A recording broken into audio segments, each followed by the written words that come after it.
It's 65 million years ago. The dinosaurs roam the Earth. But the world changes forever when a massive asteroid smashes into the planet.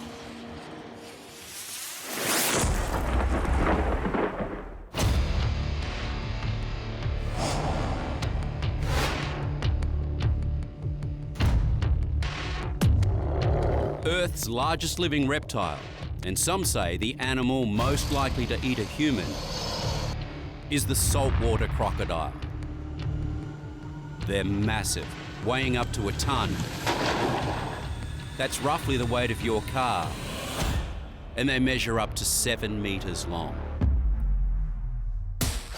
Incredibly aggressive and territorial, they inhabit the northern parts of Australia. The top end is the croc end. One man who knows his crocodiles is Australia's own Outback wrangler, Matt Wright. When they hunt, they're very stealthy and they'll just move in just like a log will in the breeze, and they'll just wait for that little bit of splash, a little bit of vibration on that water, and then they'll launch out. Their jaws can exert a pressure of several tons, preferring to hunt at night. They can see 180 degrees in full focus and be able to zoom in on anything up to a kilometre. Salties are renowned for the dreadful death roll. Not only intended to drown its victim, the crocodile rapidly rolls its prey in the water to remove its limbs. Everything about a crocodile, the way their eyesight is, their hearing, their nostrils, the way they stick their head out of the water, is a very evolved predator. Over the next hour, you'll see the most infamous croc attacks in Australia's history. So that's the night we had my legs from this whole neck. Croc, somebody help, Croc, he's got me, I'm gonna die. Unbelievable escapes.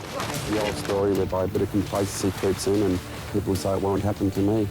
And tragic encounters that shocked a nation. She was panicking a fair bit and we couldn't help her because the tide was running too fast and there was big crocs floating around in the water. This is Savage Australia. Crocodiles. Cape York, Australia's northernmost tip. Inhospitable and very dangerous. It takes a special kind of person to join the population of less than 20,000, as local policeman Trevor Crawford knew all too well. It's common knowledge that if you're going to be living in this area, or whatever the case, you're going to have to learn to live with all of the creatures that are around this area. It ranges from tiger sharks, box jellies and crocodiles. On Christmas Eve, Cassie Bond, husband and father of 7, fell victim to this oldest of predators. It's the old story whereby a bit of complacency creeps in, and because there's been no attacks for so many years, people say it won't happen to me. The Jardine River ferry crossing is about an hour's drive from Bamaga on the road to Cairns. Cassie was visiting family on the other side of the river. The ferry had broken down and Cassie decided to swim across the river to try to help repair it. He was just 3 meters from the ferry when the crocodile struck. 2 young girls who were on the ferry actually saw like a tide effect or a rippling in the water heading towards Mr. Bond as he was approaching the ferry. And before they even knew it, he was taken by the croc. Cassie Bond's body was recovered an hour and a half later, intact but badly mauled. Queensland Rangers searched for the killer croc and set up 2 traps. Eventually, this female was found and the teeth were consistent with bite marks found on Cassie Bond. Despite the ever-present dangers, Far North Queensland is Australia's fastest growing tourism region. Boasting lush rainforests, endless white sand beaches and crystal clear waters, it's the perfect environment for visitors to relax and drop their guard. And those who ignore the warnings can pay the ultimate price.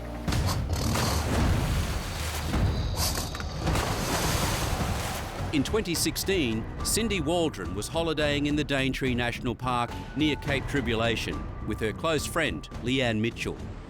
One evening, the pair were cooling off in the waters of the idyllic Thornton Beach when suddenly Leanne felt something brush against her leg. Seconds later, Cindy was screaming, "A croc's got me." Cindy tried to hold on, but she was dragged beneath the water. It took weeks for her remains to be discovered in the body of a 4.3-metre crocodile.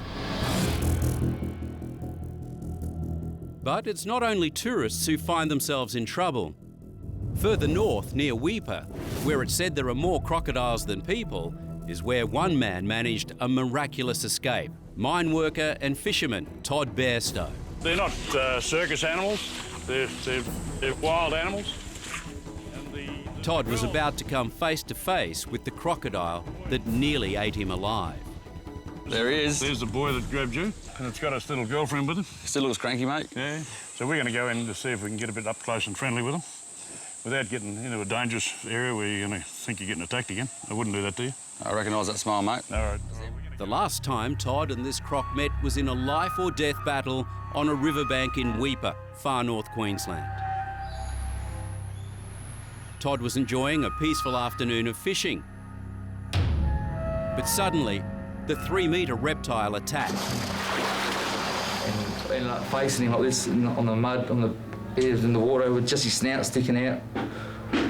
Get on both my legs, just growling like that. He can just growling at me. And I'm like, this is it, he's gonna pull me in. Todd wrestled with the prehistoric monster for 30 terrifying minutes.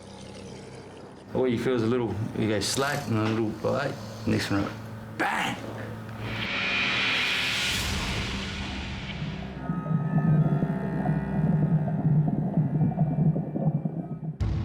Then I tried to put it on his head to kick him off.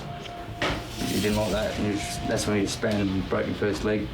And he just rolled and he just popped my other leg. With one hand still trapped in the croc's jaw, Todd desperately grabbed onto a mangrove root with his free hand to stop the croc pulling him underwater. And I realised I had to get that bloody hand out or I'm in that croc shit. So I started just yanking this one as hard as I could. I managed to pull it off, pull it free, but at the same time I pulled my finger off. But what's the finger? Todd now had a better grip on the bank, and so began a deadly tug-of-war, alone in the mangroves with a croc, and Dig, his faithful but clueless dog. A dog come up and he was sniffing around, carrying on. So I grabbed him and I threw him over my back.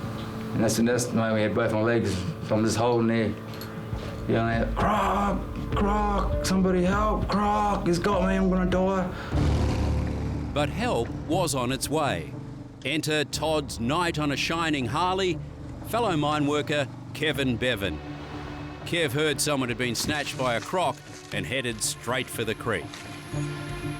Yeah, mate, he was bellowing for his life, bloody screaming. I ran out there and latched onto him and he was just saying, "Don't let go of me, don't let go of me, it's got me." Kev's like, "Toddy, Kev, get me, he's still on me, he's still on me." And Kev ran down there and he grabbed one in my hand and he pulled me up and he got me a bit up and the croc's still having my leg. I was actually a bit scared on how hard you actually pull a person when there's a crocodile hanging on him. So I just kept a weight against him and he was lashed around my leg and then he came free and I sort of stepped back and dragged him like that and I saw a big swell behind him and that's when I thought, let's get him out of here quick, and me. I was happy, mate. I was a happy man. I'll give you the hot tip. It's been on the bloody bank, mate. I started crying straight up, mate. I couldn't believe it.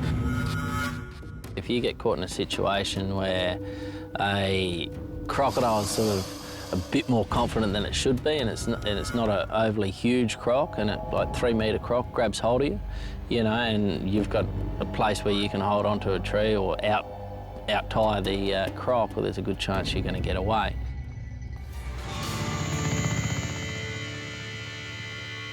The Northern Territory.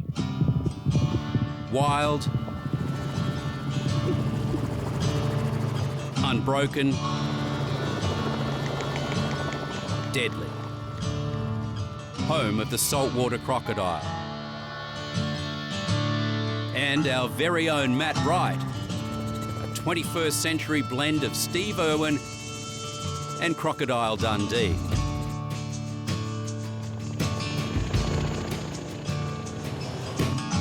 Whenever most people come across a dangerous animal like a croc, their reaction is to back away. But Matt is not most people. Yeah, but that's education. You know, a lot of people don't understand the animals that we have in our own country. So how does Matt deal with a deadly apex predator? Well, we just stay out of the kill zone.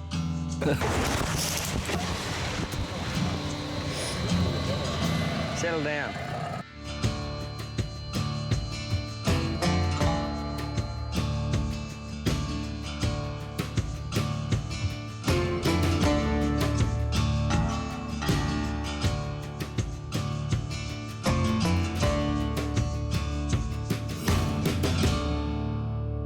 Inevitably, there are the comparisons with the late Steve Irwin and with Crocodile Dundee. Right, so Crocodile Dundee, they did movies here, and that's, you know, that's Hollywood. But with Steve Irwin, you know, Steve was great. He's made his mark in the whole industry. He brought Australia to light. So to even be compared in that sort of light is a massive privilege. It sure is a hard act to follow. Steve Irwin was a showman, a conservationist and an icon. Check out this footage of the great Steve Irwin in action for genuine, unmatched commitment.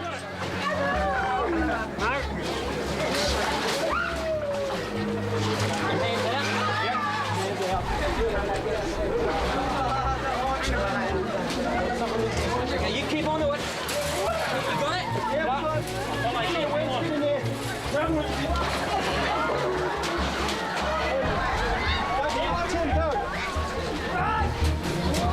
okay, let's go over the rock wall.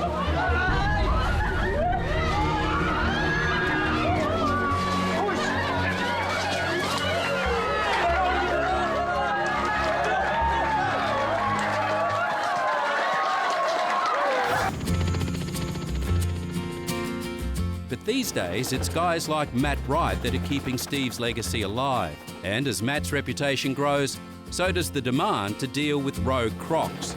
And that's what has Matt flying down to a tiny community close to the West Australian border. There's been a couple of crocs right near this community called Pepinati, and we're going to go in there and try and catch them and take them out. Unfortunately, we can't catch and relocate these ones because they are problem crocodiles. They've been trying to attack some of the locals. So our job now is to go down there, catch them, and if we can't get them into the farm, then I'll take them back home there. I'll build a pen for them there. Along the riverbank and in the wetlands, a couple of big crocs have the locals worried. With freshly slaughtered feral pigs as bait, Matt flies the croc traps into location.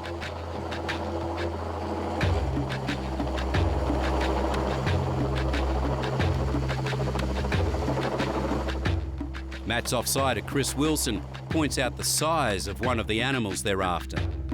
That's the back of his hand there, and that's his claws. So it's quite a significant sized animal that we're dealing with here. Along the river, a much bigger trap has been built by Matt's team. They spent days prepping this setup right at the community's favourite waterhole. Connected to the pig carcass is a trigger rope for the trapdoor. The trapdoor is lifted and the trap is complete. Now the waiting game begins.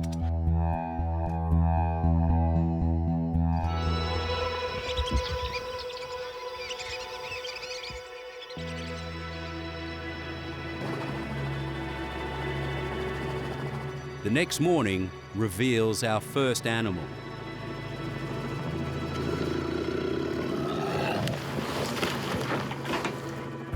It's airlifted from wetland onto dry land, and she's not happy about it.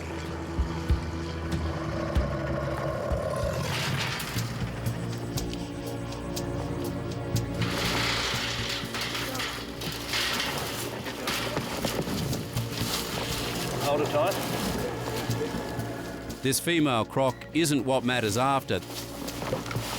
The rogue crocs are still at large. Hold it. Come on. I know that one. Surprisingly, the jaws are easily closed by hand and tape is used to secure the mouth shut. It can get quite dangerous. if you're not on your game and if you don't know what you're doing, best thing is not to get complacent. You know your boundaries and you don't push them. Overnight, a croc takes the bait.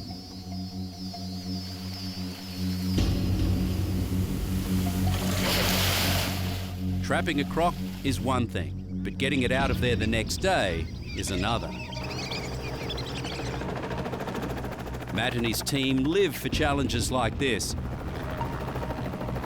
The first task is to harpoon the animal, and it looks worse than it is. The barbs hook into the tough skin behind the neck, which Matt says the croc doesn't fear. Then he has to jaw rope it, which is a lot easier said than done. Just get a little stick. You only need something small because he's going to poke his head up here in a minute. There he is right there. Here he comes, Willow. Willow. Got him. You got him. Hey.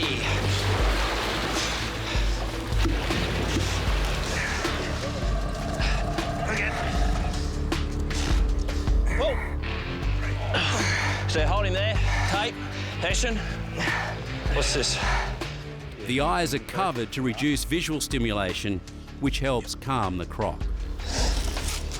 He's a long croc, but he's not in very good condition. So you can see this big scar here. Big bite mark on his tail here. This croc might be a tough customer, but it looks like it's come off second best to an even tougher, even bigger specimen. And that guy is still out there.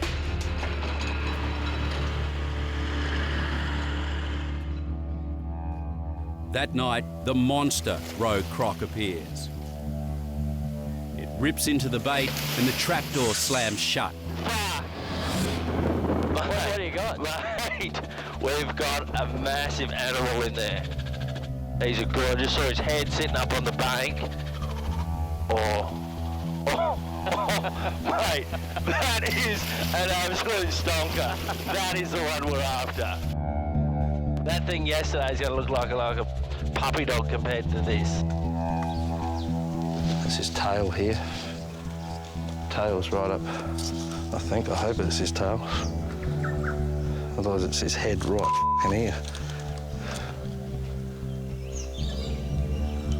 Me. This croc is a different kind of beast altogether and is not going to surrender without a real fight. Suddenly, he lunges for the gate. Oh, get on top of that gate. Close that gate. Quick. Watch your foot. Go, watch your foot. Yeah, mate. No, you're right. I'm watching. Shit, he's a good animal. This guy's turning out to be a nightmare and pushes Matt's abilities to the limit. Get out of my feet. Quick, go. Go. No, Willow. Go. Come on.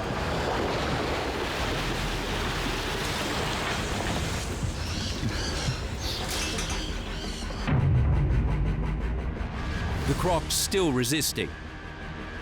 The struggle has taken so long, by now the word is out and close to the whole town comes down for a look. It takes almost 2 hours before Matt can lasso the animal's jaw. Oh, yes! Yes, get into him! You got him, cowboy.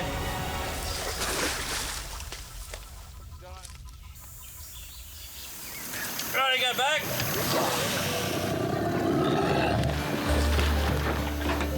Go back.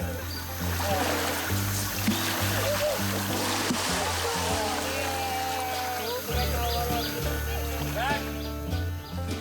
At 4.8 metres, he's only a bit longer than the other rogue croc, but he's probably 300 kilos heavier, weighing in close to a ton.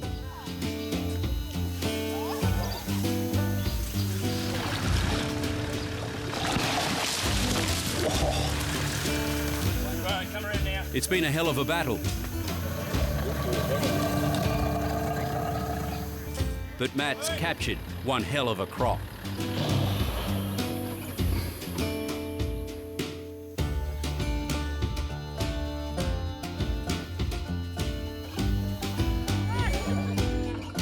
It takes a bulldozer to shift the croc up the hill to the trailer. For the local kids, it's a thrill, but one old lady has mixed feelings as she bids farewell to her tribal totem.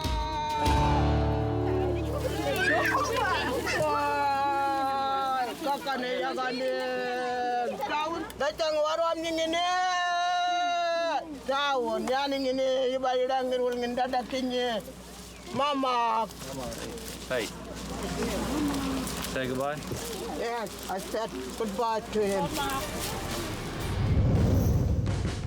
In northern West Australia, Broome is a laid-back holiday destination and situated close to the amazing Kimberley region. Balmy temperatures create a tropical vibe, perfect for a dip at the famous Cable Beach, and perhaps a cocktail to finish the day. But one particularly thirsty Broome resident took the laid-back concept a bit too far. Michael Newman, or Crocodile Dundee as he's now known, created international headlines when he made a late-night visit to the Broome Crocodile Park. We reached one day for a swim and to get a suntan. Apparently oblivious to the fact that it was late on a pitch-black night, the 36-year-old pushed ahead with his excellent adventure. And I went up to the fence and I looked through the fence and I seen these two crocodiles. And I named one of the crocodiles Moonstar. And I was talking to him through the fence and I said, "Oh, you're Moonstar, you belong to the moon and the stars." But rudely ignored by Moonstar, Michael decided to get close and personal with the other guy, jumping on the back of an 800-kilo monster he named Artesian, who promptly clamped his jaws onto his right leg. So I'm holding onto the fence while he had my leg. And I said, "Artesian, let me go, let me go." It opened his mouth and let me go. Michael somehow got out and staggered back to the pub where his night had begun and had a few more drinks just to take the edge off, until staff pointed out he was bleeding all over the barroom floor. I reckon if he wasn't drunk, he would have been in a lot of pain. All patched up and having had a good think about it, Michael was a wiser man. Well, I won't be going back near an alligator again, put it that way. That's crocodile, Michael. But it's not always the humans that are the weird ones. This is one very confused reptile and one terrified workman. Oh, my heart almost jumped out of my chest. This big fella at the Australian Reptile Park north of Sydney was sure hurting a little bit after biting off more than it could chew. It happened that fast and it was that scary, but yeah, I'm bloody glad to be alive.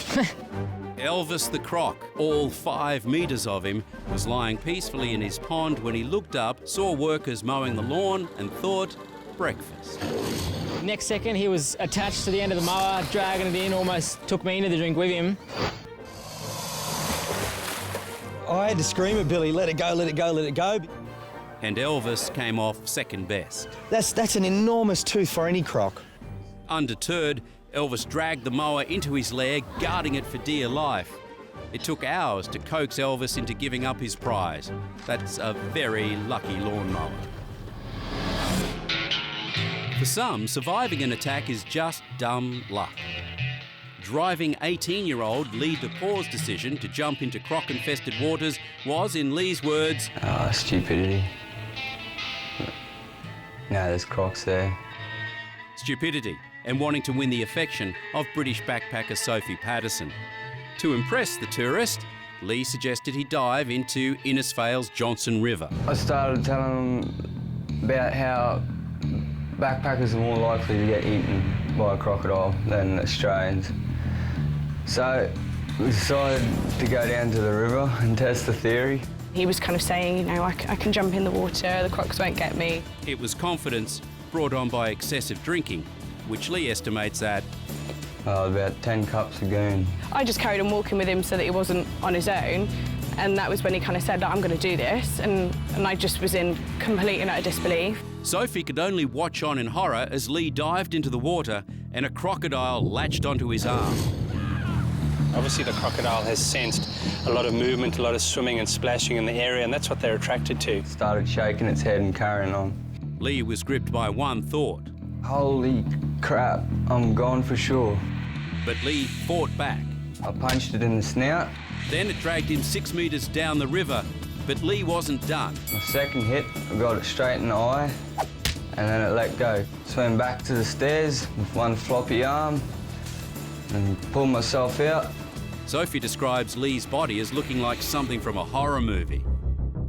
You've seen Jaws. It was kind of like that, you know, there was a lot of blood, a lot of bone.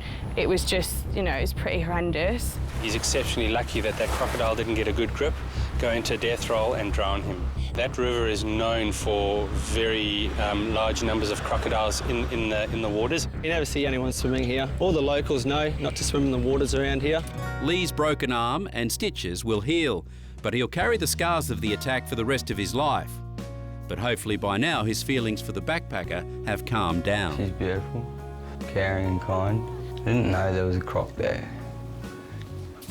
I just done it for Sophie.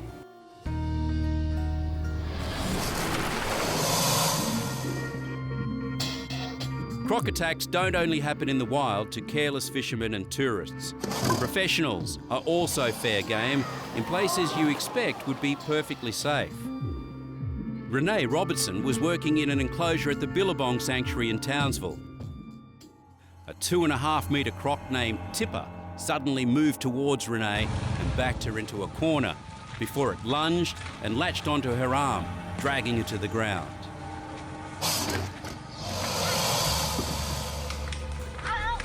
Another handler came to the rescue and beat the croc with a pole until it eventually released her, but not before mauling her severely.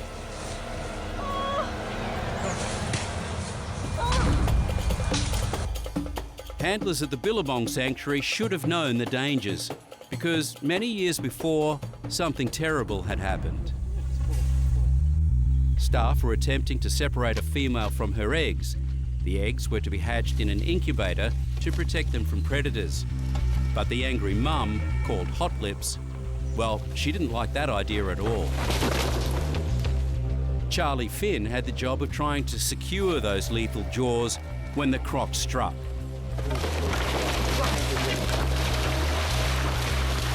Despite being held down by 3 men, the croc managed to grab his hand and flip him over in the infamous death roll.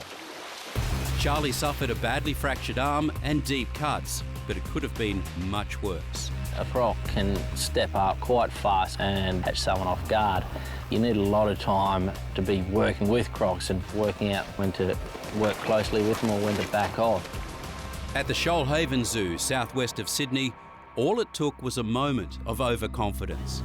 Seconds after a terrifying croc attack, this video shows zoo staff trying to coax the 300-kilo culprit out of the water. Handler Trent Burton had been feeding Shoalhaven Zoo's star attraction, Big John, when he tried to retrieve a piece of meat from the 3.7-metre male's mouth. Onlookers watched in horror as Trent suddenly found himself under attack. Oh, the scariest lick I've ever seen in my life. He was feeding him meat and the crocodile took it before the designated area to be fed. And so the trainer went to grab it out of the crocodile's mouth and the crocodile just grabbed the trainer's hand and put him to the ground and dragged him into the water. Even Trent's colleagues were amazed at his moment of poor judgment. Trent's tried to reach and take it out of his mouth. Why you do that? I don't know.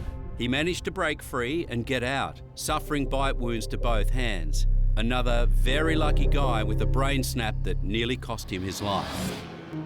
Recovering from surgery and missing his thumb, croc handler Ian Jenkins knows he's a lucky man. I might not have got out of there actually, so which is another thing. You know, I've got a wife and 3 daughters that you know, it's just to put them through that sort of thing is just it's not on.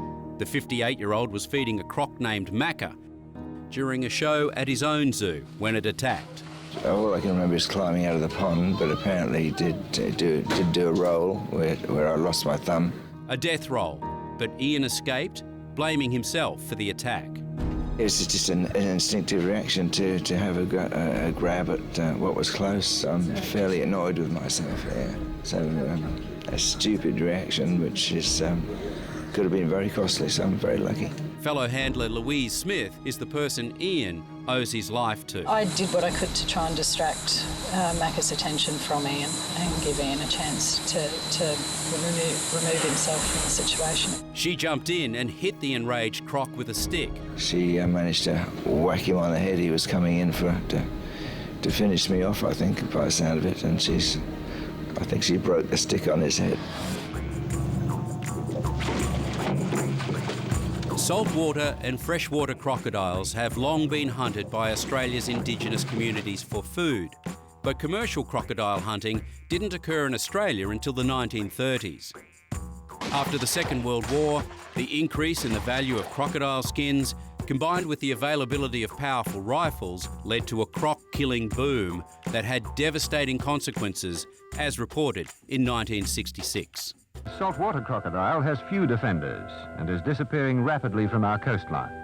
As the female does not breed until she is about 8 years old and fully grown, the possibility of extinction is strong. In 100 million years, it has survived everything but the white man. By 1970, the hunting practices had become unsustainable. Only 3,000 saltwater crocodiles remained in the Northern Territory, and the species was listed as endangered and protected from hunting in 1971. Back in the mid-70s, early 70s, right up to the early 80s, it did wipe out a lot of our natural population, wild population of crocodiles. As decades passed, crocodile numbers gradually increased, and from the late 1990s, Indigenous communities were granted permission to hunt a quota of crocs for food and skins. Meningrida, on the coast of Arnhem Land in the Northern Territory, is the capital of saltwater croc country. For this remote community, crocodiles are a major resource. This is very important for the people of this community because apart from the rangers hunting for them, they also provide meat to the community and the people. Here, when night falls, the local community use the same croc-catching techniques they've employed for tens of thousands of years. Once hauled in, the crocodile's jaw is tied shut. Young crocs are thrown back. Adult crocs have their bellies inspected.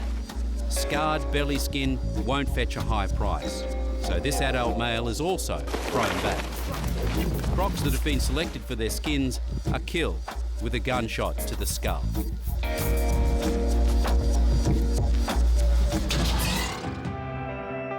Today, crocodile numbers have recovered, with experts estimating there are over 150,000 crocodiles in Australia. Despite this, there are still only 1 to 2 fatalities annually. But in 2014, the Northern Territory lost 4 people in that one calendar year, the highest number since records began. I guess like any animal, once it does start killing people and people start fearing it, they want to kill it. That's the first instinct, they want to get rid of it. This rise in killings had the effect of intensifying the debate between conservationists and big game hunters. You know, in all the old books, they were the arch enemy, you know, throw them to the crocodiles. They're a water's edge predator. They're designed to see things, dive, come underwater, come up right next to them, and boof, you know, up they go. It's very successful. No one admires crocs more than Graham Webb. Based in Darwin, he's one of Australia's foremost authorities on these fearsome reptiles. What makes a crocodile the successful animal they are is that their head is all designed like a submarine. Stick up. Now he's proposing a radical solution. Lift the ban on hunting crocs and promote safaris for big game hunters who'll pay up to $30,000 to bag a croc. Graham's suggestions are founded in extensive research. Here, he and his team capture and tag a large croc to study the population. This young male is captured and fitted with a tracking device, and all the research is pointing to one thing. Crocodiles in the Northern Territory have recovered to, as far as we can tell, the numbers and densities that were there historically when first settlement came. Graham believes unless crocs are worth something to landowners, they simply won't want the animals around. If they're not worth money to people today, people aren't going to put up with it. Make conservation profitable. You're not going to have to push people to conserve things, they'll push you. This is about the great white trophy hunter coming over from Germany and the US to shoot Australian wildlife for the sheer hell of it, for pleasure, not for food, for pleasure. And that's a very grisly niche market that I really don't think Australians want to pander to. Nicola Benyon is an animal rights activist with the Humane Society International, one of the many groups lobbying the government to reject Professor Webb's controversial scheme. Let's not forget that it wasn't so long ago that crocodiles were an endangered species, and they were endangered because of hunting. The only reason that those populations have recovered now is because they were protected. Up in the Territory, the idea of trophy hunting is not new. It's already happening with buffalo. European hunters are prepared to pay thousands of dollars to trophy shoot one of these feral animals. That's my stunk.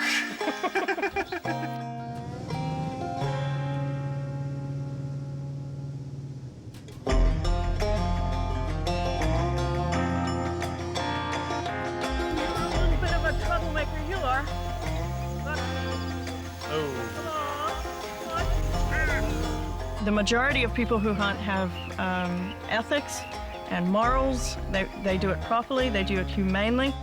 At Bullo, Mari has permission to trap problem crocs for their leather. They were granted a licence because numbers had skyrocketed and the crocodiles were killing hundreds of cattle every year. One croc skin alone is worth more than 20 head of cattle, but trophy hunting is even more lucrative. This croc could be worth more than 15,000 Australian dollars to a trophy hunter. The bigger the croc, the bigger the fee. This is going to be tourists, and it could be someone who's never shot an animal before who'll be allowed to get out there with a harpoon or a gun. The person who's doing the shooting is what counts when it comes to the suffering that the animal will face. We've got a totally unique situation up here because crocodiles generate all sorts of benefits, economic benefits, social benefits, cultural benefits. They're a win-win situation. If we lose that, we lose the crocodiles.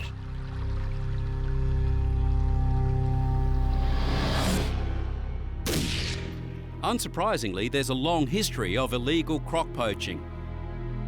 And because of the vast areas and rugged terrain, strict policing is almost impossible. But there's one type of poaching that is legal: commercial egg harvesting. Dangling from a helicopter above the Northern Territory wetlands is the first step in the lucrative business of crocodile farming. 100 k's outside of Darwin, crocodile hunters scour the top end for mothers guarding their nests of up to 70 eggs. These eggs are removed, then hatched and raised in captivity. These remote wetlands can only be accessed by air, and you can only get to the eggs if you can get past the angry mothers. Sometimes you come in and you land beside them, and sometimes you come in and you land on them, and there's a bit of a bloody commotion goes on then. Mick Burns runs multiple crocodile farms and is aware of the dangers of his business. It's a really dangerous job, and we know it's dangerous, like there's helicopters, and most people are pretty nervous just about the helicopter aspect itself, but then you combine it with really remote locations. It's very hot, it's very humid, it's very testing, it's very demanding. And then you introduce crocodiles, so yeah, like it's testing, there's no question. Yeah. Armed with just a pole and a bucket, farmers like Mick get the mother away from the nest.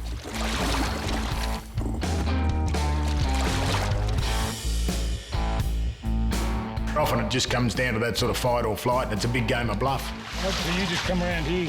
And 9 times out of 10, probably 99 times out of 100, you win the game of bluff, and when you don't, well, you've just got to make sure you've got that exit, so. Yeah. With the crocodile far enough away from her nest, the eggs are collected and flown away. It may seem cruel, but Mick insists that there are benefits both economically and environmentally. Well, most of those eggs will drown. And if they don't drown, a large percentage will cook or be predated through wildlife and the likes.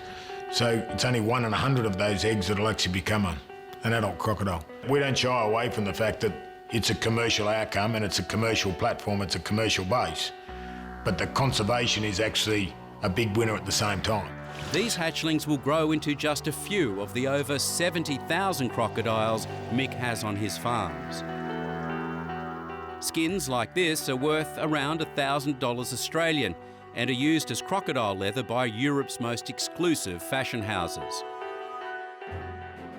From Darwin, the singlet and thong capital of the world, to the most stylish city on the planet, Paris. Here, 3 to 4 croc skins at a time get handcrafted into a fashion piece de resistance, the Birkin bag.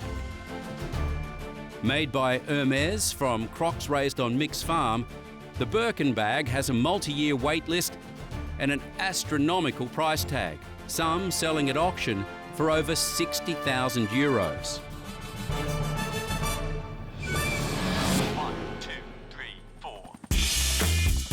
Over 1 million visitors travel to Australia's Northern Territory every year to experience the incredible scenery and amazing wildlife. And for those looking for their very own croc encounter, they'll find it in the heart of Darwin, the multi-million-dollar tourist facility Crocosaurus Cove. Here, people come by the thousands to marvel at this lethal predator. The place is literally infested with crocs, and the whole idea is to get up close and personal. Kids can get a thrill swimming next to some of the younger crocs. But being lowered into a croc enclosure with nothing but a perspex case for protection is the ultimate way to get your blood pumping.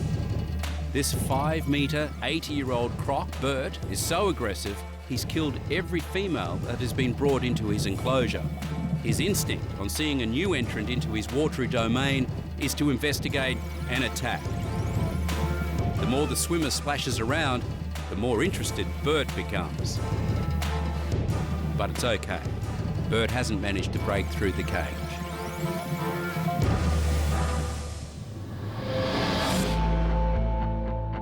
Far from the safety of a tourist park, Matt Wright and his team are at it again, tasked with removing a troublesome croc from a Queensland swamp.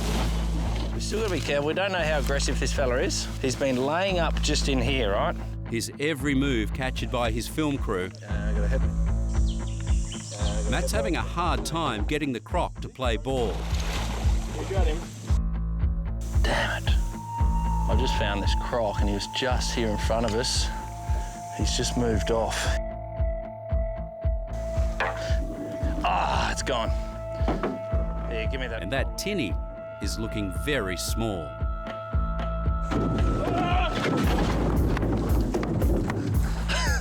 Jumped up at the back of the boat and bit the back of the boat, about half a foot away from my knee. They were just centimetres away from landing in the croc's den. Oh, that was in his nose. Go, go, go, go. Good work, Jonesy. Good work. Yep. Come here, mate. We don't want him to go in there. Ah, yep.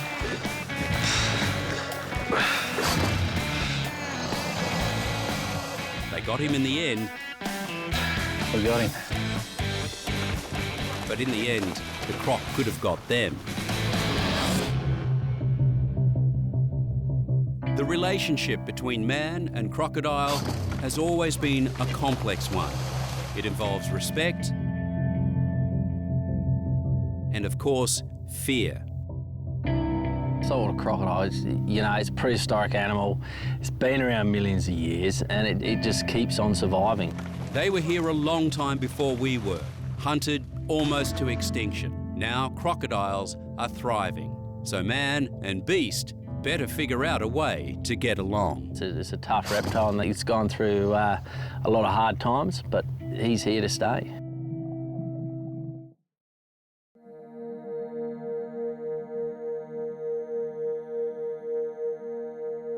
Every day, millions of Australians head to work. It's where many have spent half their lives, most expected to return home at the end of the day. Some never did.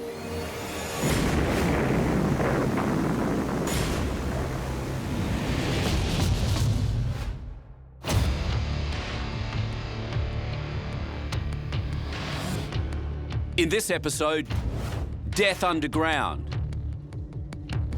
survival against the odds, and amazing escapes. Deadly demolition and construction gone wrong.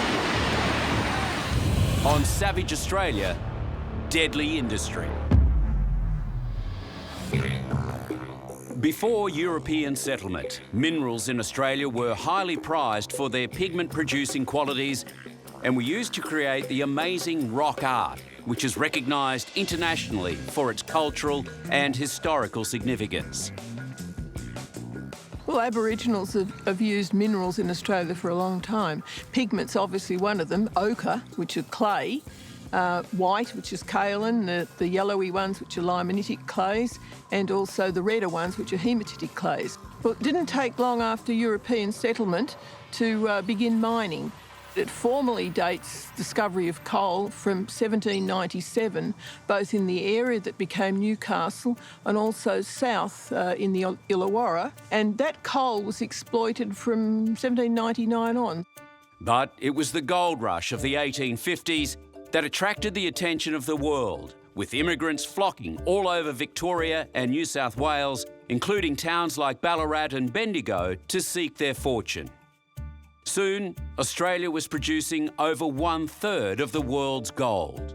The 1850s in part was the era of the individual and the small group miners, men panning, women panning too, cradles and so on, very low-tech. Some had no luck. A few struck it rich. Gold mining continued, and you got development of machinery and a whole new industry, which is far more technologically based, was developed over time. The men of the Golden Mile work under the earth in a maze of drives and tunnels and shafts. 1,000 feet below the surface, 2,000, 3,000, 4,000 feet under the ground, ripping out millions of tons of ore with machines and high explosives. Australia now, because of all of the exploration and the developments and the ongoing mining we have, we're one of the world's largest producers of a whole range of minerals and energy. But along with the wealth and national prosperity came tragedy. Appin Colliery was one of a number of mines operating near the Illawarra escarpment in New South Wales. On the night of July 29th, 1979, a small mining community was rocked by a massive explosion.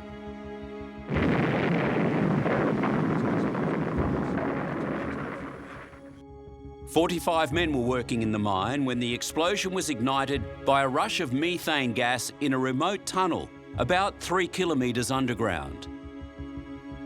Rescue attempts were hampered by the unstable conditions, including fires, cave-ins and deadly gases. By daybreak, bodies of the victims lay still trapped amid the rubble of the mine. Ambulances waited at the top of the mine shaft for them to be brought out. Eventually, a specialist disaster squad headed down to retrieve the bodies. A coal train bearing the 10 bodies surfaced shortly after 6 o'clock tonight. They were found 500 metres underground in a canteen just off the main shaft. Mine officials say the men were extremely close to the centre of the explosion. They had no chance of survival. The remaining bodies were brought to the surface throughout the day. 14 men died in the disaster.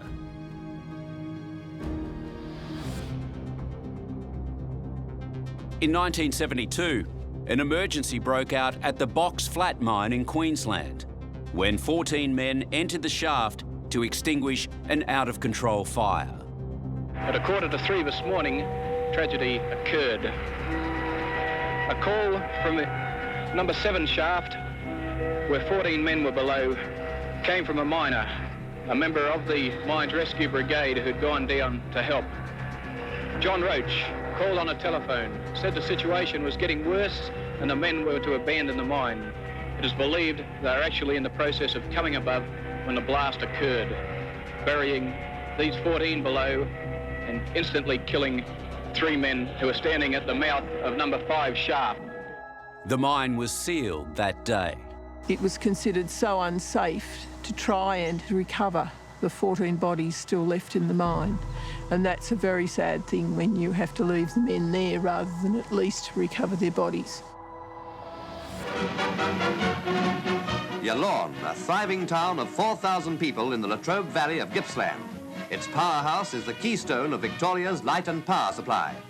This power comes from brown coal. Yallourn Powerhouse produces more than 2/3 of all the electricity used in the state of Victoria. The Morwell River has been moved 6 times to allow access to new coal deposits near the Yallourn mine. The river had been diverted through the mine precinct and was close to capacity after significant rainfall. Alarmingly, small leaks had begun appearing in the surrounding tunnels when suddenly the earth gave way.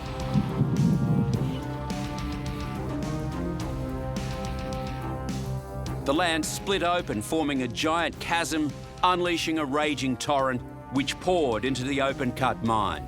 The scale of the damage was mind-blowing and entirely preventable, the result of gross mismanagement of the river system.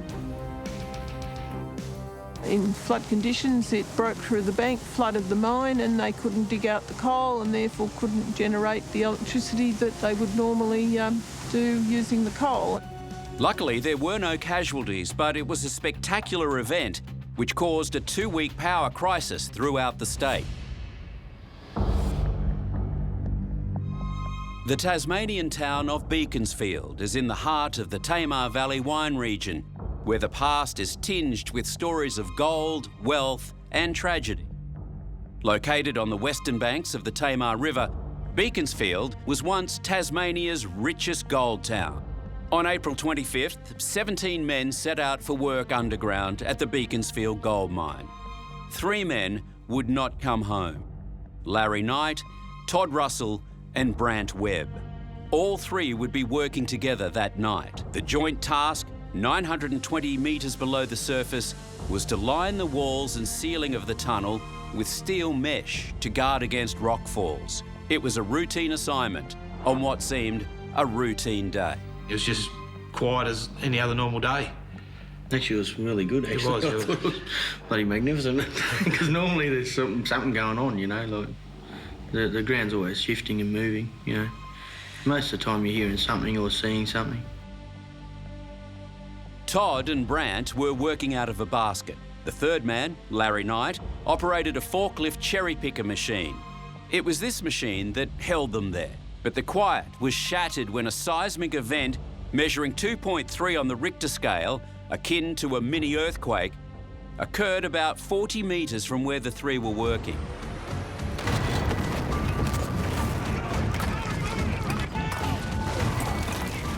We'd only just been leaning out of the basket 30 or 40 seconds prior. All I can recall then is just this almighty crack and wind blast. It was something else. Yeah, it actually pushed me around into a fetal position with quite a substantial amount of rock on top of me. 14 men were unharmed after reaching a safety chamber. 3 were missing. I just remember the first thing was Todd yelling, you know, "Are you all right? Are you there?" You know. I pulled my lighter out of my pocket and I went, "Oh, this is really bad, you know. This is a really bad scenario we're in here now." The cage was partially filled with rock, with the 2 men half buried.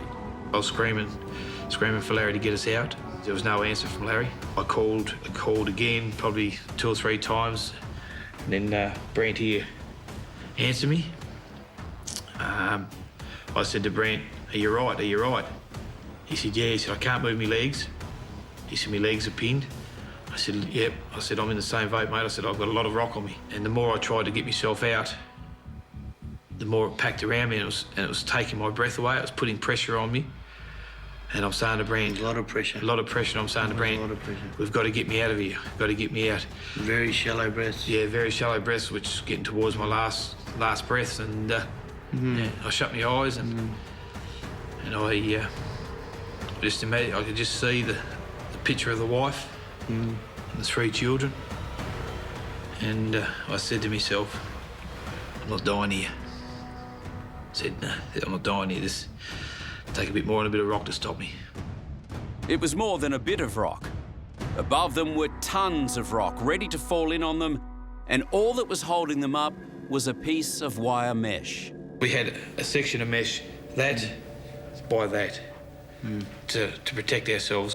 The safety cage had been almost completely destroyed. Brant frantically cut away his clothing with a Stanley knife in order to reach Todd.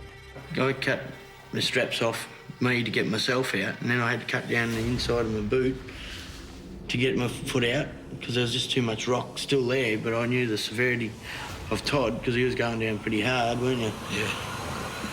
Once Brant had freed himself, he was able to lift the rubble off Todd and let him breathe again. But the ordeal was far from over. I said, I'm gonna go and find a way out. There's got to be a way out. We followed the air, where the air was coming from, and that's what I was following. I was following that air. Brant then dug a tunnel through the rubble with his bare hands, trying to find a way out. He made a 5.5 metre tunnel before turning back. Brant got back in the basket. He was very wet and shivering with, what I thought was near hypothermia. So at that stage I said to Brant, you've got to come close to me. So as much as he disliked it, he had to come close so I could give him a cuddle to give him a bit of body warmth, which, you know, it really worked well. Good evening. A major rescue operation is underway in Tasmania tonight, where a wall collapse in an underground gold mine has trapped 3 workers. No one had felt the tremor at the time, but the aftershock was felt deeply. There is a very sombre mood around the community today. We're all working as hard and as quickly as we can. 15 hours after collapse, a remote control earth mover with a camera is sent in to evaluate. It was a bad situation, but there was one positive, and it kept them alive. We had very limited water. We had a drip, and we were pretty lucky because it was groundwater. If it was mine water, we'd end up with diarrhoea and, you know, we'd be in a hell of a state then. I had a music bar in my pocket, and then about day 2, I said, Todd, I've been holding out, I've got a music bar, you know, like, and we cut it in half this thing, you know. But Brant said, we'll wait 24 hours. Yeah. I said, no worries, we'll stretch it. Then he said, we got to that 24 hours, I'm not hungry, we'll wait another 24. Yeah. So in the end, it got to 48 hours. And I said to Brant, we've got to cut this thing in half. Measured it up, so he gave me half, and he took his half, and we'd be sitting there, taking just the littlest bites and putting it back in the pocket. As the rescue continued on day 3, worst fears were realised. 7:22 this morning, one body was found during the rescue process at the Beaconsfield mine site. Larry Knight was found buried under 120 tonnes of rock. Although one man had been lost, the search for Todd and Brant went on. Todd's father and his family were hanging in. Thanks go out to all still working the rescue attempt to bring Todd and Brant home. On day 5, rescuers began blasting a new tunnel, detonating at least 6 explosive charges. 4 and 5 were pretty horrific days for us. We didn't know if they touched the machine, if it was all going to cave in on us again. You know, it was this thing where, oh, geez, I hope they're coming, but geez, I hope they don't touch nothing.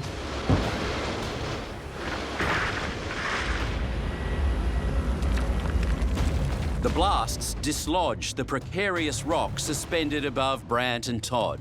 They frantically tried to clear it, not knowing if the next blast would mean their end. It was a bit daunting, but you kept telling me it's a rescue, they never go into recovery mode.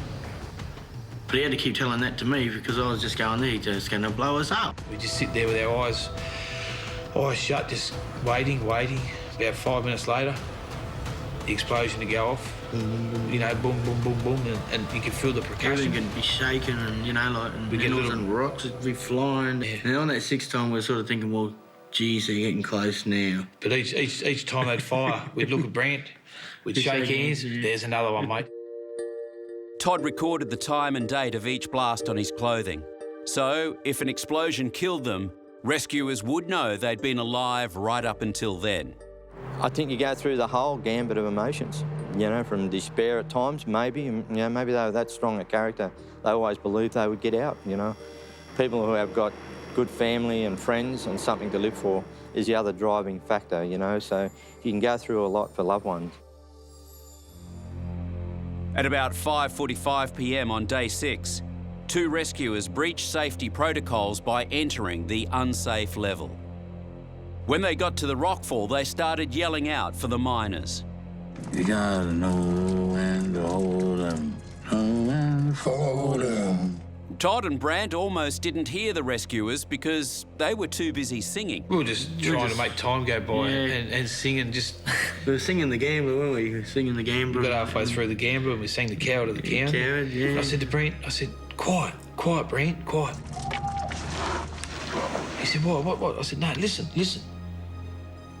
And that's when we heard our first verbal conversation with guys. Our first words were, shut up in there, you blokes.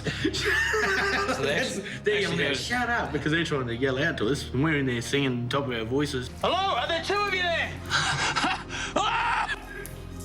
How are you, boys? I think Brent done everything but kiss me. I think I did actually kiss me anyway. They were so tantalisingly close. There was a chance they could be dug out from above.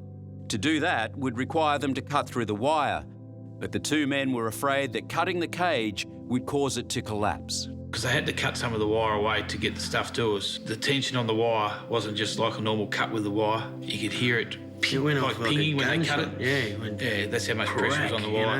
I think there could have been anything up to 1,000 or more tonne of dirt sitting above us. It was a consideration. They were considering getting us out that way. We actually asked them not to get us out that way. Both of those guys have been involved in mines rescue, so you had to be pretty well spot on with what you were saying and always take advice from them. And we said, well, orchestrate a plan A for us because plan B is not much of an option to us. We don't know we're going to, what you're going to get out. Are you going to get live bodies out or are you going to get dead bodies out? So we'd done the hard yards and we thought, well, we weren't going to die. We can do them a few more hard yards yet, At the end of the day, we can hang on. We've gone 6 days without food now. We can go another 6 days without food. We need to be very clear. This is an extreme operation. This is going to be long and difficult. Plan A was tunnelling from an adjacent shaft 12 metres to the side. But first, they managed to drill a smaller hole with a plastic tube inserted through it, delivering food, blankets, iPods, even hot omelettes. They've put in a request for chicken sandwiches tonight. To have 2 guys alive is one hell of a change from Sunday evening, and the health that they're in is just quite remarkable. They've got light, those snap-on fluorescent lights. They've had a change of clothes, dry clothing, that's important. So part 1 is they're getting their food, they're getting their supplies, and they are in regular communication with their workmates and their rescuers. While it was smiles all round above ground, below was a different story. I wasn't in a very good frame of mind at that stage. What went through my head was, well, now they know we're alive. That's great. Now they're going to put in a supply tube for food. Well, that's great. But now we're going to be stuck here for bloody ever. Finally, on the 15th day, it happened. You can see the rock starting to lift. Next thing it fell away, and I said to Brent, have a look here. You can see a light. Yeah. And he's breaking his way through the rock and real slowly, And it started getting bigger and bigger and bigger and bigger. Next thing, the first thing we did, we put our hands down and shook the guy's hands. And the next thing you know, it was like 2 possums in a hole looking out at me.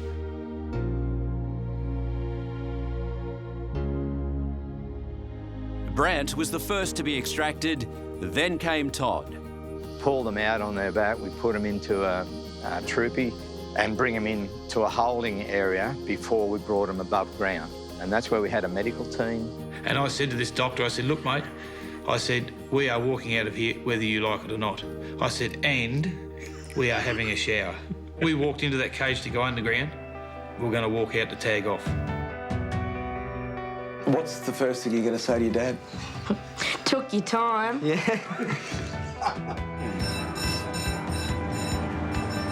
When the bell went, that's when we opened the door and freedom. We came out to freedom. And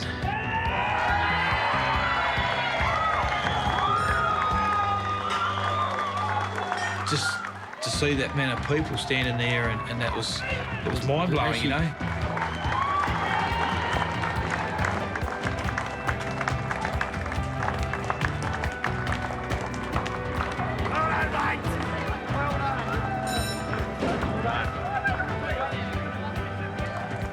then a guard of honour, and a hero's parade past the people of Beaconsfield.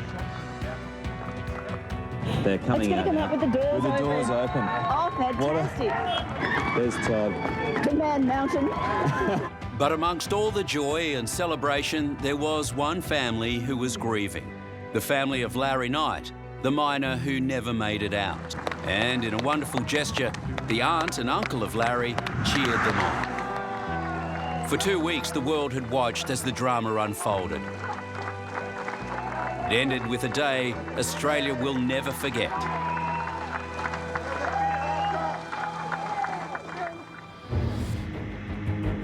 The greatest structures stand as a testament to man's ingenuity and enterprise, but often they also stand as a memorial to those who lost their lives during their construction.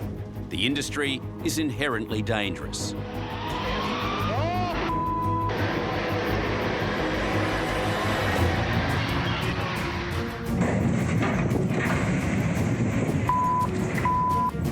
You idiots.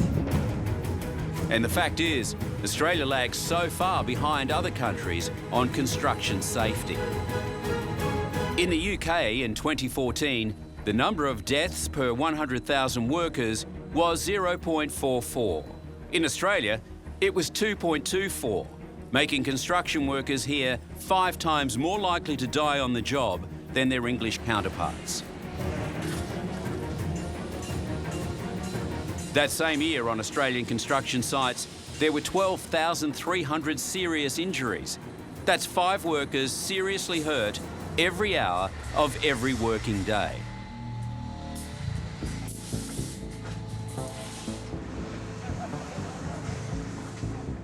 Even relatively minor construction projects can result in tragedy. A fire had broken out on a crane in a busy Sydney construction site. As fire crews were attempting to climb up, the heat and strain from the fire burnt through the cables.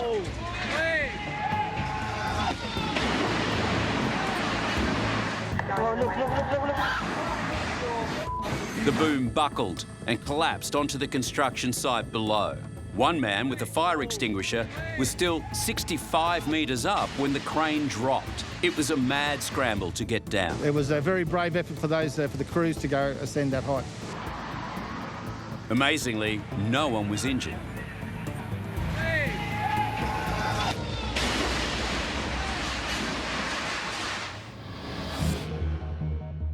Just before midday on the 15th of October 1970, 2 years into the construction of the Westgate Bridge in Melbourne, workmen heard an eerie pinging noise in the air. And I said, there's something going on. I think this bridge is falling. And I could hear this awful noise. A storm of rust and flakes peeled away from the structure and the steel girders began to turn blue. The bridge suddenly fell away from beneath their feet. There was an explosion of gas, dust and mangled metal, causing nearby buildings to shake, and the thud from the impact could be heard many kilometres away. Ambulances came from all over the city. They rushed the injured to the Royal Melbourne and Footscray and District hospitals.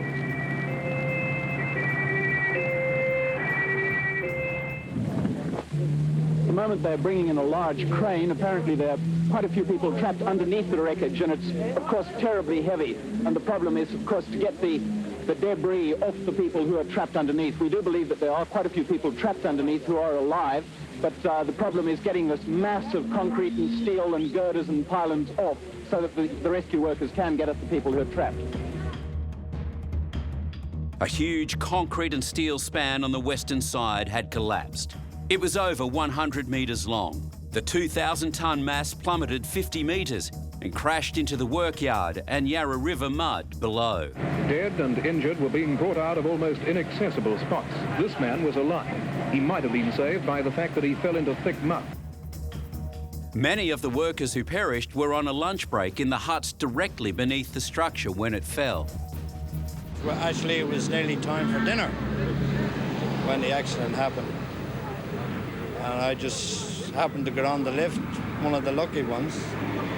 And when I come on the ground there, I happened to see everything coming down. I don't know what I felt, I tell you the truth. I just broke down. Others were working on and inside the concrete girders, and some died after riding the concrete and steel to the ground. Police skin divers were called in to search the river for bodies. It's thought that 67 men were working on the top section of the span when it collapsed. They either fell with the bridge or were flung into the river. The tragic failure of the bridge was caused by a removal of a number of bolts in plating near the midspan in an attempt to straighten out a buckle in one of the 8 panels.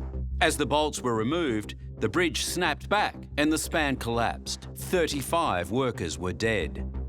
It is still Australia's worst industrial accident outside mining. There it is.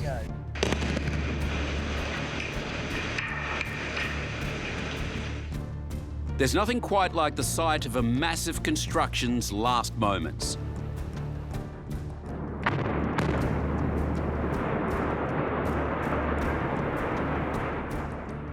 The demolition of these power stations went strictly to plan, destroyed much quicker than it took to put them up.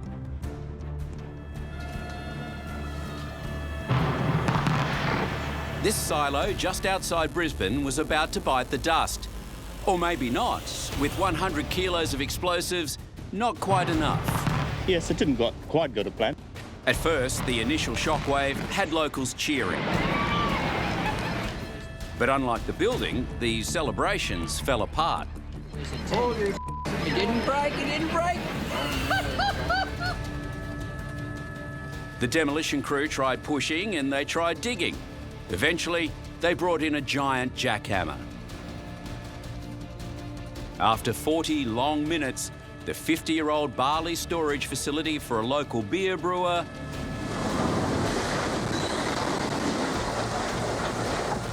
was now 4,000 tonnes of rubble.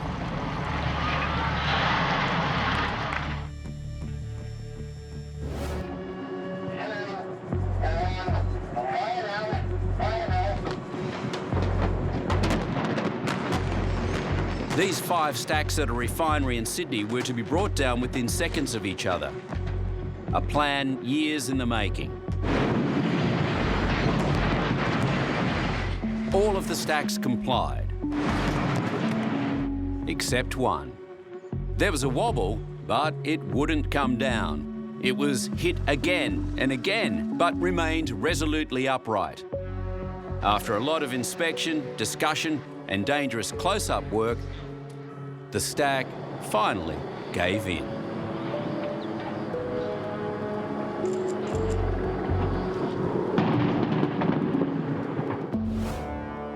But there was one fateful demolition when mistakes led to a terrible tragedy. It was the morning of the 13th of July, 1997, and the crowds lined the shore of Lake Burley Griffin in Canberra to witness the implosion demolition of the old Canberra Hospital. Boats of all types took up the best vantage points as the countdown approached. 3, 2, 1, firing.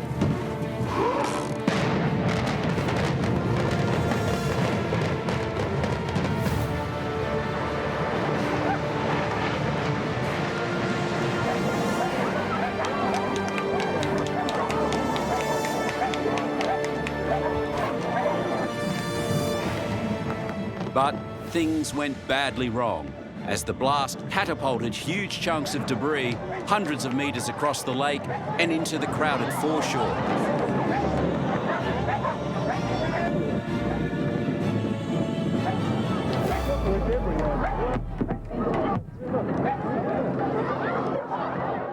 At first, onlookers were not sure what to make of it. But then the realisation came. People had been hit.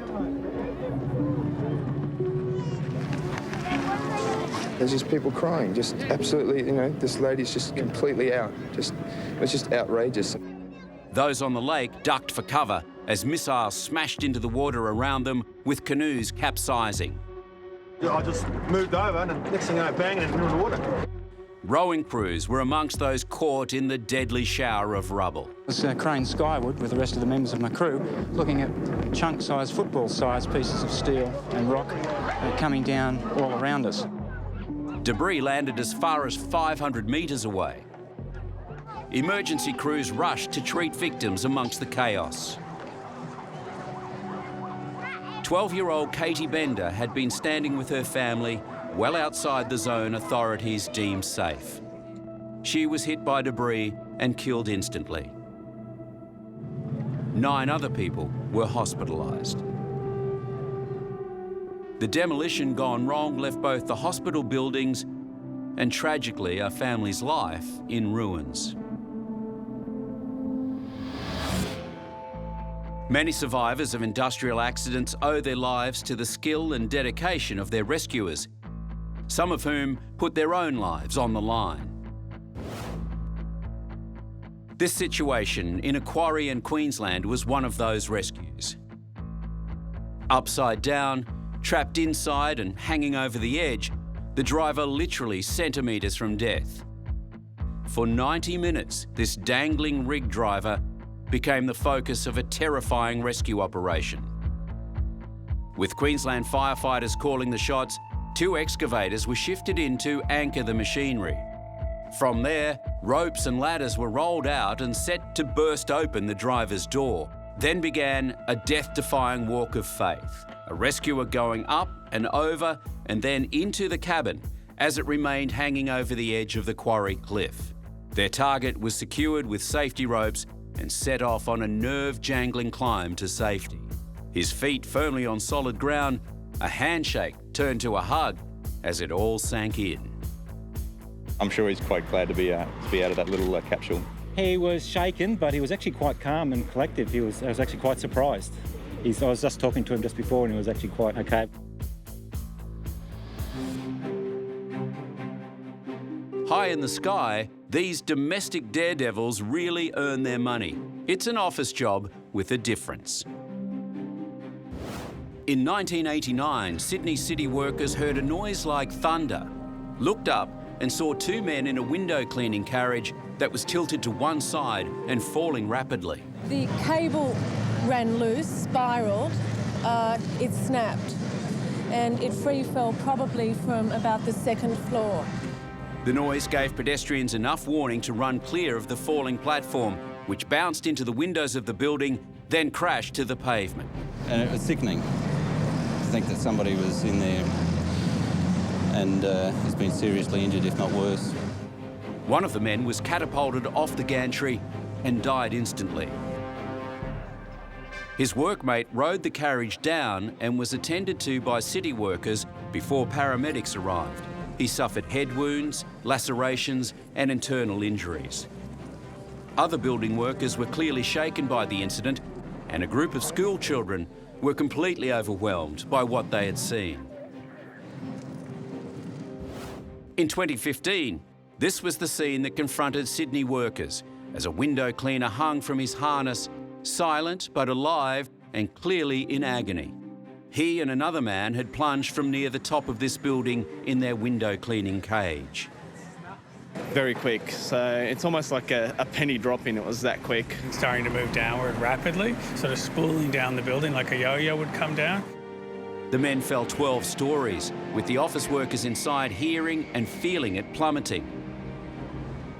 Just a whole lot of shaking, and obviously my colleagues in the office were panicking and screaming. We just saw the ropes just going at a rapid pace.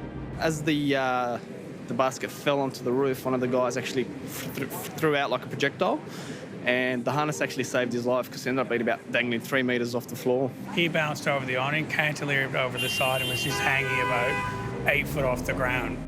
He hung there until a quick-thinking passerby came to his rescue. We were just driving along the road and the guy was hanging over the edge, and we just pulled up underneath him to take his weight, so we cut the harness off him. Rescuers arrived to find the 2 men down, one lying on top of a ute, another on the awning next to the cage. Both, miraculously, alive and conscious. Quite significant injuries, including leg injuries, back injuries and internal injuries. It's clear the result could have been much worse for both the window cleaners and the people below. Lucky that the awning was there because people were walking underneath. It would have killed people 100%.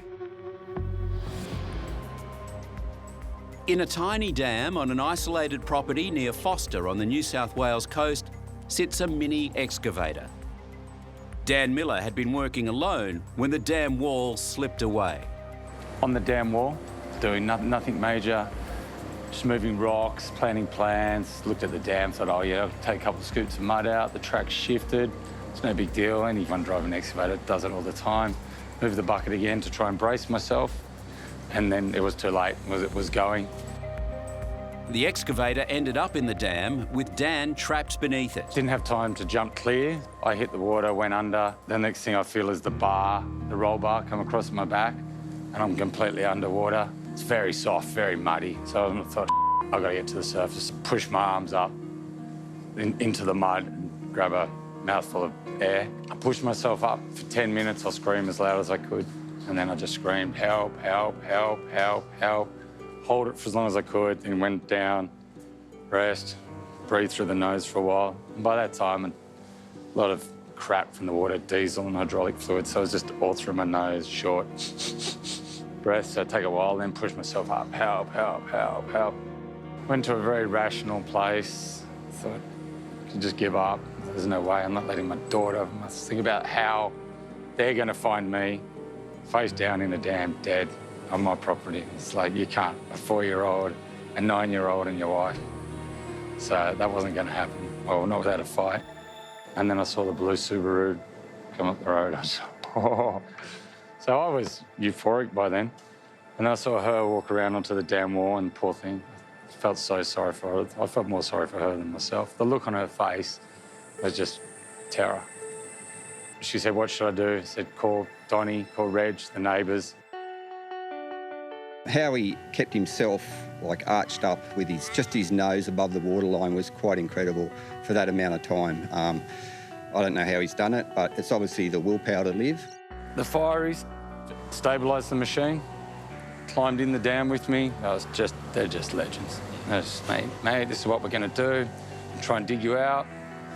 Stuck their hands down in the mud, dug me out, and everyone just got in the dam and shuffled me out. Hosed me down, and yeah, they were just awesome. They were amazing.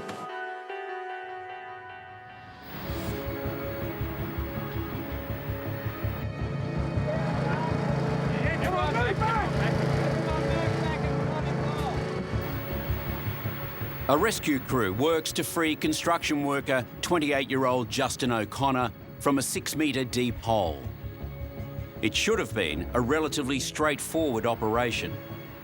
He fell into a hole, wasn't seriously injured, but he became wedged at the bottom of a rather deep hole. He just needed to be extricated. On the 12th of May, 1997, Justin went to work on a Melbourne construction project that morning. He knew he was walking into a dangerous workplace. He complained about it to his family a week earlier. He said, you got to be careful. He says, you got to be careful. You got to be careful where you walk. You got to watch it. He kept on saying that. Justin was hired to help drill a series of holes using a pile driver rig, but the holes were not secured after they were drilled. If there is a hole that somebody can fall down, it should be covered over, or it should be guarded with protective handrails so that people can't accidentally fall down those holes. I mean, it's as basic as that. In a safe workplace, earth is compacted before the drilling occurs.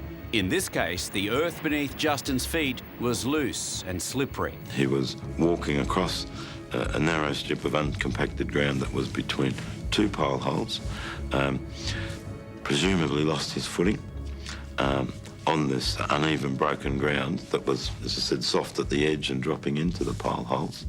And what we do know categorically is that he actually fell backwards into the unguarded hole. Went 6 metres down that hole, bum first, with his head and his feet up in the air, down like a V, and stuck at the bottom of the hole. Justin was shaken, but not badly injured. There's a Croatian chap that he befriended down there, and he was next to him when he fell. And one of the first things he'd said to him was, Tommy said, please, please, get them to do something about this. See, already, that's the sort of guy he was. His thoughts were sort of beyond himself already, you know? Ambulance officers were first to arrive. Among them, a man experienced in underwater and tunnel rescues. But recent government restructuring had placed the tunnel rescue in the hands of the fire brigade. When it arrived, officers saw a different solution to Justin's predicament. They decided to tunnel or excavate into the side of the hole and rescue Justin that way so they could get him, bring him out in a position where if he did have any injuries, it wouldn't further increase the injuries. It's normal procedure in a trench collapse, but this clearly was not a trench collapse. It was a gentleman who'd fallen down a drilled hole and the hole was stable. Meanwhile, water, thought to be from a drain punctured a few days before, began seeping into the hole. Justin tried to alert his rescuers about the water as it rose around him. They told him he'd been watching too many movies. He knew he was in trouble and kept warning them. They continued to ignore him. He was coherent, he was patient, and he had a lot of courage. They should not have dismissed his cries. At some point, the rescuers realised that pumps and breathing equipment was urgently required. But the pump they had was the wrong type, and their breathing equipment would not work underwater. He was clearly drowning, and the rescuers were gripped by panic. Come on, pull the cord. That's it. Put it in.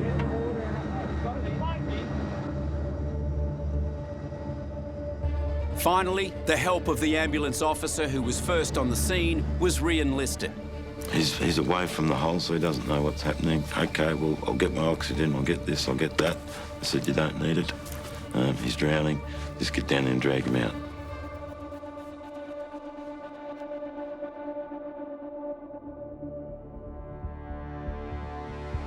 An hour and 40 minutes after falling into the hole, Justin was dragged out in a coma.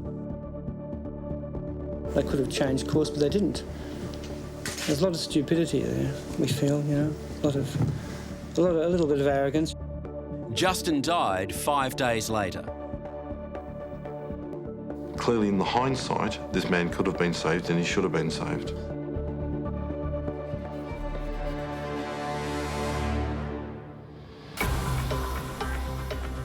Figures show that in the 14 years from 2003 to 2016, over 3,400 lost their lives in work-related accidents throughout Australia. Risk management, improved technology and maintenance, and occupational health and safety regimes have combined to limit the carnage on the job. But when things get desperate, it's the rescue and emergency services we ultimately rely on. People ask why you do those things, and the human value of what happens in these disasters is what it's about. That's what charges our battery to do it again.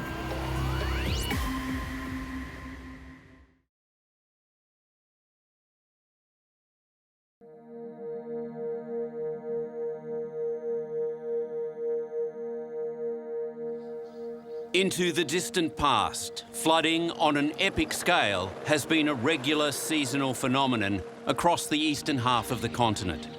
A powerful part of the natural cycle. But these life-giving waters can also carry death and destruction. We're all stuck on the list. Big flood's happened.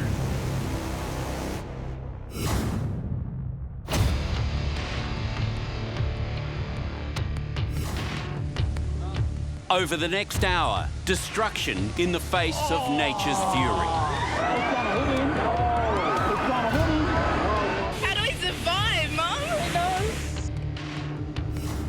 We witness human tragedy and despair. The foolhardy. The never say die attitude. Mother Nature controls us all, doesn't she? The true heroes in action. Go get the bag up for me. Go, Don. And despite the horrors, we see the incredible life-giving power of Australia's great floods. On Savage Australia, Flood. Since European settlement over 200 years ago, Australian towns have been built on floodplains despite dire warnings from local Aborigines. Since 1900, 1,859 people have died in floods in Australia. That's more than earthquakes. That's more than bushfires. Ignoring the dangers, in 1852, the town of Gundagai was rebuilt on a new site after floodwaters wiped out 71 buildings. 89 of the town's 250 inhabitants died. More people would have perished were it not for the heroism of local Aborigine Yari of the Wiradjuri people and his mate Jackie Jack, who saved more than 60 people using a simple bark canoe. As the years rolled by, the fledgling nation's population grew. The towns multiplied. Some became cities. But all the while, the warnings continued to be recklessly ignored. And so the scene was set for the catastrophic events to come. Around 100 kilometres west of Brisbane lies the town of Toowoomba, and nestled between them, the Lockyer Valley. An area of rich farmland known as one of Australia's food bowls. It was early 2011, and the area had been experiencing heavy rain and flooding for months. On the evening of the 9th of January, in the town of Grantham, it was a busy night for emergency services. A boatload of adults and children were rescued from their homes, cut off by water. Everyone's happy. Yeah, smiles all around. Locals rallied together to help a woman who ignored road closed signs and drove into floodwaters. She just kept going. Could you believe it? I couldn't. I'm yelling out, stop. Come on, stop. Don't do that. Are you kidding me? This is Link Gibson, wife of firefighter Danny Maguire. Less than 24 hours later, she and 2 of her children would drown. It's 1:30 p.m. on the following day. This is the moment a local flood began turning into one of the most notorious tragedies in Australia's history. Oh, that is horrible. That morning, 2 intense rain events had converged over the catchment area, and it spelt disaster. The lay of the land around Toowoomba and the surrounding area made it especially vulnerable. Situated on a steep incline, when the rocky creek burst, water filtered down quickly. Because rains had already saturated the ground, there was nothing left to absorb the sudden downpour. It went from almost no flooding to 10 metres underwater in less than half an hour. The populations live quite a distance from the Great Dividing Range, and yet the rainfall in those areas, in those catchments, is very, very significant, and it happens very, very quickly. And this often catches townships that are in the lower lying regions of those floodplains unaware. In a flash, this quiet Toowoomba Creek was turned into a raging inland tsunami. That's coming fast. There's another one. What followed was 3 hours of hell. It was described as a wall of water, 8 metres high, tearing through the city centre. Cars were picked up and tossed around like toys. Just about anything not fixed to the ground was washed away. Look at that, that's insane. The sheer force of the torrent was mind-blowing. It's crazy, isn't it?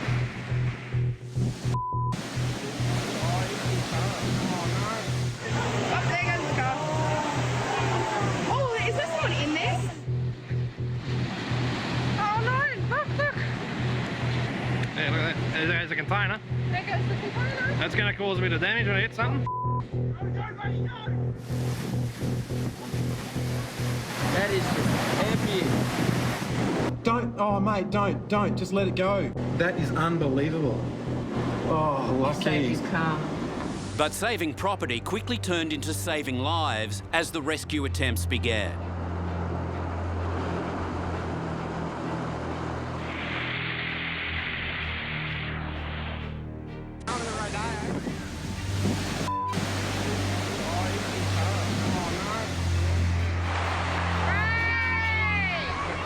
A teenage girl stands on the roof of a car. That's her mother clinging to the side.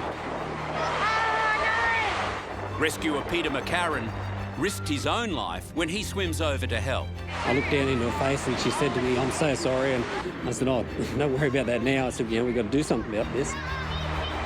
The daughter makes it to the pole, just as the car is swept away, along with Peter. It was like being in a washing machine. It was just sort of moving me all directions. The daughter loses her grip on the pole. I yelled out to her, "Swim to me, swim to me." But the surging waters tear them apart. Moments later, her mother loses her battle to hold on and is also swept downstream.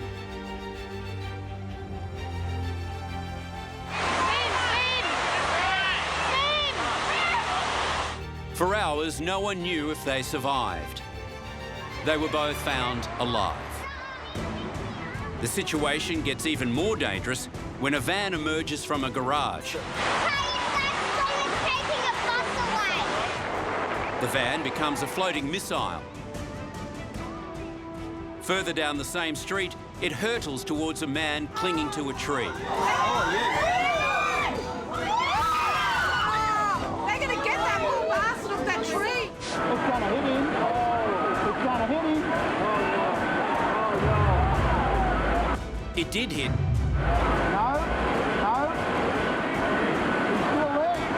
But amazingly, the man clung on and was eventually rescued.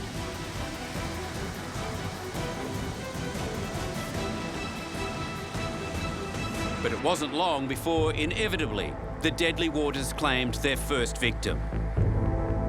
Donna Rice had just picked up her son Jordan's school uniform to start grade 8. He and his little brother, Blake, were in the car while they were driving to the bank. I mean, we were only any normal family going about our business here that day. The second it started, I thought, me, you know, Donna, driving on this, I hope she pulls up somewhere. But it wasn't to be. They were stranded at an intersection when the wall of water hit. Warren McElwain was part of the passerby rescue attempt. I was across the road and I saw a lady on the phone till the time the car went was probably 5 minutes. Not even that. On the phone to police, Donna was struggling to get help. Yeah, I'm stuck. The water's just ready to come up the door. Why did you drive through it? It's stuck. I'm stuck there. Yeah, why did you drive through flooded waters? Because it wasn't flooded when we were coming across. And you're saying it's place 1 second, all the water come up? Oh, well, it wasn't this bad. 13-year-old Jordan Rice makes a final, desperate call 9 minutes after the one his mum made.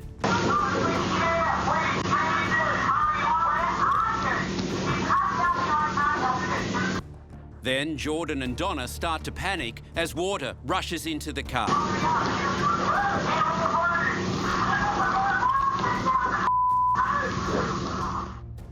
Another passerby joined Warren in the rescue.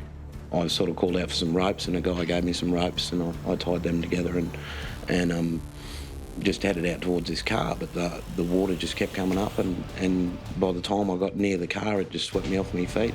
Jordan, who couldn't swim, wanted them to save his younger brother first. Mum put the boy on his back and he brought him across the rope to me and by that time I grabbed the boy and the water just kept coming up and I got to the side of the post and was just virtually trapped by the current. Blake survived, but it was too late to save his brother. The tour guide made it back to the car and he looked at me and just shook his head because we just knew there was just too much water and there was just no time. He was just pleading with me, just please save my mum, just please save my mum.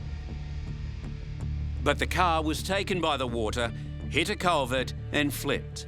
I just kept telling the boy it was going to be all right, and it just wasn't.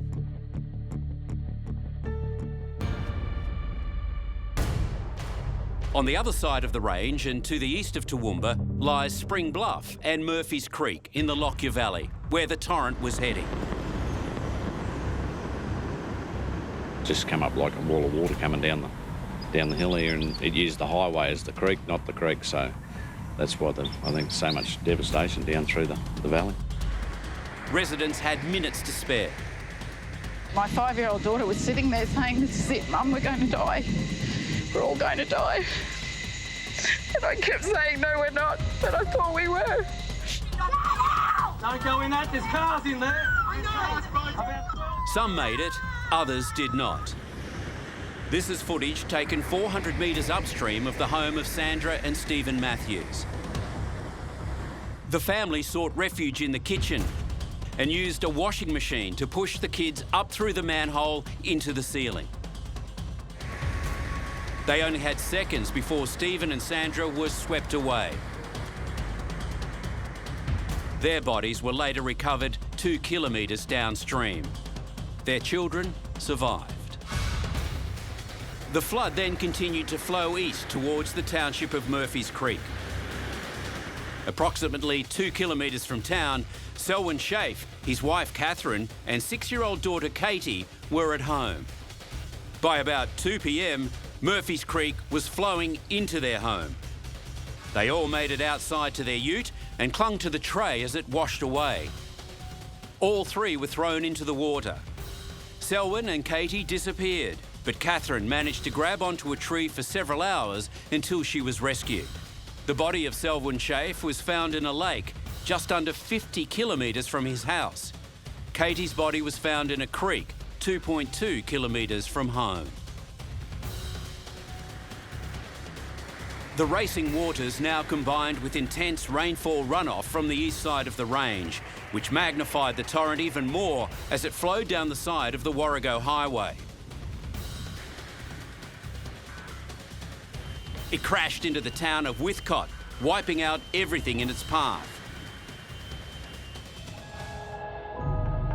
The floodwaters that hit Helidon Spa were growing increasingly powerful. It was here at about 3 p.m. that James Perry and his wife Jennifer and son Edwin attempted to drive through the floodwaters. The vehicle was washed away from the highway. The Perrys stayed in their car, then climbed on top of their vehicle and clung on as their desperate plight was captured both from shore and from media helicopters. Eventually, the car started floating towards some overhead power lines. They decided to dive into the creek and try their luck. The mother and child have been located and are safe. The father is unfortunately one of those on the missing person list. James Perry's body was never recovered. But unimaginably, the horrific afternoon was about to get even worse. All of the swollen creek flow had now combined into a wall of water and debris, making Grantham the epicentre of the disaster.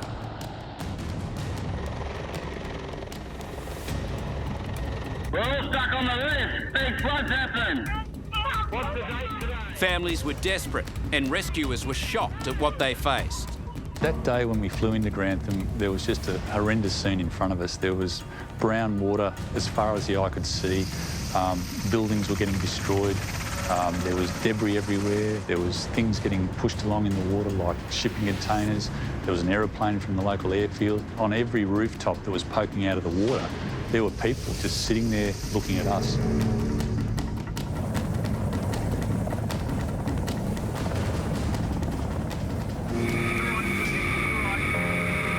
That day, the crew would winch 28 people to safety, including the aunts, who clung to a tree for 3 desperate hours as cars and other missiles came frighteningly close. The one that nearly wiped us out in the end was this big shipping container that was coming towards us, and I thought that was it.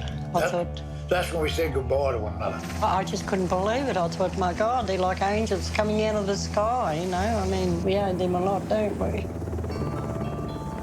John Mahon and his family were also plucked to safety. How the family made it to their roof after the floodwaters overpowered them is a miracle. Their one mission, to save 4-year-old Liam and 6-year-old Lachlan from drowning. Got the pool boat that we used to use in the pool for the boys and put them in that and held onto them, and kind of one at a time formed a line and helped each other out the house, and we all held onto the boys in the boat. Little Lockie, I can still see him putting his arms up because he knew this man was going to get him off the Pop's roof. And he went up and I just started bawling my eyes out. You know, I was just so happy. I knew, well, they're going to survive this. They're going to get through. At about 4 p.m, the house of Matthew and Stacey Keep and their family was struck by rapidly moving water. In a series of tragic efforts to escape and save themselves, the group became separated. When the water struck, Matthew and Stacey desperately gathered the children in the kitchen. But then another wave of water struck and little Jacob was swept out of reach. The grandmother and little Madison had been separated from the rest of the family by the rising water. Matt found Stacey's mum, Dawn, clinging to a ride-on mower in the garage. It was the last time she was seen. The torrent sucked Matthew out of the garage and swept him 200 metres down the road. This footage shows Matthew stranded on the neighbour's roof, fearing the rest of his family had been wiped out. Meanwhile, Stacey was struggling to keep herself and Jessica above the water. She waited outside and held onto a downpipe for as long as she could. When eventually she let go, she was carried for more than a kilometre before the little girl was swept from her arms. Back in the house, both grandmothers were gone, but amazingly, the two children hung on. Jacob standing on the taps in the showers and Maddie floating on a couch wedged under the ceiling. Stacey was able to scramble to safety and spotted Matthew on the rooftop within shouting distance. Finally, Matthew was airlifted to safety and the surviving family members were reunited. The incredible day came to an end, but the tragedy continued. It's 7:30 the following morning, and somewhere out there, a family is clinging to the roof of their car. It's a SO Bland at the Minden Crossroads. We're just doing a swiftwater rescue. Yes. We've lost one, we've got three. And we're stranded on the island, and I'm dialing from the local house that hasn't gone under yet. Minutes before, the swiftwater rescue team had attempted to save the Wickman family, barely visible through the driving rain. It ended in tragedy. We attempted to save a family of four, we could only do three. We lost the child.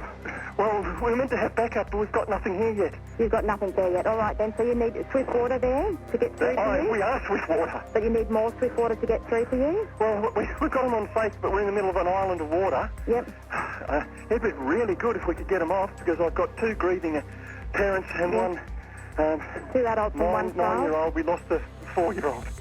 The 4-year-old's life jacket was tied to a rescuer's, but the rope worked free and he was gone. The aftermath of this terrible event revealed the carnage and the desperation of panicked locals trying to flee. The community was simply not prepared. Most were still in their homes. Most were not aware of the flood front that was coming down the river. It speeds up to 45 kilometres an hour. A total of 47 people were rescued by boat and 43 rescued by helicopter. 2,300 houses were inundated, over 1,000 cars were swept away, and 1,100 kilometres of roads were damaged. But it was the human toll that shocked the nation. When the overall event concluded, 25 people had perished. Queensland is reeling this morning from the worst natural disaster in our history and possibly in the history of our nation. As the rainfall in southeast Queensland continued, the dam levels near Brisbane were pushed to over 140% of capacity. 1 million megalitres, or 2 Sydney harbours, flow into the Wivenhoe catchment every day.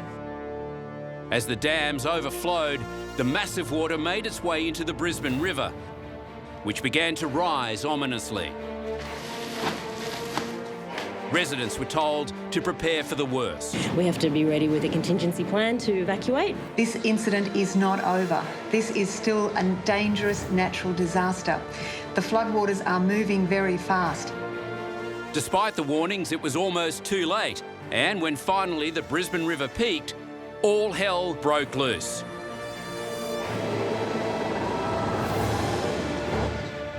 This riverside floating walkway was torn from its anchorage points.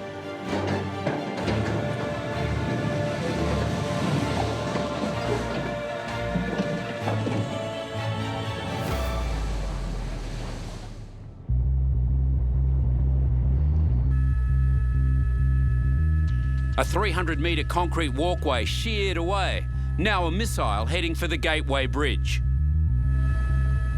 But charging in to save a potential disaster was a tugboat.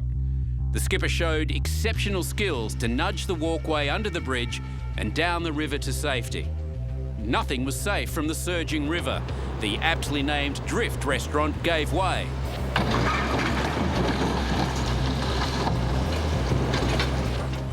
The big city cats were spun around like toys, and the smaller boats had no chance.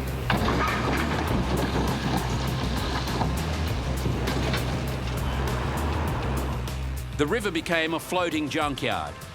But the flood soon spread into the suburbs and engulfed them, wreaking havoc and ruining lives. Underneath every one of those roofs is a family. Underneath every single one of those rooftops is a horror story.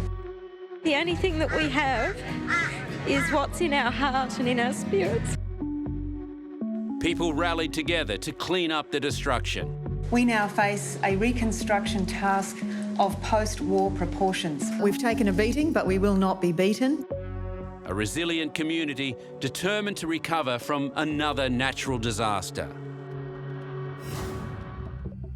Most people who die in floods perish while attempting to cross a bridge, causeway or road, either on foot or in a vehicle. While most victims are aware of the dangers, the speed and depth of the water can take them by surprise.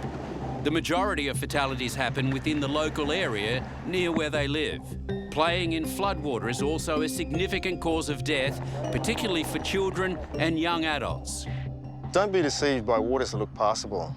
As little as 15 centimetres of water will make you lose your footing. As little as 30 centimetres of water will stall a car, making it inoperable. As little as 60 centimetres of water will float most cars, including most four-wheel drives. The water wouldn't have been 3 inches deep going across there at 4:45 this morning. And by the time I got stuck and turned around, it was like this. Research has shown that many people simply ignore warnings and road closure signs. Without the expertise, bravery and sheer tenacity of the emergency services, many more of these stories would end badly. In central Queensland in 1990, another terrifying emergency unfolded.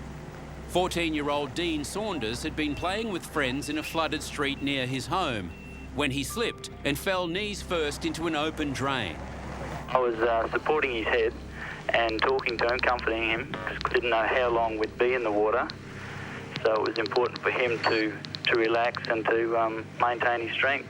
With the waters rising rapidly around him, rescuers held his head while council workers frantically tore up the road in hope of breaking the pipe. Hastily made sandbags were placed around the area and a fire engine brought in to pump out water.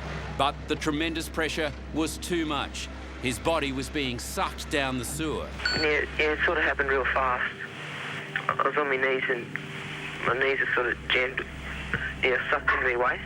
What was going through your mind all the time? What were you thinking of? I was going to die. I wasn't going to get out. After an hour and a half, the pipe was finally broken and the boy freed. But you don't have to be young and foolish to get in trouble. This man managed to cling onto a tree after his car was swept away. Just hang on, mate. Come on, you can do it. Under the constant attack of spiders and ants, he held on for 2 hours until the rescuers could reach him. I was that cold and miserable. I was just trying to get the ants off me. I was biting at the back of my neck and legs and arms. And I was just hanging on for like anything. People trapped in floodwater, there's a tendency to climb. Doing this, you're joining space with every snake, every spider, every animal in the area. Stranded on the roof of his car, this guy decided to play reporter. Just become totally inundated.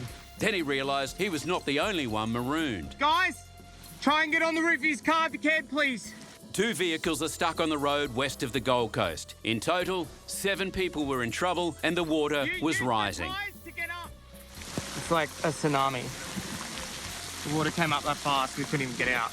And then the creepy crawlies came out to play. Oh my God! So creepy.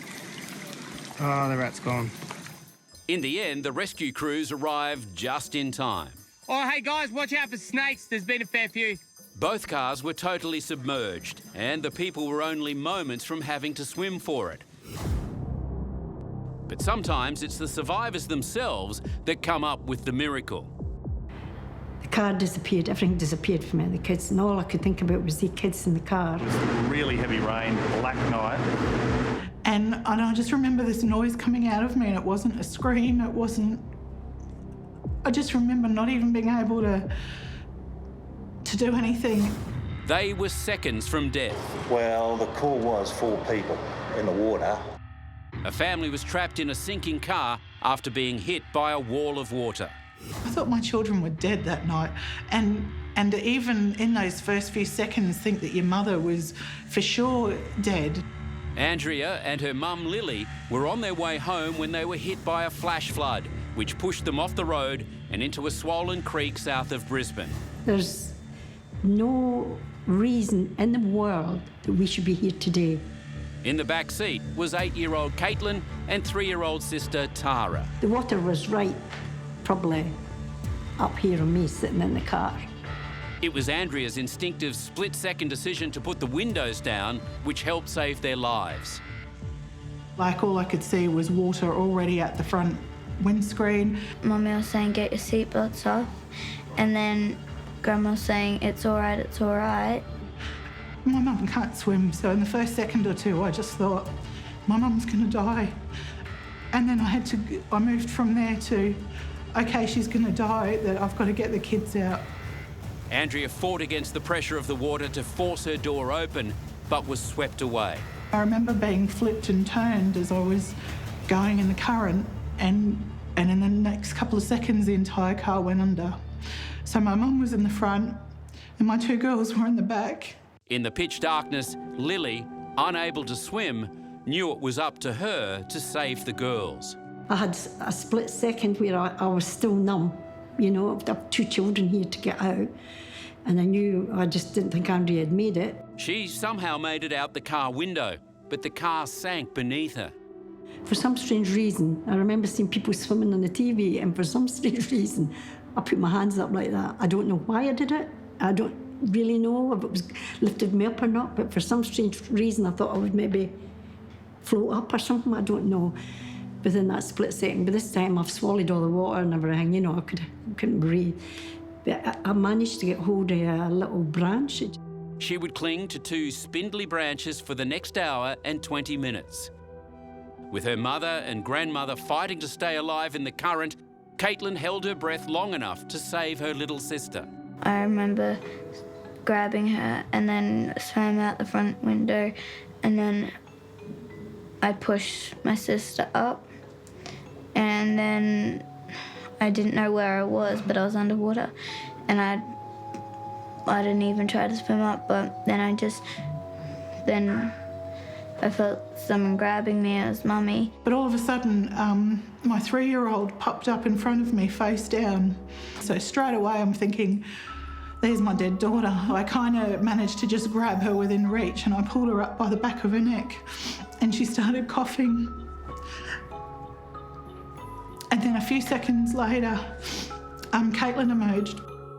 When Swiftwater Rescue found them, they were all clinging to a tree, exhausted but alive. What this little girl did to save her 3-year-old sister saw her hailed as a national hero.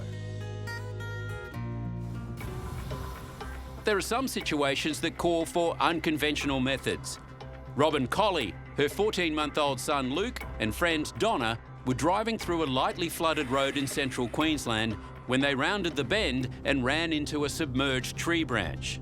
While they searched for a way through, the water rose rapidly and forced the trio to scramble into the back of their ute. Then followed a rescue so amazing, it became an international sensation. As Robin and Donna wait helplessly below, Garth Snodero and the RACQ rescue chopper hover above. Garth and his crew realise there is a baby down there, so they've come prepared. Garth exits the chopper and begins his descent. As he is lowered, it takes some serious manoeuvring to avoid the trees.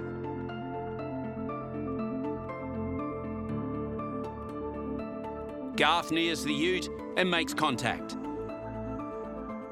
It's the baby's turn first, but Garth has a surprise for them all. The baby? Absolutely. Can I put her in your bag, darling? You go. Girl.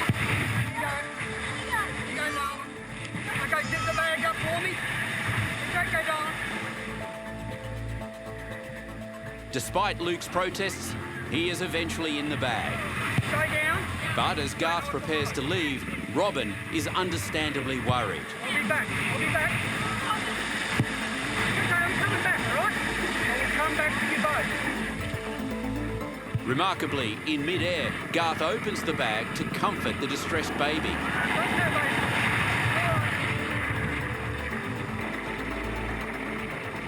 The crewman is there to receive the precious cargo.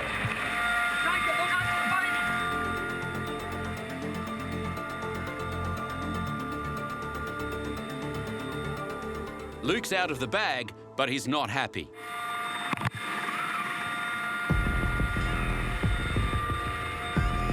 Meanwhile, Garth heads back down to make good on his promise. Donna is next to go, and she needs reassurance she's not going to fall out. Okay, who's next? So come with me. Take your arms down, forward, towards the right.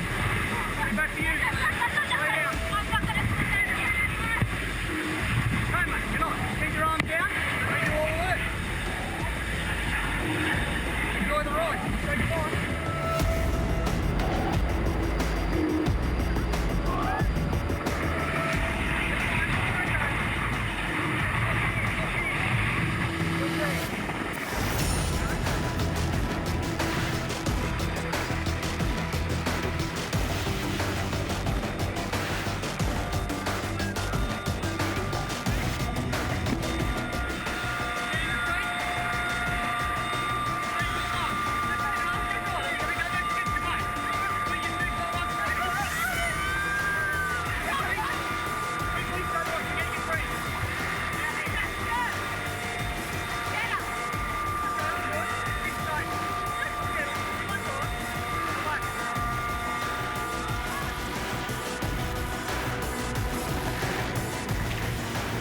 Garth is back for Robin, but he has some bad news. Keep your arms down. Relax. Enjoy it. I don't think we'll be able to come back and get the dog. Do it again. No. Sorry, dog. Sorry, dog. Keep it down. Garth even makes sure her sunglasses are safe.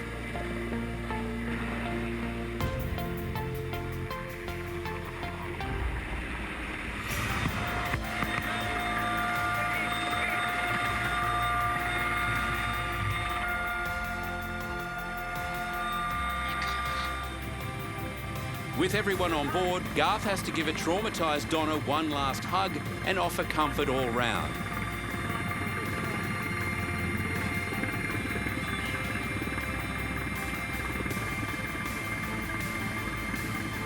Happily, Robin's dog was rescued 36 hours later, safe but hungry. For some boys, floodwaters bring out the irresistible urge for a cheap thrill.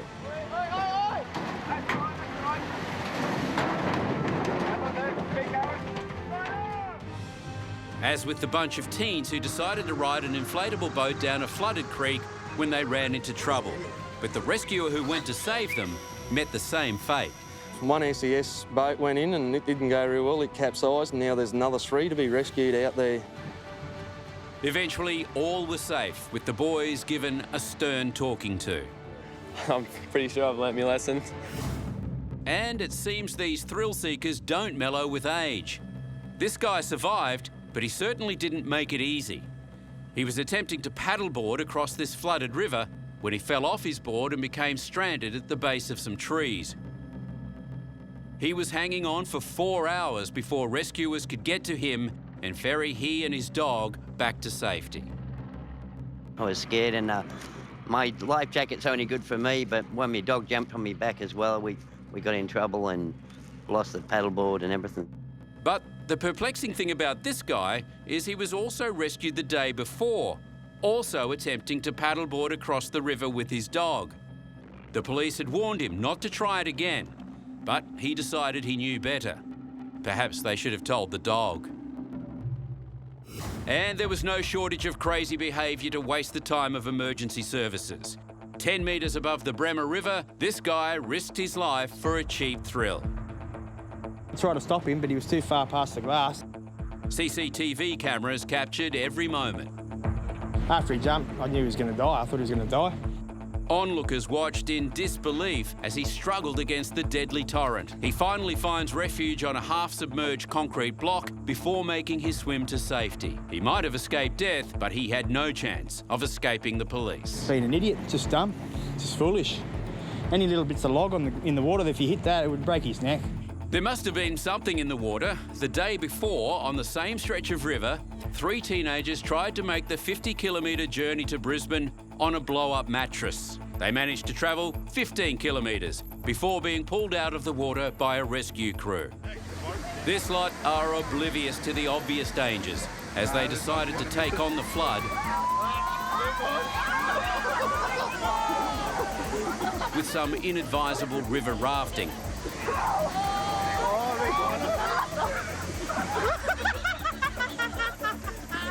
But if you're looking for risky behaviour, these guys win hands down. This footage captured wakeboarders being towed by a ute down a Brisbane road. With traffic all round, he wipes out. And the mayor didn't mince his words. Well, you're a bloody idiot. Get out of there. Melbourne is well known for its crazy weather and heavy rain. When it rains, it really pours. So you would think Melbourne drivers would be aware of the pitfalls. Apparently not. No.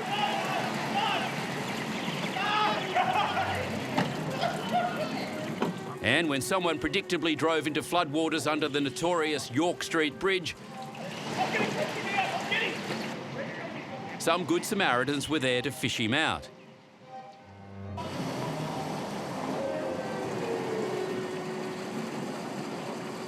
Ignoring police warnings, another driver decided to test the waters. Keep floating.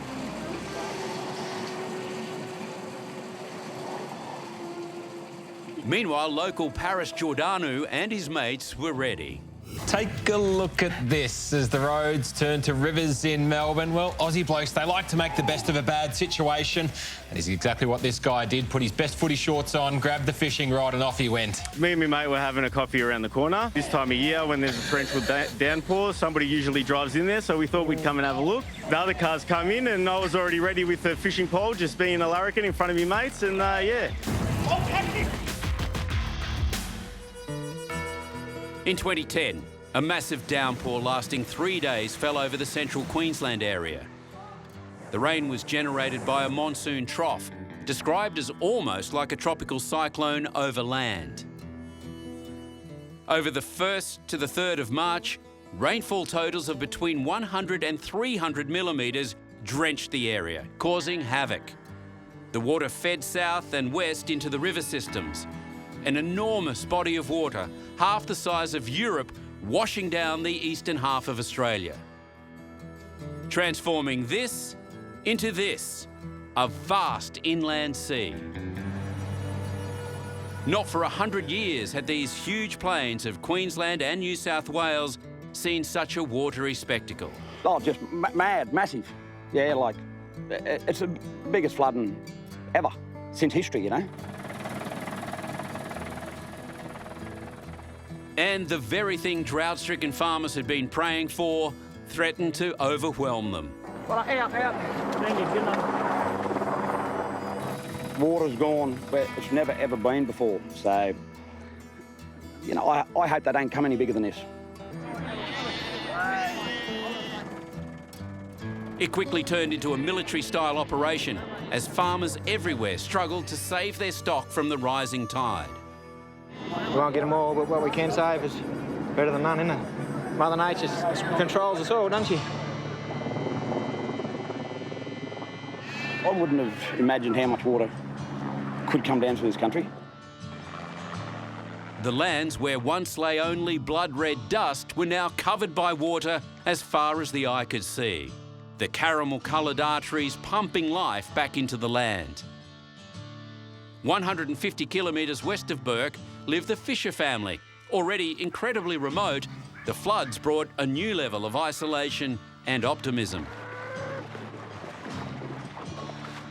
All our children, 10 and under, really have lived the entire drought, so they're now really seeing what this country can be like. Mm. And for me, the positives are probably that hopefully there's not as much dust in my house. Amazingly, for all the mess and mud, the overwhelming feeling towards this great flood was relief. It gets so dry during the drought and so depressing during the drought. When the water arrives like this down the floodplains, it really lifts our spirits, lifts our hearts. We've had the 1 in 100 year drought. This is the 1 in 100 year flood. Let's hope we have a 1 in 100 year income. And it's not just farmers who rejoiced. As life exploded in this vast inland sea, there were many who welcomed it, like environmental scientist Martin Tongs. And it's bloody magnificent. Last time I was out here, it was bone dry. And so to see wall-to-wall water, it's just fantastic. The thing is, we've got all the river systems running at one go now, and I can't remember when that last happened. That is really special. When water breaks out of the river channel and then starts moving out across the floodplain, amazing things happen. You get things coming out of the floodplain soils that have been dry for 40, 50 odd years. You still get animals coming out of the soil. For a decade, Australians looked inland and saw only drought.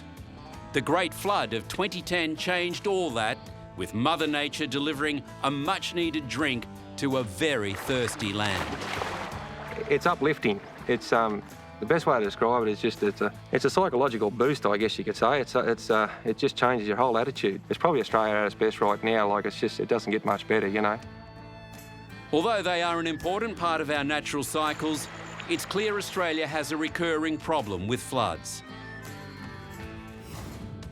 Between 1952 and 2017, nearly 2,000 people were killed by floods, 1,400 were injured, and the cost of damage has been estimated at over $50 billion. Absolutely no control, so you just swing with the punches, as they say. Floods can devastate local communities, but they also impact the entire economy, damage agriculture and infrastructure. Historically, towns have been built on waterways. Over time, the population increases in risk areas. The challenge with that is to develop flood planning for future events. While we are very good at dealing with emergencies, we are not so good at preventing disasters before they happen. It's very difficult to gauge the planning on a year-by-year basis. We're subject to weather, natural cycles. With rain events and storms predicted to dangerously intensify over the coming years, we had better start listening to what history is telling us. You can't defeat a flood, but you can improve the chances.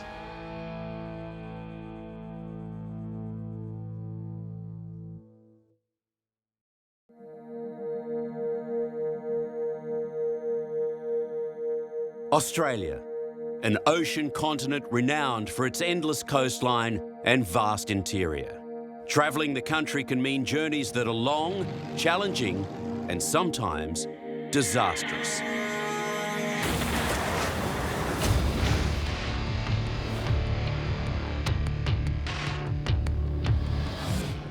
In this episode, disasters on the highways, the railways, and in the air. We're on fire. Just a warning, something is seriously wrong. Stories of catastrophe. I knew we were gone. And courage. It's come straight down on a carriage here. Most of the carriage is underneath the bridge here.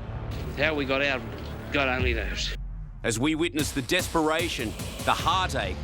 And there's a little girl around the other side, she's dead. And the heroes on Savage Australia, Fatal Journeys. Of all the countries on Earth surrounded by sea, Australia is the largest. Its landmass is 50% greater than all of Europe combined. The harbour city of Sydney is a 16,000 kilometre flight away from Europe. Almost 3,000 kilometres from Uluru in the heartland, and over 1,000 kilometres away from the Great Barrier Reef. These distances mean a massive transport network. Over 820,000 kilometres of road, black ribbons of seemingly endless highway, and dusty dirt tracks that crisscross the land.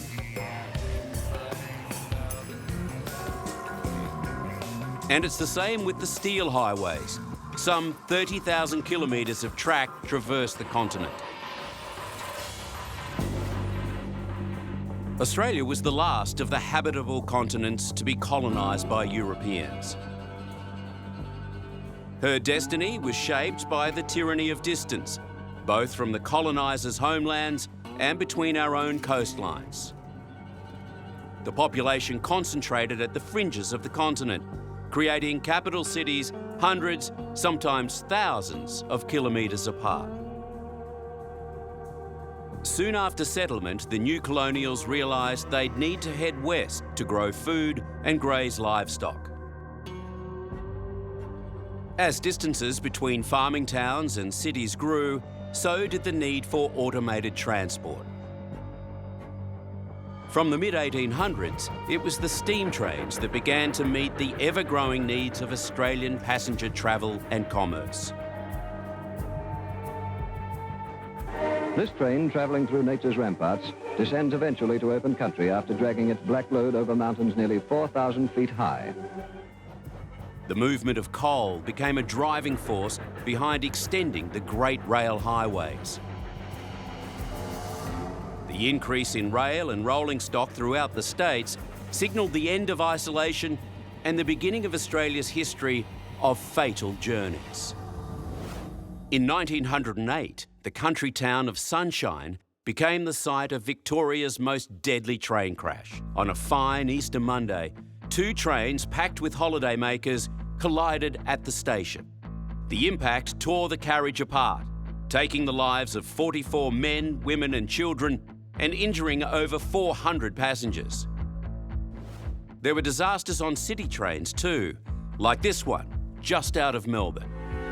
On July 18, 1910, in foggy conditions, an incoming commuter train collided with a stationary locomotive.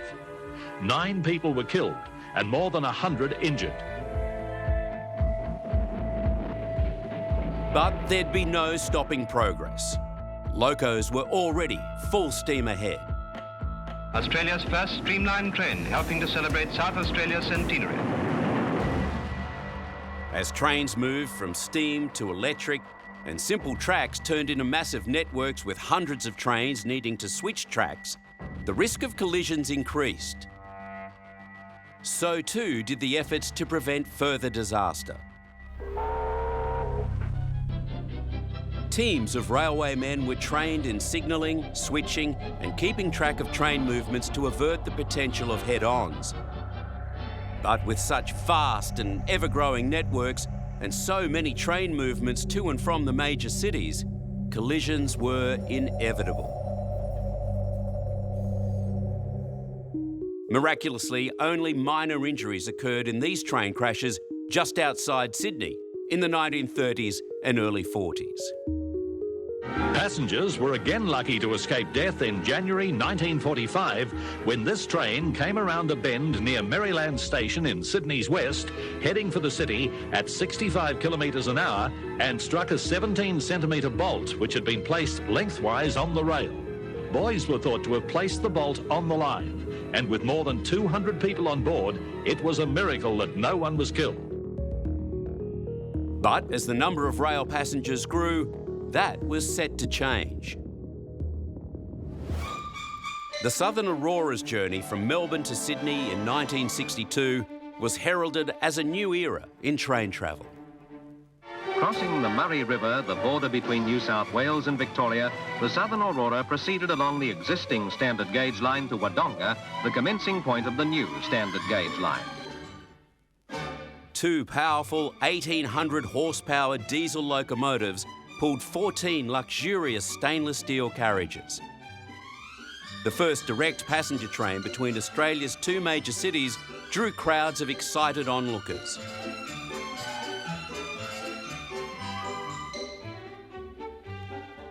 The scenic journey of almost 1,000 kilometres took passengers through stunning and isolated countryside. But less than 10 years after the Southern Aurora's inaugural journey, disaster struck 174 kilometres north of Melbourne in Violet Town. Just after 7 a.m. on the 7th of February 1969, the Southern Aurora crashed head-on with a fast freight train at an estimated speed of some 172 kilometres per hour. 8 of the Southern Aurora's 14 cars were derailed, 9 people were killed and more than 50 injured.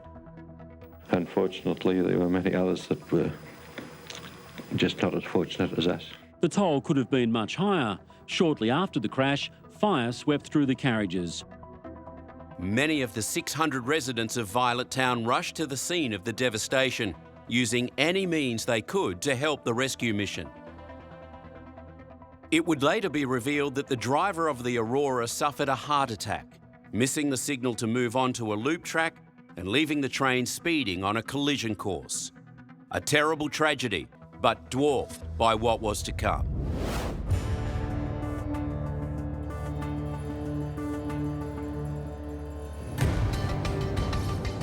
On the morning of Tuesday, January 18th, 1977, just like every other workday, thousands of people commuted from outer townships into Sydney.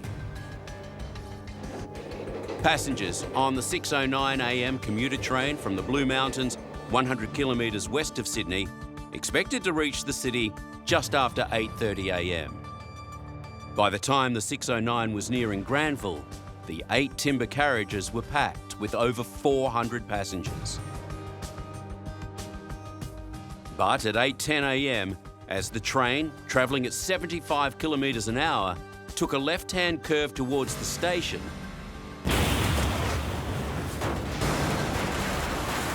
the engine derailed.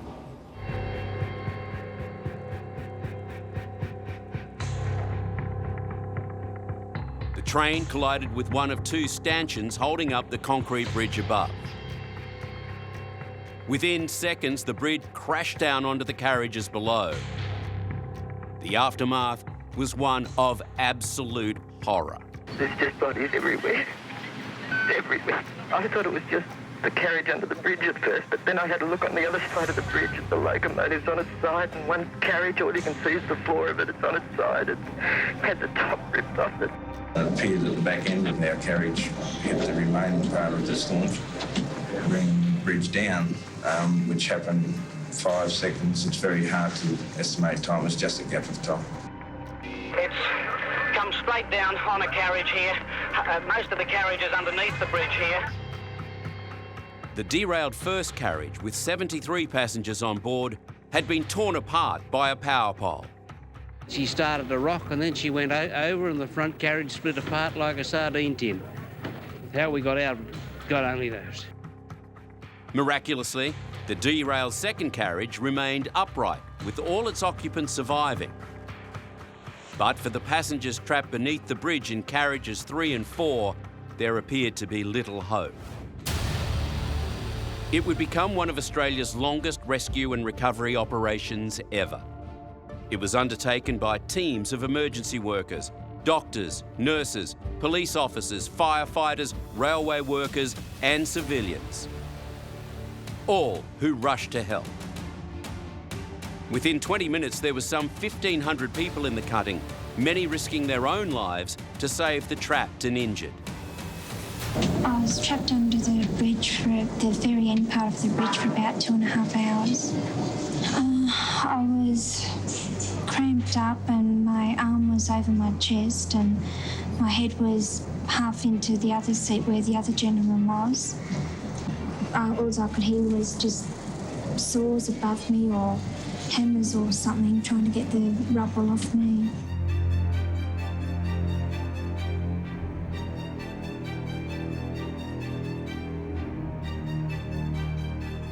The general public watched on in disbelief, wondering how such a massive tragedy could occur in a major metropolitan station. Panicked relatives desperately tried to find their missing loved ones. Can I go and see? What makes you think there's somebody in there? Well, it's the 8 o'clock train from Parramatta. Yeah. She always gets that train. Who's that? Jenny. Your daughter? Yes, and she hasn't arrived at work. Can't go down there.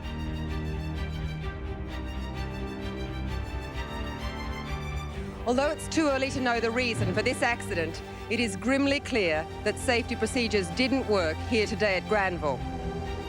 The injured began being stretchered from the rubble and ferried to ambulances.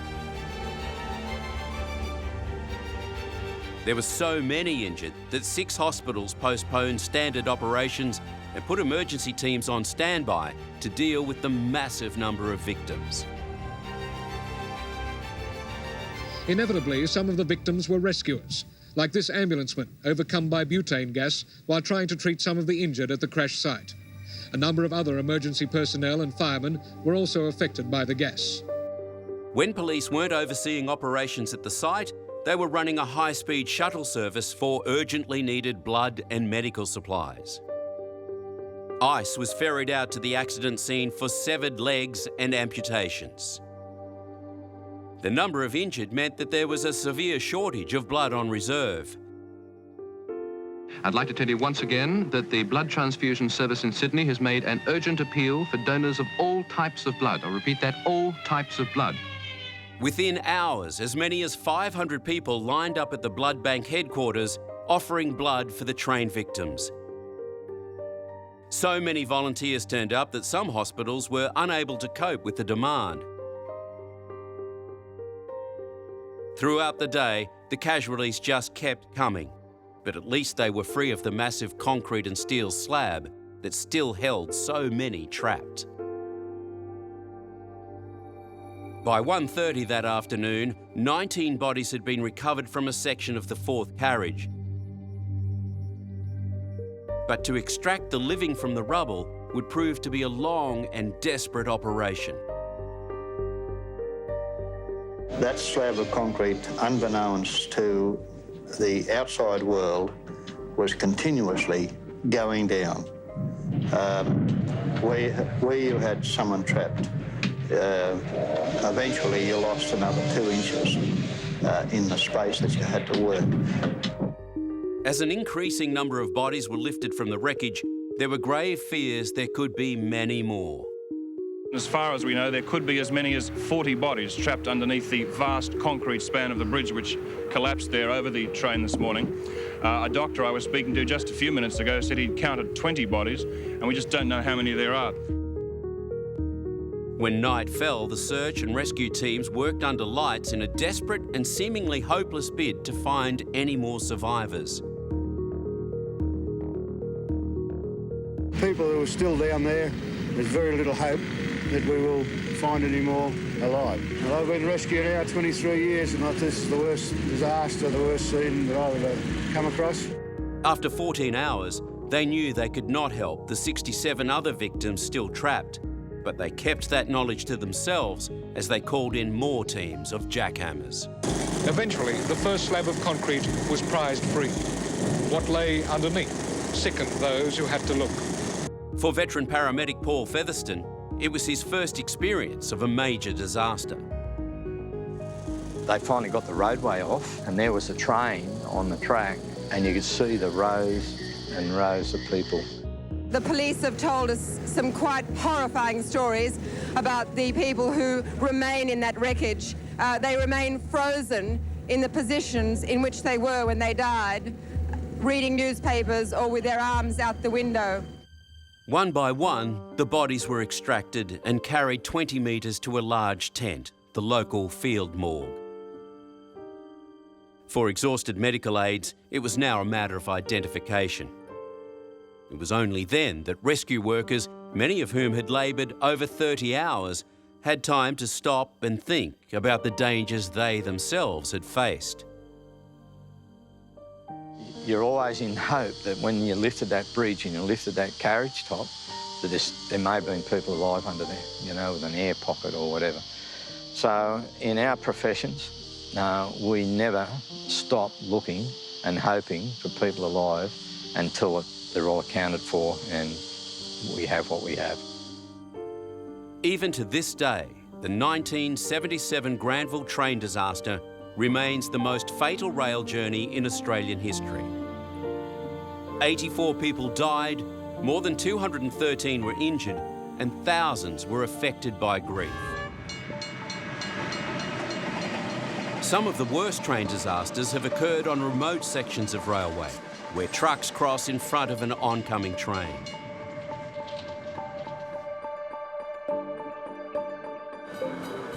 There are over 23,000 sites where rail and road intersect, Every one of them poses a deadly risk. One officer who's experienced the horrific aftermath of level crossing crashes is retired Senior Sergeant Jeff Smith. In the time I was at the collision group, we investigated hundreds of collisions at level crossings, both in the country and in the city. 95% of the crashes that were happened at level crossings when I was there was driver error or sheer driver stupidity. CCTV footage reveals a constant dice with death by impatient drivers who gamble their lives against the might and power of our biggest trains. It's a train and a car. Who's going to win that one? And who's going to die? And it's usually the person who's made the mistake. Things like that coming up is always a problem. Many of Australia's level crossings are in the middle of nowhere. And 2/3 of them have no warning bells or boom gates. But even when they do, some drivers ignore them at their peril, and the result is utter carnage.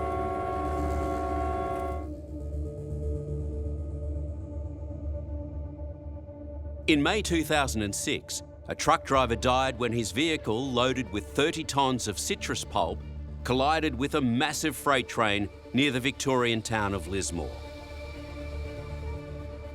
700 metres of carriages were compacted by the immense forces into a 150-metre long pyramid of twisted metal.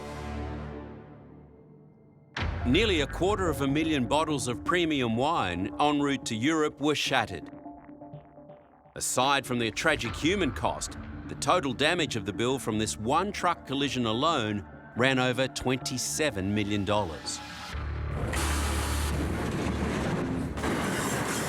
When a driver hits the emergency brake on a 1.5 kilometre freight train travelling at 100 kilometres an hour, it can take almost 2 kilometres for the train to stop. 1,266 metres it took, and yeah, I couldn't do it any faster. It just doesn't stop. When the locomotive is hauling passengers rather than cargo, the aftermath of an impact can be catastrophic.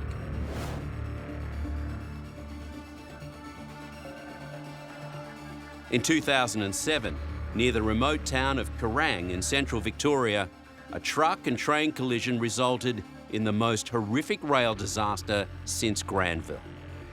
I was at the collision group for 17 years, and in terms of just absolute carnage, that was the worst job I've ever seen, and nothing comes near it.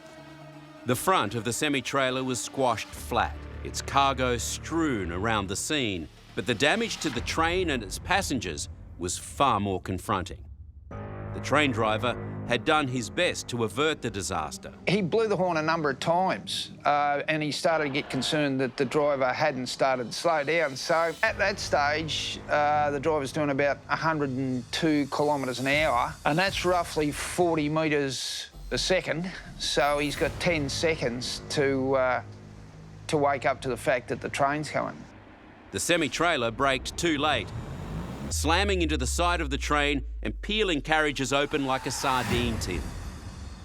When we arrived, we could see straight away one of the carriages on its own, and it had a massive gouge out of the side. The other carriages were back near the actual intersection where the crossing was itself, and it had had the whole side ripped out. It's horrible, just people screaming, you know, beside themselves. There's a dead woman in the first carriage that I had to get in and help get the gear out. And then the next carriage, it was just horrible. Just that many dead people laying around and people dying. Rescue workers were swift to arrive, setting up a triage and transporting dozens of injured passengers to hospital. People were ripping like lining and seats out to get to injured because you could just hear the people that were underneath. They were under all the metal that was peeled back from the train. But for many of the passengers, there was no hope. The death toll from the Kerrang train disaster could rise today. Emergency crews have resumed the grim search for bodies, with 3 people still unaccounted for. 11 passengers have already been confirmed killed. 23 others remain in hospital. After every disaster, there are investigations and new promises to increase safety at level crossings. But the carnage continues. Mother of 4, Vanessa Carlson, had simply failed to stop.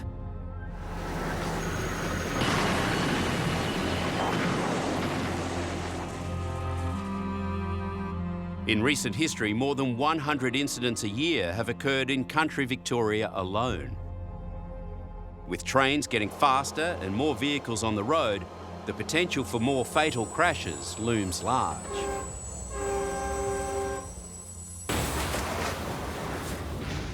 There are now over 400,000 trucks on Australian roads.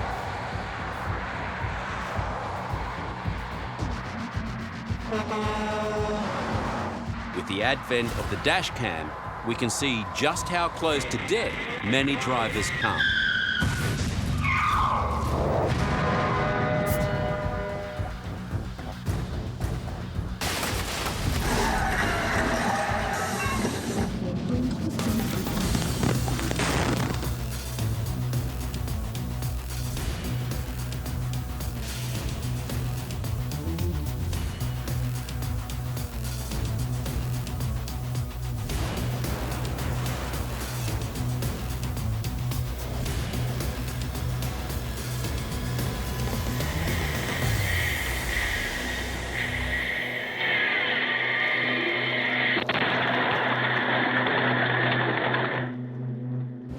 But some defy all the odds. This is footage of a woman next to her car, seconds after colliding with a fallen tree. You all right? Suddenly, an out-of-control truck flies around the corner. It swerves to miss the other truck and heads straight for the woman. I'm about to be killed. That's what went through my head. The truck ploughed into her sedan, pushing it down the highway just seconds after she made it to safety. A dash cam in Sydney in 2014 captured a truck travelling so fast it's almost airborne as it topples over cars stopped at the traffic lights.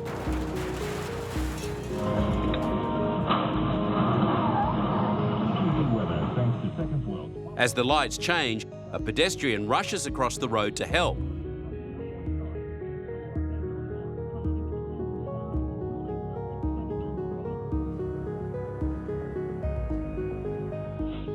No one could believe what had just happened on their regular daily commute. My life flashed before my eyes, yeah, it was just, it was shocking. Rescue workers rushed to the scene and extracted the injured from the 7 crushed vehicles. Miraculously, there were no fatalities. Everyone in that accident has actually walked away with no life-threatening injuries, and I just frankly can't believe it.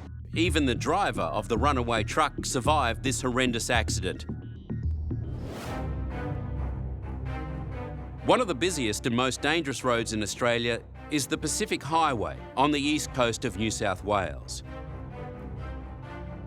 It's known as the Black Ribbon of Death, an 800-kilometre stretch of road that's taken the lives of thousands of travellers. Up until the late 1990s, much of the road was undivided, adding to the risks and incidents of head-on collisions. With such great distances to traverse, many truck drivers choose to travel at night. It's a practice that likely contributed to a fatal collision on the 20th of October 1989 at Grafton.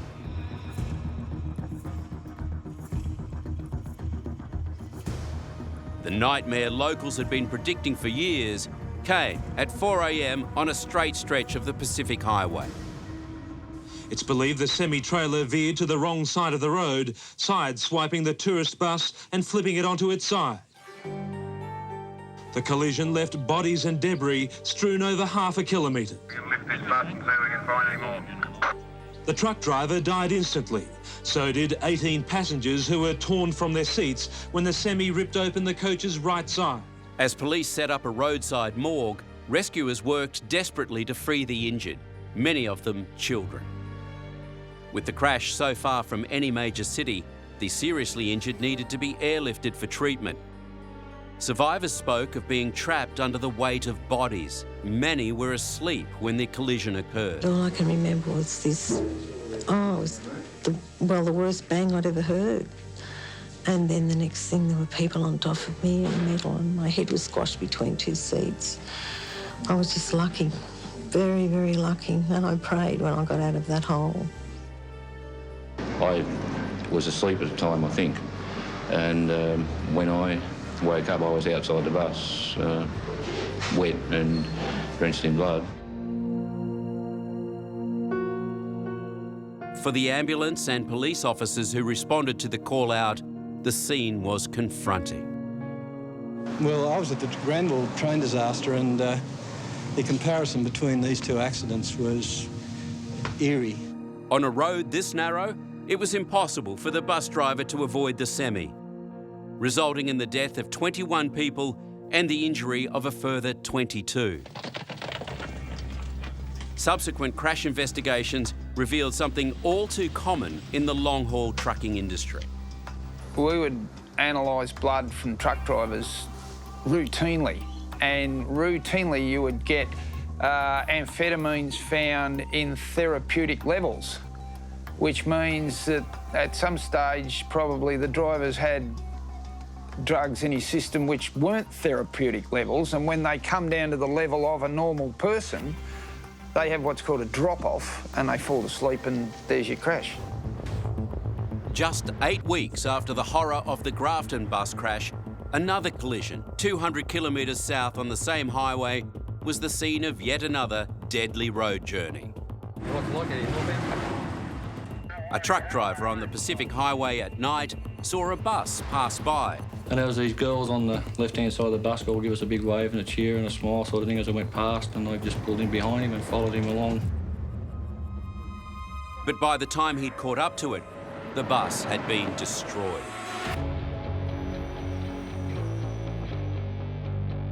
So soon after the horror of Grafton, an even worse road disaster seemed incomprehensible. At 3:30 a.m, just 3 days before Christmas, 2 coaches had slammed head-on at Clybucker Flat near Kempsey. So severe was the collision, one bus speared through the front of the other. Rescuers found bodies littered through the wreckage. The debris of seats, people and hand luggage was from the floor to the ceiling. Priority was given to tending the survivors. Many of them were trapped and pleading for help. Well, in this situation, we just got to treat the greatest number of people. We had a fellow that stopped breathing over here. We just had to leave him. We couldn't resuscitate him.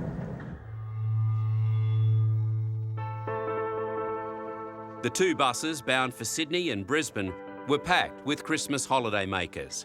Their journeys cut tragically short when one of the coaches veered onto the wrong side of the narrow highway. No doubt many of the passengers were heading for families to share with them for Christmas time, and to have this happen just sort of accentuates the tragedy. Even for the most experienced police, the disaster was a terrible shock. This is the most horrific accident that I've ever seen in 38 years in the police force. By the time they dragged the coaches apart, the death toll had reached 35, with a further 41 injured. The only upside in the face of such a huge loss of life were demands to have Australian coaches fitted with seatbelts to help avoid other massive tragedies. But it would be years before those laws were implemented. In 1994, Boondall, an outer suburb of Brisbane, was the site of Queensland's deadliest bus crash. On a straight, modern stretch of divided road, a now all too familiar tragedy. A coachload of mostly retirees ended up on its side down a steep embankment. Before emergency workers reached the scene, members of the general public entered the wreck to find a nightmare. There was just a mess of bodies, legs, limbs, all intertwined with each other and entwined with the seats. So we had to sort of untangle them and lay them out. Many were bleeding. There's one lady I pulled out who had her arm severed right off just below the elbow. And there's a little girl around the other side, she's dead. And I think I brought another lady out, she'd die too. And I think most people wonder whether they're going to be able to cope with what they actually see, because it's not like a movie, it's for real and something has to be done immediately. While 25 ambulance crews rushed to treat the injured by the roadside and ferry them to hospitals, a makeshift morgue was set up for the 12 passengers who died. No one escaped injury. The elderly who did survive were shattered. For everyone at the scene, it was a trauma they'd be unlikely to recover from anytime soon. They never get easier, and they're one of the types of incidents that we dread coming to. Everyone there did their best to help others, including Beth, who was separated from her friend. And she just put lipstick on her lips, and I turned to her and I said, "Oh, gee, you look pretty now." And then after she came and lay down on the grass beside me, and I said, "Now you're a bloody mess, aren't you?" She had blood in her hair, blood all over her face, and tried to make her laugh, but poor darling. In the decade or so since these fatal road journeys, the dangerous black spot on the Pacific Highway has been bypassed. Most of the highway is now a divided road, and seatbelts are enshrined in law. But that's not necessarily the end of fatal journeys on Australian roads. Who could believe that you'd have a bus without seatbelts in them? I mean, where on outer space does that come from, that you'd be driving around in a bus worth 400 grand and there was no seatbelts in them? Well, now that's changed. Things like that will stop, I hope, the big ticket crashes.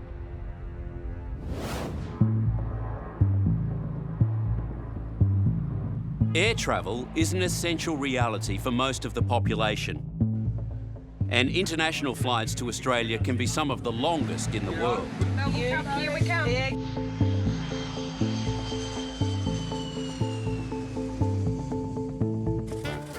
These long-haul flights are nothing compared to what they once were. In the 1930s, the journey from Sydney to London took 10 days, with 30 refuelling stops on what became known as the kangaroo route. What was conceived as a mail run evolved into the most exotic international travel imaginable. It marked a golden age of aviation for passengers who could afford the trip in luxurious Qantas Empire class Catalina flying boats. Up from the bay on full takeoff power. Flaps up and engines back to cruising speed for a single circuit.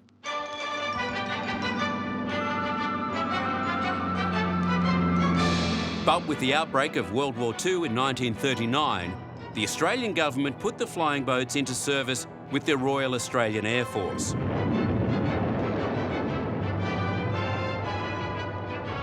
By 1944, all bar one had been destroyed. Since the very early days, there have been many journeys by air that have ended in tragedy. As it attempted to land on that runway, apparently it crashed. In the years between 2005 and 2014, 254 aircraft have been involved in fatal journeys, with 374 deaths. One side of the popular shopping centre was torn open, intense flame, fuelled by aviation gas. The plane's tanks would have been full. The newest addition to Australia's commercial airlines, the Fokker Friendship Abel Tasman. But it was in the 1960s when a Fokker Friendship went down, creating the country's worst commercial disaster. A TAA flight smashed into the sea at Mackay. It disappeared into the ocean along with all 29 on board. Mackay today is a city in mourning. The cause remains a mystery 56 years later. In another commercial air tragedy, a Transair flight that took off from far north Queensland in 2007 failed to reach its destination of Lockhart River.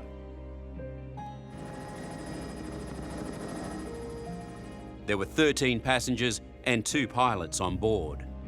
And we're still searching along the flight path to determine what may have happened to the aircraft, and we have had absolutely no indication of what may have happened at this point in time. The following day, in rugged hills, just minutes from safety, the flaming, smouldering wreckage was found. Little was left. The plane left Bamaga on the tip of Cape York on a scheduled service flight to the Lockhart River. But just 11 kilometres north of the airstrip, it slammed into a mountainside and burst into flames. Conditions were poor, with cloud cover as low as 400 metres. They missed clearing the top of the mountain by 100 metres. All 15 people on board, including the 40-year-old captain, perished. As the decades rolled by, commercial planes became bigger, faster and safer. But even one of the world's safest airlines has had its incidents. We're on fire. In 2008, a huge hole was blown in the side of a Qantas jumbo when an oxygen cylinder exploded mid-air. The paramedics and ambulance people into the aircraft. That major incident was followed by another 3 months later. 100 passengers suffered injuries when a computer fault caused an Airbus A330 to nosedive more than 300 metres. An emergency landing was made in Western Australia, but worse was still to come. On the 4th of November 2010, another Qantas Airbus A380 carrying 469 passengers suffered an incredible 60 system failures. The captain, Richard de Crespigny, was a 25-year veteran of Qantas. Before that, he was a pilot in the Air Force. For him, what happened in 2010 was a once-in-a-lifetime event. I don't think an Airbus aircraft has ever been challenged as much as this has. I think a Rolls-Royce engine's never failed so spectacularly. Master warning, something is seriously wrong. We heard a bang and we just passed off turbulence. Only 5 seconds later, we heard a louder bang, almost like a bomb sound. And then we saw smoke almost directly onto the left wing. Slightly more stressful when the piece of wing at the front flew back across the top of the wing, back behind the plane. And I had an elderly couple beside me that I couldn't really say, hey, you should have seen that, that's not good. QF-32 was only minutes into its flight out of Singapore. And unknown to anyone, there was a small oil leak in engine number 2. In the super hot engine, the oil ignited. Within seconds, one of the 160-kilo turbine discs exploded at incredibly high speed. 2 pieces smashed through the wing, severing the plane's controls, while a third did the same underneath the plane. Engine number 2, overheat and failure. Engines 1 and 4 degraded 2 levels in thrust. Electrically, the left-hand side of the aircraft was dead. We lost 50% of the hydraulic systems. The brakes underneath the wings were reduced to 30% braking efficiency. And anti-skid was inoperative. Fuel system, 3 tanks out of 11 functioned. No transfer system was available. No jettison system was available. We had multiple holes in the wing, which disrupted the airflow over the wing and caused the stall speed to increase. Modern aircraft automatically send data to the engineers on the ground in real time. So the drama in the sky was frantically being tracked back in Sydney. There's a hole in the wing, there's fuel gushing out of the wing, and the engine is in a bad state.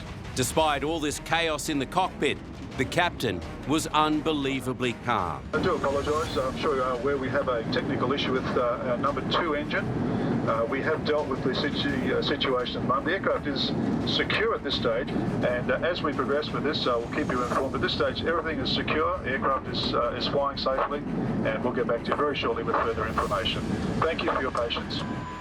As more checks came up, you started to question how many systems will I have left? Has a whole aircraft failed? 20 Centre. We have emergency services on standby.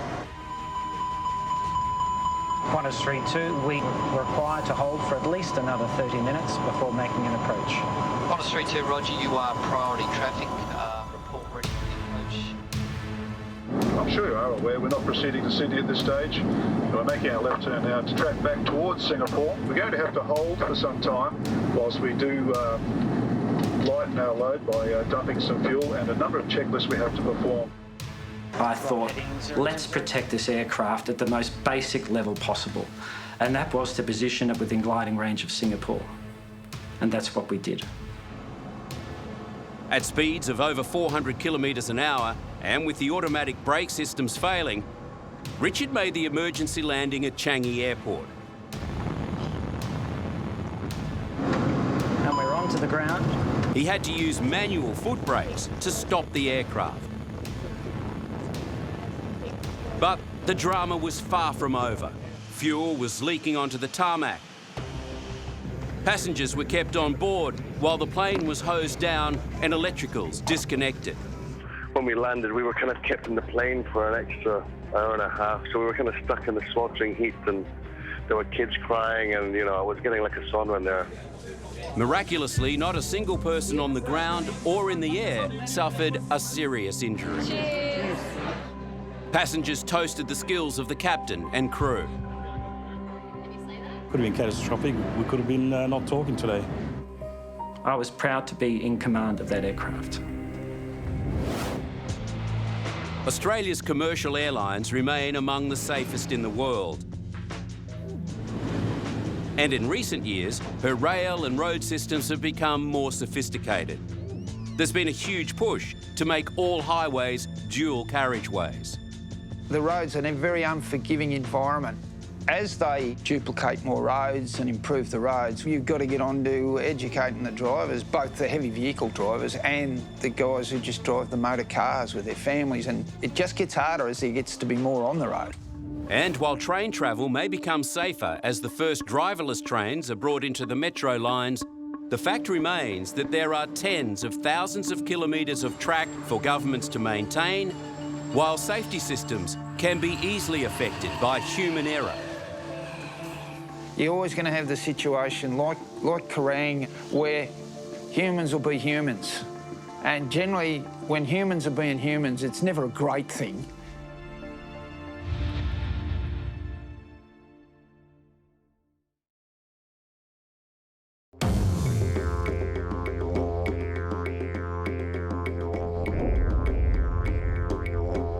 Australia's native plants and animals have adapted to life on an isolated continent over millions of years, evolving over eons into unique and amazingly varied species.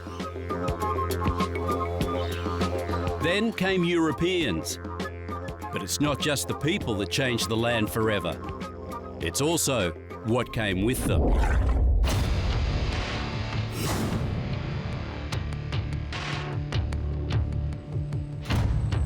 Over the next hour, you'll witness the devastation of the lands and the waterways, the ceaseless slaughter of native animals, and the savagery of man's revenge.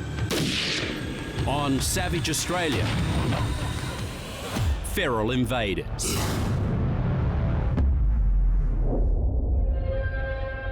Since 1788, about 11% of the country's 273 native mammals have gone extinct. Australia is an island ark. It's home to an extraordinary diversity of life. One of the major impacts on this diversity of life are pest animals. The appalling fact is that millions of animals are killed by feral attack every single day. Whether it be wild dogs, feral cats, rabbits, foxes, they all have a major impact on our threatened species, wildlife, and our landscapes more generally.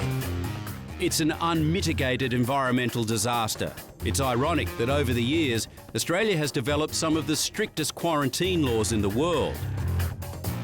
If it grew or breathed, we'd bin it or spray it. But even though countless pests have been stopped at the arrivals hall, the horse had bolted a long time before. Tally-ho! The dogs are on the scent and the wild pigs dash for cover. Feral pigs are a foreign menace that rip into sheep and lambs and decimate the Australian landscape. Hunters in the 1940s trained their dogs to bring down pigs without hurting them, so they could be sold later. It was dangerous, and sometimes the dogs wouldn't survive. It's easy to see how they kill lambs. How would you like a rip from that tusk?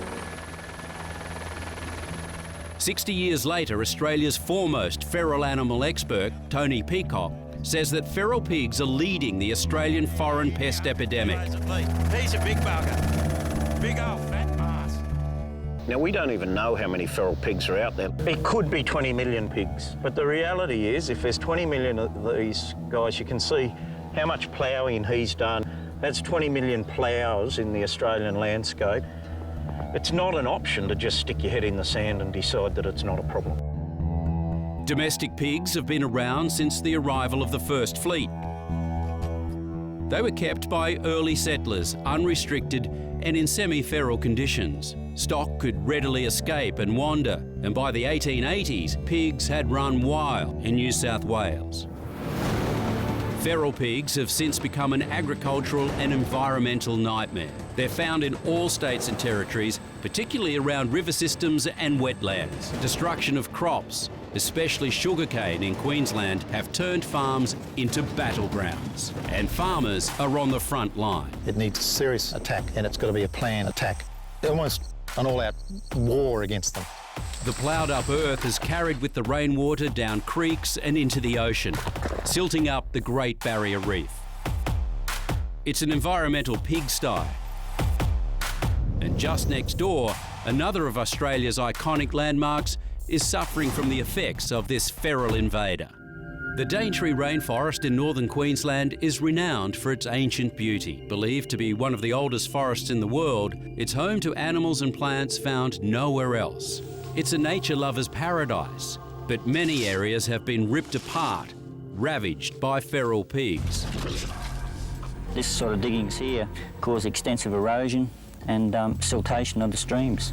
Nearby banana and sugar growers have lost millions of dollars, and endangered wildlife is under siege. It's estimated there are around 12 animals per square kilometre, but authorities and locals have fought back. Contracted trappers have been catching up to 400 pigs a year. It's arduous work, particularly in the wet season when the pigs go to ground. The pig hunters use old logging tracks and follow the paths of creeks and rivers to access the impenetrable rainforest to lay traps baited with bananas. The pigs are shot while still in the trap. Feral pigs are mostly disease-ridden and full of parasites, so the meat is essentially inedible. One of the proposed solutions to the problem of feral animals, including pigs, is recreational shooting. 2,500 kilometres south, in the Hunter Valley of New South Wales, it's a frosty early morning. And these intrepid shooters are out hunting down their prey, the feral pig. I love animals, but these animals are killers themselves. There are millions of them. It's a good thing for some of us to be doing something about. We're environmental sheriffs. There we go. This morning's hunt may serve a practical purpose, but it's not all about pest control. Yeah, when I go for a shoot, and just the peace and quiet of it, you're not stomping around the bush, you know, you're being very gentle, very quiet, you're stalking. Generally, it's just communing with nature and then killing it. But when it comes to dangerous feral invaders, size doesn't matter. These little creatures have brought disease and destruction on a grand scale. Australia already had around 60 species of native rat, but the problem started with the arrival of these guys, the black and brown rat. They carried with them death. In 1899, the dreaded bubonic plague had spread to the Pacific, and Australian colonial authorities were acutely aware that it was only a matter of time before the disease reached their continent. It arrived via rats aboard cargo ships from Hong Kong on the 19th of January, 1900. Ships brought wave after wave of infection to the crowded, unsealed streets around Sydney Harbour, packed with hastily built shanties for the city's dock labourers. Squadrons of rat catchers were formed in the next few months. Tens of thousands of vermin were killed and burned in special rat incinerators, with some councils paying 6 pence a head, making the pestilence very profitable. The infected were quarantined at Sydney's North Head, with more than 1,700 people sent to the station. Many would never leave. Between March and July 1900, the rocks and waterfront areas were barricaded off, disinfected and often demolished. By the time the outbreak was over in August 1900, a total of 303 cases had been reported, with 103 deaths. An early warning as to the dangers of a seemingly innocuous feral invader. But the rat has a nasty little cousin, the house mouse. Plagues of house mice occur in the grain-growing regions of southern and eastern Australia around every 4 years. As the mice congregate around food sources during plagues, their density can reach a staggering 3,000 mice per hectare. One suggested cause is that, as an introduced species, mice don't have natural predators in Australia, allowing their numbers to grow alarmingly. Serious mouse infestations have occurred in grain-growing areas for more than a century. Plagues are common following exceptionally good cropping seasons. In 1993, in South Australia, Australia's biggest mouse plague caused approximately $96 million worth of damage. The mice destroyed thousands of hectares of crops, attacked livestock, damaged vehicles, and ruined buildings.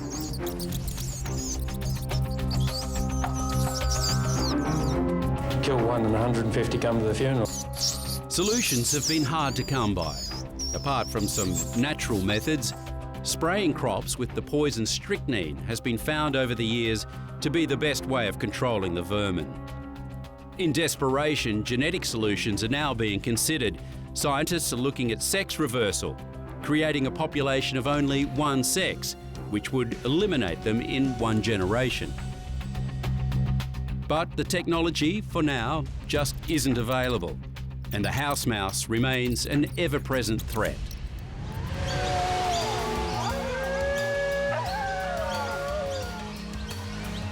Roaming the Australian bush, there are bigger versions of the feral menace, packs of wild dogs. Domestic dogs gone feral, the iconic pure dingo, and hybrids between the two. Dingoes are descended from wolves and arrived in Australia around 5,000 years ago. They're seen by many as being partly responsible for the extinction of the thylacine, or Tasmanian tiger, on the mainland around 2,000 years ago. There are more dingoes now than at any other time in their history, due to man providing handy waterholes and the ultimate fast food in the form of rabbits. Since rabbits have come out to this country, rabbits arrived out here probably about the turn of the century, and they tend to occur in very, very large numbers, and together with the provision of waters, it provides a haven for dingoes. Not many animals, apart from humans, hunt for sport. They'll get into a mob of kangaroos and they'll kill 3 or 4, and they'll eat one or one and a bit and they'll leave the rest, just for fun. But dingoes have also developed a taste for humans. In Uluru, Central Australia, 1980, a dingo attack made world headlines. A dingo snatched and killed 9-week-old baby Azaria Chamberlain from the tent where she slept. Her mother, Lindy Chamberlain, initially accused of murdering Azaria, was immortalised by this phrase: "Dingo's got my baby." The body of Azaria was never found despite extensive searches. The blood-stained clothing was the only evidence the child had been killed. Australia Museum's David Bock thinks it was classic dingo behaviour. The dingo was clearly being opportunistic. It would have been hanging around the campsite, looking for food, and it just saw this as an option and took it, and the rest is history. Doubts surrounded the death until dingo attacks became more frequent. There's only one known remedy for this national pest, and that is ceaseless killing by every available means. It's been this way in Australia for 150 years. For many, one of the gentlest animals in existence has been seen as the most destructive, despised creature to walk the earth. He's an introduced animal, and I think the only way we're going to get relief out of him is to try and exterminate him completely. But despite every effort, the rabbit remains. 2 mating rabbits can produce 33 million relatives in just 3 years. And the effect rabbits have had on the ecology of Australia has been devastating. Looking at this, you'd think there was enough grass here for livestock, native animals and rabbits. But it's an illusion. The rabbits have destroyed permanent grasses and shrubs and left the greener surface weeds. A few years later, this land will become a dust bowl, riddled with erosion. Even the rabbits will die, and it's a cycle that's been repeated through the years. If fodder is plentiful, they eat the best of it. If scarce, they eat the lot. Unless checked, they stop the regrowth of pastures and natural vegetation. And it was all the European settlers' fault. In 1859, the Clipper Lightning arrived from England with a dangerous cargo, 24 wild rabbits. They'd been imported by British farmer Thomas Austin, who missed the noble sport of shooting rabbits in the countryside. Now he could sit on his veranda of an evening and pop off a few. As he put it, the introduction of a few rabbits could do little harm and might provide a touch of home, in addition to a spot of hunting. Little did he know what a devastating feral scourge he'd inflicted on the nation. And within 70 odd years, I mean, the 20 odd rabbits had grown to over 10 billion rabbits, which had a devastating impact on the landscape more broadly. 24 became thousands, then millions, then tens of millions. The spread of rabbits was helped as people realised there was big money to be made from rabbit meat and furs. And so drovers and trappers carried pairs of rabbits, letting them go well ahead of spreading populations. Pretty soon, much of the best pastoral country looked like a huge rabbit warren. Back then, wool sales were the lifeblood of the nation. Because of rabbits, the loss of pasture cut Australia's sheep numbers by half, bringing the country's economy to its knees. Australia was in a really sort of bad place for many, many years with rabbits. By the 1880s, things were desperate, but a possible breakthrough came from a very unexpected place. In 1898, a scientist in Uruguay discovered a virus called myxomatosis, and it was suggested it could be used for rabbit control in Australia. But opposition to the idea was intense, and for the time being, the idea was dropped. Instead, they tried so-called rabbit-proof fences built along state borders, but the rabbits just got through by digging under them. As the 20th century rolled on, the trappers were having a field day. They were desperate times, and methods used to control the rabbits were often brutal and inhumane. Rabbit drives involved rounding up thousands of animals and clubbing them to death, with children encouraged to join in the slaughter. It may not have been high-tech, but it was cost-effective. There was only one way out, and the authorities resorted to a solution proposed over 50 years before. In the 1950s, we released myxomatosis, a disease that devastated the rabbit population and then led to a resurgence of much of our wildlife that was affected by rabbits, and also gave agriculture a boost. They're ugly, full of poison, and totally unstoppable. We're talking about the cane toad. At last count, there's 1 billion of these little critters hopping around the Australian countryside, and they're killing our wildlife. Most of northern Australia has succumbed to these feral invaders, and they've reached 3,000 kilometres south, as far as Sydney. Now they're sweeping west towards the fragile Kimberley, wiping out native wildlife as they go. But there are many people doing their best to draw a red line in the dust. The Kimberley is a vast tract of wilderness, 420,000 square kilometres. An ecological marvel, miraculously unspoiled. Until now. cross. Nightfall brings forth an army, the last line of defence, in a desperate bid to stop an advancing enemy, the cane toad. Get those ones around the light, there's a lot of them. The toad has pushed 2,500 kilometres west to the town of Kununurra, the latest battleground in its relentless march through northern Australia. Make sure you have a look underneath the bridge too. Ben Scott Virtue is Commander-in-Chief of the Kimberley Cane Toad Busters. The dedicated band of locals joined by volunteers, tourists and backpackers trying to make a difference. Picking them off by the bagful. Each battle is a small victory for Ben and his team. But when you look at the sheer size of the region and the kind of terrain involved, it's clear who will win the war. The Kimberley will fall to the toads.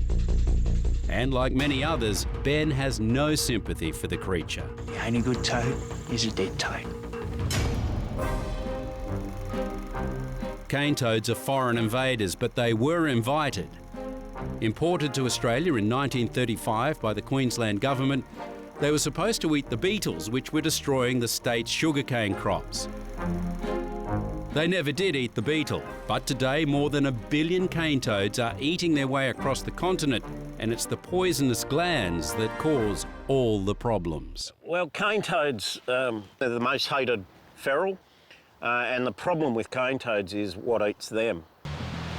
On a creek in the Kimberley, scientist Sean Doody monitors the monitors, keeping tabs on families of goannas he believes will be wiped out by the end of the year. The toad's poison is a death sentence. Well, Merton's goannas love frogs. They see a cane toad, think it's a frog, grab it, and they actually don't even get them down. They die from just mouthing the toad. It's taken 76 years, but these slimy invaders have become faster, hardier and more adaptable. Scientists say their evolution in the Australian bush has delivered almost a super toad that has conquered Queensland, most of the Northern Territory, and here in Western Australia, they're on the doorstep of one of this country's most iconic national parks. If something's not done about them right now, this Bungle Bungles area could suffer the same fate. Toad busters like Ben Scott Virtue are determined to fight this war to the final amphibian. The Kimberley is his line in the sand, and D-Day is fast approaching. This is Lake Argyle, south of Kununurra, and Ben is here to check on how close the looming invasion has come. The news is worse than anyone feared. The calling cards of the colonisers are already in evidence. It looks like an olive python.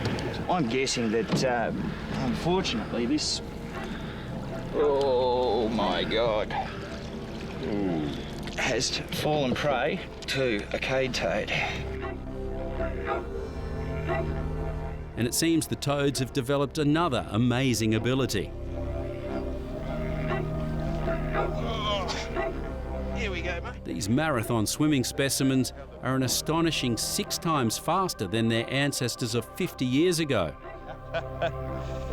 And that's the secret to the cane toad's prolific spread. Who knows? They are an incredibly hardy animal. I wouldn't put it past the toad to have swum even from that distance over on the eastern side of the lake. Scientists call the rapid evolution the Olympic Village effect.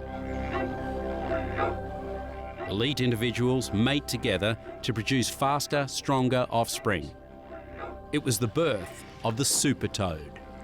This wet season, we've seen the largest movement that has ever happened on our recorded history. 85 kilometres in a couple of the corridors, toads have moved over this wet season. Absolutely phenomenal. Winding its way through the beehives is Piccaninny Creek, the first creek system that the toads will use to access the heart of the Bungle Bungles. The Kimberley will be lost, and unless a long-term scientific solution is found, the rest of toad-free Australia will inevitably fall. What's the saddest for me is my kids.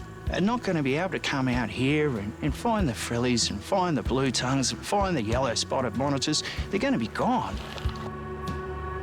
But things are looking grim. Scientists seeking that silver bullet recently lost government funding. And even if it finally comes, the war might already be lost. Just after dawn in far northwestern Australia, a highly trained Springer Spaniel is on the trail of a very damaging predator. A feral cat. The dog has been taught to single out the smell of these wild cats from the vast array of animal scents in the Kimberley.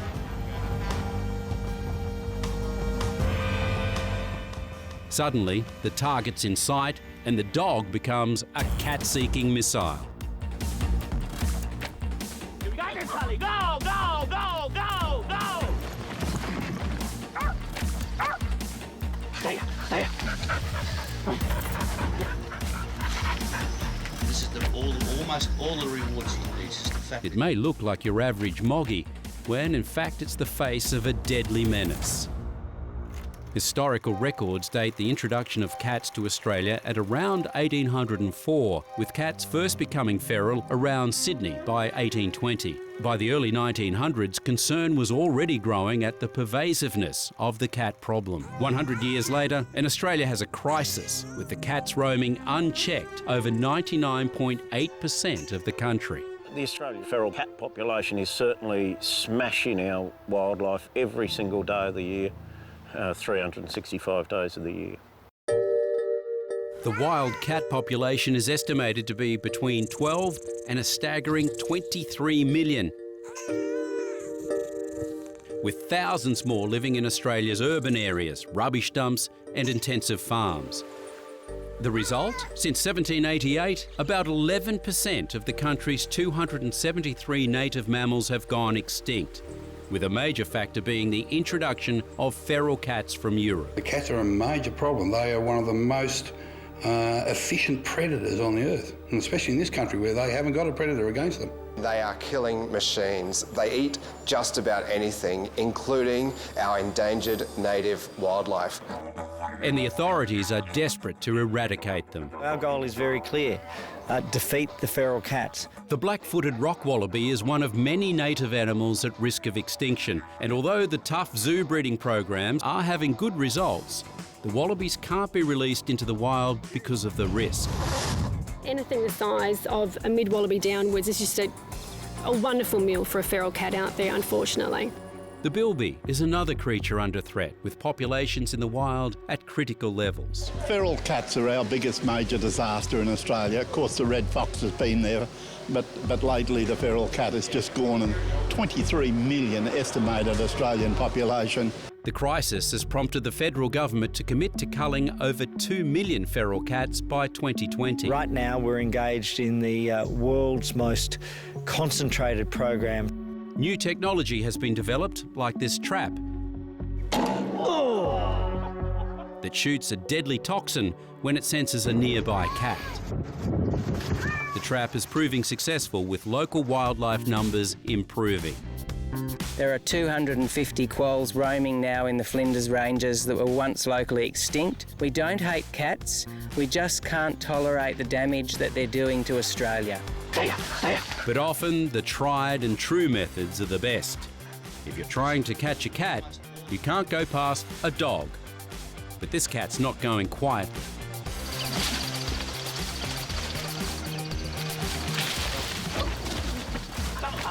Go, Sally! Go! Up the tree, good. Good girl, Sally. Right. Come on, mate, come on. Let's go, come on. Let's go, come on. Here he goes!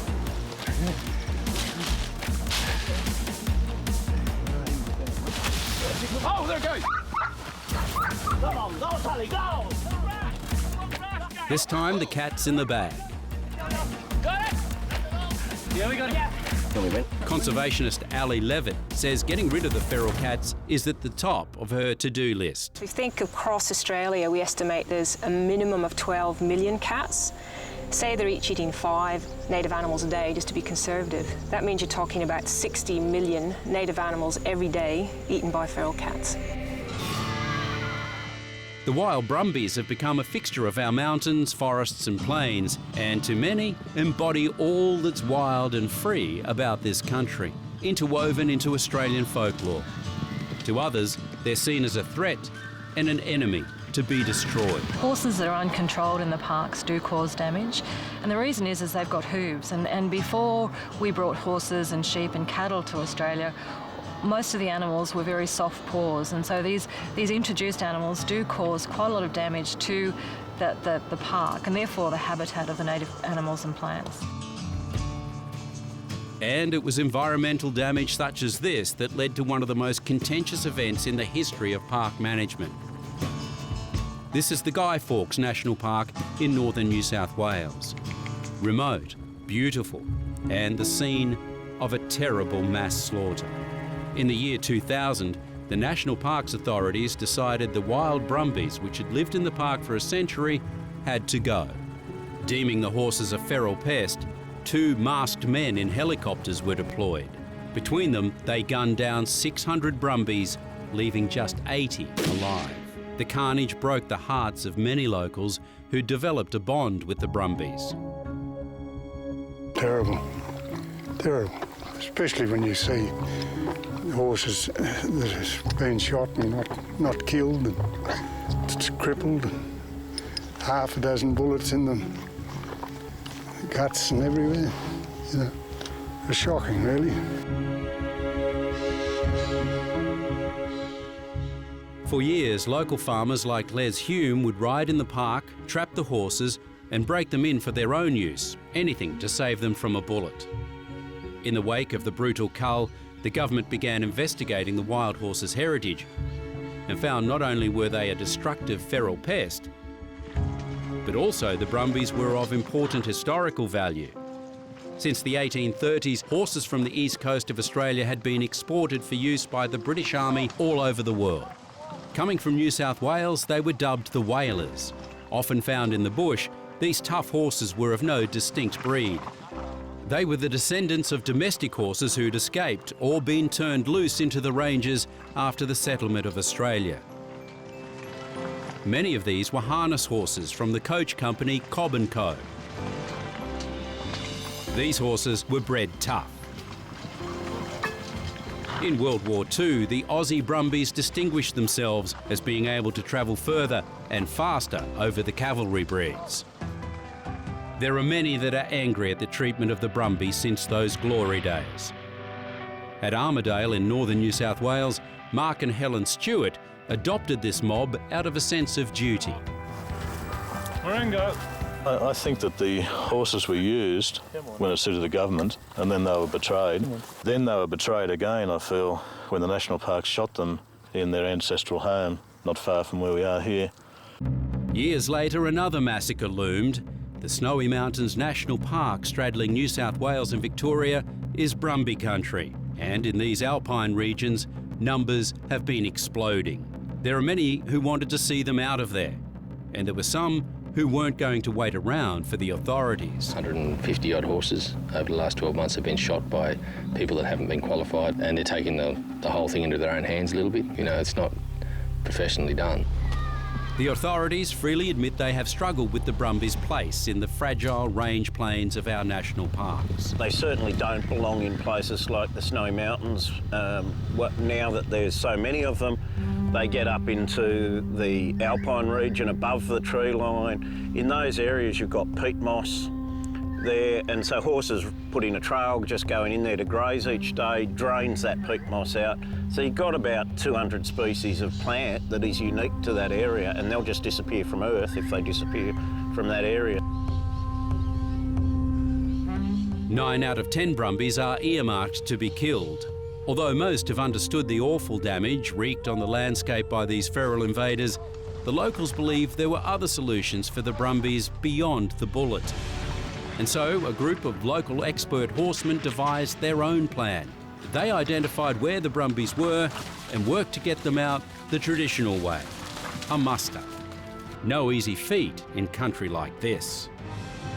It's efforts like these, along with a massive public outcry, which finally led authorities to stay their hand. The proposed cull of the high country brumbies has been halted for the time being, or at least delayed. Most people, when you explain the devastating impact of pest animals, they're accepting of control, but it has to be done in a way that's acceptable to the community, otherwise you shoot yourself in the foot.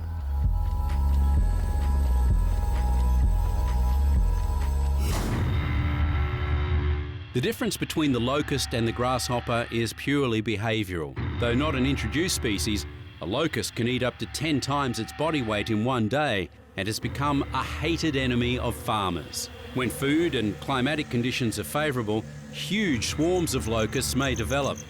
The threat begins with an infestation of juvenile locusts which hatch in huge numbers after rains and begin feeding on crops. At this stage, they are yet to develop wings. You can see the brown front line of the locusts eating their way through the crop fields.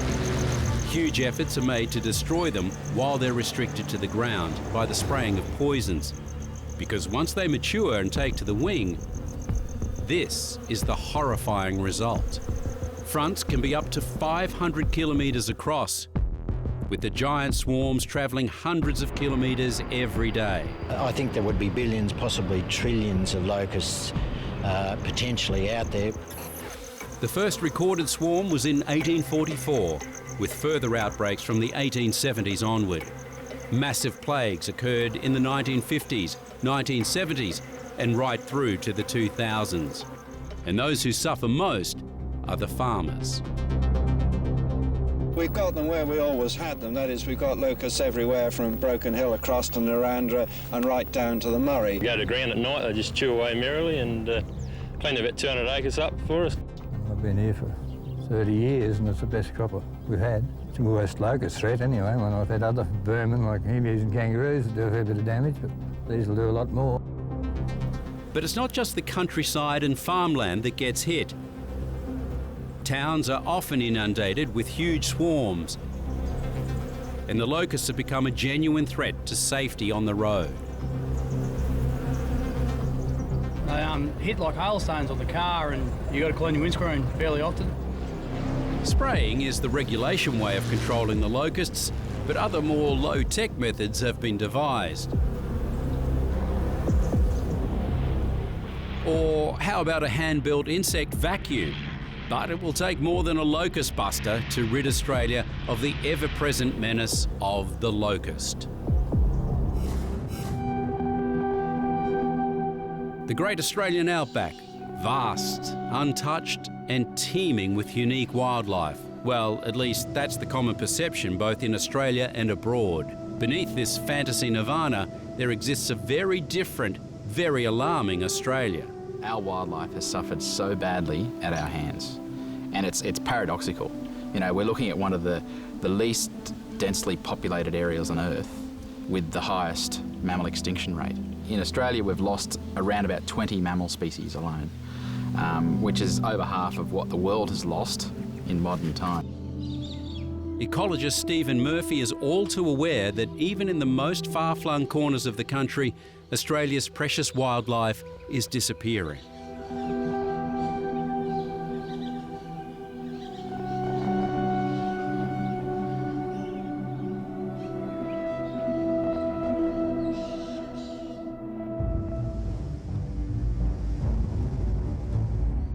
Scientists and researchers say that this decline in species is like a death spiral. It's like Australia's natural fauna has literally fallen off a cliff.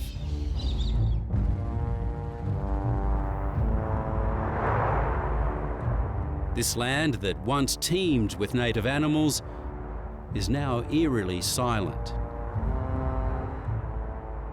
Whatever's happening in Northern Australia, it's a very subtle change, because you look out, you fly across Northern Australia, you look out the window of the plane and it all looks intact. Tropical savannas of Australia look like they're doing okay. But you get on the ground and have a look around and you realise there's a lot of things missing. For the last 5 years, Stephen Murphy has been working in the Kimberley, tracking once abundant animals. Mammals like the tiny but feisty pale field rat.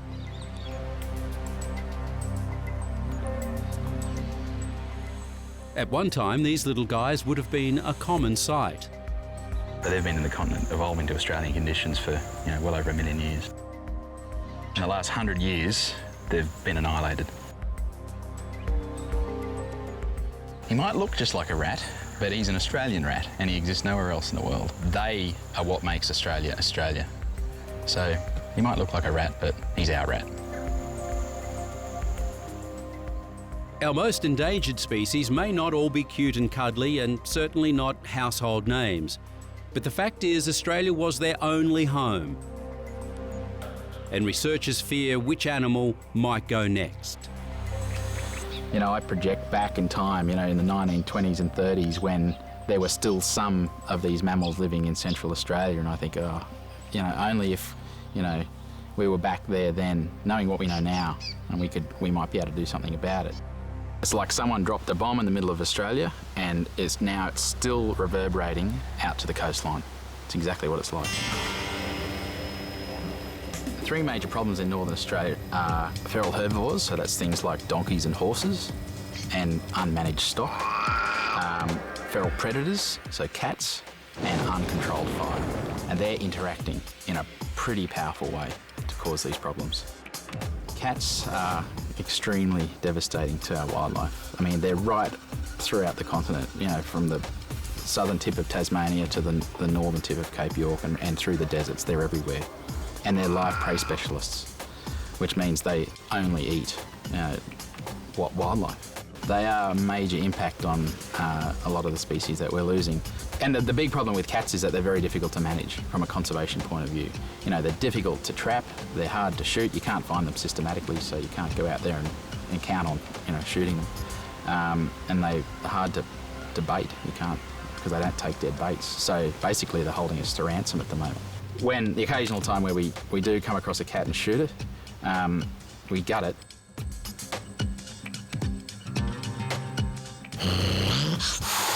So check this out. This is the stomach contents from a feral cat that we shot just 2 days ago. And when you see the impact of just one feral cat, you understand the scale of the problem. That's a frog leg. Looks like. These innards tell a tale of destruction that's repeated by an estimated 20 million feral cats across the country every day.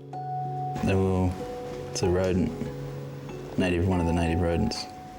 We're up to, one, possibly 2 frogs, a bird, I'd say judging by that fur, maybe 2 small mammals. So that's 1 cat in one night. You back of the envelope calculation, magnify up, and you're talking about hundreds of millions of native animals being eaten by cats every year.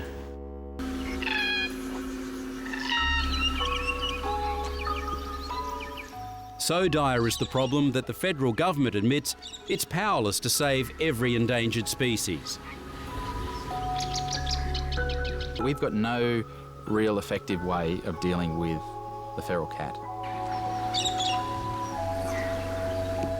Preserving our native wildlife has fallen increasingly to private donors.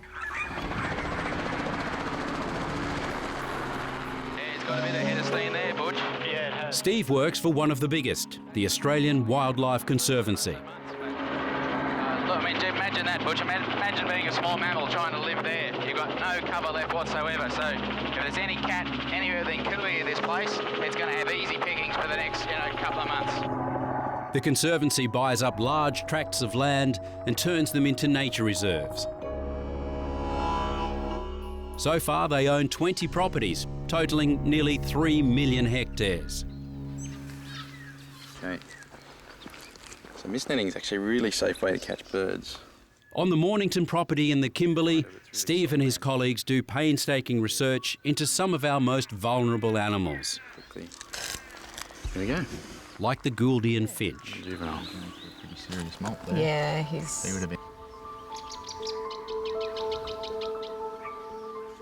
We are here, we have a crisis, we could do something about it.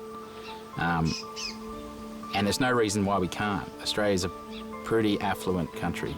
We should be able to spare the resources to fix this problem, which is in all of our interests. Whether we like it or not, we are part of an ecosystem, and if that ecosystem is collapsing around us, We would be very unwise to ignore that. By giving these lands back to our native wildlife, Stephen Murphy is already seeing dramatic results. But we have to reverse this disaster of our own making. When I wake up in the morning, I feel like there's a big job to be done. I love wildlife, I care about it a lot, and the fact that I will never be able to see a lesser bilby keeps me awake at night. It honestly does. And the fact that it's happening right now, on our watch in Northern Australia, it's chilling in a way.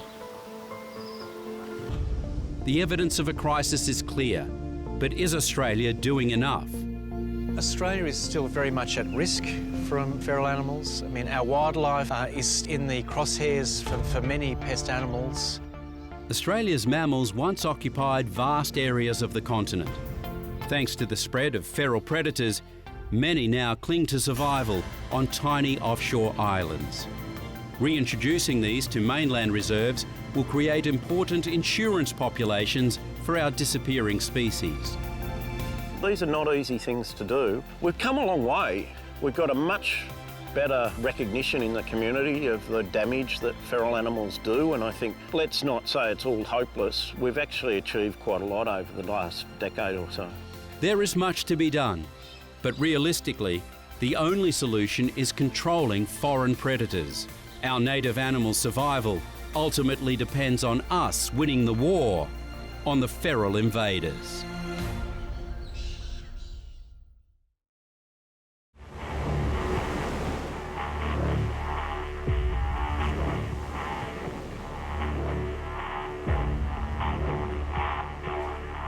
Australia is a mecca for tourists.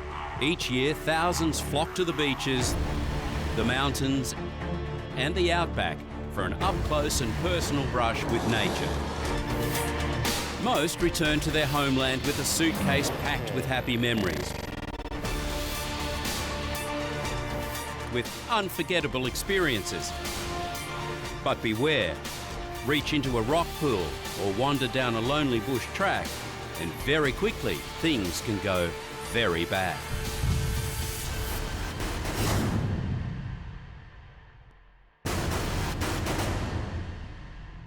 Over the next hour, discover the hidden perils of a natural wonderland.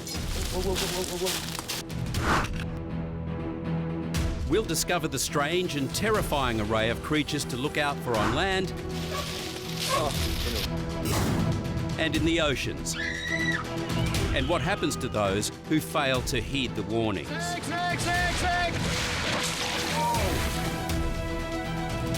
They started to panic. I'm gonna die. On Savage Australia, animal attacks. It's one of life's true pleasures to swim through clear, warm, tropical waters, to laze amongst the myriad of life and dazzling colour of beaches and reefs. But these areas can be just as dangerous as swimming in the wide open ocean. You may think sharks are the only thing to be worried about, but up here, they might be the least of your concerns. Beautiful tropical waters, we love it, but so do the animals because it's the right habitat for them. The dangers along Australia's reefs and coastlines can often be beautiful, mesmerising, and potentially deadly. Often referred to as the most venomous creature on the planet, the biggest and nastiest version of the box jellyfish carries toxins that attack the heart, nervous system, and skin cells. Box jellyfish, they're deadly. They're considered the most deadly marine animal that's out there.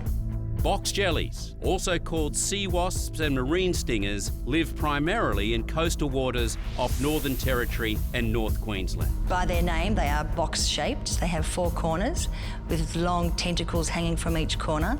They actually have eyes on each of those sides of their box, so they're quite sophisticated eyes, actually, so they believe that they're quite clever predators, that they can actually target their prey and hunt them down. Up to 15 tentacles grow from each corner of the bell, and they can reach 3 metres in length. Each tentacle has about 5,000 stinging cells. Unlike most other jellyfish, they have developed the ability to propel themselves rather than just drift, jetting up to 4 knots through the water. Over the years, the species has killed over 60 people in Australia and caused countless disfigurements. The sting is so overwhelmingly painful, victims have been known to go into shock and drown or die of heart failure before even reaching shore. Survivors can experience considerable pain for weeks and often have significant scarring where the tentacles made contact. During the summer months, the only safe way to enter the water is in a stinger suit. At a Townsville beach in North Queensland, 7-year-old Osborne Q was enjoying a swim with his sister. Suddenly, Osborne felt a sting and started screaming in pain. His sister dragged him to shore, where a frantic fight to save his life began. Off-duty nurse Kim Riley happened to be walking her dog when suddenly all her skills were called upon as she battled to keep young Osborne alive. I've done CPR before. I've had good outcomes and had bad outcomes. And this was one time I just did not want a bad outcome. I thought, just breathe, please. She brought him back to life, not once, but twice. Osborne recovered, although with painful wounds to show for it. If it weren't for her, I'd never be alive. We're so thankful. Like, words cannot express how thankful we are. These are the unbelievable injuries inflicted on a young Rachel Shardlow after being nearly fatally stung while swimming in the Calliope River near Gladstone. Said she couldn't see, and then she said, am I going to die? And then she said, I can't breathe, and fell unconscious on the ground. The doctors called it a genuine miracle that Rachel is alive. They had never seen anyone survive such horrific injuries. I won't even go swimming at the beach, just in pools. And these predators are found as far south as Stradbroke Island, which is where 15-year-old Michelle Carcless was severely stung. That's how my hand got like that. Just lost my breath. Couldn't breathe properly. I thought I was going to die or something.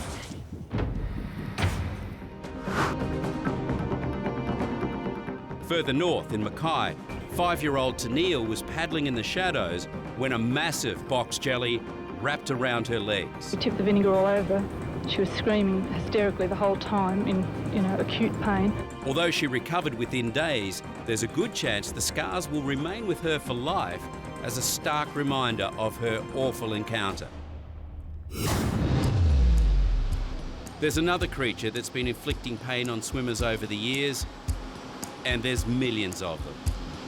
Portuguese man of war, or as we call it here, the blue bottle. During summer months, we'll see them all up and down the east coast of Australia, and is actually a colony of animals. It has a breeding section, a feeding section, and a stinging section. Blue bottles are active hunters, dragging their tentacles through the water in search of prey. And then the main fishing tentacle contracts the prey towards the mouths, yes, plural, of the blue bottle. The prey is violently impaled by thousands of tiny harpoons, then immobilised with deadly toxins. And amazingly, these armada of bluebottles have little floats that act like sails to catch the wind.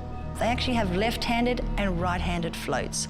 So only half of the armada will be blown on shore, and the other half will still be able to survive.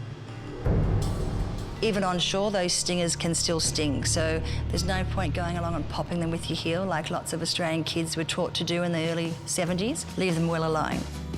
Bluebottles have been a menace on Australian beaches for decades.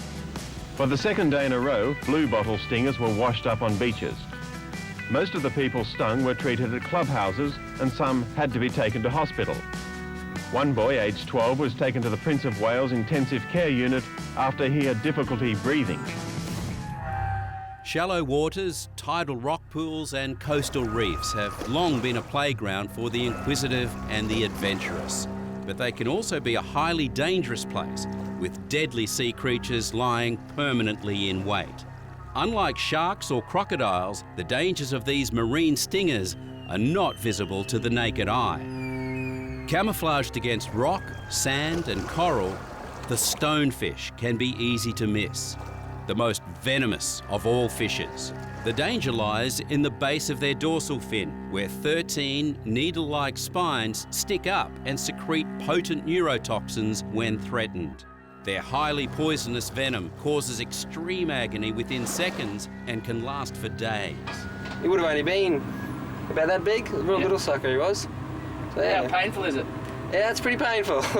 Pretty painful. The pain can be so strong that victims can go into shock or cardiovascular collapse, causing death. Stonefish antivenom is the second most administered in Australia.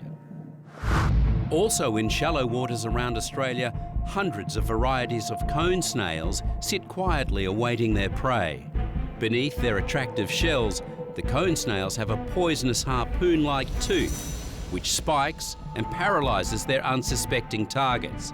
Once immobilised, the proboscis extends and the prey has been devoured. So if you actually accidentally touch one of these snails on the barrier reef, you can get paralysed or you can actually die. For humans, stepping on a cone snail or even picking it up can trigger a defensive sting, causing intense pain, vomiting, muscle paralysis and respiratory failure, and at least one death was recorded in 1935. More active and just as dangerous is the tiny blue-ringed octopus, so named for the rings that appear when the eight-legged sea creature feels under attack. The blue-ring octopus, when they're provoked, it will give you a very nasty sting. The venom is injected and it's very, very toxic. Again, it's a neurotoxin. You've got to get help as quick as you can. Death is likely caused by paralysis of the diaphragm, resulting in suffocation. They are responsible for at least 2 deaths in Australia before 1960.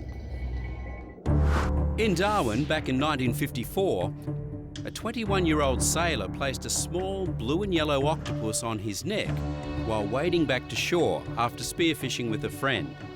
The friend noticed a tiny trickle of blood from where the creature had been. The sailor was unaware of being bitten, but soon complained of a dry mouth and difficulty breathing, and he was taken to hospital. The distraught friend said the sailor's last words were, "It was the little octopus. It was the little octopus." When it comes to dangerous creatures, size definitely doesn't matter. Just ask Sam Canizay. They're interesting looking creatures. While the 16-year-old was icing his leg at Brighton Beach in Victoria, recovering from a football match, the pint-sized piranha prawns were feeding on his flesh. For half an hour they chewed away, his legs numb from the freezing water, until he got out.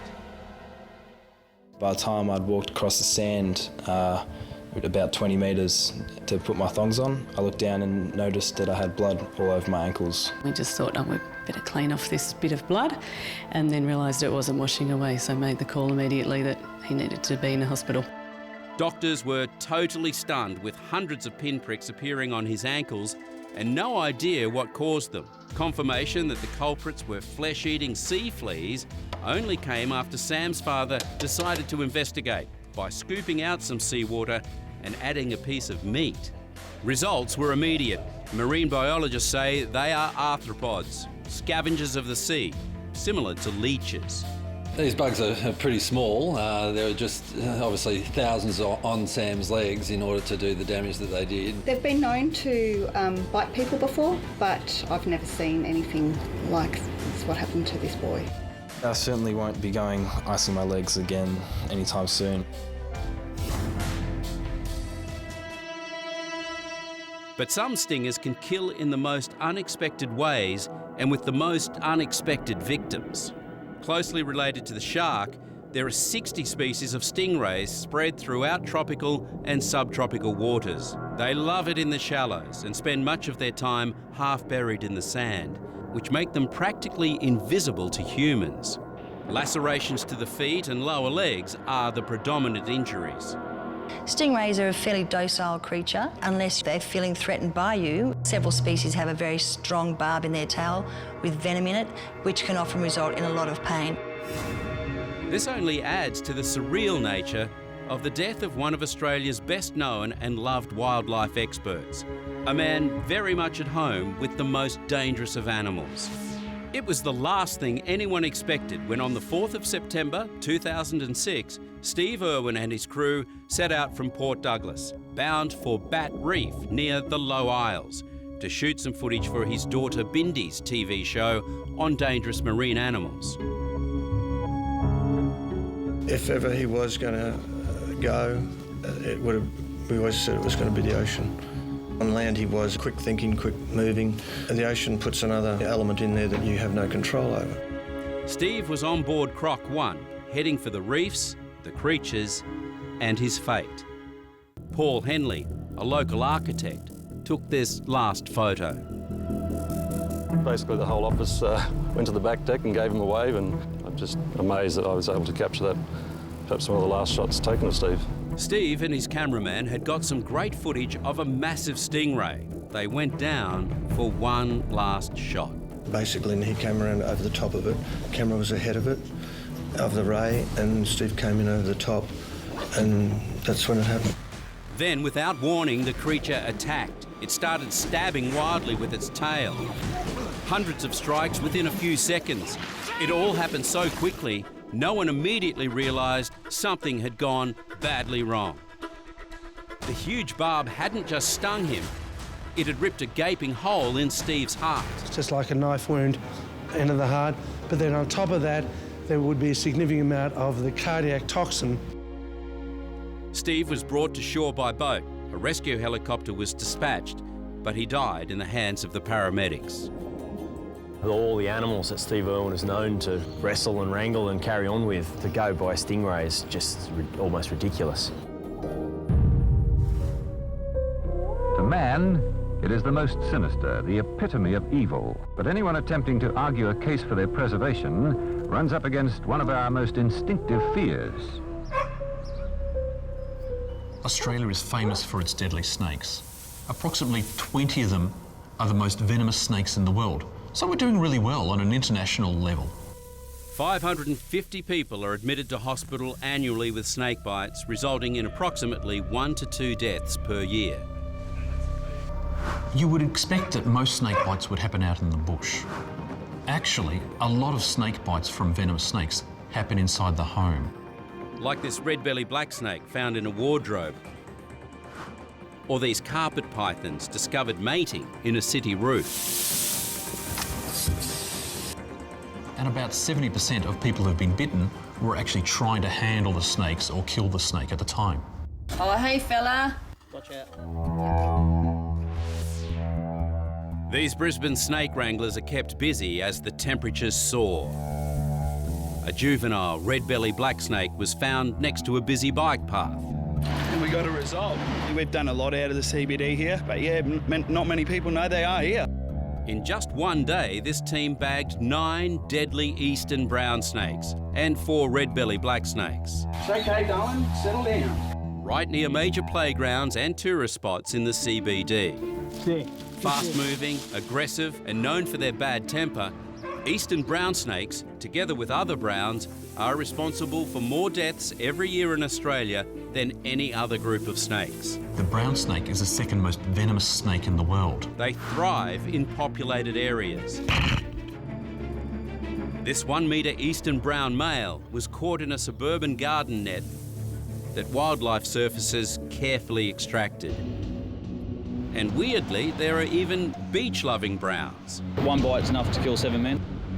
We just came back from a swim, came back to dry ourselves, and there's a few snakes. Came about that close to me. But in the bush, they can be hard to spot. There he goes, there he goes, there he goes. What have we got here, mate? If disturbed, the eastern brown raises its body off the ground, winding into an S shape, mouth gaping open and ready to strike. Its venom causes paralysis and stops the blood from clotting, which may take many doses of anti-venom to reverse. Victims can collapse within a few minutes. By the late 1980s, anti-venoms had long been proven as lifesavers, but the snake identification process still had issues. In suburban Adelaide, this almost led to a tragedy in the case of 3-year-old Josh Harper, who was bitten by a brown while he was taking a drink in the local park. His mother, Lorraine, rushed him to emergency. As we walked through the door, Josh's heart stopped. Partial paralysis had set into his body. He was unconscious, of course, didn't know who I was or anything. I was starting to panic because I looked at them and I said, "Is Josh going to die?" And the doctor just glared at me. He didn't answer me, just sort of shrugged his shoulders. He explained then what they were doing and why it seemed to be taking so long, that they really needed to identify this snake because nothing can be done until it is. I think it's that one. The doctors were standing there with a snake and books and trying to identify the snake, and they would come in and look at him and just sort of shrug their shoulders at me and say, "Well, you know, we're trying." But as time was going on, you could see that Josh was losing, we were losing him. With just minutes remaining before certain brain damage, snake expert Dr. Julian White arrives. And Dr. White he walked in, and as he walked past the doctors, he said, "That's an adult brown snake, this is the type of venom, this is the amount, now get on with it." If Dr. White hadn't walked in, and at the very moment that he walked in, Josh would be dead. He would not be alive today. And brown snake venom can cause some alarming symptoms. Safety Bay is a pretty coastal suburb of Perth, Western Australia, and home to Janine Taylor, who's also lucky to be alive. She looks like this because of a snake bite, but she wasn't bitten on her face. She was bitten on her foot. Horrifically scared. I didn't know what had happened. I didn't put it to the sting on the toe. It happened outside her local bowling club. Felt like a sharp prick. I actually thought maybe a spider had got me or a bee. My head was spinning, my brain was spinning. I couldn't move my legs. She was rushed to hospital where the doctors first thought it was a heart problem, until several hours later when her face started bleeding because the venom was thinning her blood. Then they started to panic. I'm going to die. 7 hours passed before the doctors realised she'd been bitten. At 5 o'clock in the morning they said to me, "Do you want us to call the kids? Because we don't know whether you'll be talking to them in 20 minutes. Doctors took a punt on the type of snake, giving her anti-venom for a brown snake. People have died, you know, irrespective of anti-venom, they die. But Janine pulled through and doctors couldn't believe it. Quite dramatic signs of active bleeding into the soft tissues suggests that she was very lucky to survive. If you think that's a lucky escape, how about this? In Alice Springs in 1994, Carol Matthews was just back at work after a kidney operation when things took a bizarre turn. Felt the first prick and didn't think anything of it and just kept looking. But when she felt a second prick, it made her look down. She couldn't believe what she saw. A snake suspended in a spider web. It wasn't just any web, it was home to a redback spider, and the snake was a deadly brown. She was rushed to hospital where there were doubts about her story. Well, I don't think they believed us until Mum walked in with the jar with both of them in it. Doctors say it's a miracle she survived.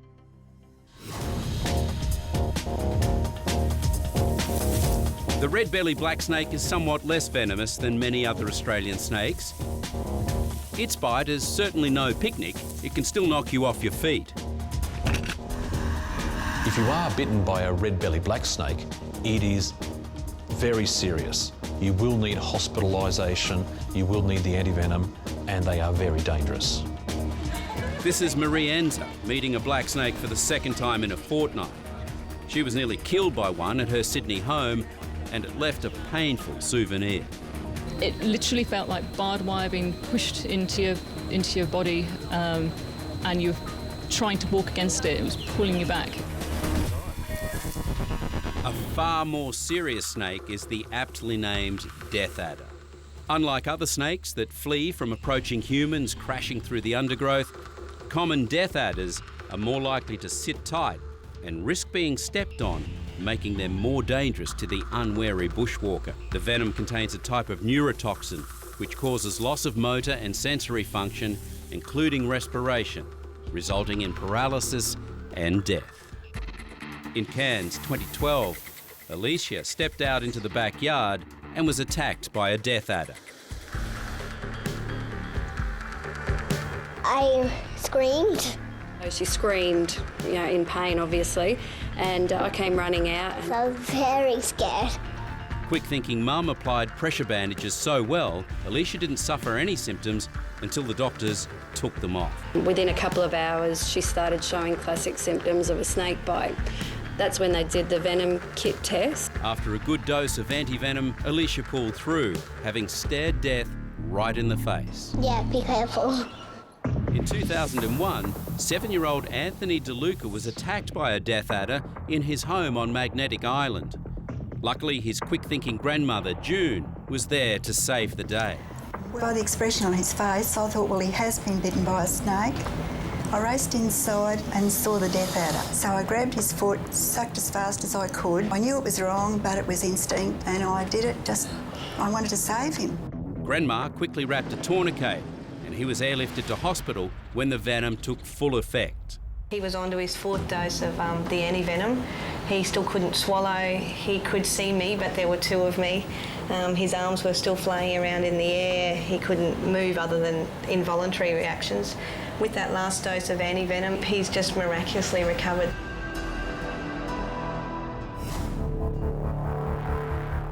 This is the coastal taipan. You don't want to make an enemy out of one of these guys. Extremely nervous and alert, they put up a ferocious defence when surprised or cornered, freezing before hurling their lightweight body forward to inflict several lightning-fast snapping bites.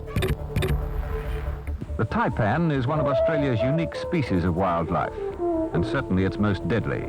Before the introduction of an anti-venom in 1956, taipan bites caused many human deaths.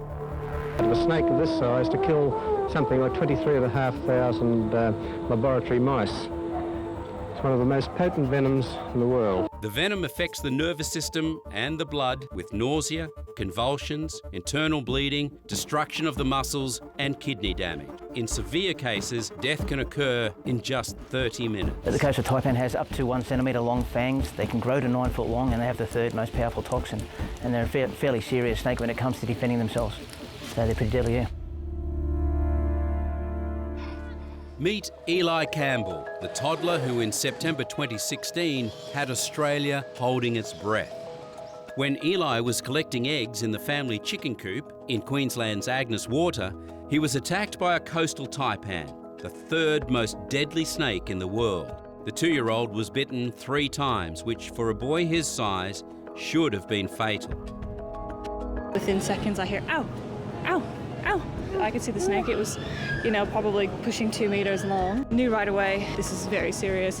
Ears were starting to kind of go bluey purple, losing his colour, losing kind of consciousness quite quickly. Mum, Brittany, applied a pressure bandage. In the ambulance, Eli's heart stopped. He was considered dead for 6 minutes. My partner's telling me, like, you've got to say goodbye to your boy because he's gone.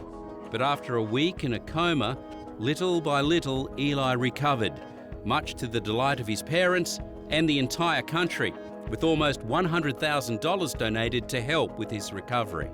Sadly, he will have to live with some long-term health issues, but the fact that he's still with us is truly a miracle. Just rooting for him, you know, every little thing he does, you're just like, yes, keep going, kid. Over the years, there have been some strange and unlucky encounters with snakes. We're not sure if the driver recovered after this close encounter with the hitchhiking red-belly black. It might be the heat of the engine, but snakes do like a road trip. He's gone up on top of the tank, and so it looks like he goes in like that, and his head's sitting there like that. This freeloading red-belly black caused chaos on a busy main road. The wheels of commerce were halted when a tiger snake was discovered in a Victorian bank. Staff were quick to down tools while a snake handler was called to rectify the situation. Yeah, it's just a baby tiger snake that I've just removed from the kitchen. But one man's snake encounter gives new meaning to the term up close and personal. The man was bitten on the penis by a brown snake during a roadside toilet stop in remote North Queensland. I found a little tree to get in behind, and I went to do my business, and actually just sat down and started up, you know, like, and Yeah, I must have been right on top of him. Seen the fang marks and a bit of blood come out, and yeah, pretty much knew I was in trouble.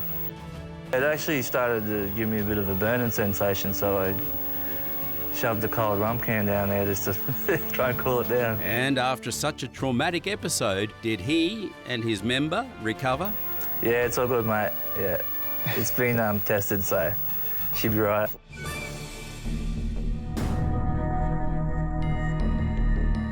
It's estimated that there are 10,000 species of arachnids or spiders in Australia, although only around 3,000 have been identified.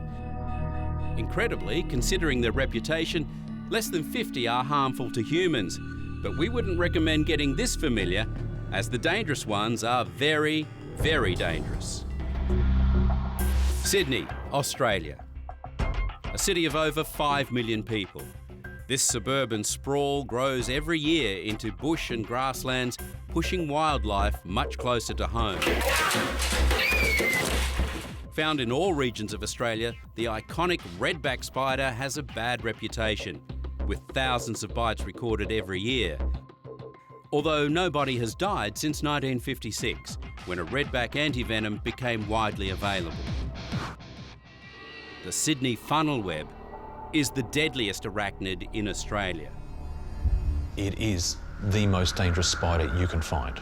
Its fangs are larger than a brown snake's and so powerful they can pierce toenails. From the fangs, a lethal quantity of highly toxic venom is injected that attacks the human nervous system. This is an aggressive, capable killer. The funnel web burrows in moist, cool and sheltered habitats, often turning backyards into dangerous playgrounds. These small holes were home to a cluster of funnel webs. Upon discovery, they were killed with an insecticide sprayed into their burrows. At least 138 people have been attacked by funnel webs, with outdoor laundries a frequent location of bites. In 1978, after her husband Albert was bitten on the finger by a funnel web, Dorothy Stryver recalls how a washing basket held more than just socks. I heard him say, "Dorry, quick, Dorry, quick," and I come out and he just tried it. And I said, "Is it a funnel web?" And because we was running around in circles, he said, phone the hospital. And so I just got a lump of string and just tied the tourniquet on it. That's all I know what to do. I didn't know what else to do. Dorothy's action saved her husband's life. The tourniquet prevented the poison from travelling deep into his system, but it turned out Albert was lucky. The female spider on the right is the one that attacked Albert. Had it been this much larger male, things could have been a lot worse. Ryan McChrystal and his family also escaped a potential danger in 1979. They were shocked to discover dozens of funnel web holes beneath the grass their children were playing on. Ryan poured gasoline down the hole to kill the spiders, and at least 15 crawled to the surface to die. How do you supposed to feel? You just feel upset and worried about the kids, and just have to get someone in to exterminate the place, and just go from there.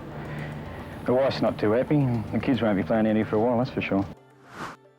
And in 1982, high school student Don Raymond could have been the next fatality were it not for a newly invented anti-venom. Well, I was doing rugby training for the school, and I just started doing some sit-ups. I felt a bite. I thought it was only an ant, and I got up, looked around, I saw the spider there. The mates just grabbed me and laid me down, and they ran up, called an ambulance, got a stretcher out, and I just waited till the ambulance came.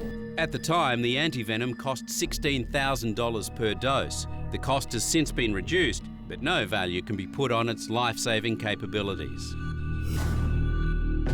There are so many dangerous spiders, snakes and stingers in Australia that researchers had to work for decades to find foolproof cures against these deadly creatures. To create the antivenom, a small amount of the venom is injected into another domestic animal, such as a horse or a rabbit. The antibodies the animal creates in response to the venom are harvested, purified and stored for injection. The Australian Reptile Park, north of Sydney, is the only supplier of venoms in Australia. These are some of the spiders that have come in recently. And staff regularly milk more than 300 snakes and 500 spiders. Oh, look at that. Huge squirt. This isn't the anti-venom, this is snake venom. So this is what's sent away. They process this and turn it into anti-venin to save lives.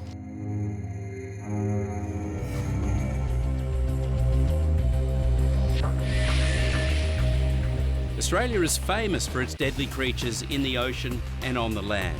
But there are other dangers, and they come from the skies. Bats can be found in every Australian state.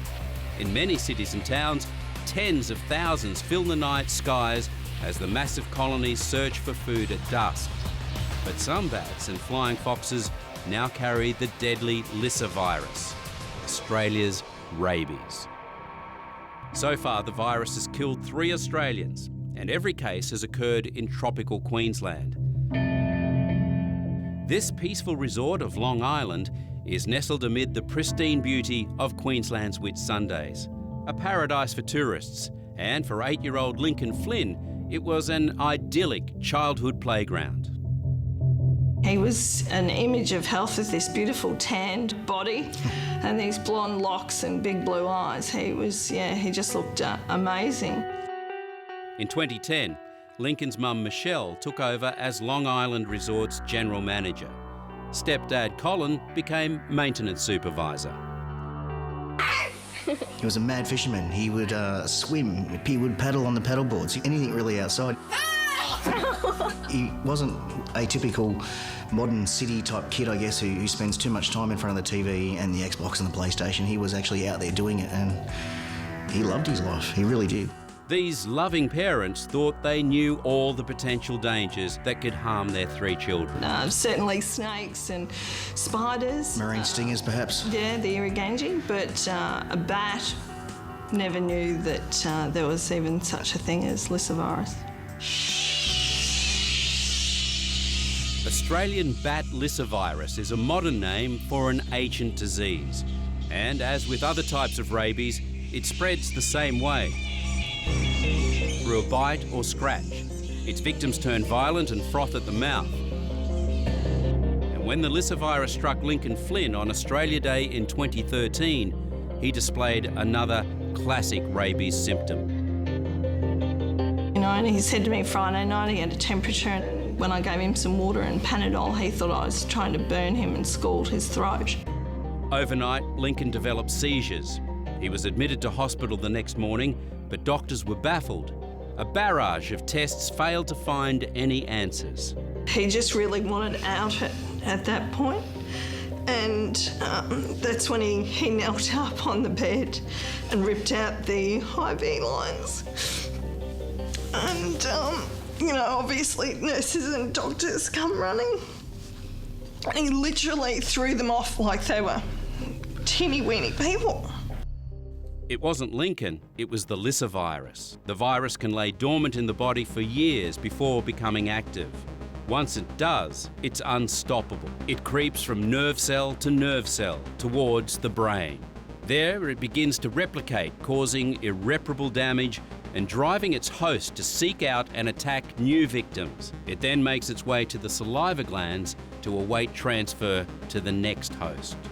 The strength that came through with this virus, and he had a lot of mouth secretions at that time because the virus was trying to escape and impart itself to as many people, and now you know it. It's just like it all looks back, and it was horrific. Lincoln's seizures became so violent, doctors placed him in an induced coma and continued tests. As the family also searched for an explanation, Lincoln's sister recalled that he'd been scratched by a flying fox 2 months prior to his hospitalisation. Okay, come back to me. If Lincoln had told his parents about the scratch, he might have been alive today. A rabies vaccine administered at the time during the 2-month incubation period would have stopped the Lyssa virus in its tracks. But once symptoms appear, it's too late. Doctors knew if the second round of tests found Lyssa virus, it meant a death sentence for Lincoln. Briefly awoken from his coma, Lincoln confirmed that he had been scratched by a bat on Long Island. The tests came back positive, and a few days later, his brain stopped functioning. He became the third person in history to be killed by Australian rabies. The main point here is that any flying fox, any microbat in any colony could potentially carry these deadly diseases. We constantly put the message out there that if you come in contact with a bat or a flying fox, you need to seek medical assistance. The reality is this could happen in any of a number of locations around Queensland. And so the message clearly is that if you come in contact with any bat, any flying fox, please seek medical assistance as soon as possible.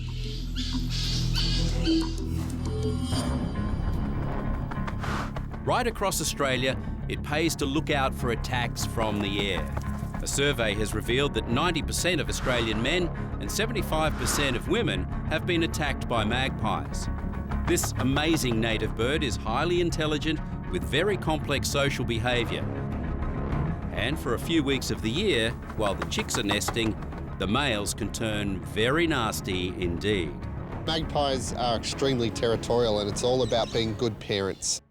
In 2015, in Gosford, New South Wales, little Isaiah Hang is lucky to be able to see.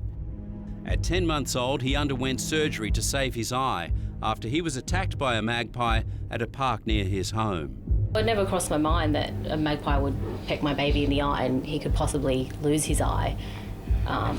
So yeah, it is pretty scary. Soon after, 6-year-old Peter Adam Berry came close to losing his eye. He was attacked by the same angry bird along with 3 other children. The magpie swooped me right here. There's a cut right there. Ophthalmologist Dr. Michael Jones says the injuries can be devastating. We've had cases where people have had to unfortunately have an eye removed, but the sight can be damaged, and when you're damaging the central part of your eye, you can lose your vision to the point of being legally blind.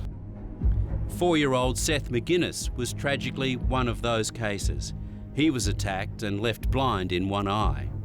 The male birds, for some reason, they get this huge boost of testosterone and they get super aggressive. And it's not just kids who are the target. The magpies are particularly fond of terrorising push bike riders. Magpies are very intelligent. They recognise people.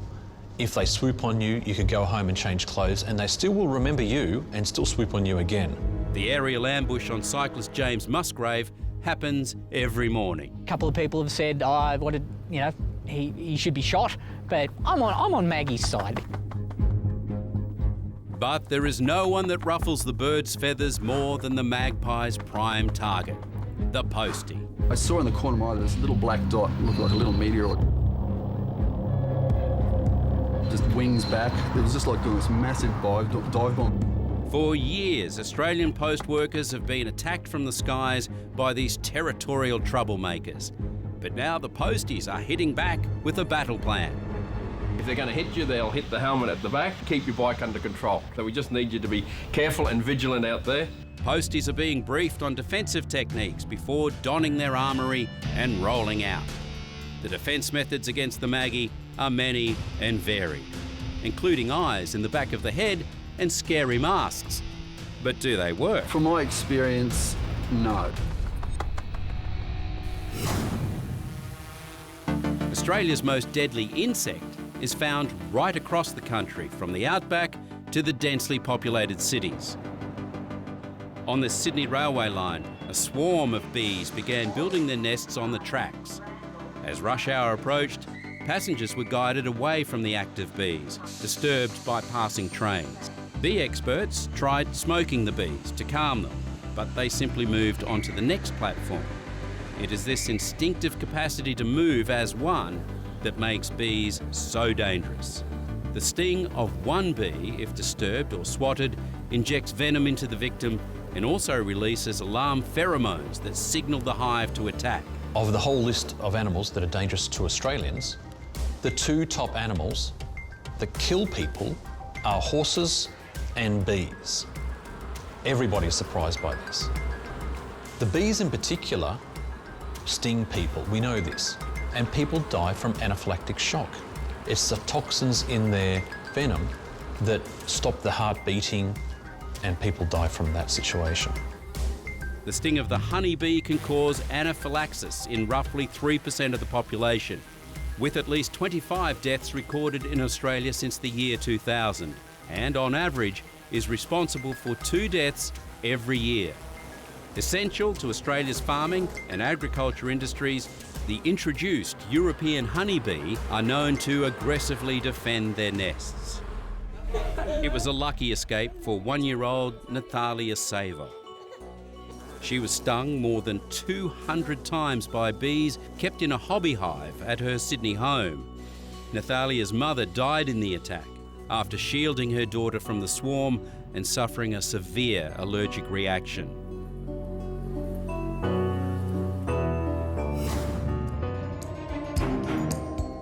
Australia has dangerous animals everywhere. They've got stingers in the ocean, we've got things that can bite you and eat you, and we've got snakes and spiders. When travelling in Australia, the risk of encountering a dangerous animal is real, but mitigating that risk is the key. There's some beautiful creatures, deadly but beautiful. Leave them alone, they'll leave you alone, but come and enjoy the beautiful, amazing animals that we have here in this country.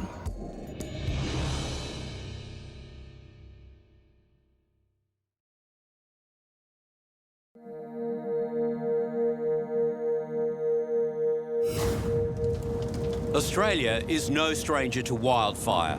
It has stalked the land down through time, a primal force.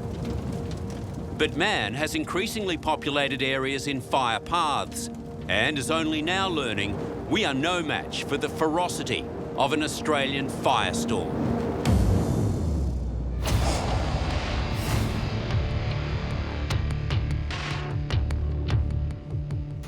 In this episode, events that defined a nation.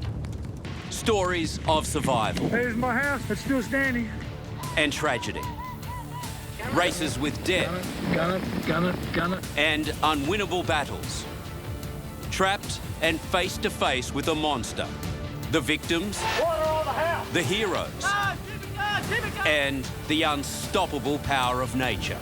On Savage Australia, Fire.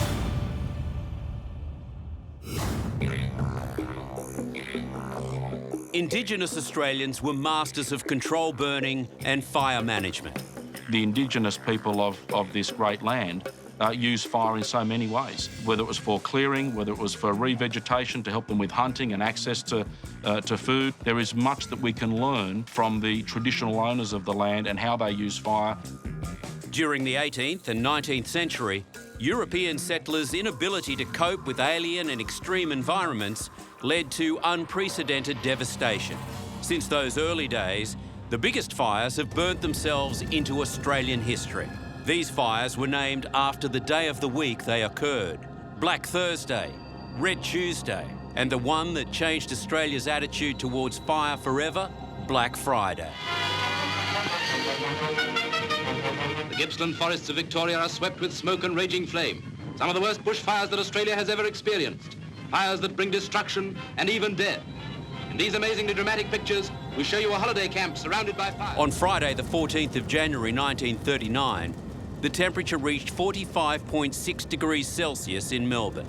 These extreme conditions caused a number of fires to break out. A strong northerly wind swept the state, causing several of the fires to combine into one massive front. The fire leapt from mountain peak to mountain peak, obliterating towns in minutes. 3/4 of the state of Victoria was affected by the disaster.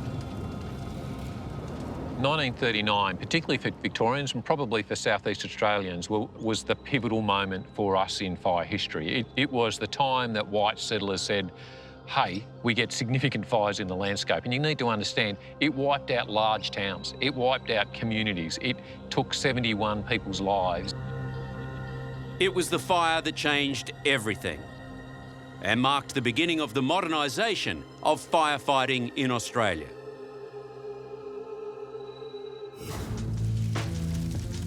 From bitter experience, our understanding of the nature and science of bushfires has grown over the years.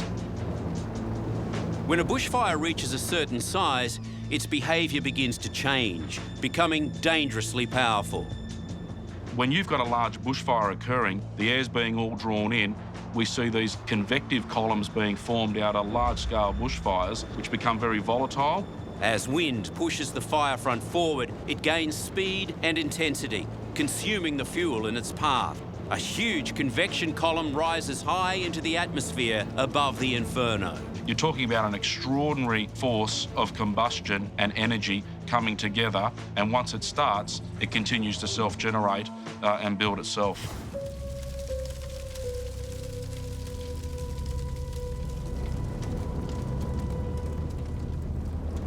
On February 16, 1983, more than 180 bushfires fanned by powerful winds swept across South Australia and Victoria. The Ash Wednesday bushfires were to be the most devastating Australia had ever seen.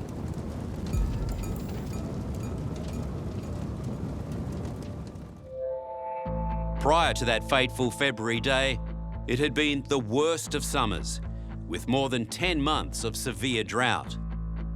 On the land, animals searched for food on the side of roads. Many farmers made the heartbreaking decision to destroy their precious livestock, while in the city, they were running out of water. The week before the Ash Wednesday bushfires, there was a hint of things to come. Strong winds lifted 200,000 tonnes of dry soil from the ground, creating a huge dust storm across southern Australia. The dust cloud was so large and thick, it blocked out the sun in the middle of the afternoon in the capital of Victoria, Melbourne. The day began with clear skies and an expected temperature of 34 degrees. The concern was a hot, dry, northerly wind forecast for the area. In Adelaide, the temperature soon hit 40, and with wind gusts expected to reach more than 100 kilometres an hour, it was a recipe for disaster. The first hint of what was to come started shortly before midday in Adelaide, when a fire was reported just south of the city. Reports of more fires came quickly.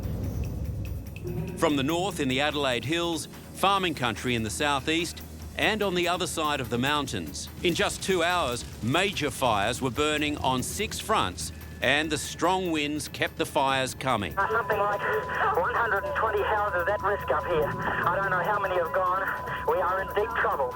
Fires moved at such speed that thousands of firefighters and volunteers just couldn't compete. Visibility over Adelaide became so bad, traffic stopped, power went off in many areas, and people trying to flee their homes were trapped.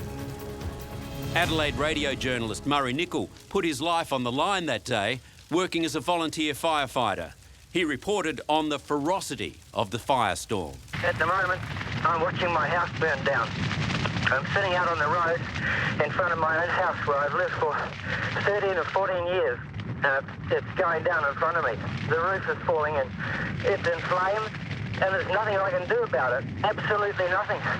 There's been a fire unit here from Summertown pumping water till we ran out, and the flames are in the roof. And God damn it, it's just beyond belief. My own house, and everything around it's black. There are fires burning all around me, all around me. The journalist was lucky. On that same street, 4 people died. At 4 o'clock in the afternoon, the wind changed direction. There were now dozens of major fires burning around Adelaide. Locals were powerless. The fires were moving too fast. The fire crews simply no match for the flames. Such speed and ferocity had never been seen before.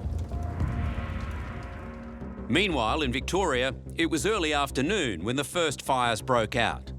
Temperatures had hit well over 40 degrees, and just like South Australia, nobody could have predicted the disaster that lay ahead. An outbreak began at Deans Marsh, a small dairy inland from the Great Ocean Road. Fire tore through the surrounding ranges and struck out at coastal towns. Further along the coast, 100,000 hectares of rich dairy country would be destroyed as thousands of residents were evacuated. Bushfires can burn up to 1,000 degrees, if not more, at the main fire front. You see the results of the intensity of that fire decimating and consuming whatever it might be in its path. 50 kilometres from Melbourne, in the Dandenong Ranges, more fires raged, spreading south and east, taking out entire towns. By the early evening, people were fleeing for their lives. Many had frightening escapes. And the flames came right over the top of the car. Top, and then the wind changed and blew them right back over us again. That happened about 3 times before someone came and got us out. The daylight hours of Ash Wednesday were bad enough, with so many fires burning through South Australia and Victoria. But just before dark, with the wind suddenly switching direction again, the worst was yet to come. At sunset along the Great Ocean Road, the wind change sent the fire back along the coast at enormous speed, covering 10 kilometres in 8 minutes. The fires burnt through towns and bush, only stopping at the sea. The whole of the hills were alight. Houses literally blew to bits. A windstorm came in about 140 mile an hour and put fire from Clark's Spur back into Aireys Inlet, and most of the trucks that were waiting there, fire trucks and emergency service are waiting there, were lucky actually to get out of there with their lives, not alone their vehicles, because the wind was so strong and you couldn't see a couple of feet in front of you. It broke windscreens of cars and backs of cars and houses, just lifted houses and roofs up hundreds of feet into the air, and mattresses, and they just floated around up in the sky. You could see them, you know, it was a fantastic sight to see, but a terrible sight to see at the same time. What was once a haven for holidaymakers, retirees and honeymooners was now just charred remains. At dawn on the Great Ocean Road, where the crowds had fled to the foreshore, people woke with no idea of what, if anything, was left. We've got nothing. We took 2 budgerigars with us and a few baby clothes, and I think my daughter and I might have a pair of slacks each, and that's about it. We just didn't have time to get anything. The widespread destruction from the Ash Wednesday bushfires was nothing like we'd ever seen before. Over 3,700 buildings destroyed, hundreds of thousands of livestock were lost, and a total of 75 people were killed. They died while fighting to save their properties, and they died as they tried to escape. Ash Wednesday, one of the worst natural disasters in Australia's history. One of the big characteristics of bushfires is that they're burning very heavy fuels, large leaves, you've got lots of twigs, you've got bark, all the debris getting rushed up into this massive column, they're all burning and alight, so the column starts pouring them out the top, and with the strong winds, the columns can take all those burning embers, many hundreds of metres, many tens of kilometres in the most extreme circumstances, well ahead of the main fire front. And as those embers are landing in unburnt country, they're starting new fires. Many of these spot fires are drawn into the main front. For anyone inside the impacted area, the surrounding fires can appear chaotic, leading to confusion and wrong decisions. In 2003, southeastern Australia was in the grip of severe drought.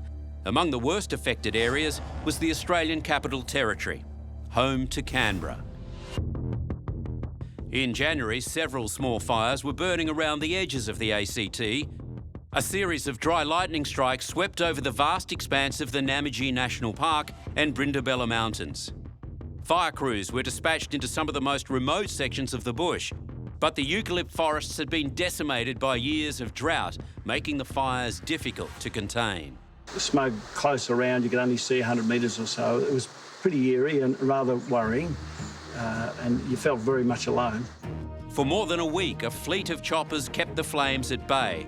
But in the nation's capital on the morning of Saturday, January 18, residents woke to the news that the fires had broken containment lines overnight and were being fanned towards Canberra's suburbs. Once it gets to this road, we're going to let it burn right up to the road, but we're going to stop it from getting in the suburbs. That's our objective. The plan was to stop the fires from crossing the Murrumbidgee River corridor. The gusty winds and high temperatures had other ideas. T0 Delta 4, the fire has broken across Yarra Gamba Dam into the houses, over. Okay, what do you need?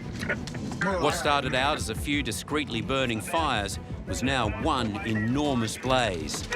I have flame height probably over 100 feet on Warrigan. By midday, firefighters' worst fears were realised. Sam, this is a rare situation. We need some pumpers here urgently. We've got houses alight everywhere, and we really need some more structural protection. The ferocity of the blaze had taken the whole country by surprise.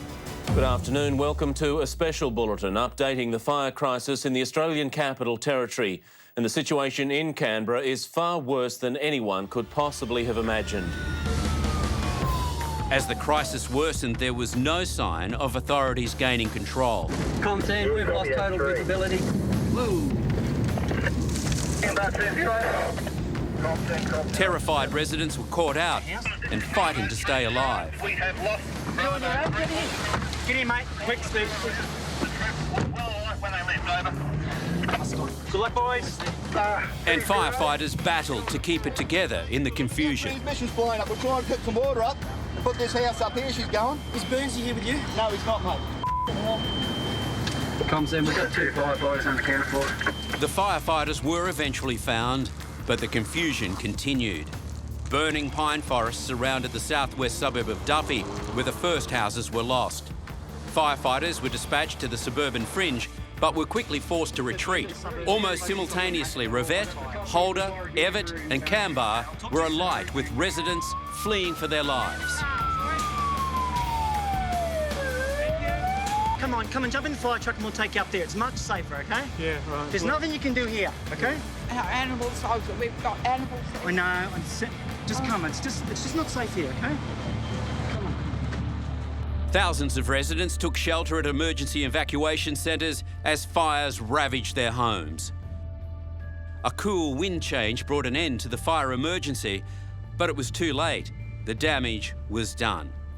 4 people were confirmed dead. They'd all been battling the fire front in vain. More than 500 homes were destroyed and thousands of people left homeless. A very intense bushfire will take control away from you. The trauma that it brings, it tests every element of your resilience.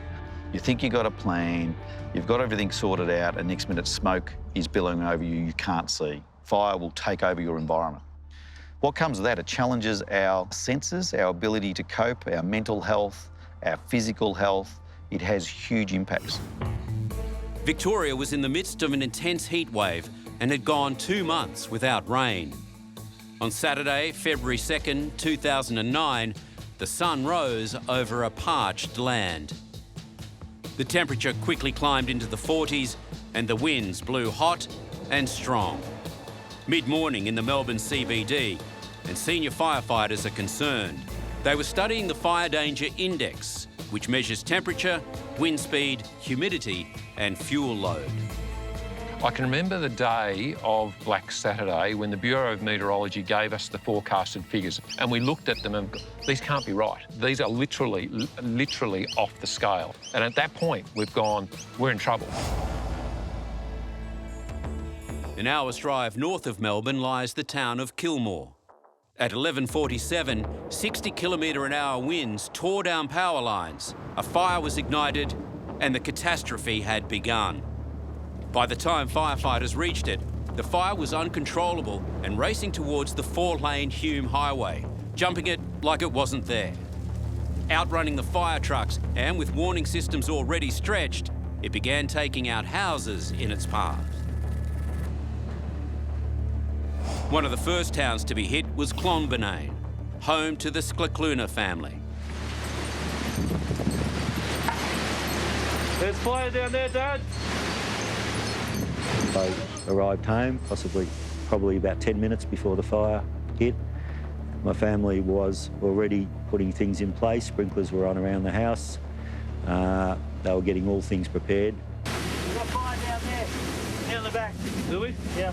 All right, so it's coming to us. Yeah, look at the embers. We're getting embers. Inside now, bud. Inside. It's strange, even when the fire was coming, my partner said to me, you know, there was almost a feeling of, let's get this over and done with. Look how big it is over there. Come on, we go. Let's go take refuge. One more. It's right on us here. The trees were getting totally consumed as it was coming at us, and there were probably 2 or 3 times when we thought this is the main front coming. The gas bottle! Put it back on the gas bottle!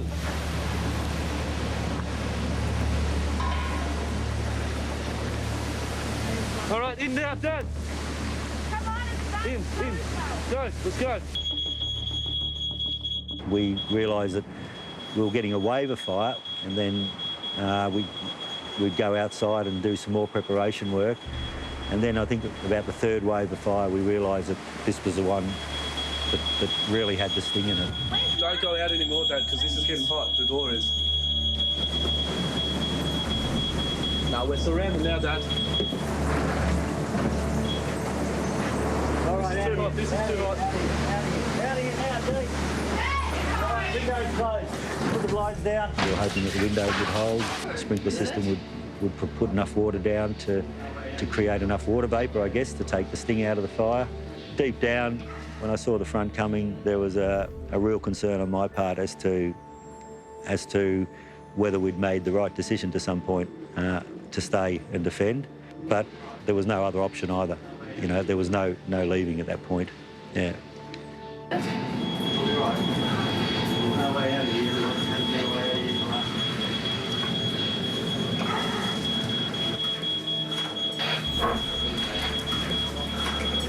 We were literally surrounded by fire.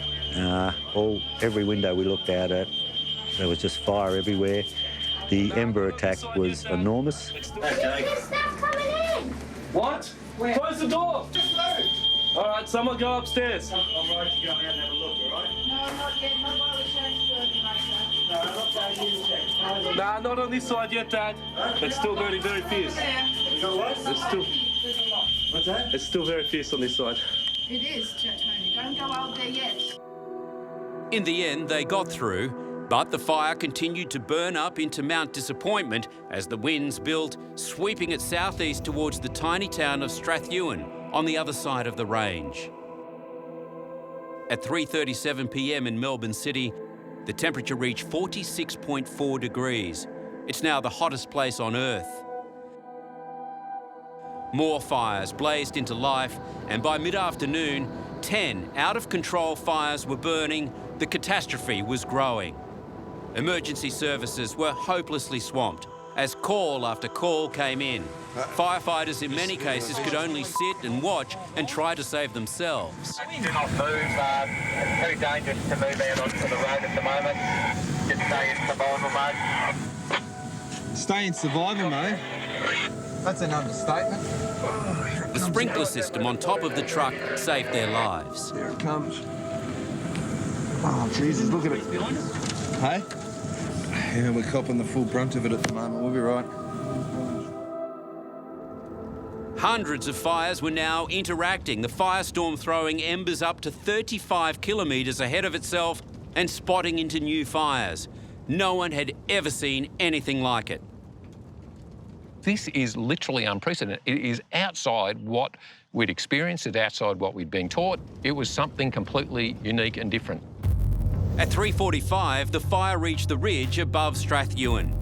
Tragically, the residents still had not been officially warned as the fire exploded over their town. You had no idea of the chaos that was going to happen.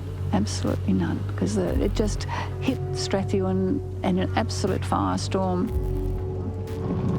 Look, people are trying to evacuate.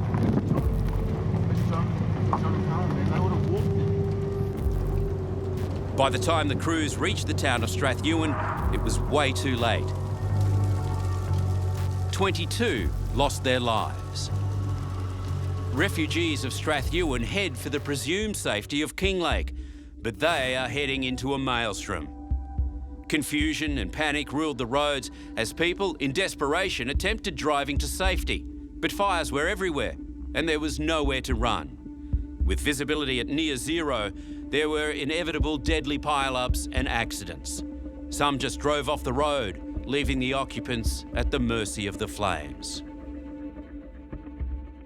You will see so many cars on the sides of road, into trees, down into culverts, smashing into other cars, because you simply lose all visibility. 21 people died that day on the road or in their cars.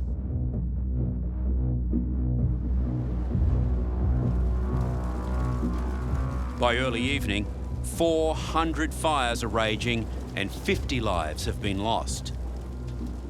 Unbelievably, it was all about to get much worse. The fires had been swept by the winds to the southeast, the fire stretching from Kilmore to Strathewen and St Andrews. But now the wind begins to shift. It's the nightmare scenario. The southerly change starts to push the fire to the northeast, which means the eastern flank has now become the head of the fire. It's now a 50-kilometre long fire front. The big issue for us is the wind change. That's where people get killed. It's this complacency thinking, oh, the fire's heading down south. The wind change and the fire then heads towards the east, and that front takes out a lot of people, a lot of houses, a lot of property. At 5:55, an urgent threat warning is issued for the town of Kinglake. But it's too late. Panic erupts. The main street is suddenly an inferno. Survivors describe what happened. We just listened to everything just explode. Houses exploding, cars blowing up. It's apocalyptic up there. It happened so quick, no one had any hope of getting off this mountain. We've lost a lot of people up here and a lot of homes. It rained fire is the best description I can give. At one stage, a mother called a radio station to plead for help. She was trapped with 8 children. It's surrounded completely by fire and we're just waiting for it to hit. I don't know, we've seen no emergency or anything like that and we really need help right now. Her brother came to the rescue, driving a tractor to the house and saving everyone. But Kinglake was on its own. We could not get trucks in. People don't realise that as the fire went through, trees came around everywhere. There were people trapped on roads. It was just absolutely horrific and very, very difficult, bordering on impossible for us to deal with all those issues. Witnesses spoke of tornadoes of fire bearing down on them. Fireballs just going, you could hear them exploding like flames, I reckon, 60, 70 feet high. I've never seen nothing like it. In desperation, some broke into the local pub to hide in the cool room, while others scrambled for any shelter they could find. And all we could do is actually crawl underneath a pipe about this big, underneath the roadway, where a creek was going through. I'd be dead right now if I didn't.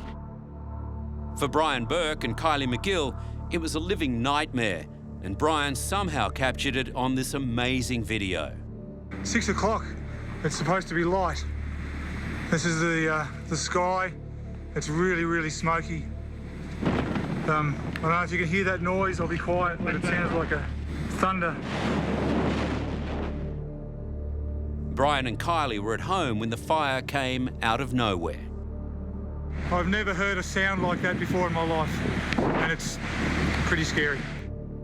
This is the house next door, but I can't save it. The front of the paddock across the road is on fire. Are you okay? Just please, Kylie, get in the house. No, you'll get burnt. We haven't got any water to fight this with. We've just got to help try and save Trev. Brian was working hard to help his neighbours and takes command. Yeah, just keep wetting it. Wet the house, wet the roof too. There's no point putting that out because you won't get it out, just wet the roof. I can't breathe, I've got to go inside. That's it, I can't breathe. I thought we were gone. I didn't think we had any chance. There's trees exploding, as you probably just heard. Oh no, I can't believe this. Anyway, we'll do what the... Not convinced he was going to make it out alive, Brian recorded video goodbyes for his children. Oh, Alex and John, if anything happens to me, I love you guys so much. You're my whole world, and everything in my life is for you, and I love you both. Everything I've built, gone, going. 2 beautiful children are going to grow up without a mum. Thankfully, they decided to retreat inside their house. That's probably what saved them. The biggest advice we give people, don't be there. There is only one fail-safe measure in southeast Australia, one of the three worst bushfire-prone areas of the world, and it's not to be there. Darren Gibson was one of the many who had moved his family to the area for the good life. His wife, Leslie, and his 3 children, Kiona, Jai and Ava. But no one could have imagined what would happen that day as the fire approached Darren's house. I looked across at the paddock. It was a bare paddock with just like wheat fields, and I could see the fire starting to race towards me. Darren tried to fight the fire with the garden hose, but the heat was too intense. The family took refuge in the house. We had to stay inside for some sort of shelter, even though the house was on fire. And then the house, even the flames was going across the roof. And we were still there, but then I got a big gulp of like poisonous gas or something like that, and it almost choked me, and I said, "Get out, get out." Darren grabbed 3-year-old Jai and baby Ava.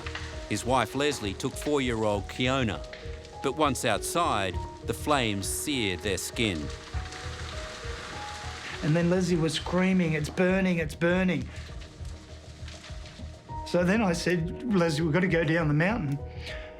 So I said, "You have to jump the fence and go, you know?" And so she's jumped the fence with Kiona and gone down. But when Darren caught up, he found Leslie slumped on the burning hot earth. And I'd noticed her sitting there. I noticed her sitting there on the ground with Kiona like this, nursing her. And I just couldn't understand why Leslie was sitting on the ground over there. And I've yelled to her, "Get to the dam, go to the dam." The dam was about another 20 metres. And she yelled to me, "I can't move." And she was sitting on the ground, and I don't understand how she could be sitting on that ground. So I thought, okay, I've got to try and save Ava first. And I put Jai down on the towel. And I ran straight across to the dam. There's a little fence. I just threw Ava over. I don't even know where she landed. Just threw her. And then I'd run back. And I was screaming every time my feet hit the ground because my shoes had melted off already by this time, and I was running. Every step I was just yelling, try and get the pain away. In terrible agony, Darren searched desperately for his son. I got back to where I thought Jai was, and I'm looking around. There was a lot of smoke, and I couldn't find him. I couldn't see him anywhere, and it's so, you know, and I just ran back, seen Leslie and Kiona had passed away, and his wife and daughter dead and unable to find Jai, Darren raced back to where he'd left 2-year-old Ava at the dam. And we laid there on the edge, just on the edge with all of our body in the water and just our heads out. And she was just laying there with her eyes closed saying, "Mum, Mum."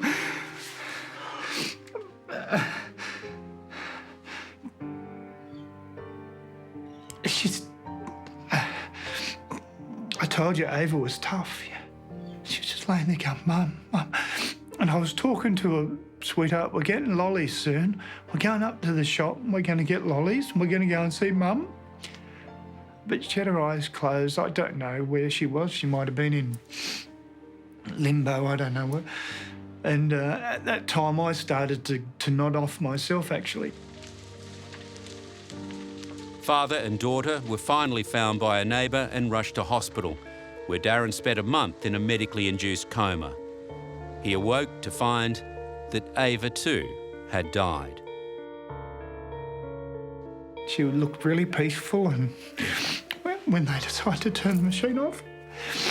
So she was really peaceful, and I prefer to think of it as she decided to go with her mum and her brothers and sisters.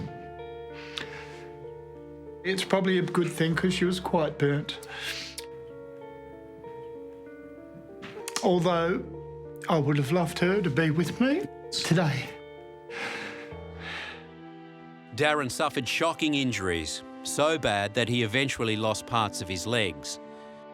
Remarkably, Darren has since bounced back, and with new prosthetics and a new partner, he's somehow making the most of a whole new life. Sitting low in a valley, picture-perfect Marysville had always considered itself relatively safe from fires. But as the monster gathered on the range above, the feeling of dread was palpable. Resident Daryl Hull shot these scenes before the fire reached them, a huge plume of smoke hanging ominously over the township. But locals were unfazed, going on with daily chores, thinking the smoke was coming from a different fire at Kilmore. Then, embers began raining down from the surrounding hills, thousands of them. Daryl made it to a lake and spent around an hour partially submerged and sheltering under overhanging branches. Those that could make it gathered at the Oval, including fire crews, who could do nothing but watch in horror and receive treatment themselves. When Daryl emerged, he continued to film buildings in flames around him. Look, it was just shocking. There was death in that community. It was just horrific stuff, just horrific, gut-wrenching sort of stuff in that Marysville community. More than 30 people died in Marysville, and almost all the houses were destroyed. Meanwhile, the fire that has ravaged so much and killed so many is not finished. It rages north, engulfing the towns of Hazeldean and Flowerdale. In these towns and the surrounding hills, the night's carnage is appalling, with 9 dead. The destruction and despair continued for many days.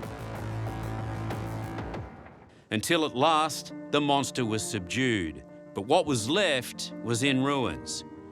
Houses, landscapes, and lives.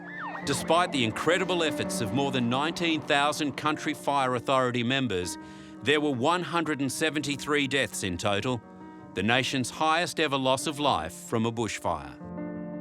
414 were injured, 640 homes lost, an estimated 7,500 people were displaced.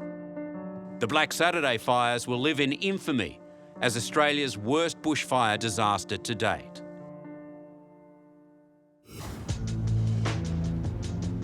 One of the key factors in the deadly speed of the Black Saturday fires was the steep terrain. Topography plays a big part in bushfires and bushfire behaviours. Fire travels uphill for every 10 degrees of slope. You add a doubling of the speed of the fire up that hill. The vegetation is being preheated by the fire as it's coming up the hill. You add to that wind pushing the fire behind, so it's preheating and getting things combustible much quicker than it would be if it was burning across flat country. On the 16th of October, at the Marangaroo Army Base, 3 kilometres west of Lithgow, a fire accidentally ignited when anti-tank ammunition was detonated in a military training exercise. What started out as a minor fire quickly became a major concern. It was hot, it was dry, and it was windy. The conditions were right, these fires started, they took hold very quickly, and then they effectively, with strong winds, consumed whatever was in their path. By early afternoon, the fire had spread more than 30 kilometres and could now be seen heading for the southern side of the iconic Blue Mountains. By midday on October 17, the weather conditions had deteriorated even further, and the battle to save the Blue Mountains was on.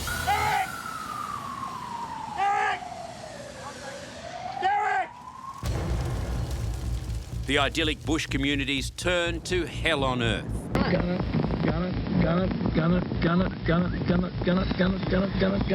Jeez. The howling dry winds and scorching temperatures were winning, with houses burning, streets closed, and hundreds of children caught in the middle. My house is fine. My kids are in at the school, and we don't know. No one can seem to tell us where they are. I need to know, and no one's giving me answers.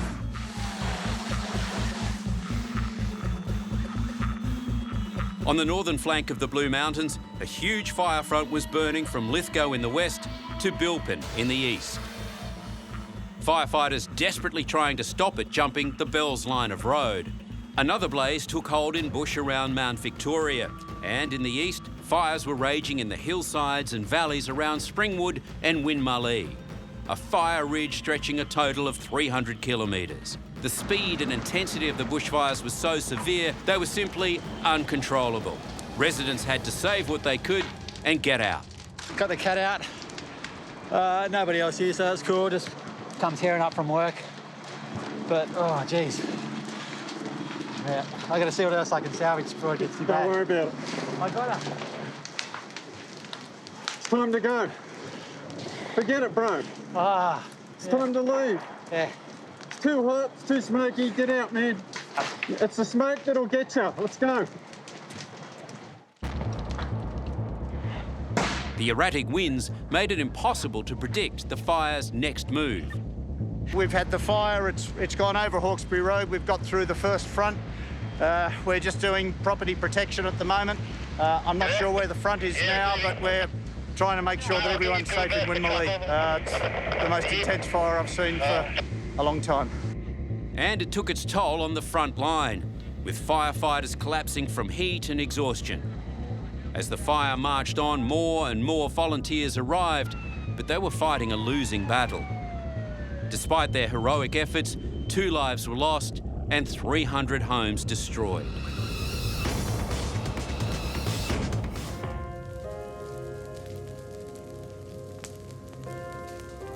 As each Australian summer approaches, the forests are tinderboxes full of fuel, just waiting for a spark. But we are learning to fight fire with fire.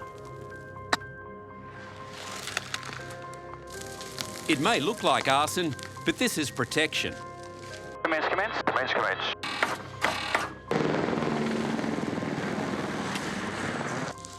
On the ground and from the air, authorities start fires early so they don't have to fight them later.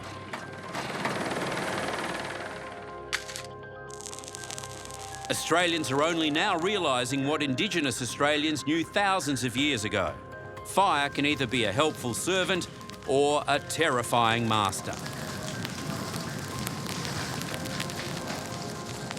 My attitude is fire is part of our environment and we can actually learn to use it in a way that provides a high level of protection.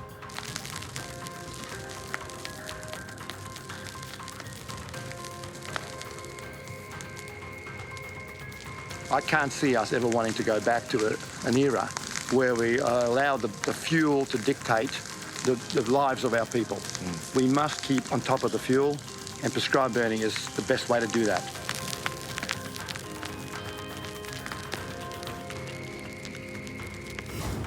The thin line between bushfires and disaster are the firefighters. Since the early days, they've been battling the odds. You don't have to go back too far when we were still using branches or saplings or hessian bags on the end of poles, or if you were pretty advanced, you had a leather beater, and they would literally beat the fires out.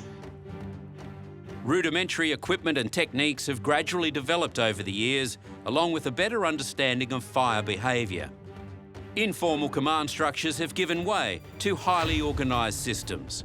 The volunteer firefighters of each state's rural fire services bear the responsibility for up to 90% of the state's land and assets. Being that most bushfires occur away from capital cities, that means that these volunteer firefighters are often the front line of defence in most bushfire emergencies. It really has been, in more modern times, that we've seen a massive advancement in firefighting vehicles, firefighting tankers, but also firefighting equipment. We've got aircraft in the air, helicopters, right through to the very large air tankers, carrying up to 44,000 litres in one load. The men and women are still the ones that put the fires out on the ground, but it's the technology behind the scenes that's making a massive difference today, and is certainly a dramatic contrast to where we were only a matter of decades ago. Despite these advancements, the authorities are still concerned. And with predictions of worsening weather in coming years, is Australia really a safer place? Australia is a continent that's recognised as always being fire-prone. Tens of thousands of years ago, fires burnt across the landscape. The records show that, history shows that, early settlers identified that. And the reality is, fire is going to be a natural part of our landscape for centuries to come. As we continue to build in and around the bush, we're tempting fate. I love the bush because it's such a beautiful place, but there's going to be a day where the bush gets angry So what is a beautiful environment for all the reasons you want to live there, then all of a sudden it turns on you and it becomes the aggressive environment. The message is, be aware of the dangers, heed the warnings and plan ahead. But if you find yourself in trouble, you're on your own. It's what people do anywhere in the world in a natural disaster which will determine whether, and it's this stark, whether you live or whether you die.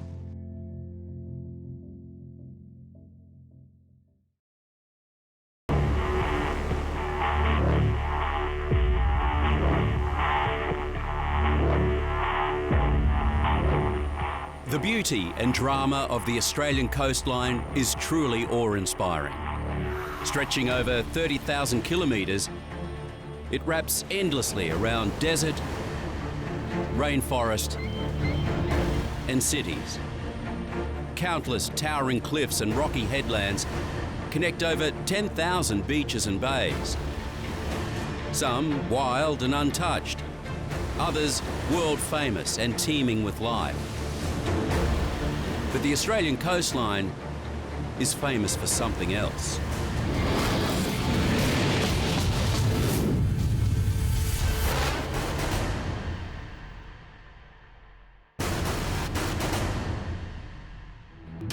In this episode of Savage Australia, you'll witness the most terrifying shark attacks in Australia's history. I knew at that point that I was getting attacked by a shark. Life-changing moments. I just saw this row of teeth. And horrific brushes with death. This eye was right there in front of me. Heroic rescues. We're in a boat at the moment, we're racing in, we just had a shark attack. And those that didn't make it. Pretty sure that he was on his own out swimming. His wife was on the beach at the time. You'll see the danger. These massive mako sharks come screaming up and push me out of the way and eating the marlin. And the drama. Oh, yeah! Sharks on Savage Australia.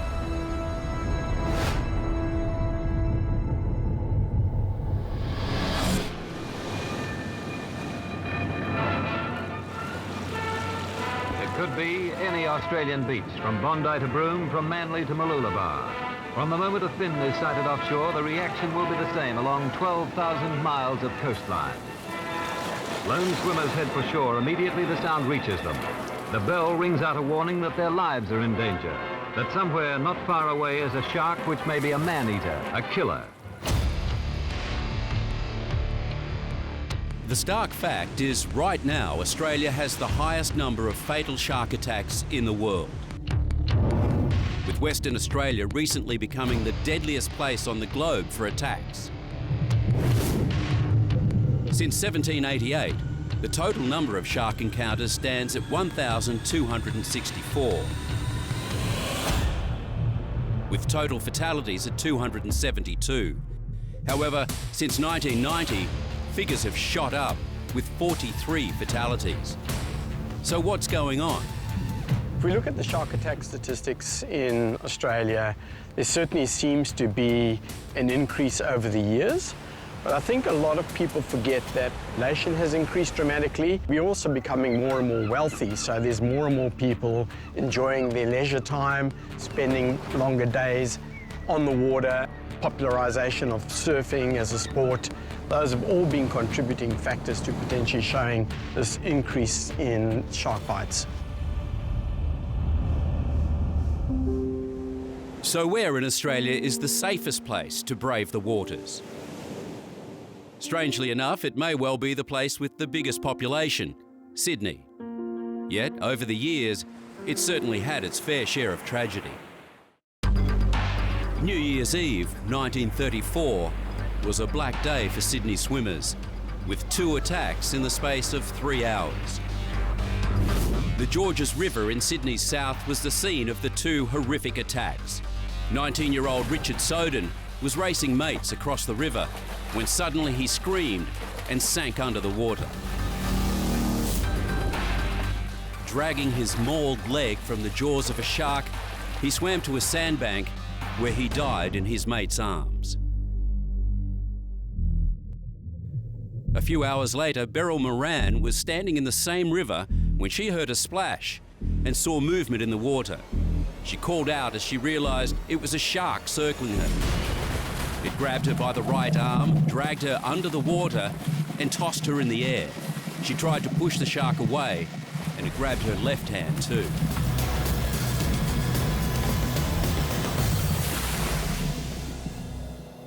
Despite her horrific injuries, Beryl went on to live until the age of 92. She married, had children, changed nappies, cooked dinner, and rode a bike, all without hands.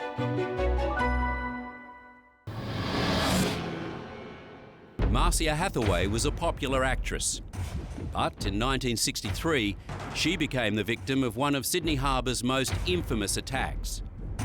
Marcia was wading in pretty Sugarloaf Bay, enjoying a perfect afternoon with her fiancé as the killer inched ever closer. Suddenly, it pounced, sinking its massive jaws into Miss Hathaway's right leg.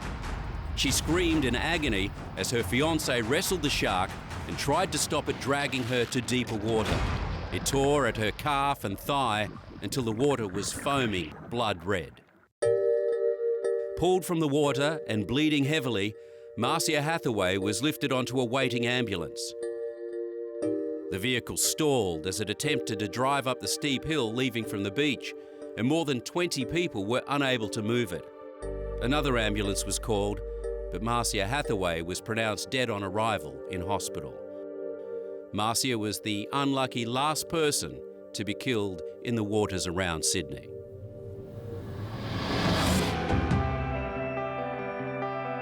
For almost 50 years, there was peace in the harbour, as swimmers and sharks happily coexisted.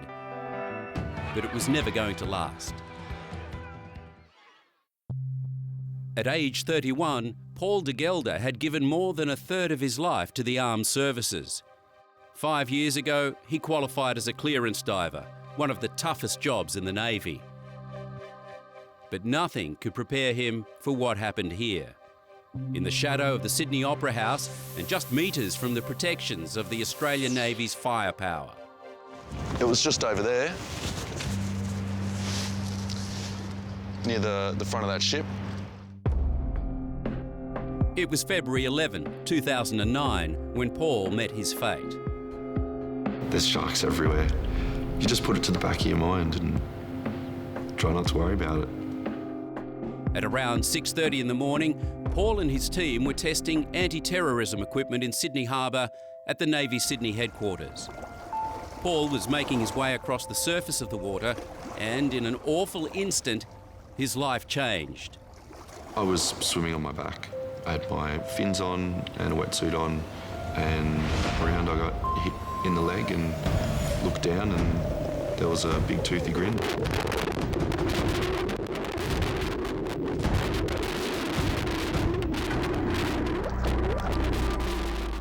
This is the actual moment captured in this terrifying footage.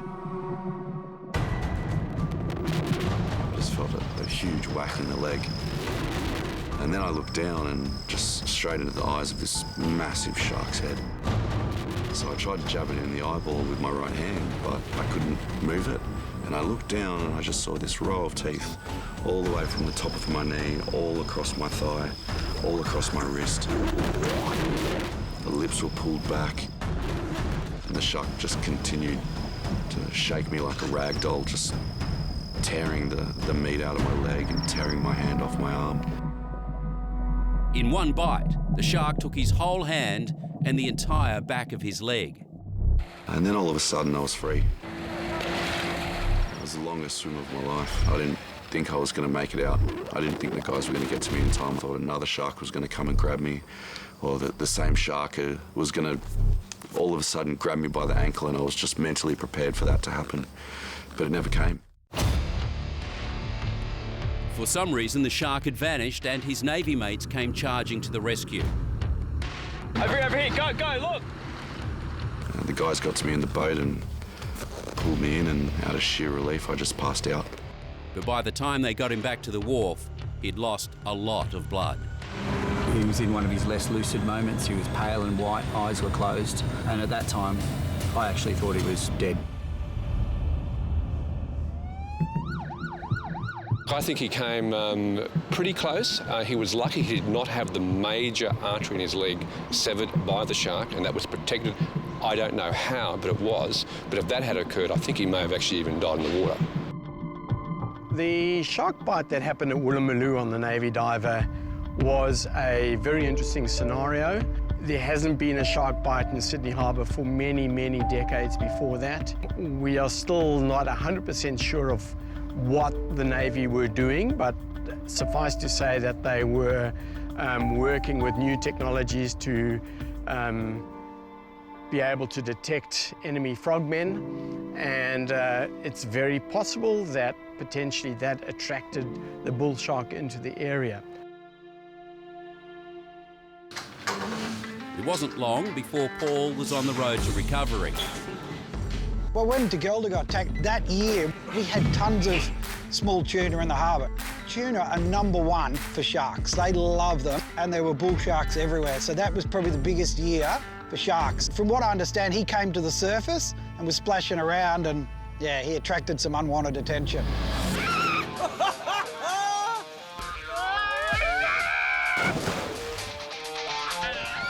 It's a fact that some of the wildest and craziest man-made shark moments happen on fishing trips. I'm shaking just looking at this thing. There's one thing with sharks, is it turns people mad. They get macho, throw in a bit of alcohol, and it's just a recipe for disaster. But Josh Neal took things to extremes when he jumped into the water to try and wrangle this shark with a piece of rope. If you try and jump in and wrangle it with a rope, you are seriously asking for trouble. Unsurprisingly, when he tried to grab it by the tail, the shark did what sharks do. And when you sort of judge an animal's ability, you think you can handle it. But obviously, on this occasion, it didn't work out that way.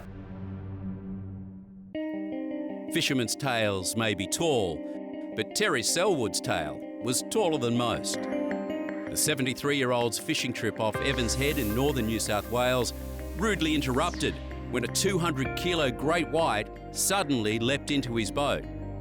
This thing hit me in the forearm and spun me round and knocked me off my feet, and I fell on the floor on my hands and knees, looked over and I thought, oh, a bloody shark.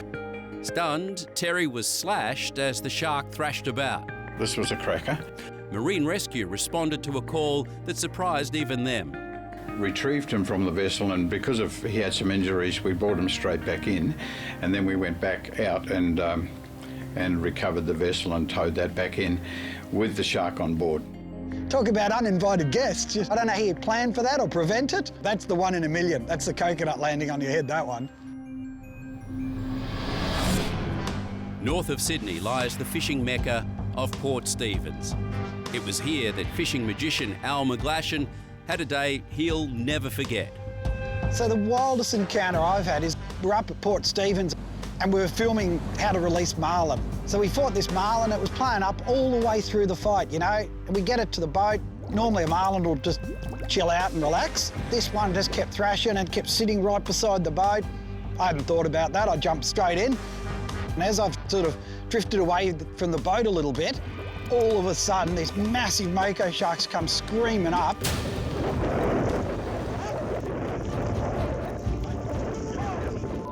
And pushed me out of the way and eaten the marlin. First thing, I felt sorry for the poor old marlin because we're trying to let him go. And the second thing, I thought, holy moly, how do I get to the boat? And I'm like, I'm not going near the boat. I've got to climb over a great big shark to get in the boat, so I'm just going to stay. And I'm like shrinking in behind the camera going, I'll pretend to be small, you know. Came up and bit the marlin in the middle and then mouthed his way down to the tail. And then when he got the tail, he just put the teeth in and just snapped it off. And of course, by now, the blokes in the boat finally have woken up to what's going on. And then I thought, you know what? I can't see the marlin. I'm surrounded by blood. I'm getting out of here. Those moments where you see nature in the raw like no other. So yeah, it was absolutely insane.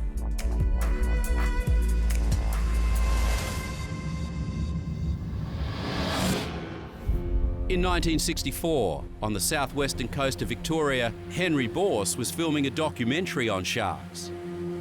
While filming underwater at Lady Juliet Percy Island, Henry became surrounded by playful seals. All of a sudden, the seals vanished. Unsure of the reason for their sudden disappearance, Henry swam towards the surface. But before he reached the surface, a great white shark bit into his left leg. Just out of nowhere, it hit like a train. He grabbed my leg, pulled me under and shook me from side to side. And he had me under for maybe something like a minute and a little more, and I was more concerned about drowning at that moment than I would have been about the leg. It was then that everything went quiet, and I realized I was free, and I fought my way to the surface for a breath of air. And on my way up, I felt around the leg and realized that the leg had been severed. As his diving partners came to his rescue, Henry told the crew to keep filming. There was one of the other divers there, and I grabbed his shoulder and said, shark, shark, you know, I've been attacked by a shark. And then realized that he wouldn't be able to see much because of the blood in the water. The shark had stuck around and circled, and the other two guys sort of kept it away. This is the moment Henry was dragged into the boat, bleeding profusely. And at that time, because the shock had completely taken over, and it all sorts of feels as though it's happening to someone else. They got me on board the boat and tied a tourniquet up on my stump to stop the bleeding. Henry's fellow divers worked hard to keep him alive for the 90-minute boat ride back to shore. Arriving to crowds of onlookers, a local doctor quickly injected Henry with plasma, bringing him back from the brink of death. Henry Bourse has now passed on, but not before he spent another 25 years in the ocean he loved. The coastal waters of South Australia are also abundant fishing grounds, with crayfish, abalone, scallops and sharks patrolling the waters. And for fishermen in South Australia, entering the water is always a calculated risk. In the summer of 1963, 23-year-old Rodney Fox was competing in the state spearfishing championships off Aldinga Beach, 50 kilometres south of capital city Adelaide. He had his sights set on a large reef fish, which would definitely win him the big prize for a second time.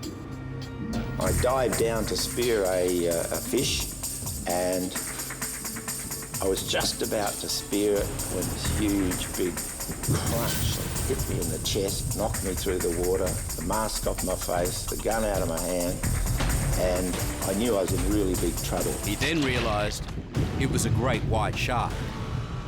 A man versus beast struggle ensued. I tried to gouge around the shark's eyes as hard as I could, and it seemed to let me go. I got up to the surface, a boat came, picked me up, raced me off to hospital, and they stitched me up, and I'm here today. The fact that Rodney survived is hard to believe. I'll get in the water somewhere sometime, but I don't know whether I'll go in this gulf here where there's been 2 or 3 attacks in the last few years. His wetsuit was the only thing that stopped all his innards from spilling out. Several major organs were fully exposed: diaphragm, left lung and clavicle punctured. The great shark's jaws had also crunched through his scapula and ribs. This attack is regarded as one of the most severe ever to have been survived. Rodney's mutilated body was sewn back together with 462 stitches in his chest and 92 in his right hand and arm. Rodney Fox, a miracle survivor of one of the world's worst non-fatal shark attacks. And these days, he's one of the foremost authorities on the great white shark. The northeastern coast of Australia belongs to the state of Queensland. The 4,300 kilometres of coastline includes the famous Gold Coast area, through the rainforests to remote Cape York at Australia's northernmost tip. The warm waters and the abundant marine life attract millions of tourists each year, and some visitors you wouldn't want to meet. Queensland has witnessed 39 shark attacks so far this century, 6 of them fatal. In 2017, personal trainer, amateur boxer, father of 2 and recreational spear fisherman Glenn Dixon was attacked not once, but twice by a bull shark off the coast of far north Queensland. Dawn breaks on February 18. Conditions are perfect. Blue skies, calm water, and plenty of fish. Glenn Dixon had many reasons to keep coming back to this tropical paradise. The beauty of the reef, being able to go down and not hear any noise and kind of relax, but at the same time, hunt fish. It was also how Glenn spent time with his good friend Rick Bator, a US Navy master diver with 32 years of experience. Rick was used to seeing sharks every time he went diving. We have some pretty good fair-sized tigers that are out there that can be upwards of 5 meters. Glenn and Rick were joined by Peter Kosika and Aaron Butler, also experienced fishermen. The water was quite nice and there was fish life everywhere, bait everywhere. I was loving it. Big caves, swim-throughs. Within minutes, the shark was spotted. Peter saw it first. I seen a big side pectoral fin and the body of the shark. I couldn't see the head or the tail because it's sort of in the dark. And I come up and I said to Rick, there's a big shark down there. 3.5 meters, maybe. Big shark. But Glenn had become separated from the group after diving through a cave. He speared a parrotfish and was floating to the surface behind Eva Rock when the shark attacked. All of a sudden, I felt a massive pull and shake. It got pulled slightly underwater, and I knew at that point that I was getting attacked by a shark. And as I watched blood rise, that image is imprinted in my head. I'll never forget it, watching the shark come through my blood. So my instincts immediately kicked into survival mode, and I knew that rock was there. So I used everything that I had left to pull myself towards the rock. And he came back and got me again.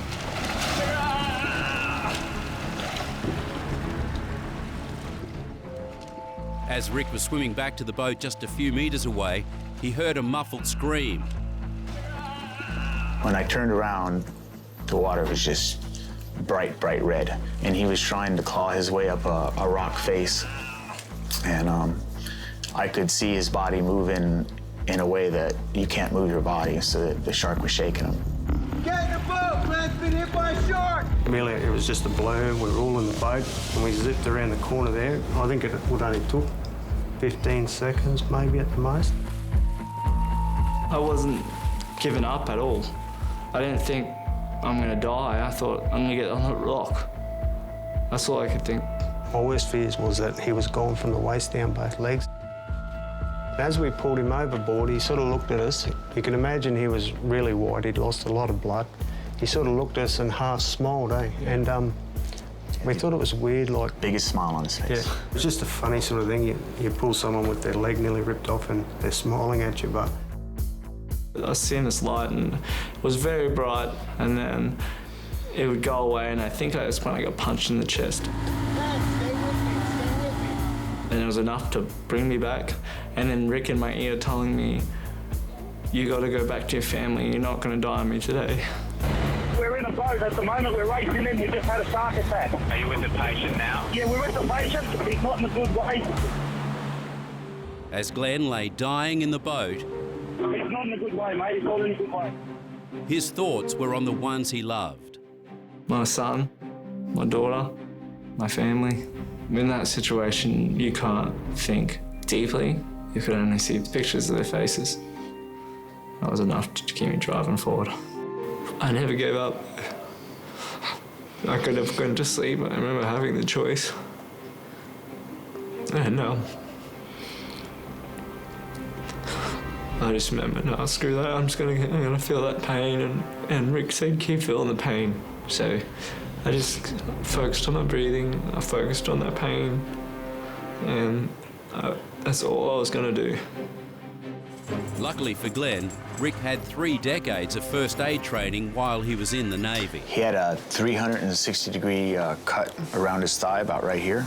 It went completely all the way around, and every vein and every artery was severed. And the very first thing I did was put a tourniquet about mid-thigh. The first tourniquet didn't do anything to improve his color. His color was ashy white, had no pulse, had no respirations. And then I saw a little bit of blood, and I put the second tourniquet on. And the moment that happened, he came back 2 shades of color different, and he coughed, and then he screamed. He's still conscious, mate. He's awake. We've got a guy that used to be in the Navy in America. He's got him in the recovery position. We've got a tourniquet on. I'm sorry if I'm yelling, mate. I'm just... No, you're right, mate. Finally, after an agonising 45 minutes, Port Hinchinbrook Marina was in sight. 4 excruciating hours after the attack, Glenn finally arrived at Cairns Base Hospital. In surgery, a team of 11 doctors worked on Glenn for more than 5 hours. There was no question his right leg had to be amputated. Just accepted it, because I know after being awake and knowing and remembering it all and knowing what trouble I was in, I knew my life was more in trouble than my leg. So if I had to lose my leg for my life, I accepted that pretty quickly. 1, 2, 3. Wow. Glenn returned to his family with a firm attitude towards the culling of sharks. That's cool. I jumped into their territory, and I always knew the risks of what I was doing. They were here before us. So why should we have the right to come in and kill all them? The well-known shark-proof enclosure at Coogee Beach, New South Wales, is a fine example of the combat waged against the shark menace. Day and night, people visiting this pretty beach are glad to accept its strong protection. Since the early days, governments around Australia have taken a hardline approach to protecting their citizens and visitors. Millions are spent each year on controversial shark control programs. Shark nets are used as a preventative measure right across Australia. Hundreds of sharks are caught every year, but the netting has received criticism, as it also captures dolphins and turtles. And the nets can easily become damaged, leaving swimmers at risk. Another frontline measure is known as drumlining. The drumlines are a series of large baited hooks strung between buoys, floating hundreds of metres offshore. Drumlining has also attracted widespread condemnation from environmentalists. We have nothing to gain from killing these sharks. We're gaining zero research, zero data, zero benefit for beachgoers, and we're potentially severely impacting the recovery of some of these endangered species, such as the great white shark.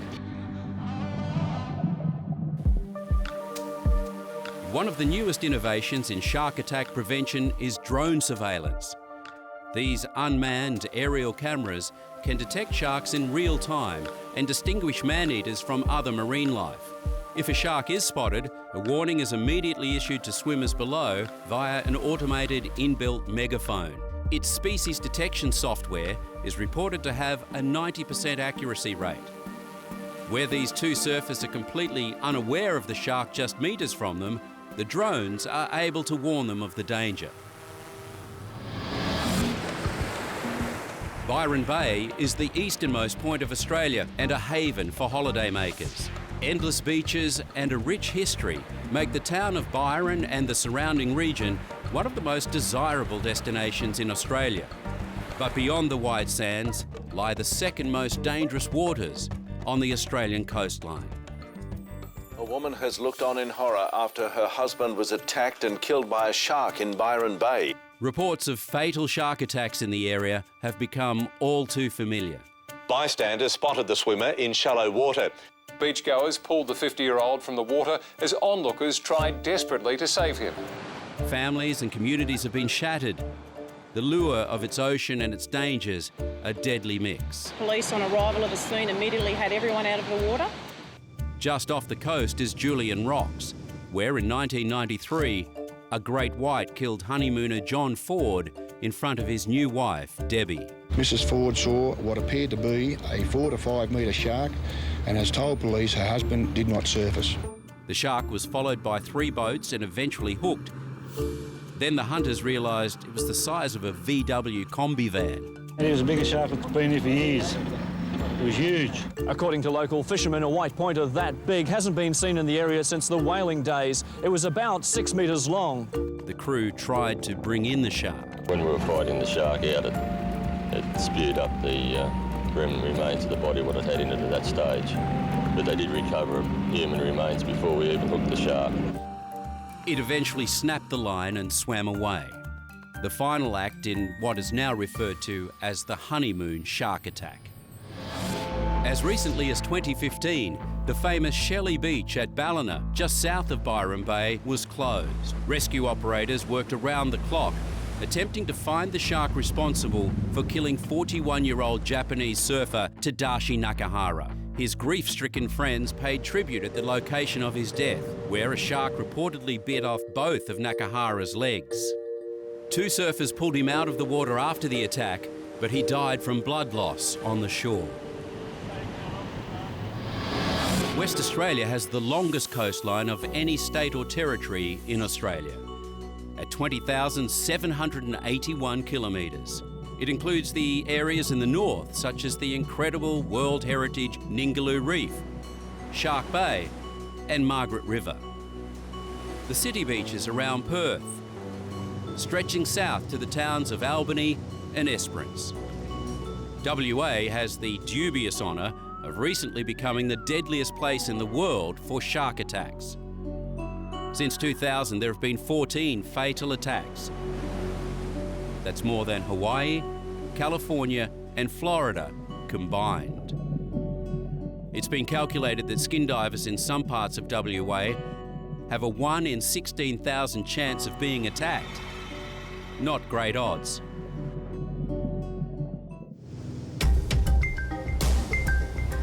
The southern coast of West Australia is a known migratory zone for great white sharks.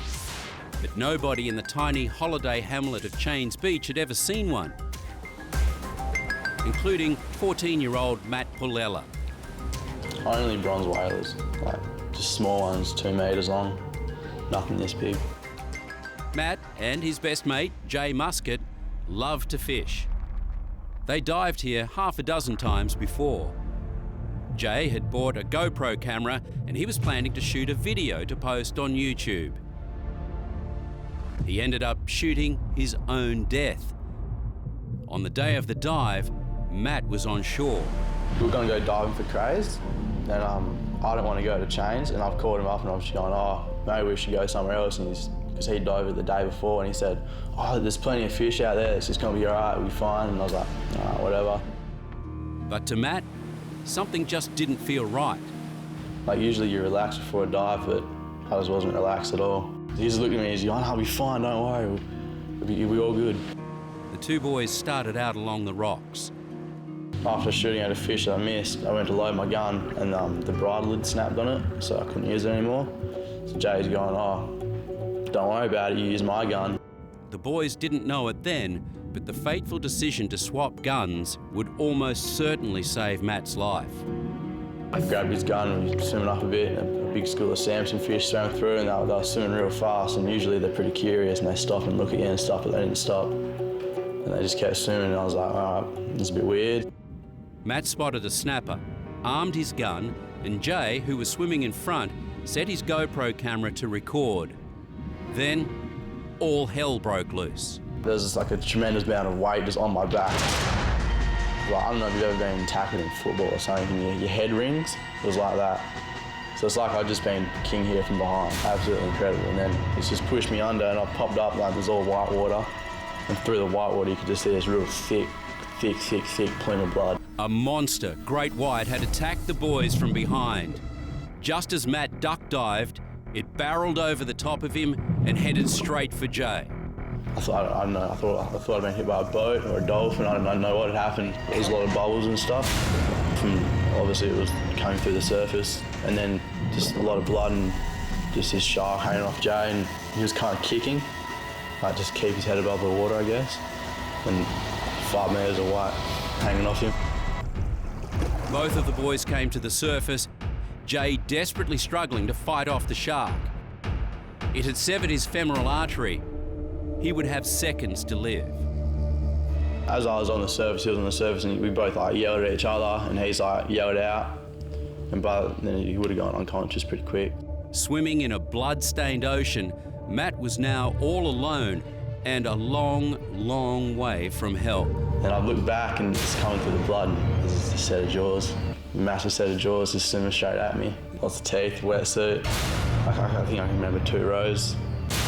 In that space of probably 10 seconds, everything that people have ever told you flashes through your head. So I've been told to shoot him in the nostril, that's the best way to stone a shark. So I'm just thinking, I got to shoot this thing in the nose because that's the most sensitive part of a shark, but it didn't give me that option, so I just pointed my gun straight up at its mouth, and by the time I'd raised my gun, it was already halfway up. So I just shot the gun straight down its throat, into its guts. The shark's jaws were halfway down the gun when Matt pulled the trigger. Its turn started on, and its eyes have rolled back into its head, and they're kind of rolling up and down, and it's just gone to the bottom. And all the line hanging out its mouth, and with me, I'm going down with it. It was dragging me under. And I'm just going, I better let go and stuff, because it's going to go bad. So I let go and just looked up. Jay was floating face down. That's when I kind of made the call to swim to the rocks. Otherwise, if I stayed, I probably would have got chomped as well. I had nothing to protect myself with. Matt made it to the rocks, but the feeling was bittersweet. It's great relief, because I knew I was going to be all right, but at the same time I knew Jay wasn't going to be all right. Matt managed to wave down some fishermen passing in a boat. They picked up Jay's body. Matt's dad knew they were going diving that day, but couldn't have imagined the outcome. I think he saved his own life by the fact that he stayed alert, watched the shark, and then saw it come at him, and then took the decision to fire at it. So, yeah, I think he was very, very lucky. Sean Pollard loved to surf, and there wasn't a day that went by without him catching a wave. So, when not working as an electrician, Sean was focused on finding that perfect break. Preferably the hidden gems on quiet beaches that experienced surfers crave. But on those remote surf beaches in Western Australia, sharks come with the territory. That would often worry Sean's girlfriend, Claire. Each time we go down to go surfing, that's always one of the things that I always mention about, sharks and stuff like that. Seen a couple of small ones, nothing big. I kind of had a way of dealing with it was I believe that they're not real. In the summer of 2014, Sean and Claire hit the road and headed for Esperance on the south coast to a beach known as Kelpies. As remote as it is beautiful. We got down there about 8 and Sean got in the water straight away. What Sean didn't realise is that 11 days earlier on the same beach, 2 great whites had been spotted by locals, and again a day later. These shots capture a great white terrorising a surfer. Yeah, I surfed a little right-hander, a couple of little fun ones. The swell was quite small, so it was waiting a long time between sets. I was paddling down the beach and I just felt this massive big bump. And then the shark come underneath me. I could feel my knee. Felt like it had just dislocated. That's when I saw the shark, and I don't know, it's just a big beast. He can feel the pain, but not see the damage. In fact, that first bite had bitten deep into both legs, from his knees down to his feet. Sean turns to shore, but the shark circles. It swung back around and had another go at me. I pushed myself up off my board to brace, shield myself, and that worked. I was trying to paddle calmly so I wasn't splashing around like I was panicking, but once it got directly behind me, it charged. That's when it really went in for the kill. In a flash, the beast, as Sean described it, charges for a third ferocious time. I spun around to try and face it. That's when it come up out of the water. I didn't even see its teeth. it took me like across, and I was like, its eye was right there in front of me. It started shaking. Its head, both my arms in its mouth. Took me underwater. I remember having to hold my breath, and just shook its head like 7 or 8 times. Hardest thing I've ever felt. Like, it was so strong. The shark won't release Sean, but traumatically, he is freed when the shark takes his left arm and right hand. Next thing, I popped up. There's blood everywhere. It ripped my forearm off and like sucked the meat off my bone like a chicken bone, pretty much. I could see the elbow socket, and I just tried to move my arm, and so that's not normal. I thought I had to get to the beach. Sean looks around for his surfboard, which he's been using as a shield, but it's floating out to sea. And then he's suddenly aware of a new threat. There's not one, but 2 sharks. I could see the shark was between me and my board. My board was further out to sea. And that's when I got bumped from behind by another shark. It was a short moment, man. I was just looking up at the sky, and I was waiting for it to attack me again. But it's right then that the ocean throws Sean a lifeline. A wave popped up, and I could see the shark through the wave, but it broke before it got to me, and I managed to like body surf it a bit on my back, and I got away. And I kept kicking, and another wave came and washed me a bit further in. It was the wave that saved his life. If that wave hadn't come at that time, it probably would have come back. Sean's girlfriend Claire, meanwhile, was unaware of what had happened, but she could see something was wrong. I'd looked up and could see his board really far out, like heaps further than what it normally is, but I couldn't see him. That was a bit strange. And then I did see him coming in on a wave, like body surfing, and he was sort of like looking over at me. And then as he stood up that first time, that's when I realised, because he was like lopsided. As luck would have it, a group of beachgoers had just arrived. Amazingly, all of them had first aid experience. As Sean's rescuers rushed to his aid, a call was placed to emergency. Police emergency, how may I help you? We've got a shark attack at Wiley Bay Beach in Esperance, past Wiley's Head. Kelphead Beach it's called. In Esperance? In Esperance, yeah. All right then, no worries. I'll get a job on. Yeah, guys lost both his arms, got bitten by a shark. Okay, so Wiley Beach, the locals will know where that is. Call it Kelpies or Kelphead, the police or the ambulance, they know where it is. Sean was dragged from the shallows and treated on the beach until the ambulance arrived. All the time, Sean was conscious, in shock, and incredibly, not without humour. I remember saying to Claire, Mum's going to be pissed. In the end, Mum wasn't that pissed, as Sean made it to hospital thanks to the amazing resourcefulness of the people on the beach that day. He survived intense surgery and rehab to come out the other side. It was only because of my family and friends. Otherwise, if I didn't have them, I don't think I would have come out of the water that day. The way people use the ocean has changed over time, and that has coincided with the rise in Australian shark attacks. But why do sharks attack people? Remember, we're talking about a wild, unpredictable animal. Hard data on behaviour and habits remain elusive. Despite countless studies and research projects, the science can never be exact. We all love the water. That's something all Australians love, but we've got a lot of sharks. So your encounters is going to be really high. The risk of a fatality from shark attack in Australia remains low, with an average of 1.7 fatalities per year over the past 26 years. If you want to minimise your risk of being bitten, you really do need to be shark aware. Don't swim and surf at dusk or dawn. Don't swim and surf when it's turbid water, for example. And in that way, you can minimise your risk. So the chances of actually getting attacked by a shark, they say it's like, you know, it's easier to win the lottery. Let's face it, you're never going to win the lottery, so maybe it's best just to relax and enjoy.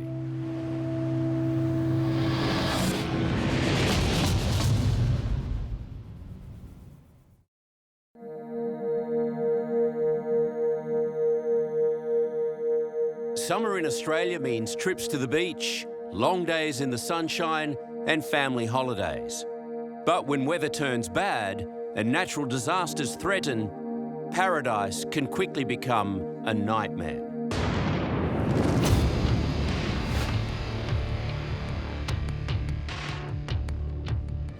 Over the next hour, you'll see ships in peril and sailors under attack, terrifying winds and raging seas, unbelievable rescues and cities wiped off the map. On Savage Australia, storm. Every year, more than 5,000 cubic kilometres of rain fall to Earth. It nourishes and feeds the planet. Winds sweep the globe, carrying with them the rains and life-regenerating spores and seeds. But in their extreme forms, these elements can take lives, destroy property, and cause suffering on an enormous scale. In Australia, tropical cyclones, east coast lows, and supercell storms are a regular part of the weather pattern. They can all be deadly, and they're getting more severe. Global warming already appears to be having an impact. What we expect to see is more intense tropical cyclones occurring, more Category 4s and more Category 5s, and in some ocean basins, a higher number of tropical cyclones. So what is a cyclone, and why is Australia in the firing line? Cyclones are born in warm seas near the equator. Tropical waters across the top of the country, from Western Australia to Queensland, are ideal cyclone breeding grounds. Warm, moist air rises rapidly and forms massive thunderclouds, leaving areas of low pressure in its wake.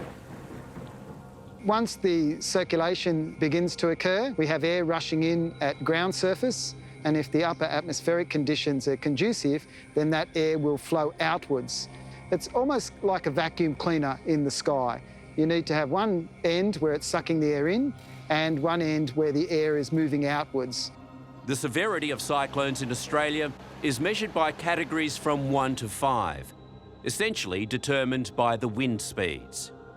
Generally, a Category 1 cyclone will have wind gusts around about 100 to 125 kilometres an hour. We have various other categories, 2s, 3s and 4s, right up to Category 5 cyclones, which will have wind gusts in excess of around about 285 kilometres an hour. Darwin is a thriving city with a population of about 12,500.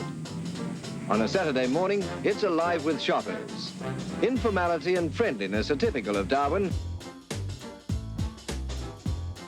Situated at the very top end of the country, Darwin's unique character was a product of its remoteness and relative isolation. And its far northern location made it a prime target for Japanese bombers in World War II, giving Darwin its first taste of disaster. 30 years later, on the morning of Christmas Eve 1974, a relatively small tropical cyclone called Tracy was tracking safely past Bathurst Island. Darwin's not a very easy place to hit with a tropical cyclone because you have Coburg Peninsula to the sort of north and northeast, where a cyclone has to basically miss Coburg Peninsula and then make a sharp turn to come back in towards Darwin, which is exactly what Tracy did.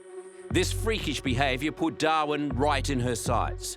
A dangerously intense cyclone was bearing down on an unprepared town. The Bureau was putting out a lot of warnings, but people were a bit lax at the time. They didn't take heed, and they were impacted by a very, very severe cyclone. A cyclone is imminent. A cyclone is imminent. As Christmas Eve ticked over to Christmas Day, she unleashed her fury. At 3 a.m, the airport recorded 217 km/h winds before the instruments failed. We don't know exactly how strong it was because the Bureau's anemometer was blown down and the winds were probably much stronger. This was a very, very severe, one of the most severe tropical cyclones to hit anywhere in Australia. December 25th, 1974, was a Christmas day like no other for the residents of Darwin.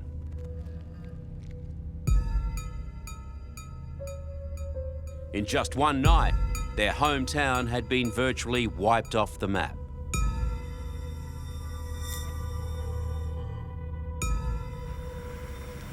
The full extent of the damage to Darwin is very, very hard to comprehend. And everywhere the scene is like this. Streets littered with debris, houses crumbled, trees blown over. Huge steel girders which make up the telegraph poles have been bent.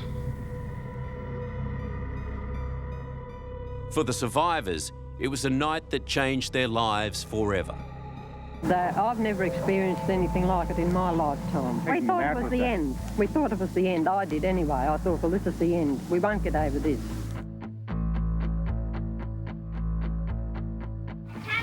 Yeah, all gravel and wind burned from there up to there because I lost all my clothes. She was pretty rough though. People just lost everything, you know. There's just nothing standing in the place. Experienced an earthquake in Japan in 1946, but this is far more terrifying because it went on for about 3 hours. In my area in the northern suburbs, there's not a house really livable in. Oh, well, nobody had a Christmas dinner. Only thing they have is hard time, that's all. You could hear nothing. It was just a continual roar and people screaming and things banging around, and that sort of thing. And we all had to try and converge and get into this room, as I told you. Well, it was a bit of a battle to do that, picking up small children and that sort of thing. And in the dark, no electricity, only torches and candles you could get. And the whole house seemed to explode, and there was just nothing left. And the floorboards collapsed and we were sucked out 30 feet down and 30 feet out. And I rolled on top of my baby. And he's all right now, and my husband grabbed him and ran to a car.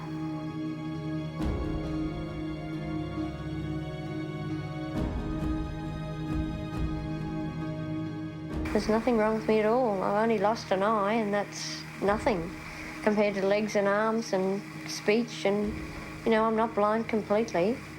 Well, what were your thoughts in the middle of the cyclone? I was scared to death. I thought I was going to die. The death toll was always going to be terrible, but on that Christmas day, the full extent of the horror was still not known. This, believe it or not, is an entire house. There's a young boy missing from this home. Police fear that he could be somewhere in there still. Everywhere around here there have been people injured. The number of injured is incalculable. Just a couple of 100 yards away from here, a man died. As the search for bodies began, survivors faced the heartbreaking task of cleaning up. Meanwhile, health concerns escalated, with light planes spraying disinfectant over the rubble. As another precaution to prevent disease, residents were even asked to give up their pets to be put down. You must be very sad to be saying goodbye to the old dog. That's right. Now, with this possibility of the disease, it's permitted to depart with him. Yes, a bit more than I can take. The annual Sydney to Hobart yacht race has been an institution since 1945. It's one of the top 3 ocean racing events in the world. In perfect conditions, it's a couple of days of smooth sailing. But when the wind gods turn nasty, it's a hair-raising ride that tests boats and crews to their limits. But none of the competitors would have been prepared for what 2001's race threw at them. The maxi yachts Nicorette and Wild Thing were battling rough conditions off the New South Wales south coast when a massive waterspout formed right in front of them. As winds and hail shredded Nicorette's mainsail, the crew huddled below, hoping for the best. Meanwhile, Wild Thing's luck held out, but it didn't last long. And we just thought we'd made it, but we couldn't believe it when it hooked back and got us. With its mask gone, Wild Thing limps back to Sydney, race over, thanks to a one-of-a-kind twister. But perhaps the mother of all twisters to hit the mainland was this one, which struck northern New South Wales in 2010. Residents of Lennox Head were amazed when a 100-metre wide waterspout appeared just off the coast, but their amazement turned to fear as it closed in. When the twister hit the town, it destroyed bus shelters, ripped off metal sheets and sent them flying. Nothing in its narrow path was spared. Waterspouts aren't necessarily confined to thunderstorms, but they will often be associated with storms. They typically form in the Australian region over the sea, and they can move on to the land, like the Lennox Head example. The hit-and-run tornado turned a seaside resort town into a disaster zone. It destroyed 12 homes and knocked out power to 500 others. 2 people were injured, but miraculously, no one was killed. After Darwin in 1974, when 71 people died and an entire city was virtually wiped out, Tracy was the benchmark by which Australians measured cyclones. Over the next 2 decades, scores of severe tropical cyclones hit the coastline. None could match Tracy's legacy of devastation and tragedy. The Australian coastline is vast, rugged and diverse, containing many of the nation's most iconic environmental features, from the Great Barrier Reef to tropical mangrove forests and the famous Bondi Beach. For millennia, storms and tropical cyclones have been smashing into the country's shorelines, relentlessly sculpting its unique beauty. Long before modern forecasting, Indigenous Australians carefully watched the size of coastal waves as a way of predicting an incoming tropical cyclone. When the first settlers arrived and towns and cities developed, the impact of cyclones increased dramatically. Reports from ships at sea provided only minimal warning. In terms of the early forecasting prior to the satellite and radar era, then really we relied upon observations either from ships or from remote locations, and people would be able to tell us that a cyclone was approaching or it passed by or crossed the coast nearby to them. Reports were less frequent in those days compared to the time period now, but nonetheless we still have some good information about cyclones in the early 1900s and late 1800s for our region. It wasn't until the 1960s that weather forecasters finally had the satellite technology to detect and track powerful systems. It's a classical picture of a cyclone. It shows the eye of the cyclone very clearly, and also the spiral bands associated with the tremendous wind fields.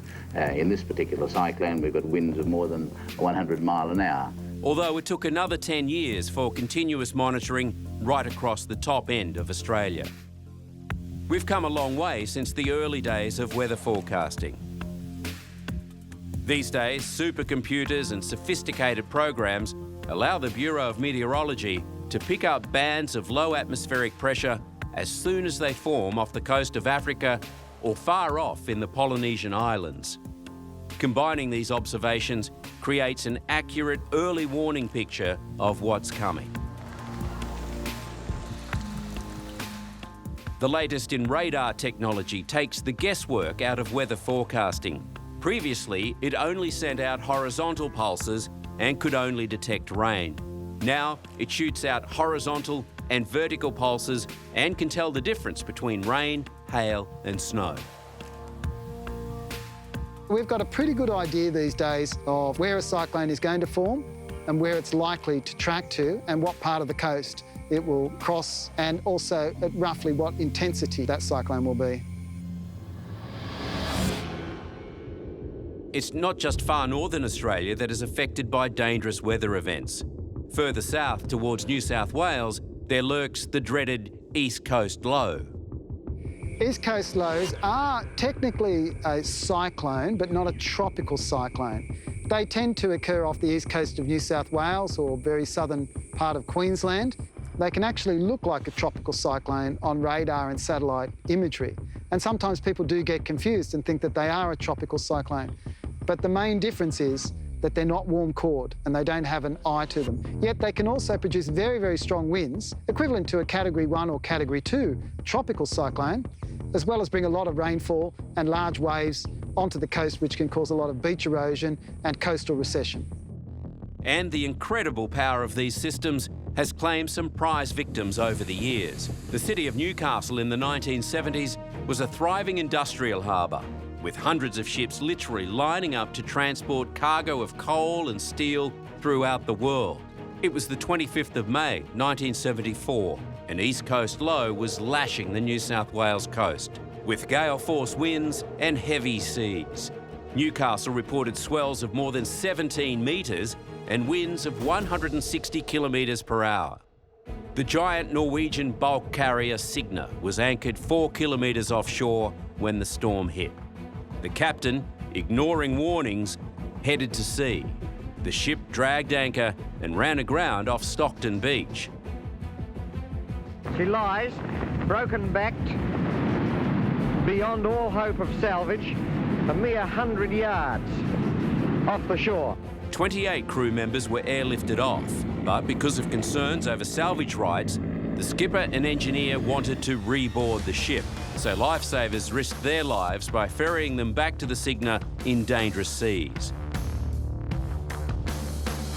In the days after, the waves took their toll on the wreck. Well, the Signa saga has taken another very dramatic turn this morning when the ship actually broke in two. Its bow section was towed away, and what remains of the stern still lies rusting away.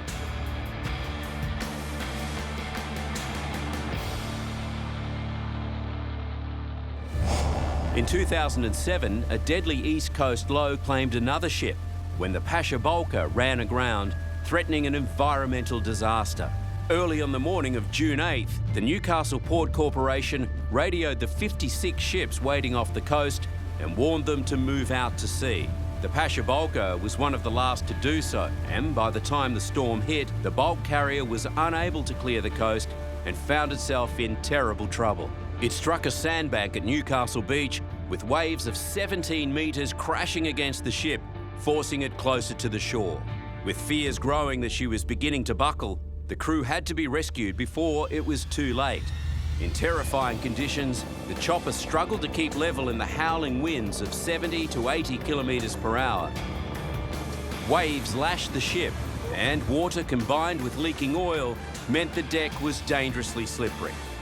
One at a time, the 22 crew members were winched to safety, the steel cable twisting in the winds and static electricity giving rescuers a jolt every time they touched down.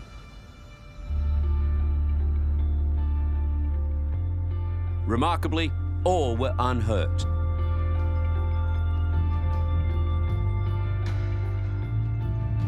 Worst conditions I've ever been in, like. 2 weeks later, as the weather eased, authorities were trying to figure out how to get the Pasha Bolka, now Newcastle's #1 tourist attraction, off the sand. The idea was for the Pasha to winch itself off by cables attached to 3 giant anchors,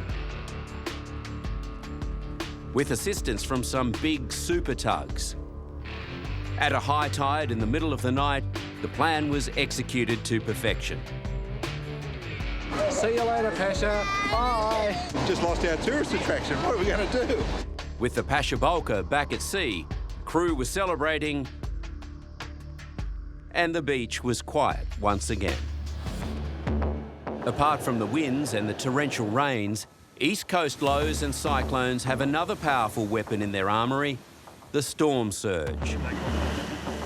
So in simple terms, a storm surge is when the sea invades the coastline, and it's caused by a combination of factors. Low atmospheric pressure, that leads to a rise in the sea surface. The second is wind, of strong onshore winds piling the water up against the coastline. And on top of that, thirdly, you've got waves. Previously breaking further offshore, now they're breaking on the coastline. And that's where the issues and the damage starts. The late 60s and 70s were a bad time for the east coast of Australia, as a series of massive lows struck the shoreline. The damage was terrible, right through New South Wales and up into Queensland's Gold Coast. In 2016, Sydney was smashed by the mother of all lows. That was a big event. There's no question there was significant property loss. The unique thing there was that was a function of an east coast low directing waves in a certain direction. So as it turned out in that event, it was the southern end of some of those Sydney beaches which got damaged most because they were facing into the east coast low. So they were looking into the teeth of the low system and the storm surge as a result. The northern beach of Collaroy suffered terribly as houses had no defence against the surging waves. The eastern beaches of Sydney copped a hammering as well. Historically, more people have died in storm surges than due to the wind effects of tropical cyclones. Fortunately, in Australia, we haven't had too many storm surges have a major impact on a major urban area. But that's only a matter of time, and we will see one hit a major regional town or a capital city, and then we'll really see some real damage done.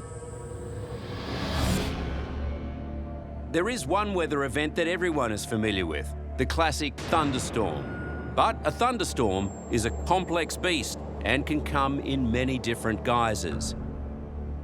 So we can really have three main types of thunderstorms: single-cell thunderstorms, multi-cell thunderstorms, and we can have super-cell thunderstorms. The single-cell one has just got a single zone of updraft and downdraft. Multiple-cell thunderstorm will have multiple cells of updraft. A supercell will be a very well-organised multi-cell thunderstorm that can last for many hours. So you've got a regular inflow of air and moisture and regular outflow, and because it's very well organised, it can get to quite severe intensity.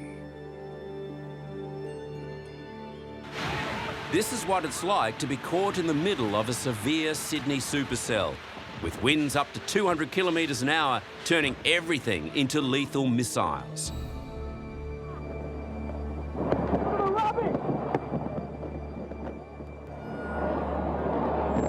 This is the result of a supercell storm in the Sydney suburb of Kurnell.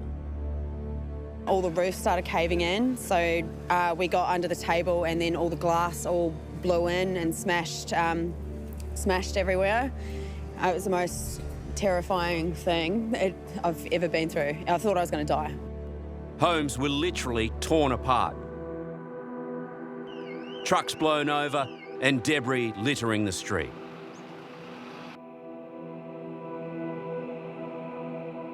It was part of a series of supercells across Sydney, sending residents scurrying for safety.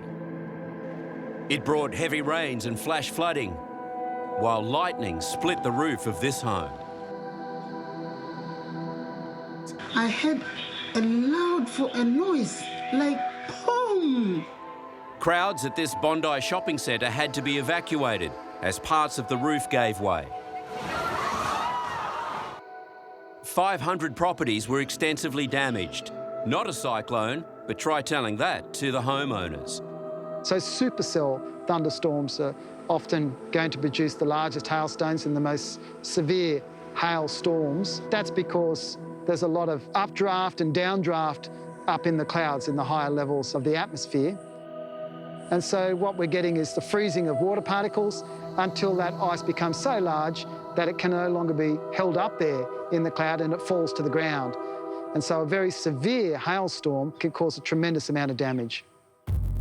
And this is the result of one of those supercells, a massive hailstorm which smashed into Sydney in 1947. Hailstones cut a swathe across Sydney one January afternoon. It was one of the worst on record, and in only a few minutes caused more than $1 million worth of damage as thousands of windows and tiles were shattered. Some stones exceeded a pound in weight, one of Sydney's worst icy air raids.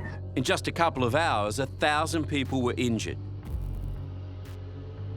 In 2007, a supercell hit Australia's capital, Canberra, and dumped 39 centimetres of ice on the city, triggering flooding and landslides. In March 2010, 650 kilometres south, the city of Melbourne came off second best from a supercell. When the rain came, it poured, with central Victoria bearing the brunt of it.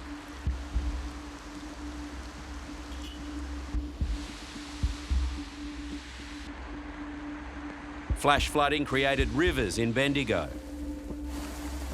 It dumped 19 centimetres of rain in less than half an hour and caused $220 million of damage.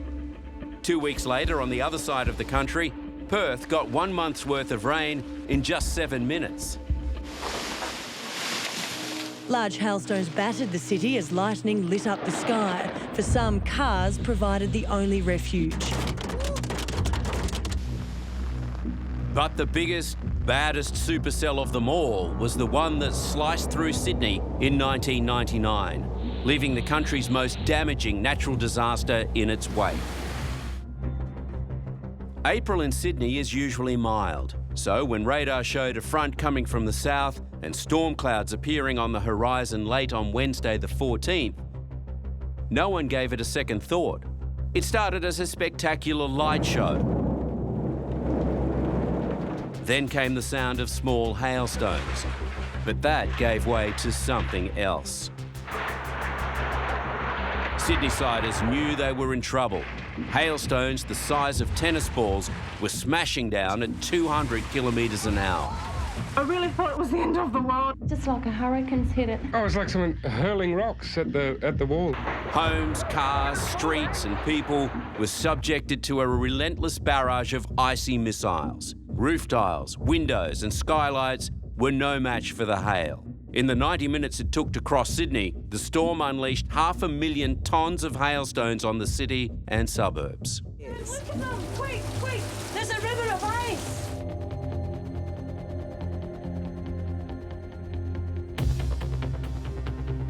Emergency services received calls every 10 seconds as roofs were ripped off and houses flooded. It was one hell of a storm, mate, I'm telling you, I've never seen nothing like it in my life.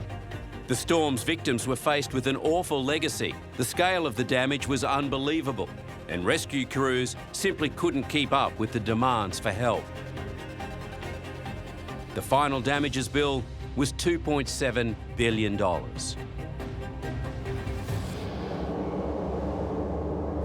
Australians are used to weathering ferocious thunderstorms. But the one that raced through country Victoria and slammed Melbourne in 2016 was loaded with added, unexpected peril. Within minutes, the entire city was left gasping for air in a mass asthma epidemic. What caused it was a highly unusual phenomenon called thunderstorm asthma. It barreled across Victoria towards a totally unprepared city. Mania Makalani and his cousin Maddox were the first to feel its impact. Trying to breathe, it was like I was choking. I was really short of breath. I couldn't really talk. Seeing my cousin like that, like someone in so much pain, right before my eyes, so I got very, very scared. Half an hour later, and 30 kilometres to the east, young mother Jackie Falzoni was woken up by an asthma attack. I thought I was going to die. I was telling my partner I'm going to die. For the first time in her life, medication was useless. It just kept on getting worse and worse, and it kept on blocking off my breathing until I couldn't breathe much anymore. Within 90 minutes, ambulance services were hopelessly overwhelmed. Distress calls were coming in every 4 seconds. Ambulance Victoria's Paul Holman and his response team were blindsided. The scale of it and the spread of it was something I'd never seen, heard, read about, or even envisaged in our planning. At one point, the emergency services line was hit with 140 simultaneous code 1s, the most extreme category. 20-year-old law student Hope Carnivale had been a severe asthma sufferer all her life. When the storm hit the outer suburb of Hoppers Crossing, Hope's sister and mother were powerless to help her. Suddenly it hit her and she could not breathe. She couldn't talk, she couldn't sit up. So then I went over to her and I was helping her. And then Mum got home and we called the ambulance. How far away is the ambulance? They're coming lights and sirens as quickly as they can, ma'am, OK? And it wasn't just asthma patients. People who had never suffered from it were struck down, like the otherwise healthy 11-year-old JL.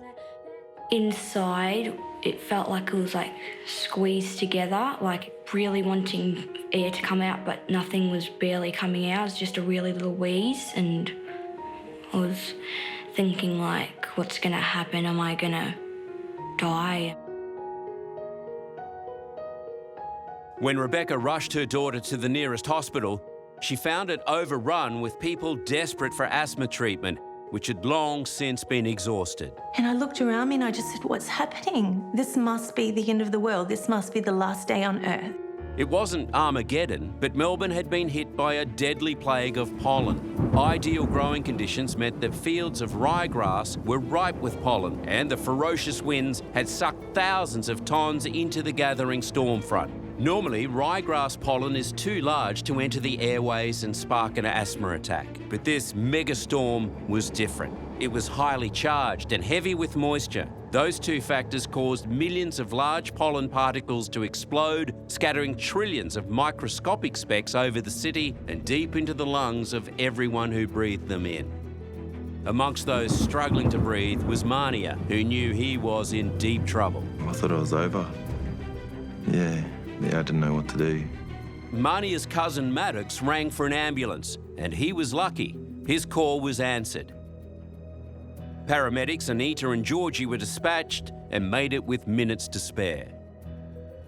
He couldn't speak. He was so unwell that he couldn't speak. He was only answering my questions with a nod. He was so unwell that it was likely that we were going to lose him.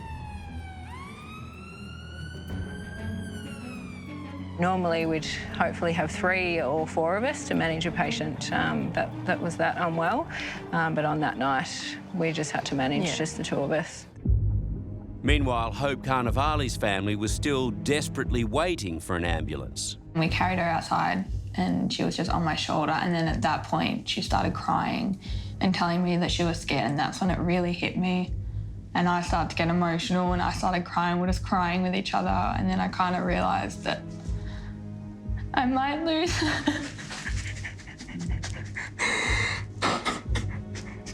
Hope's family had been waiting for over 30 minutes for an ambulance that would never arrive.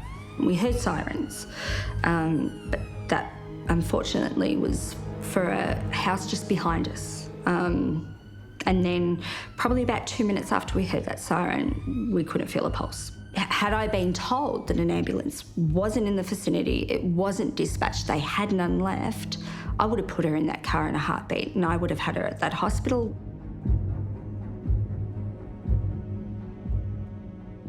Hope Carnevale was one of the 9 people who lost their lives that day. I love you so much. As a result of the asthma storm that hit Melbourne on November 21st, 8,500 people were treated by the city's health services. According to scientists, there will be a next time.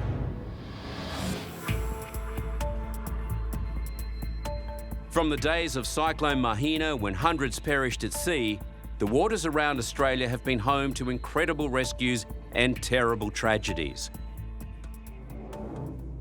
In 1992, off Yamba in New South Wales, this 9-metre yacht was struck by a massive storm and rolled several times, destroying the boom and blowing out the windows. When she began taking on water through the cracks in the hull, concern for the crew turned to fear as rescue was put on hold because of the weather. Eventually, rescuers arrived, with crewmen battling 7-metre swells to reach the yacht. Conditions were pretty uncomfortable out there today, and the people were a bit panicky. They weren't very happy about being on board. They wanted to get out and get winched up and get back to safety. Thanks to the rescue effort, this time everyone made it home.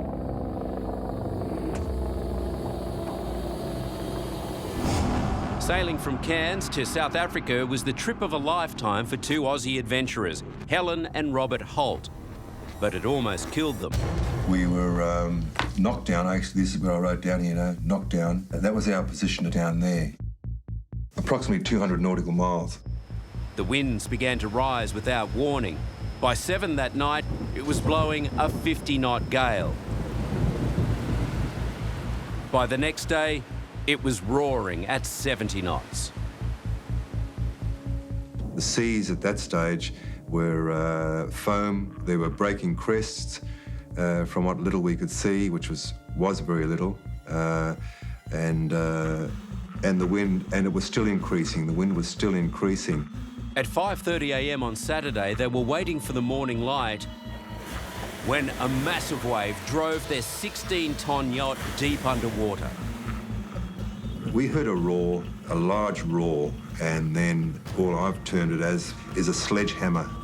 A huge bang hit us, and all I saw was blackness. It felt as though she was a piece of paper, flipping over a piece of paper like a page on a notebook or something. It was incredibly fast. Miraculously, she came back up, but Robert found Helen unconscious on the cabin floor. I couldn't detect any breathing. I gave her a few whacks in the chest, in the middle of the chest, started to apply CPR. We're so grateful to be alive. Robert had been sending out distress signals, and finally a plane and frigate arrived.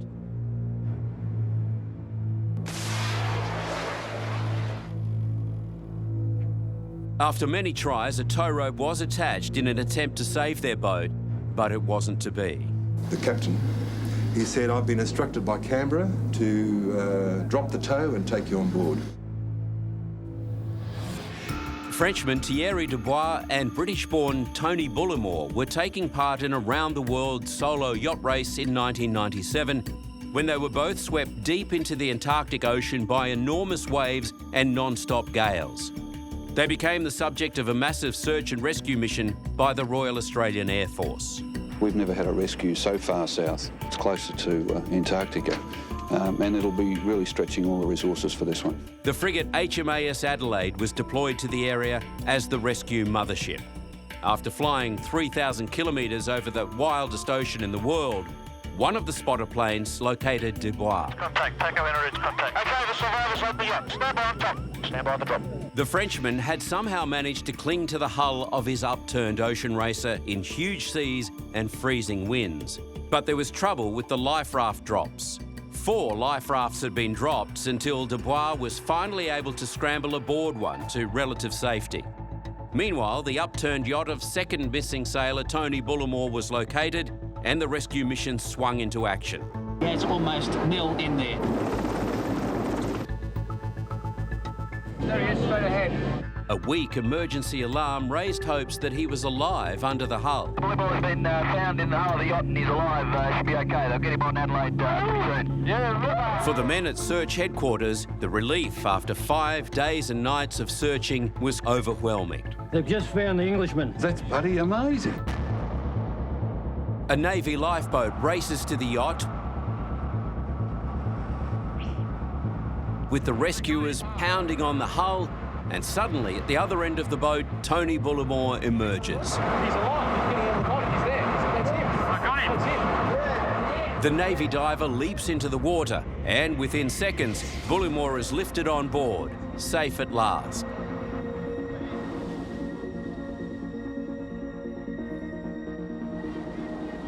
And he wasn't afraid to show his gratitude.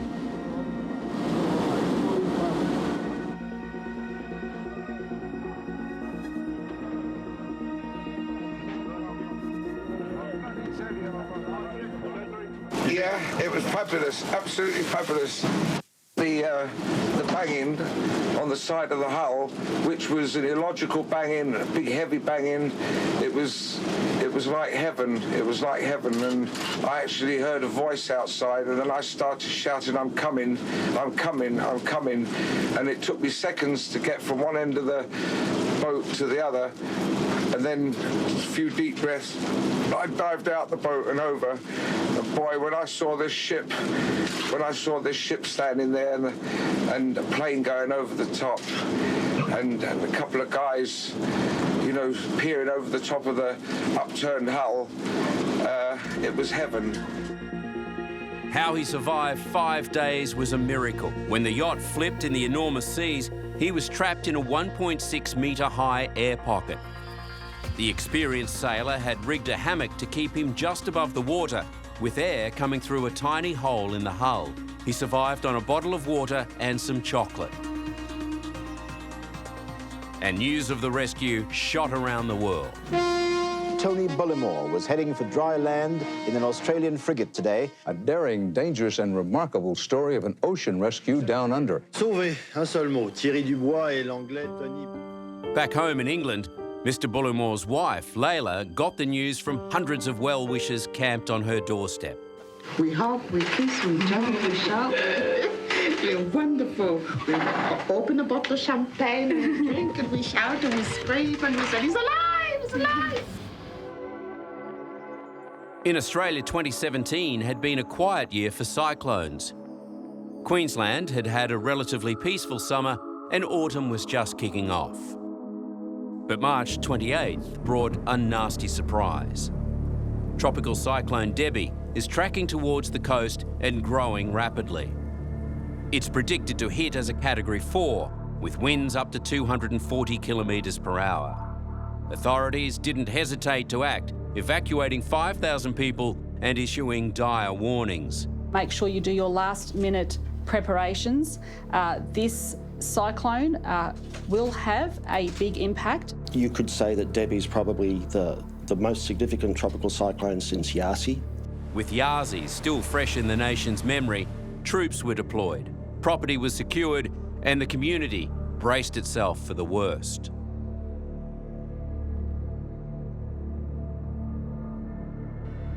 Just after midday, Debbie struck the coast at Airlie Beach and the Whitsunday Islands.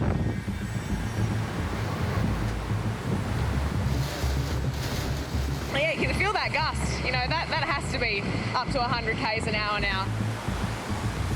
We're going to remain behind the shelter of the concrete wall here. The brick wall will have a sneaky peek around the side here and have a look at this. This is the absolute power of a cyclone in full flight.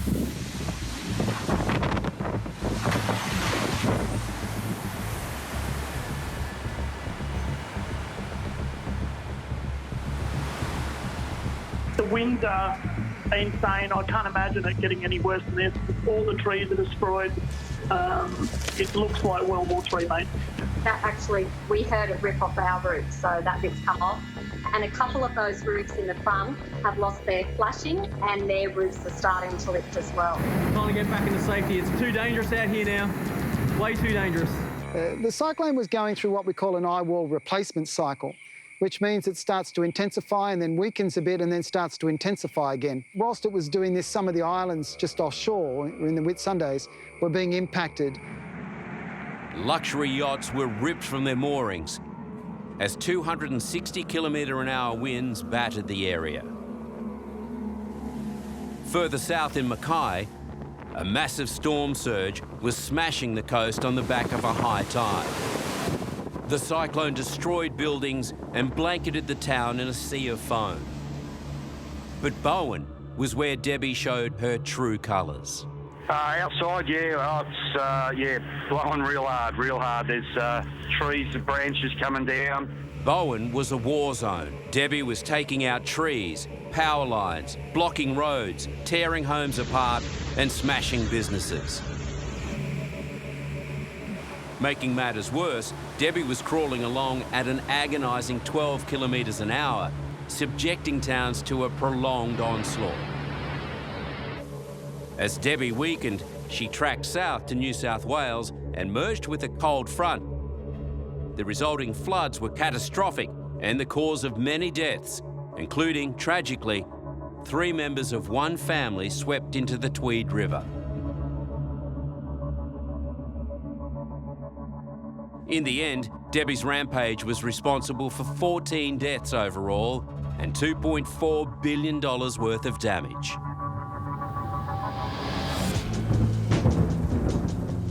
As for the future, it's looking grim, according to the weather experts and climatologists.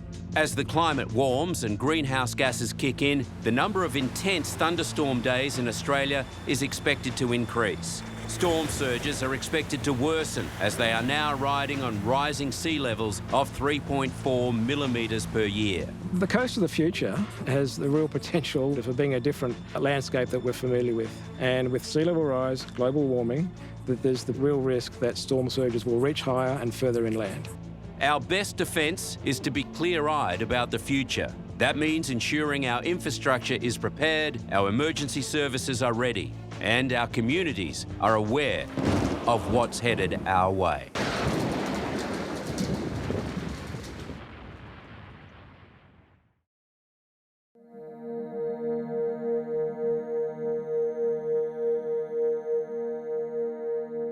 Australia, a place of beauty and tranquility.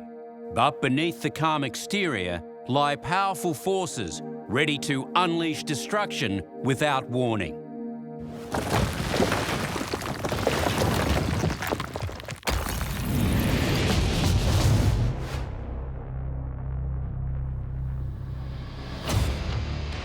In this episode, you'll see freaks of nature, tragedy in paradise, devastation on a grand scale. It looks as though bombs have hit all along here. It's like a war scene. The despair, the terror. The whole building you could feel dropping. And the triumphs of the human spirit.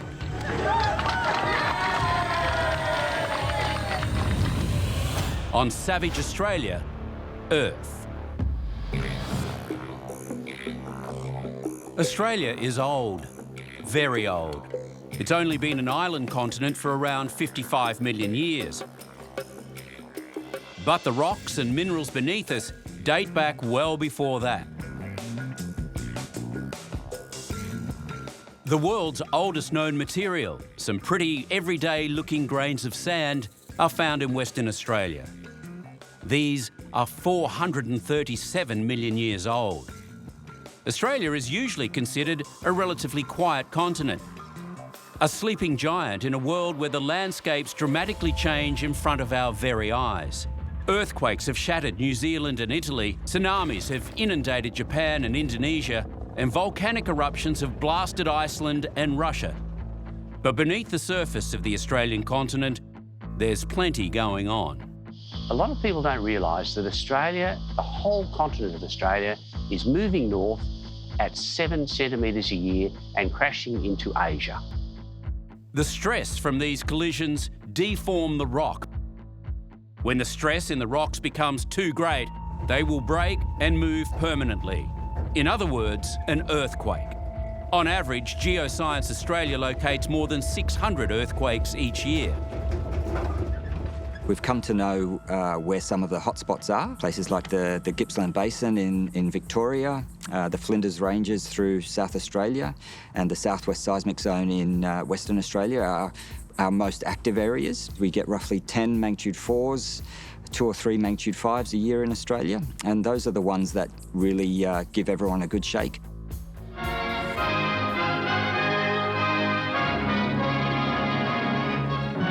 This is Newcastle, coal capital for 160 years, hub of the Hunter region. A great industrial metropolis, the nation's third busiest port, commercial, administrative, educational and shopping centre for 410,000 ambitious Australians living well. Australia's 6th largest city has long been one of the country's industrial powerhouses. Since the 1970s, coal has been shipped around the world from the busy natural harbour. The BHP Steelworks was the beating heart of the city during 2 world wars and for many decades after. The unofficial capital of the New South Wales Hunter region, Newcastle's residents were tough, working-class Australians. Between 1842 and 1987, there'd been about 13 small quakes in New South Wales, including the Hunter region, but at worst, they'd caused minor damage and a few scares. In the early 1800s and in 1925, there were 3 earthquakes, so it does have a little bit of a seismic history. On December 28, 1989, Newcastle's history would dramatically change course. At 10:28 a.m, Newcastle was hit by a 5.6 magnitude earthquake. The residents were totally unprepared for such a catastrophic event. A local news reporter covering a transport dispute suddenly found himself covering the story of his life. We hope that something good comes out of this. Union management relations, though, how would you describe them? Terrible. Mate, let's go call the two-way at work immediately. Ian, race back. Get into the car. Don't worry about me, I'll follow you. When the earthquake occurred, people will feel the primary wave arrive, and that's generally just a really sharp jolt. And then following that are surface waves, which are much slower, and there's a lot of shaking associated with those waves as they pass through. Well, this is Beaumont Street, Hamilton, just minutes after the blast or the explosion or the earthquake, and it looks as though a bomb has hit. Bombs have hit all along here. It's like a war scene. People are standing around just dazed. There has been some loss of life, it appears, and buildings all up and down the street have just collapsed into the roadway. Just came underneath the buildings. Everything just flew off the walls, and it just, I don't know. Did your building collapse? No, we were really lucky. I came out here and I noticed all of this. There was no rhyme or reason. Unscathed buildings sat alongside collapsed awnings. Single walls were blown out in some places. Other buildings were totally destroyed. Even here at the northern end of Beaumont Street, the Kent Hotel has been absolutely devastated, and there are people probably caught underneath the rubble here, but rescuers can't get to them because the wall overhead looks so unstable it could come down at any moment. In Australia, we hadn't had a lot of sort of very large damaging earthquakes prior to Newcastle, so not a lot had been done in terms of earthquake-resistant building codes. So the impact for that city was very devastating. People spilled onto the street, some dazed and stunned. Others were doing what they could to rescue or comfort the injured. Power was out, phone lines were down, and information was scarce. Glasses on tables were thrown all over the room, and at this stage there's a whole area of the Hunter Valley has been blacked out. Tony Briscoe reporting from Newcastle there, and as we told you before, the ambulance service is sending all available vehicles, perhaps a fixed-wing aircraft as well, to the Hunter region, where there are reports of several injuries. As reports trickled in, it was clear this was no ordinary earthquake. Fears of a massive explosion at the BHP steelworks proved unfounded, but with the power out, it was forced to vent its ovens to prevent a build-up of dangerous gases. A serious fire broke out at a nearby technical college when the force of the quake caused flammable chemicals to burst into flames. In the suburb of Hamilton, lives were feared lost under collapsed awnings, and dozens of buildings were destroyed.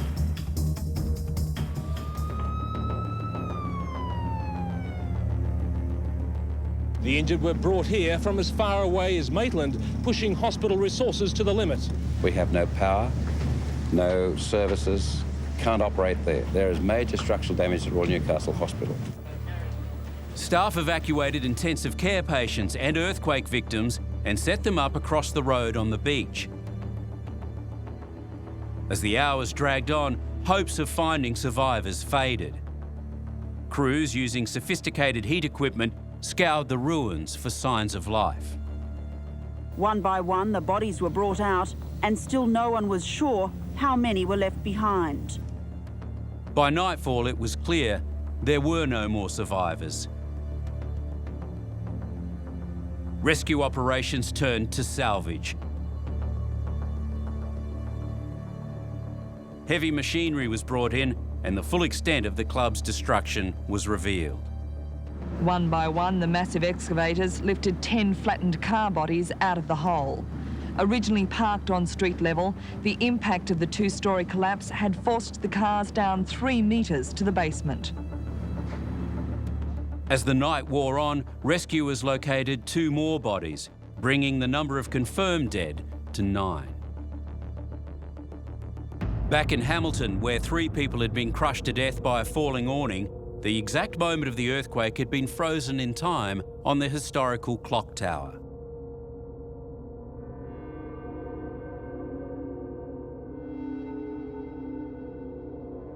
I didn't know whether it was a bomb or what it was. All I knew there was just bricks hailing through the roof.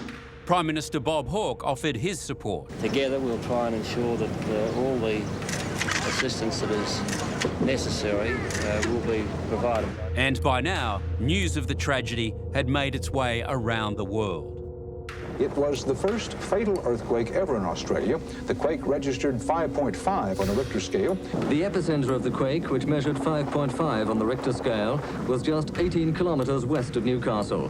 The tremors, which lasted nearly... The quake hit at mid-morning, flattening dozens of buildings. Are still missing. The worst hit area, the city of Newcastle, about 75 miles north of Sydney.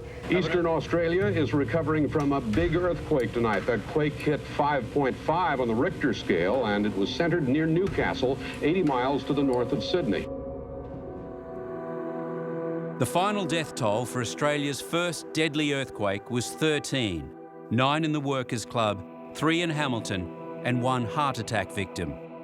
It would take many years for Newcastle to recover. Australia is blessed with spectacular cliffs and towering rock formations, from the coast to the sheer escarpments of the Great Dividing Range. Dramatic, awe-inspiring, and potentially very dangerous. The cliff is there because it's formed by ongoing processes of the environment and geology. It's steep because it's continuing to fall. Rocks are falling off all the time. They just happen episodically. For a disaster to happen, then we need someone to be present when that episode of rockfall occurs. In 1996, the coastal village of Gracetown in Western Australia, students and teachers from the local primary school were watching an inter-school surfing competition when it started to rain. There they are, simply watching a surfing competition, sheltering from a rainstorm under cliffs that were always going to fall down at some time. Without warning, a 15-metre stretch of Huzzers Cliff collapsed. The crowd was buried under 30 tonnes of rock and sand. The teacher came up and said, you know, the cliff's gone. I knew, that's a big cliff.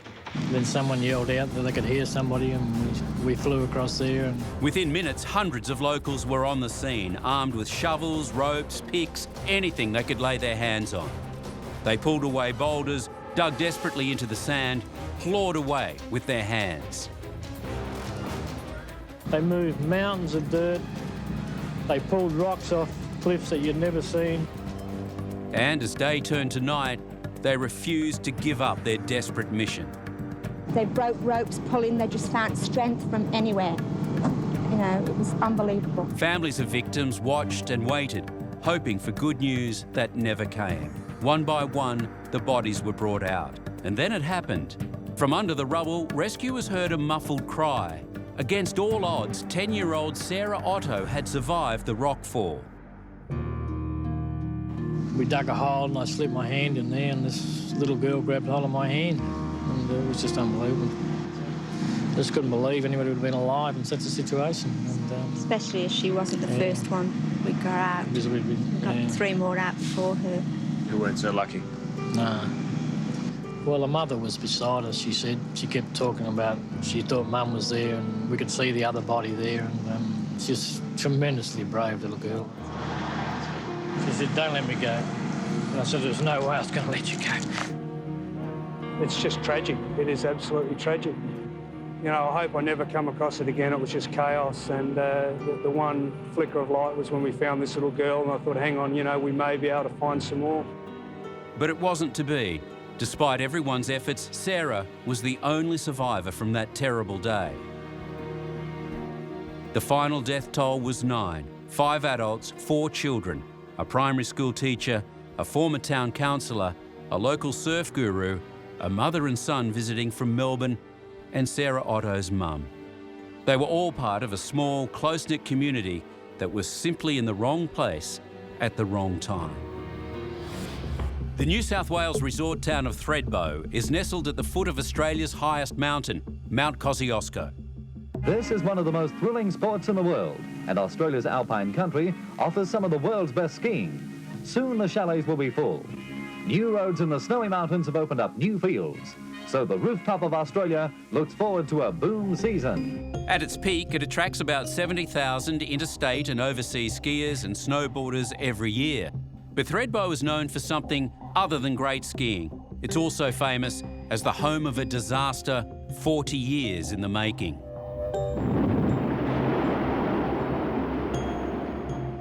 In the 1940s, the massive hydroelectric scheme was being constructed through the Snowy Mountains. As part of the scheme, a road was built. The Alpine Way was never meant to be other than an access track, a simple four-wheel drive track. It was constructed by a bulldozer, pushing over the trees and then pushing the soil on top. And it was remained that way until the date of the disaster. There were stark warnings of what was to come. A section of the road simply disappeared in 1978. It happened again in 1992. The warnings were ignored. Should have seen it coming. The picture was written there in the rocks for everyone to see. A massive pile of soil dumped over the side in the construction of the road was lying on a steep slope. It was just sitting there waiting to fail. All we needed was another ingredient, the water. The leak started, saturated a whole mass of soil in the old Alpine Way and on the edge of the car park, creating the first landslide. On the night of July 30th, 1997, the tight-knit community of Thredbo was ripped apart.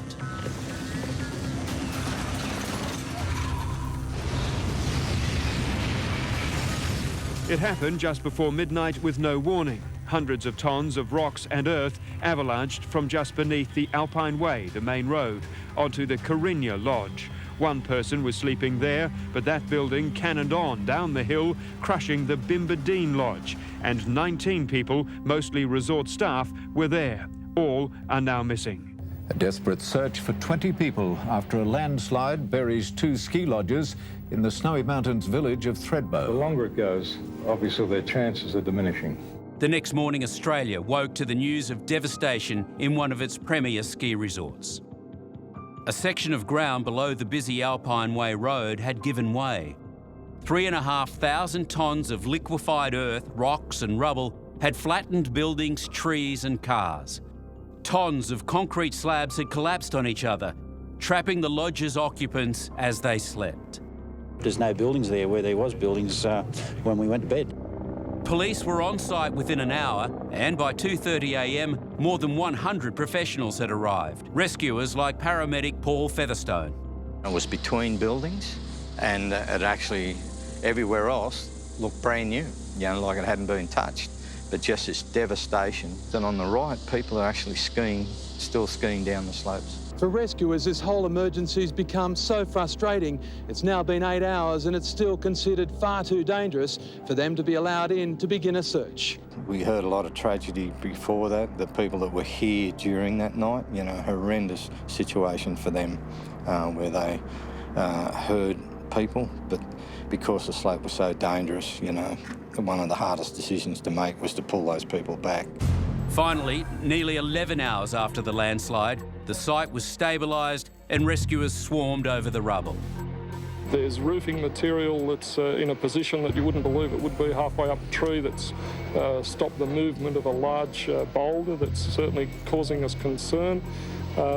Motor vehicles that were parked on concrete slabs are in positions that one couldn't believe that they would be in. Piece by painstaking piece, they carefully removed the bricks and crumbled concrete. One wrong move could trigger another slip, potentially sending rescuers to their deaths and ending the faint chance of finding survivors. So part of that was finding people, and if we found no deceased, the area was marked because we had to move on, hopefully, that we'd find someone alive. So they were sort of hard things for rescuers to have to do. Rescuers probed for signs of life with fibre optic poles and listening devices. 2 hours into the operation, there was a brief ray of hope when noises were detected from somewhere inside the debris. Hear me under there? Make some noise! But from beneath the rubble came only silence, and so the search went on. Tragic stories of the dreadful night began to emerge. Well, he was walking on the road with his wife and happened to be a few places ahead of her. And he survived at that stage, and she was gathered up in the slippage as it came through. As the day turned to night, the operation dragged on in the numbing cold. rescuers kept praying that under the next piece of rubble, they'd find some sign of life. Most Australians and Aussies are all heart, you know. Everyone wants to keep on going. Mate, I think everybody up there has this, you know, deep embedded thought that there is a chance. As the rescue effort dragged into its second day, residents came together to support each other and try to make sense of the disaster. Bonded by grief, they flocked to the village church, just 500 metres from where their friends and colleagues were buried under the rubble. We pray for the whole community of Thredbo, who can't understand how such a thing could happen. By now, exhausted rescuers were battling fatigue, crippling cold and fading morale. Just 3 bodies had been located and there were still 17 people unaccounted for. We never predict that no one is alive until we've proven it. And it was sort of that night that we found Stuart. Stuart Diver and his wife Sally had been asleep in their room when their lodge collapsed, pinning them under slabs of concrete. Stuart was trapped in a small pocket surrounded by water with barely 5 centimetres of room above his face. Sally was not so lucky. Lying next to him, the level of the water had risen around her and she drowned. For 54 hours, Diver lay there, struggling to keep his nose above the rising and falling water, and then came the words he would never forget. There's a rescue party overhead, can you hear me? A miracle has occurred and signs of life were detected. Some muffled sounds from under the slab. Those few faint murmurs brought the tired rescuers to a silent and hopeful halt. A fireman's shout answered by a tired man's voice. Ski instructor Stuart Diver was alive. I repeated the call and had a voice come strongly back to me. We all know the tragedy of it, where he lost his wife. He heard her scream and he had hold of his hand. It was to go through that and then be laying there for 60 hours thinking about nothing else and freezing cold, and he was in like a little tomb. So initially we thought, you beauty, we only got to clean this mess out and we'll get someone out, you know. And then when we got there, we realised he wasn't there, but he was underneath. Now came the dangerous task of extricating him from under 3 massive concrete slabs. The job all of a sudden became tremendous, how we're going to get him out.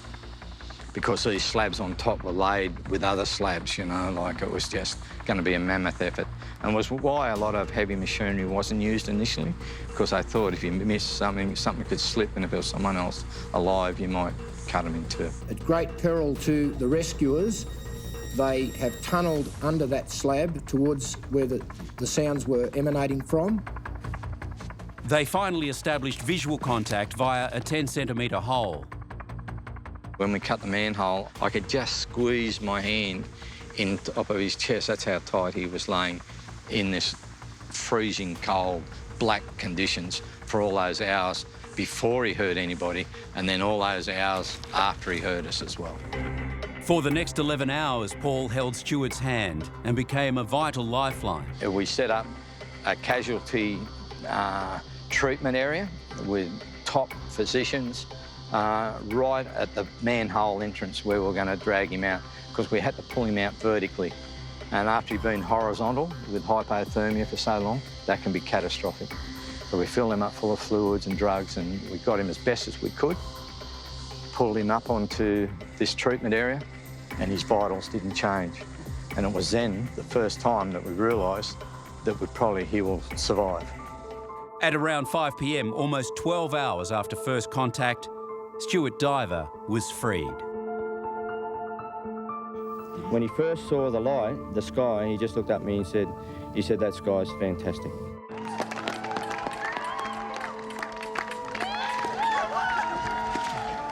You can hear the cheering all the way up the valley now. Just a spontaneous outpouring. It's been a long time coming, and unbelievable when you consider what's happened here over the last 3.5 days. To me, the roar of the crowd is just what it's all about. It's about human life and everyone pitching in. You know, it wasn't just me. It was thousands of people pitching in to get this one man out of that situation. Stuart was flown to nearby Canberra Hospital, where he was given a hero's welcome. Amazingly, he'd suffered only minor lacerations and some frostbite. I'd like to thank everyone who was involved in my rescue, the fire brigade and all the rescue services, along with the medical teams at Thredbo and here in Canberra, and to all the people who have prayed for me and given me so much support over the last couple of days. It's been overwhelming, and I don't think I would have made it through without the involvement of all those people. It's been fantastic, and thanks very much. Meanwhile, the rescue operations continued. Stuart Divers' 1 in a million survival gave them new hope, but as the hours turned into days, it was clear there would be no more miracles. It was 1 week later when rescuers recovered the last body, bringing the final death toll to 18.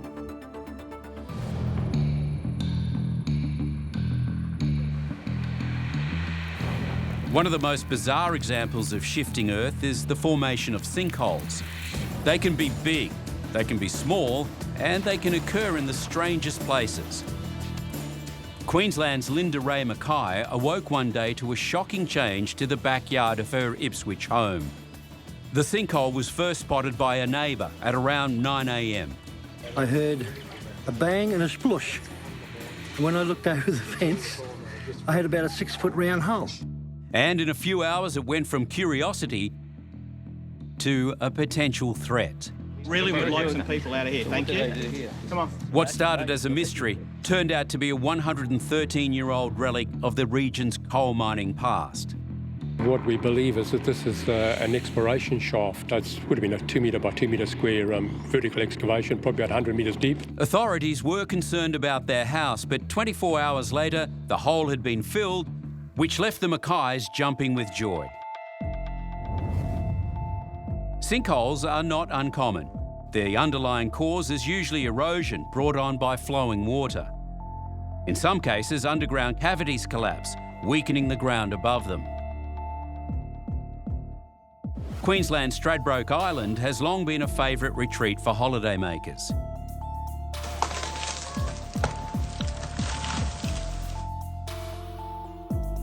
Holy shit. In 2017, campers found one of their favourite spots disappearing before their eyes. Seriously, can you step away from the edge? Jason Pearce and his 3 daughters were on the sand when it all began to shift. And you could feel the vibrations through the ground when the rocks hit the bottom of the sea. We kind of jumped back really quickly and then we're just like, whoa. The normally popular Amity Point was proving to be anything but friendly. A chunk of beach the size of an Olympic swimming pool had vanished. Big difference, just amazing. Fortunately, nothing was lost. 2 years earlier, just near Rainbow Beach in Skip Point, overnight went from this to this. 23 kilometres of pristine coastline bisected, leaving a sinkhole 100 metres wide and at least 10 metres deep. The water devoured caravans and camping equipment, trapping it in the sludge. Dashcam from a camper's car shows 2 men's frantic efforts to save their caravan. Beaches like this are created by sand drifting on prevailing currents.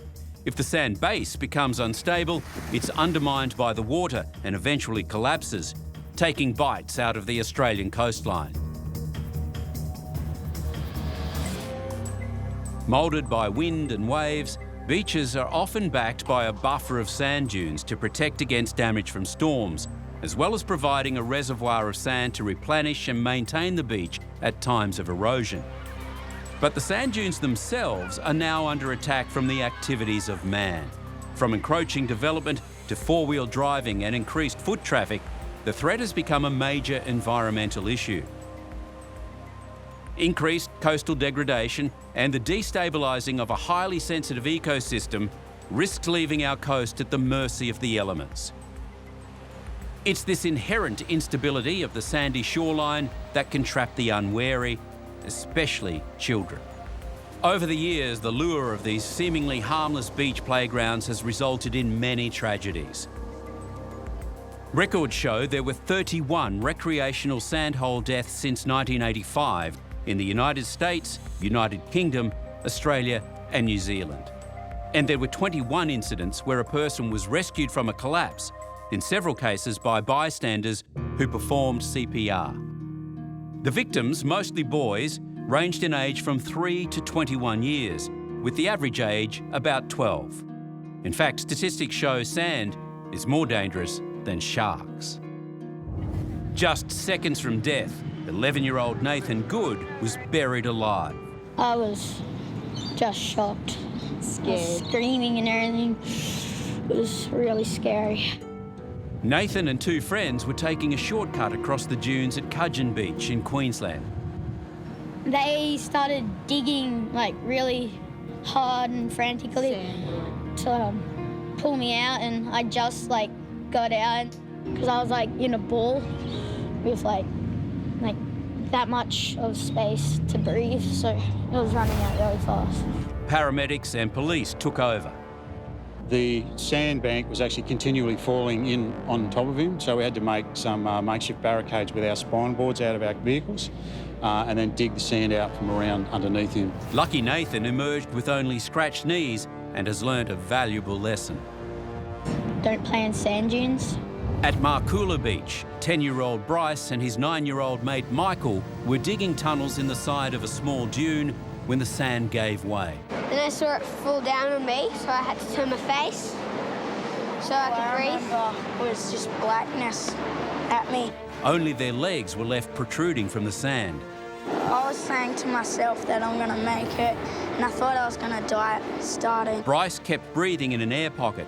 His mate wasn't so lucky. It was really scary for me because I fainted from the air. I couldn't breathe.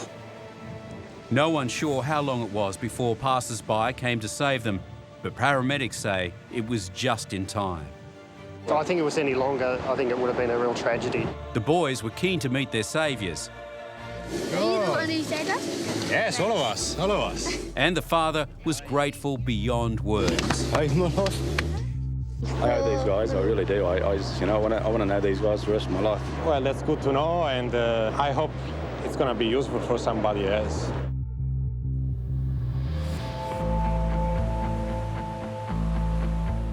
There are two main types of erosion. Both pose dangers to the Australian coastline. A slow onset coastal erosion is really a process which takes place over geological timescales, so centuries to thousands of years. And what we're looking at there is waves in general, day-to-day waves, day-to-day tides, slowly eroding and reshaping our rocky coasts. A great example of a rocky coast which is eroding through slow onset erosion is the Victorian coastline and the 12 Apostles. I think there are now only 8 left, and they're collapsing over a human timescale, so we need to be aware of this. They're a great tourist attraction, of course, but in time, over geological time, probably there'll be none left. The most alarming form of coastal erosion is rapid onset, when huge chunks of coastal areas are destroyed by massive seas and storm surges.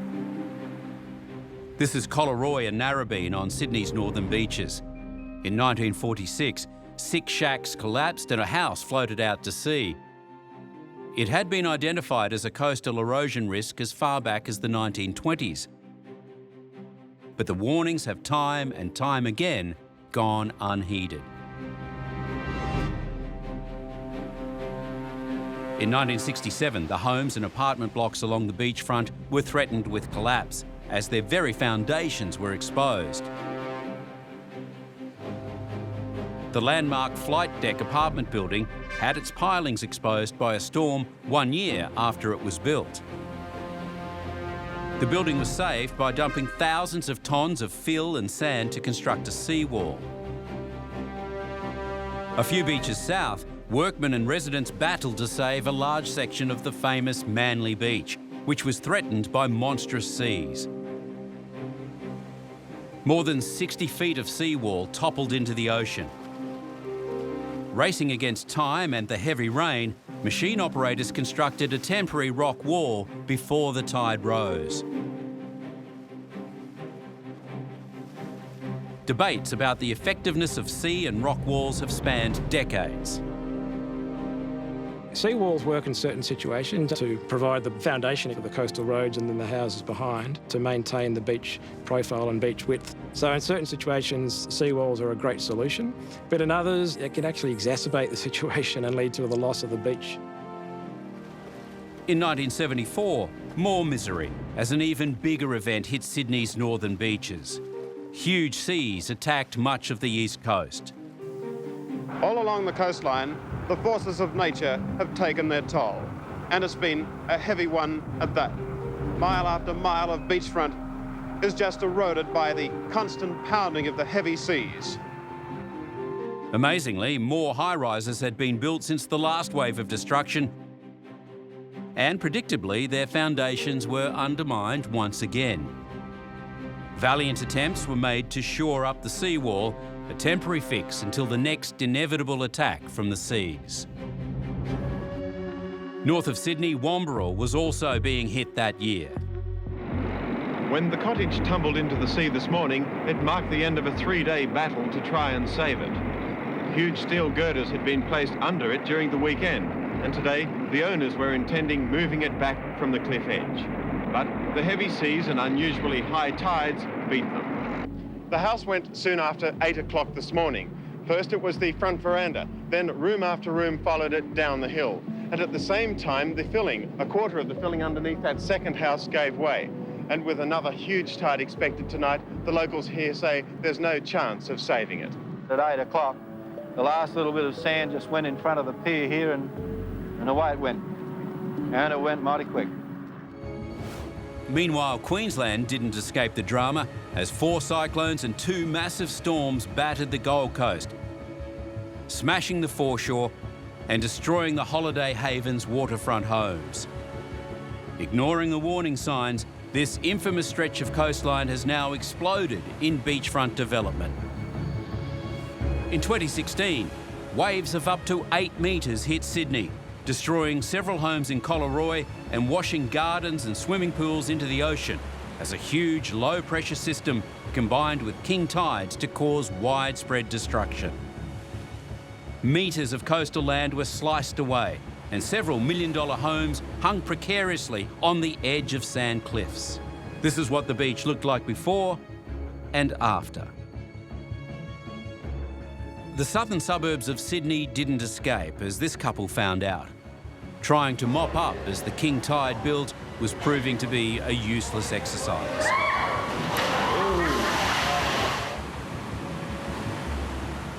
Cafes were engulfed, seafronts washed away, and surf clubs badly damaged.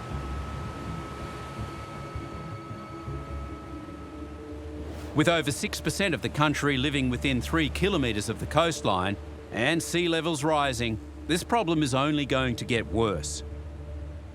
Scientists predict sea levels could rise by up to 40 centimetres by 2050 and 90 centimetres by 2100. To put that in perspective, a report predicts that a sea level rise of just 20 centimetres in Narrabeen, combined with a 1 in 50-year storm surge, would see the ocean push the coastline back 110 metres. Other hotspots are Lakes Entrance in Victoria and Queensland's Sunshine Coast. The horrifying prediction is that $226 billion in property and infrastructure around Australian coasts are potentially at risk by 2100. We all value the coast really highly. Problem is, in Australia, we're built right to the edge. Coasts change, and they're not static environments, and we need to understand and incorporate that into our thinking. But to this day, houses continue to be built in these danger zones, ignoring the last 100 years of history. The coast of the future has the real potential for being a different landscape that we're familiar with. And with sea level rise, global warming, that there's the real risk that storm surges will reach higher and further inland. The interior of the driest continent in the world can be a forbidding place, intensely hot and covered in iconic red dust. It's an environment rarely visited by coastal communities, but sometimes the inland comes to them. In 1939, New South Wales experienced grainy skies and roads choked by powder-fine dust that took months to clean up. Another storm hit Melbourne in 1983, engulfing the entire city in a matter of minutes. Sydney's also copped its fair share of dust storms. 15 years ago, this brownout caused havoc in the CBD. But that was nothing compared to what Sydney woke up to on September 23, 2009, the day that dawned red. A 1 in 70-year dust storm formed many kilometres away, settled over the city, turning the iconic sights into apocalyptic visions and transforming the everyday morning commute into an unforgettable experience. The massive, rusty cloud had swept across half the country, propelled by an intense cold front that first struck South Australia.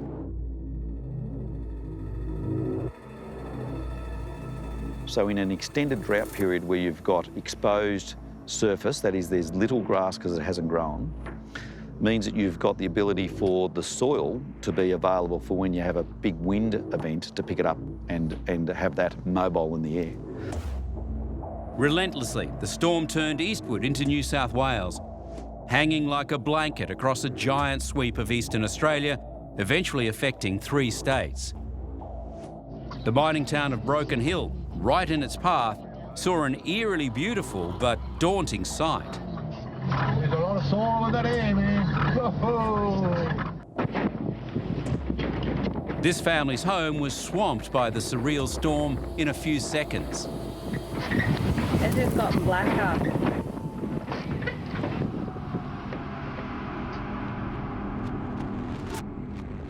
Oh my gosh. I think we better go inside, Ted. Yeah. Oh, that is horrible. It's just gone completely black. I can't even see anything on the camera. Oh my gosh. Oh my gosh. Holy sh**. That is like dark time. Over 10 years of drought, so the environment's dry, you get a windy, dry day, picks up the dust and it puts it like completely lost visibility in dust. It went on to savage farmland, the precious topsoil blown out to sea and flattening crops. Knock the flour off the canola and lay the wheat down as well. One more blow for the region in the grip of a terrible drought. There's quite a potential desperate situation developing out there. The dust front moved quickly, hitting Canberra and crossing the Great Dividing Range. That's just the freakiest thing ever. Strong winds saw it engulf Sydney overnight. It's several hundred kilometres long and probably something like 150 kilometres wide, so very, very extensive.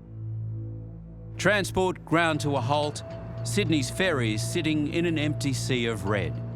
Commuters have been stranded many times before, but never for anything like this. With an 1,100-tonne vessel, we need to see what's in front of us. While to the north, Lismore was hit by lunchtime. Soon after, Brisbane was in a haze. By nightfall, the dust was slowly settling, leaving a huge cleanup in its wake. Just like a dust storm, the Earth has a habit of rising up against us when we least expect it.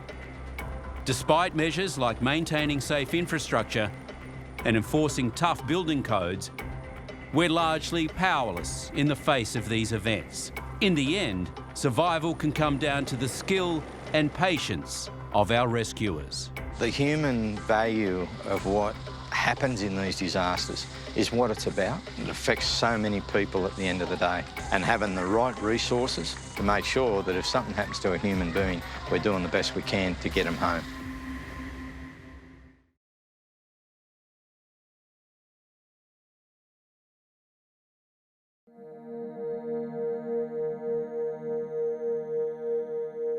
Australia, an ocean continent renowned for its endless coastline and vast interior. Travelling the country can mean journeys that are long, challenging, and sometimes disastrous.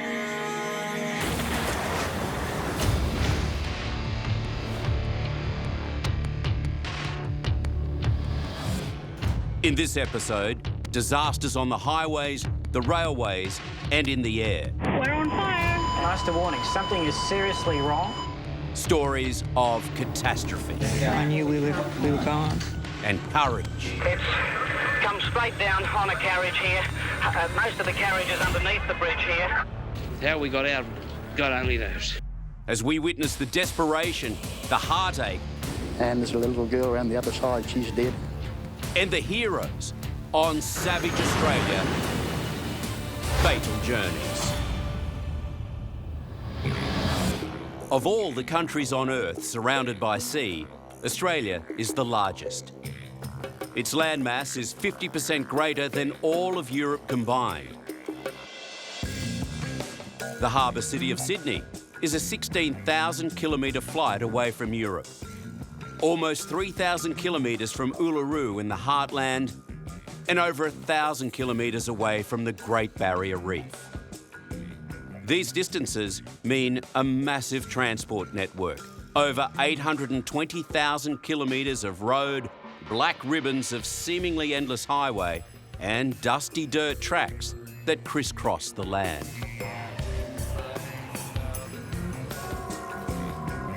And it's the same with the steel highways. Some 30,000 kilometres of track traverse the continent. Australia was the last of the habitable continents to be colonised by Europeans. Her destiny was shaped by the tyranny of distance, both from the colonisers' homelands and between our own coastlines. The population concentrated at the fringes of the continent, creating capital cities hundreds, sometimes thousands of kilometres apart. Soon after settlement, the new colonials realised they'd need to head west to grow food and graze livestock. As distances between farming towns and cities grew, so did the need for automated transport. From the mid-1800s, it was the steam trains that began to meet the ever-growing needs of Australian passenger travel and commerce. This train, travelling through nature's ramparts, descends eventually to open country after dragging its black load over mountains nearly 4,000 feet high. The movement of coal became a driving force behind extending the great rail highways. The increase in rail and rolling stock throughout the states signalled the end of isolation and the beginning of Australia's history of fatal journeys. In 1908, the country town of Sunshine became the site of Victoria's most deadly train crash. On a fine Easter Monday, two trains packed with holidaymakers collided at the station. The impact tore the carriage apart, taking the lives of 44 men, women and children and injuring over 400 passengers. There were disasters on city trains too, like this one, just out of Melbourne.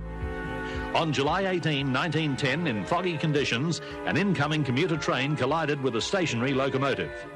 9 people were killed and more than 100 injured. But there'd be no stopping progress. Locos were already full steam ahead. Australia's first streamlined train, helping to celebrate South Australia's centenary. As trains moved from steam to electric and simple tracks turned into massive networks with hundreds of trains needing to switch tracks, the risk of collisions increased. So too did the efforts to prevent further disaster. Teams of railwaymen were trained in signalling, switching and keeping track of train movements to avert the potential of head-ons. But with such vast and ever-growing networks and so many train movements to and from the major cities, collisions were inevitable. Miraculously, only minor injuries occurred in these train crashes just outside Sydney in the 1930s and early 40s. Passengers were again lucky to escape death in January 1945 when this train came around a bend near Maryland Station in Sydney's west, heading for the city at 65 kilometres an hour and struck a 17-centimetre bolt which had been placed lengthwise on the rail. boys were thought to have placed the bolt on the line. And with more than 200 people on board, it was a miracle that no one was killed. But as the number of rail passengers grew, that was set to change. The Southern Aurora's journey from Melbourne to Sydney in 1962 was heralded as a new era in train travel. Crossing the Murray River, the border between New South Wales and Victoria, the Southern Aurora proceeded along the existing standard gauge line to Wodonga, the commencing point of the new standard gauge line. Two powerful 1,800 horsepower diesel locomotives pulled 14 luxurious stainless steel carriages. The first direct passenger train between Australia's two major cities drew crowds of excited onlookers.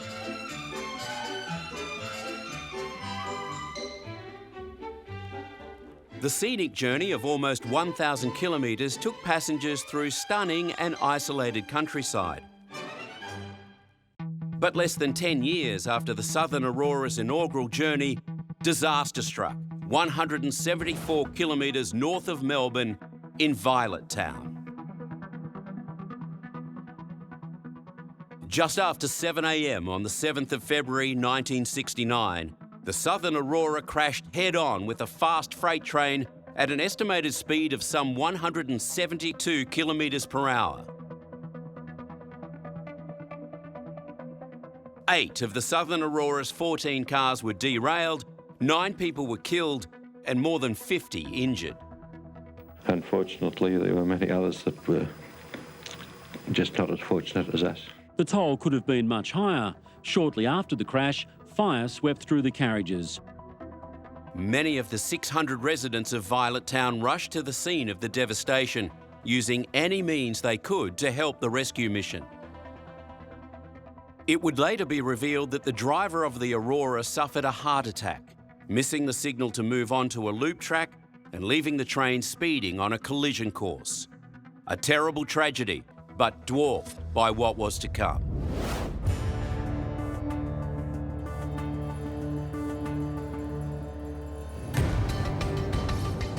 On the morning of Tuesday, January 18th, 1977, just like every other workday, thousands of people commuted from outer townships into Sydney.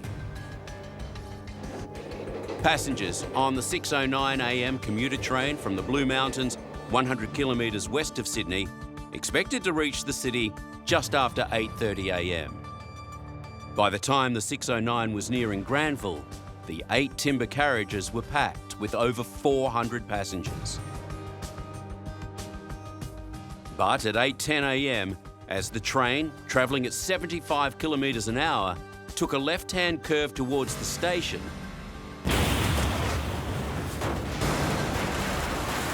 the engine derailed.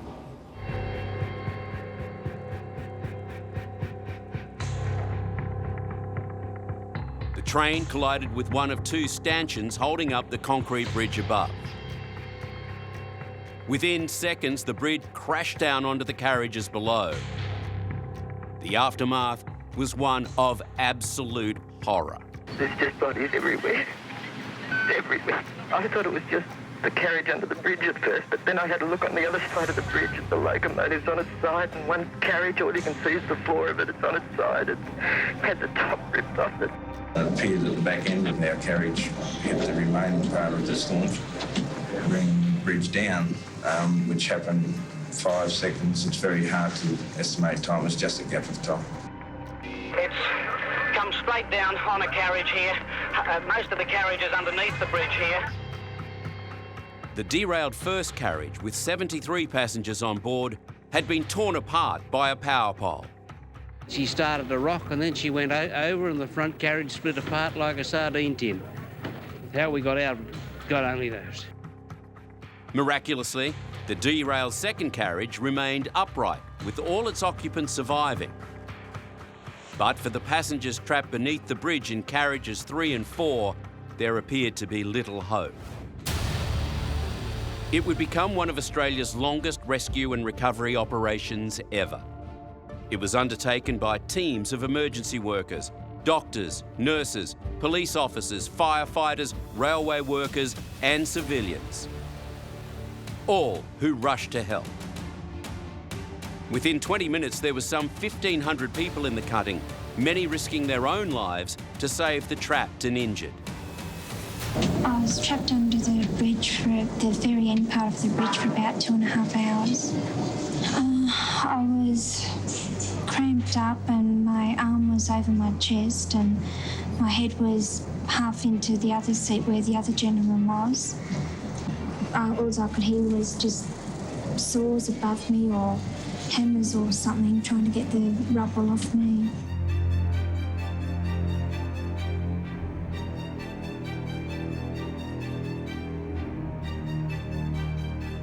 The general public watched on in disbelief, wondering how such a massive tragedy could occur in a major metropolitan station. Panicked relatives desperately tried to find their missing loved ones. Can I go and see? What makes you think there's somebody in there? Well, it's the 8 o'clock train from Parramatta. Yeah. She always gets that train. Who's that? Jenny. Your daughter? Yes, and she hasn't arrived at work. Can't go down there.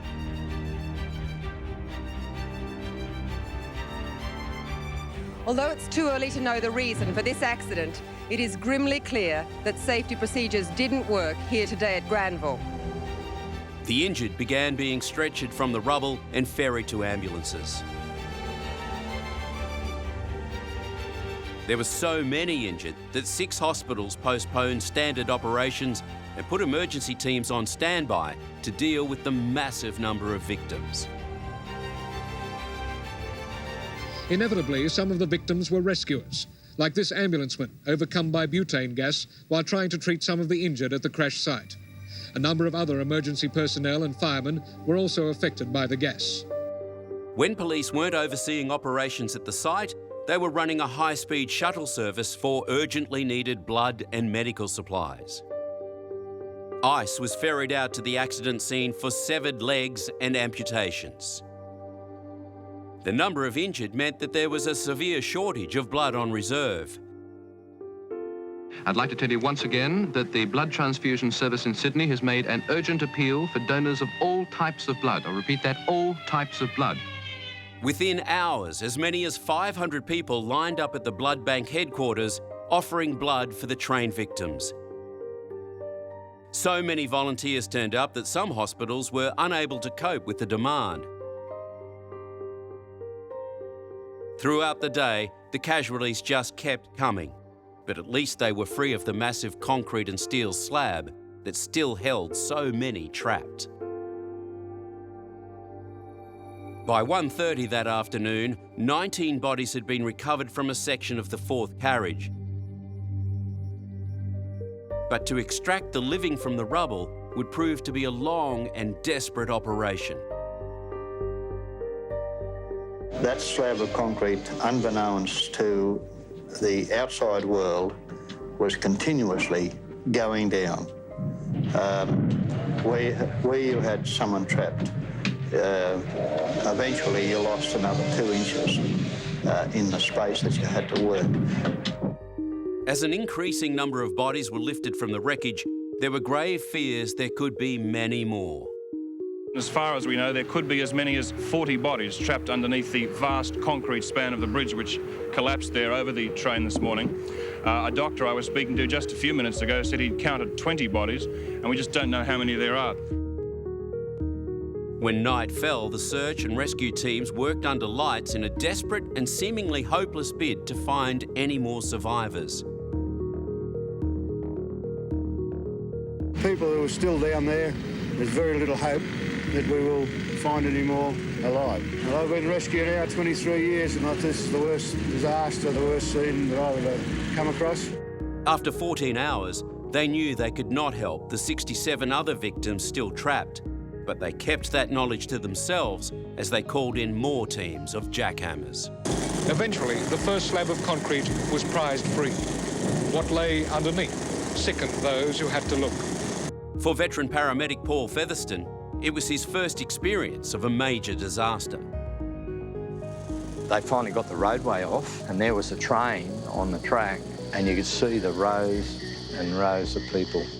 The police have told us some quite horrifying stories about the people who remain in that wreckage. They remain frozen in the positions in which they were when they died, reading newspapers or with their arms out the window. One by one, the bodies were extracted and carried 20 metres to a large tent, the local field morgue.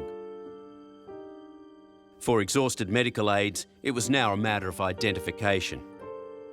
It was only then that rescue workers, many of whom had laboured over 30 hours, had time to stop and think about the dangers they themselves had faced. You're always in hope that when you lifted that bridge and you lifted that carriage top, that there may have been people alive under there, you know, with an air pocket or whatever. So in our professions, we never stop looking and hoping for people alive until they're all accounted for and we have what we have. Even to this day, the 1977 Granville train disaster remains the most fatal rail journey in Australian history. 84 people died, more than 213 were injured, and thousands were affected by grief. Some of the worst train disasters have occurred on remote sections of railway, where trucks cross in front of an oncoming train.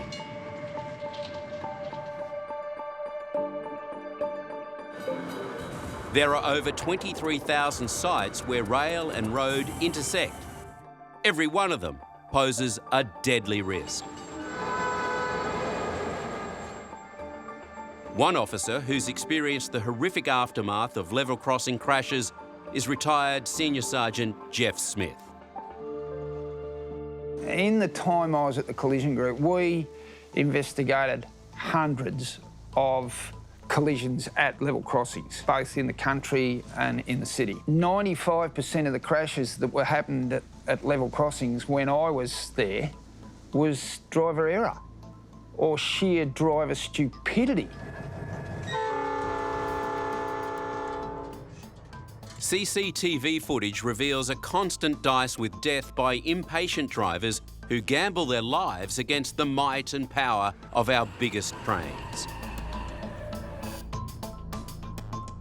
It's a train and a car. Who's going to win that one? And who's going to die? And it's usually the person who's made the mistake. Things like that coming up is always a problem. Many of Australia's level crossings are in the middle of nowhere. And 2/3 of them have no warning bells or boom gates. But even when they do, some drivers ignore them at their peril, and the result is utter carnage.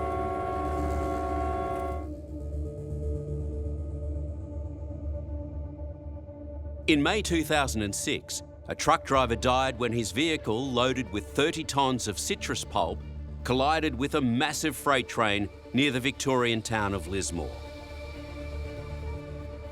700 metres of carriages were compacted by the immense forces into a 150-metre long pyramid of twisted metal.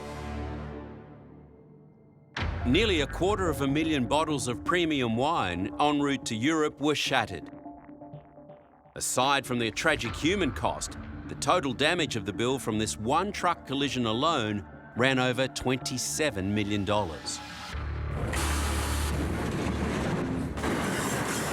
When a driver hits the emergency brake on a 1.5 kilometre freight train travelling at 100 kilometres an hour, it can take almost 2 kilometres for the train to stop. 1,266 metres it took, and I couldn't do it any faster. It just doesn't stop.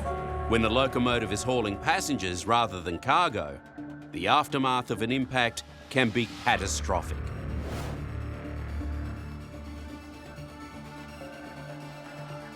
In 2007, near the remote town of Kerrang in central Victoria, a truck and train collision resulted in the most horrific rail disaster since Granville.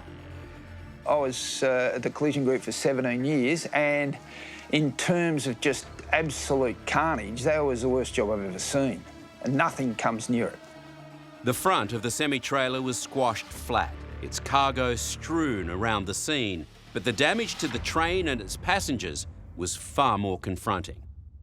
The train driver had done his best to avert the disaster. He blew the horn a number of times and he started to get concerned that the driver hadn't started to slow down. So at that stage, the driver's doing about 102 kilometres an hour, and that's roughly 40 metres a second. So he's got 10 seconds to wake up to the fact that the train's coming.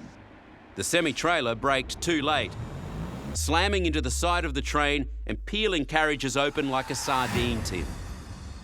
When we arrived, we could see straight away one of the carriages on its own, and it had a massive gouge out of the side. The other carriages were back near the actual intersection where the crossing was itself, and it had had the whole side ripped out. It's horrible, just people screaming, you know, beside themselves. There was a dead woman in the first carriage that I had to get in and help get the gear out. And then the next carriage, it was just horrible. Just that many dead people laying around and people dying. Rescue workers were swift to arrive, setting up a triage and transporting dozens of injured passengers to hospital. People were ripping like lining and seats out to get to injured because you could just hear the people that were underneath. They were under all the metal that was peeled back from the train. But for many of the passengers, there was no hope. The death toll from the Kerrang train disaster could rise today. Emergency crews have resumed the grim search for bodies, with 3 people still unaccounted for. 11 passengers have already been confirmed killed. 23 others remain in hospital. After every disaster, there are investigations and new promises to increase safety at level crossings. But the carnage continues. Mother of 4, Vanessa Carlson, had simply failed to stop.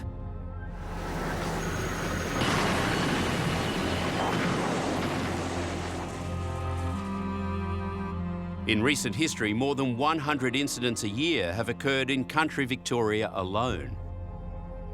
With trains getting faster and more vehicles on the road, the potential for more fatal crashes looms large.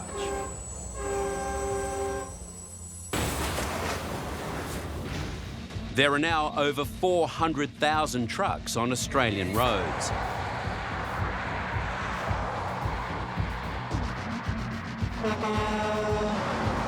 With the advent of the dash cam, we can see just how close to death many drivers come.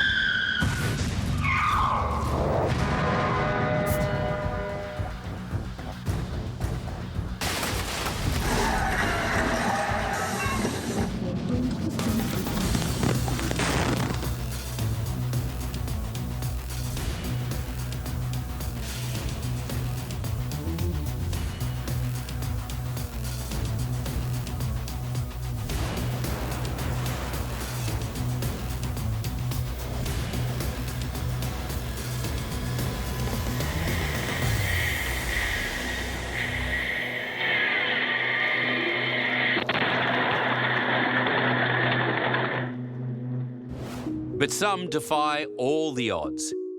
This is footage of a woman next to her car, seconds after colliding with a fallen tree. You all right? Suddenly, an out-of-control truck flies around the corner. It swerves to miss the other truck and heads straight for the woman. I'm about to be killed. That's what went through my head. The truck ploughed into her sedan, pushing it down the highway just seconds after she made it to safety. A dash cam in Sydney in 2014 captured a truck travelling so fast it's almost airborne. As it topples over cars stopped at the traffic lights.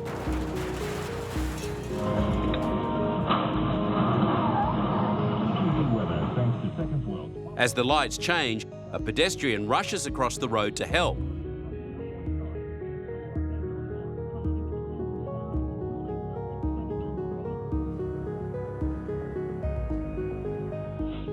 No one could believe what had just happened on their regular daily commute.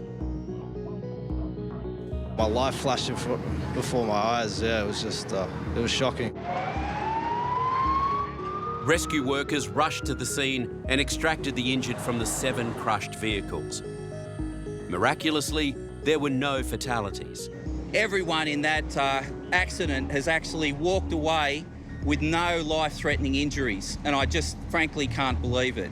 Even the driver of the runaway truck survived this horrendous accident. One of the busiest and most dangerous roads in Australia is the Pacific Highway on the east coast of New South Wales. It's known as the Black Ribbon of Death, an 800-kilometre stretch of road that's taken the lives of thousands of travellers. Up until the late 1990s, much of the road was undivided, adding to the risks and incidents of head-on collisions. With such great distances to traverse, many truck drivers choose to travel at night. It's a practice that likely contributed to a fatal collision on the 20th of October 1989 at Grafton.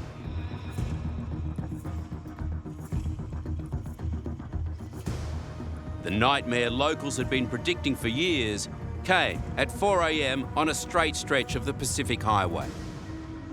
It's believed the semi-trailer veered to the wrong side of the road, side-swiping the tourist bus and flipping it onto its side. The collision left bodies and debris strewn over half a kilometre. Lift this bus and see if we can find any more. The truck driver died instantly. So did 18 passengers who were torn from their seats when the semi ripped open the coach's right side. As police set up a roadside morgue, rescuers worked desperately to free the injured, many of them children. With the crash so far from any major city, the seriously injured needed to be airlifted for treatment. Survivors spoke of being trapped under the weight of bodies. Many were asleep when the collision occurred. All I can remember was this, it was the worst bang I'd ever heard. And then the next thing, there were people on top of me and metal, and my head was squashed between two seats. I was just lucky, very, very lucky, and I prayed when I got out of that hole. I was asleep at the time, I think, and when I woke up, I was outside the bus, wet and drenched in blood. For the ambulance and police officers who responded to the call-out, the scene was confronting. Well, I was at the Granville train disaster, and the comparison between these two accidents was eerie. On a road this narrow, it was impossible for the bus driver to avoid the semi, resulting in the death of 21 people and the injury of a further 22. Subsequent crash investigations revealed something all too common in the long-haul trucking industry. We would analyse blood from truck drivers routinely, and routinely you would get amphetamines found in therapeutic levels, which means that at some stage probably the drivers had drugs in his system which weren't therapeutic levels, and when they come down to the level of a normal person, they have what's called a drop-off and they fall asleep, and there's your crash. Just 8 weeks after the horror of the Grafton bus crash, another collision 200 kilometres south on the same highway was the scene of yet another deadly road journey. A truck driver on the Pacific Highway at night saw a bus pass by. And there was these girls on the left-hand side of the bus all give us a big wave and a cheer and a smile sort of thing as I went past, and I just pulled in behind him and followed him along. But by the time he'd caught up to it, the bus had been destroyed.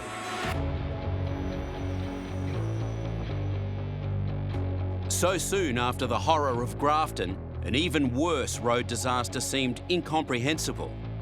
At 3:30 a.m, just 3 days before Christmas, 2 coaches had slammed head-on at Clybucker Flat near Kempsey. So severe was the collision, one bus speared through the front of the other. Rescuers found bodies littered through the wreckage. The debris of seats, people and hand luggage was from the floor to the ceiling. Priority was given to tending the survivors. Many of them were trapped and pleading for help. Well, in this situation, we just got to treat the greatest number of people. We had a fellow that stopped breathing over here. We just had to leave him. We couldn't resuscitate him.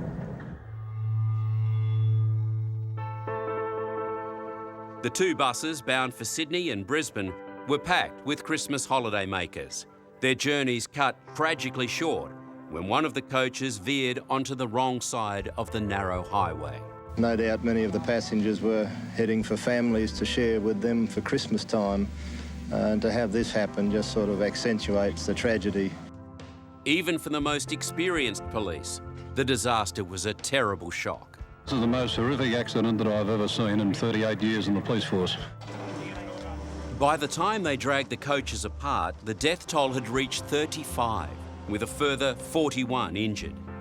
The only upside in the face of such a huge loss of life were demands to have Australian coaches fitted with seatbelts to help avoid other massive tragedies. But it would be years before those laws were implemented. In 1994, Boondall, an outer suburb of Brisbane, was the site of Queensland's deadliest bus crash.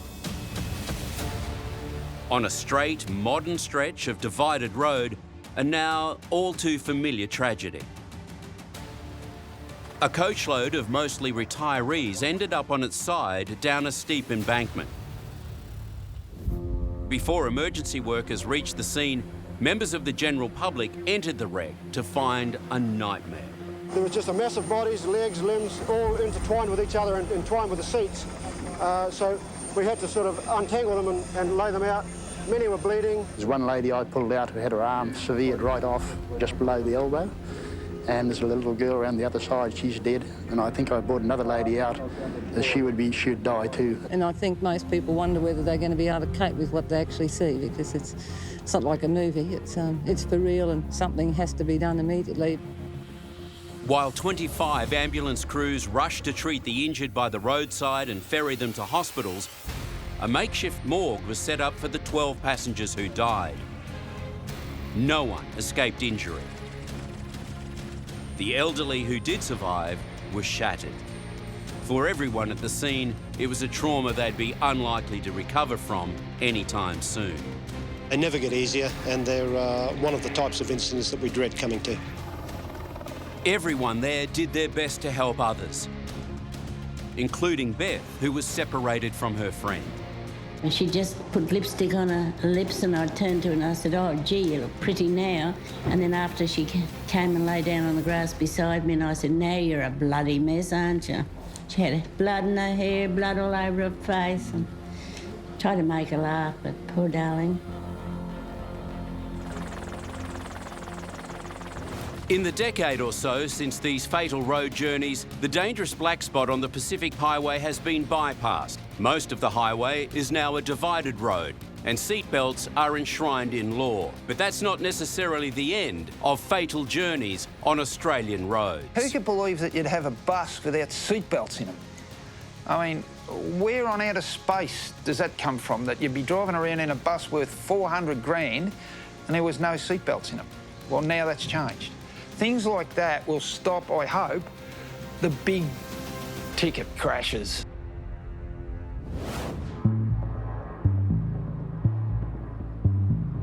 Air travel is an essential reality for most of the population. And international flights to Australia can be some of the longest in the world. Here we come.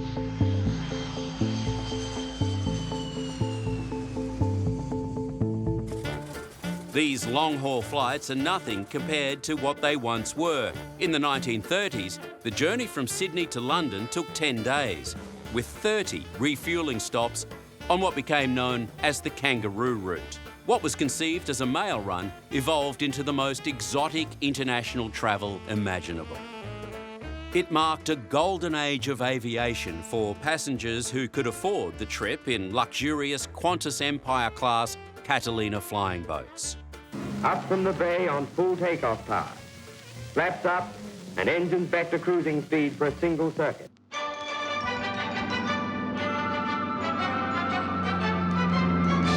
But with the outbreak of World War II in 1939, the Australian government put the flying boats into service with the Royal Australian Air Force.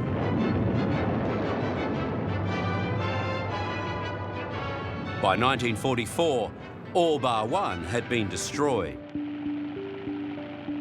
Since the very early days, there have been many journeys by air that have ended in tragedy. As it attempted to land on that runway, apparently it crashed. In the years between 2005 and 2014, 254 aircraft have been involved in fatal journeys, with 374 deaths. One side of the popular shopping centre was torn open, intense flame, fuelled by aviation gas. The plane's tanks would have been full. The newest addition to Australia's commercial airlines, the Fokker Friendship Abel Tasman. But it was in the 1960s when a Fokker Friendship went down, creating the country's worst commercial disaster. A TAA flight smashed into the sea at Mackay.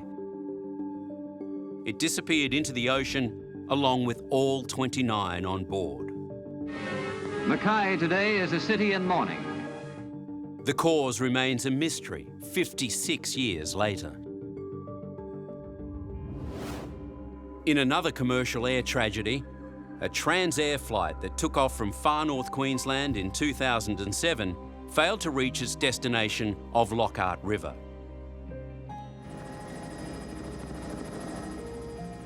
There were 13 passengers and 2 pilots on board. We're still searching along the flight path to determine what may have happened to the aircraft, and we have had absolutely no indication of what may have happened at this point in time. The following day, in rugged hills, just minutes from safety, the flaming, smouldering wreckage was found. Little was left. The plane left Bamaga on the tip of Cape York on a scheduled service flight to the Lockhart River. But just 11 kilometres north of the airstrip, it slammed into a mountainside and burst into flames. Conditions were poor, with cloud cover as low as 400 metres. They missed clearing the top of the mountain by 100 metres. All 15 people on board, including the 40-year-old captain, perished. As the decades rolled by, commercial planes became bigger, faster and safer. But even one of the world's safest airlines has had its incidents. We're on fire. In 2008, a huge hole was blown in the side of a Qantas jumbo when an oxygen cylinder exploded mid-air. The paramedics and ambulance people into the aircraft. That major incident was followed by another 3 months later. 100 passengers suffered injuries when a computer fault caused an Airbus A330 to nosedive more than 300 metres. An emergency landing was made in Western Australia, but worse was still to come. On the 4th of November 2010, another Qantas Airbus A380 carrying 469 passengers suffered an incredible 60 system failures. The captain, Richard de Crespigny, was a 25-year veteran of Qantas. Before that, he was a pilot in the Air Force. For him, what happened in 2010 was a once-in-a-lifetime event. I don't think an Airbus aircraft has ever been challenged as much as this has. I think a Rolls-Royce engine's never failed so spectacularly. Master warning, something is seriously wrong. We heard a bang and we just passed off turbulence. Only 5 seconds later, we heard a louder bang, almost like a bomb sound. And then we saw smoke almost directly onto the left wing. Slightly more stressful when the piece of wing at the front flew back across the top of the wing, back behind the plane. And I had an elderly couple beside me that I couldn't really say, hey, you should have seen that, that's not good. QF-32 was only minutes into its flight out of Singapore. And unknown to anyone, there was a small oil leak in engine number 2. In the super hot engine, the oil ignited. Within seconds, one of the 160-kilo turbine discs exploded at incredibly high speed. 2 pieces smashed through the wing, severing the plane's controls, while a third did the same underneath the plane. Engine number 2, overheat and failure. Engines 1 and 4 degraded 2 levels in thrust. Electrically, the left-hand side of the aircraft was dead. We lost 50% of the hydraulic systems. The brakes underneath the wings were reduced to 30% braking efficiency, and anti-skid was inoperative. Fuel system, 3 tanks out of 11 functioned. No transfer system was available. No jettison system was available. We had multiple holes in the wing, which disrupted the airflow over the wing and caused the stall speed to increase. Modern aircraft automatically send data to the engineers on the ground in real time. So the drama in the sky was frantically being tracked back in Sydney. There's a hole in the wing, there's fuel gushing out of the wing, and the engine is in a bad state. Despite all this chaos in the cockpit, the captain was unbelievably calm. I do apologise. I'm sure you are aware we have a technical issue with our number 2 engine. We have dealt with the situation at the moment. The aircraft is secure at this stage, and as we progress with this, we'll keep you informed. At this stage, everything is secure. The aircraft is flying safely, and we'll get back to you very shortly with further information. Thank you for your patience. As more checks came up, you started to question how many systems will I have left? Has a whole aircraft failed? 20 Centre. We have emergency services on standby. Qantas 3-2, we were required to hold for at least another 30 minutes before making an approach. Qantas 3-2, Roger, you are priority traffic. Report ready for the approach. I'm sure you are aware we're not proceeding to Sydney at this stage. We're making our left turn now to track back towards Singapore. We're going to have to hold for some time whilst we do lighten our load by dumping some fuel and a number of checklists we have to perform. I thought, let's protect this aircraft at the most basic level possible, and that was to position it within gliding range of Singapore, and that's what we did. At speeds of over 400 kilometres an hour, and with the automatic brake systems failing, Richard made the emergency landing at Changi Airport. And we're onto the ground. He had to use manual foot brakes to stop the aircraft. But the drama was far from over. Fuel was leaking onto the tarmac. Passengers were kept on board while the plane was hosed down and electricals disconnected. When we landed, we were kind of kept in the plane for an extra hour and a half, so we were kind of stuck in the sweltering heat, and there were kids crying, and, you know, I was getting like a sauna in there. Miraculously, not a single person on the ground or in the air suffered a serious injury. Cheers. Passengers toasted the skills of the captain and crew. Could have been catastrophic. We could have been not talking today. I was proud to be in command of that aircraft. Australia's commercial airlines remain among the safest in the world. And in recent years, her rail and road systems have become more sophisticated. There's been a huge push to make all highways dual carriageways.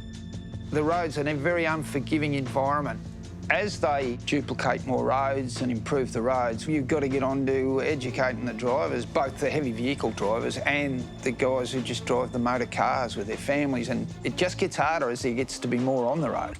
And while train travel may become safer as the first driverless trains are brought into the metro lines, the fact remains that there are tens of thousands of kilometres of track for governments to maintain, while safety systems can be easily affected by human error. You're always going to have the situation like Kerrang, where humans will be humans. And generally, when humans are being humans, it's never a great thing.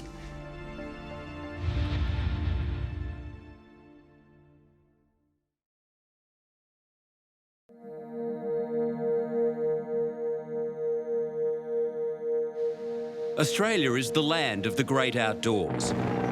Every day, Australians and tourists make the most of the natural beauty. In the bush, the skies, and on the beaches. But without warning, these innocent pursuits can turn deadly.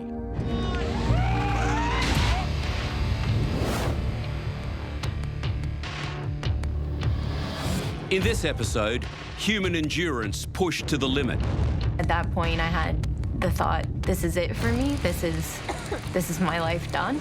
Heartbreaking tragedies and unbelievable escapes. on land, in the water, and in the air.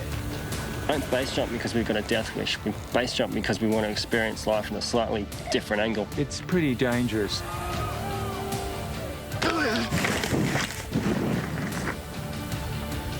On Savage Australia, Deadly Pursuits.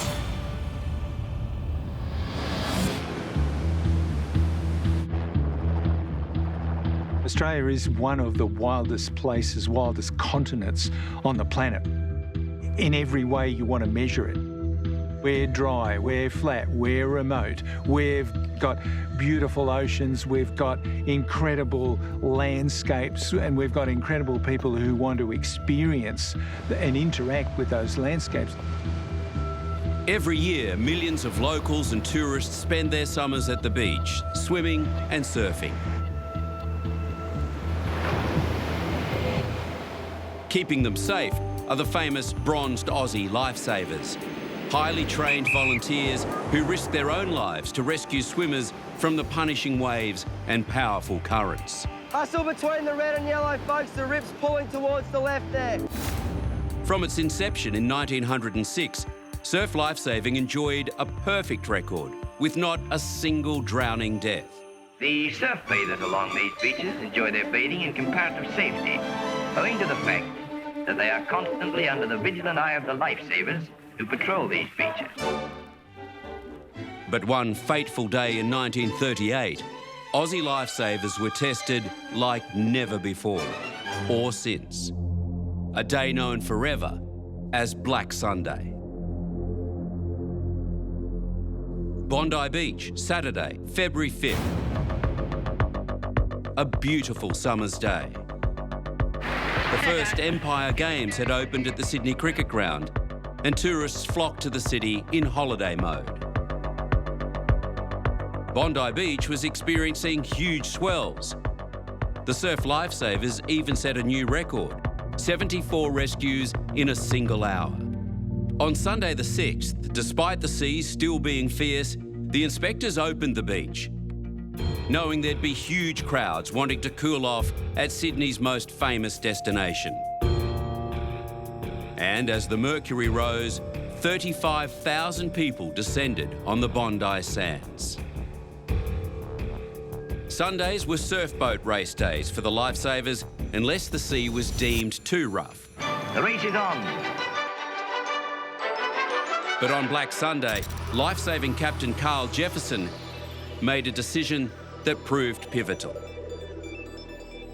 Luckily that morning when I was asked about the race, I said, yes, we'd have it. It was only a sort of luck decision. It could have gone either way. But that resulted in the fact that at that time at 3 o'clock, we had 60 members of our club on the beach, ready to enter this race. We had 2 patrols on, one just coming off, one going away, so we had a double-strength patrol. At 3 o'clock, as the race boats were setting up, 3 freak waves struck without warning. They crashed over a sandbank, leaving swimmers out of their depth and struggling. What happened was then a lot of people that were swimming in that area and standing safely got swept into the deep water. At that point, there was absolute panic. It was absolute chaos. Within the space of about 20 minutes, 200 people needed to be rescued. But while the lifesavers tried to do their job, there was a problem they hadn't counted on. What went against the rescue on that day, of course, the public, in their endeavour to help, they raced through and grabbed the lines, in addition to the lifesavers who were on the lines at the time, and pulled them in. And they're pulling them in all kinds of directions, you see. And naturally enough, they knotted. And this impeded quite a few rescues. It was chaos. The sea was a mass of bodies as hundreds struggled against the undertow. The rescuers were doing their best, but there simply weren't enough belts or boats. Many lifesavers were themselves in peril, as victims clawed at the boats in desperation. At one point, over 20 people were strewn along the beach, receiving urgent mouth-to-mouth. The lifesavers struggled to cope.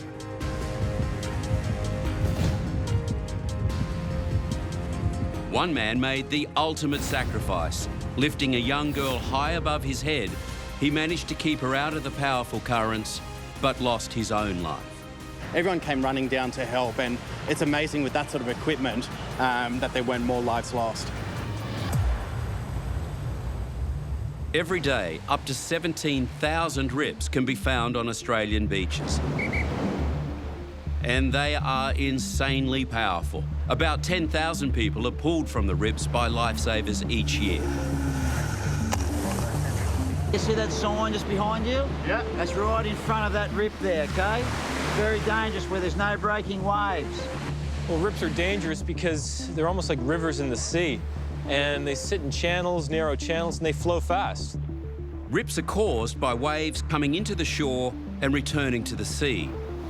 As the water heads back out, it finds the deepest channel, creating a rapidly flowing and deadly current. Rips are hard to spot, but nearly every beach in Australia will have one.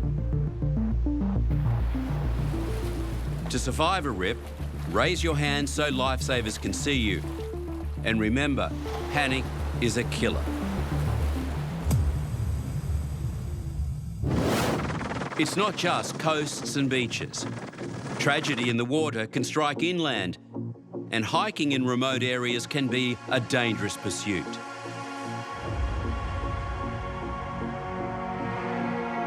In 1990, a school excursion left Hobart, travelling deep into the Tasmanian wilderness to explore Mystery Creek Cave. But they were walking into a death trap.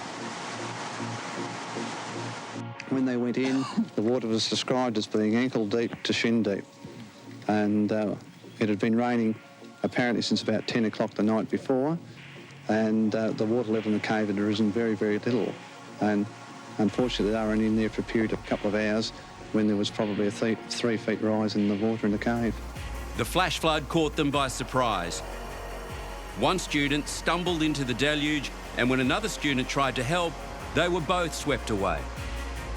A teacher went after the two girls. All three of them drowned. Rescuers couldn't get to the rest of the party until the waters subsided the next morning.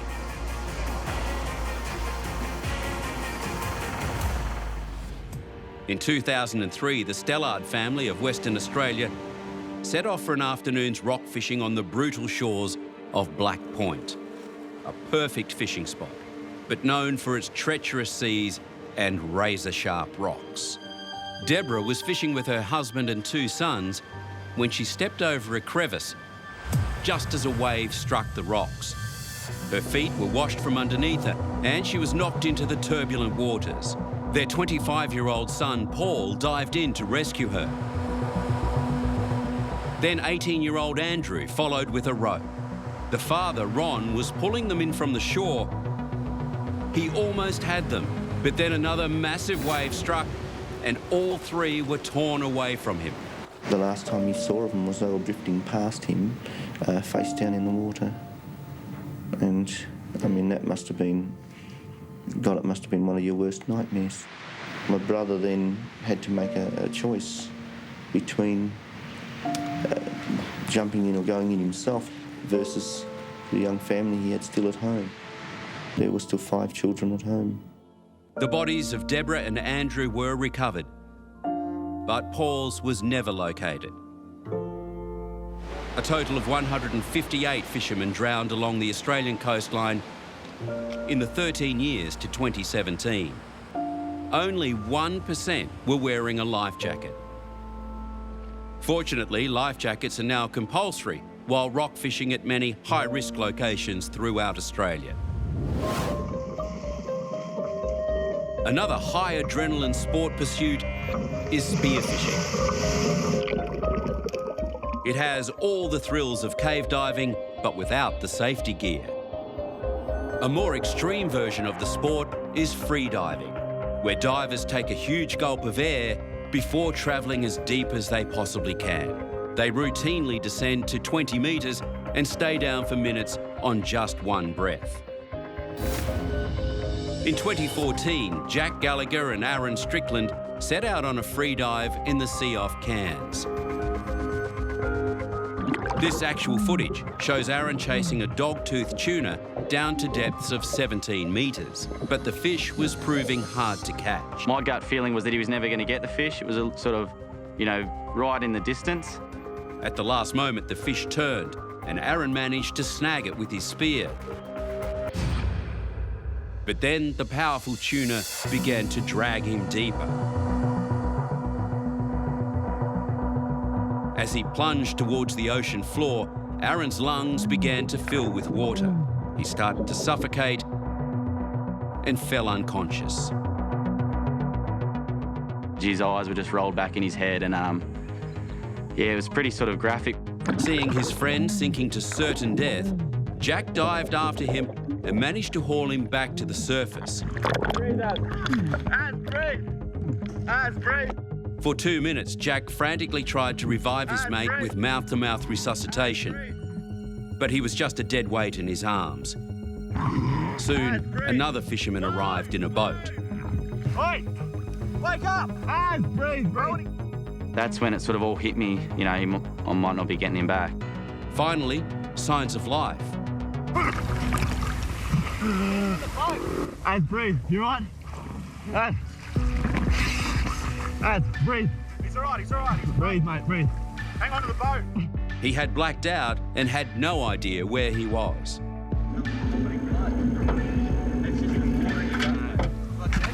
Yeah, pretty much. You weren't coming back unless you had to get out. He was taken to the nearest hospital with saltwater aspiration and was in danger of getting pneumonia.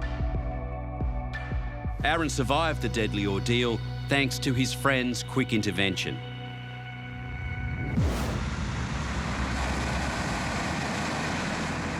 While the water inspires the pursuit of extreme sport, so too does the air. The red deserts of Alice Springs in Central Australia look spectacular at sunrise. Seeing them from a hot air balloon is a major tourist attraction.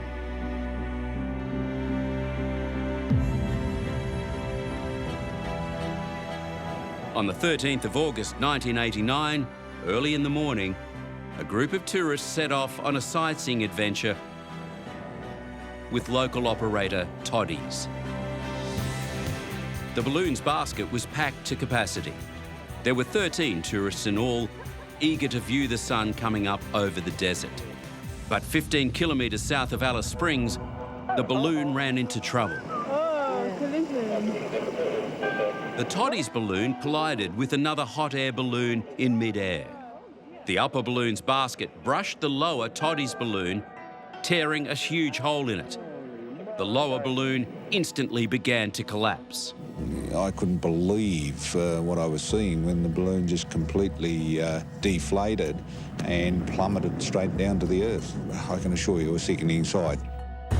Rescue crews rushed to the scene of the crash, but it was too late.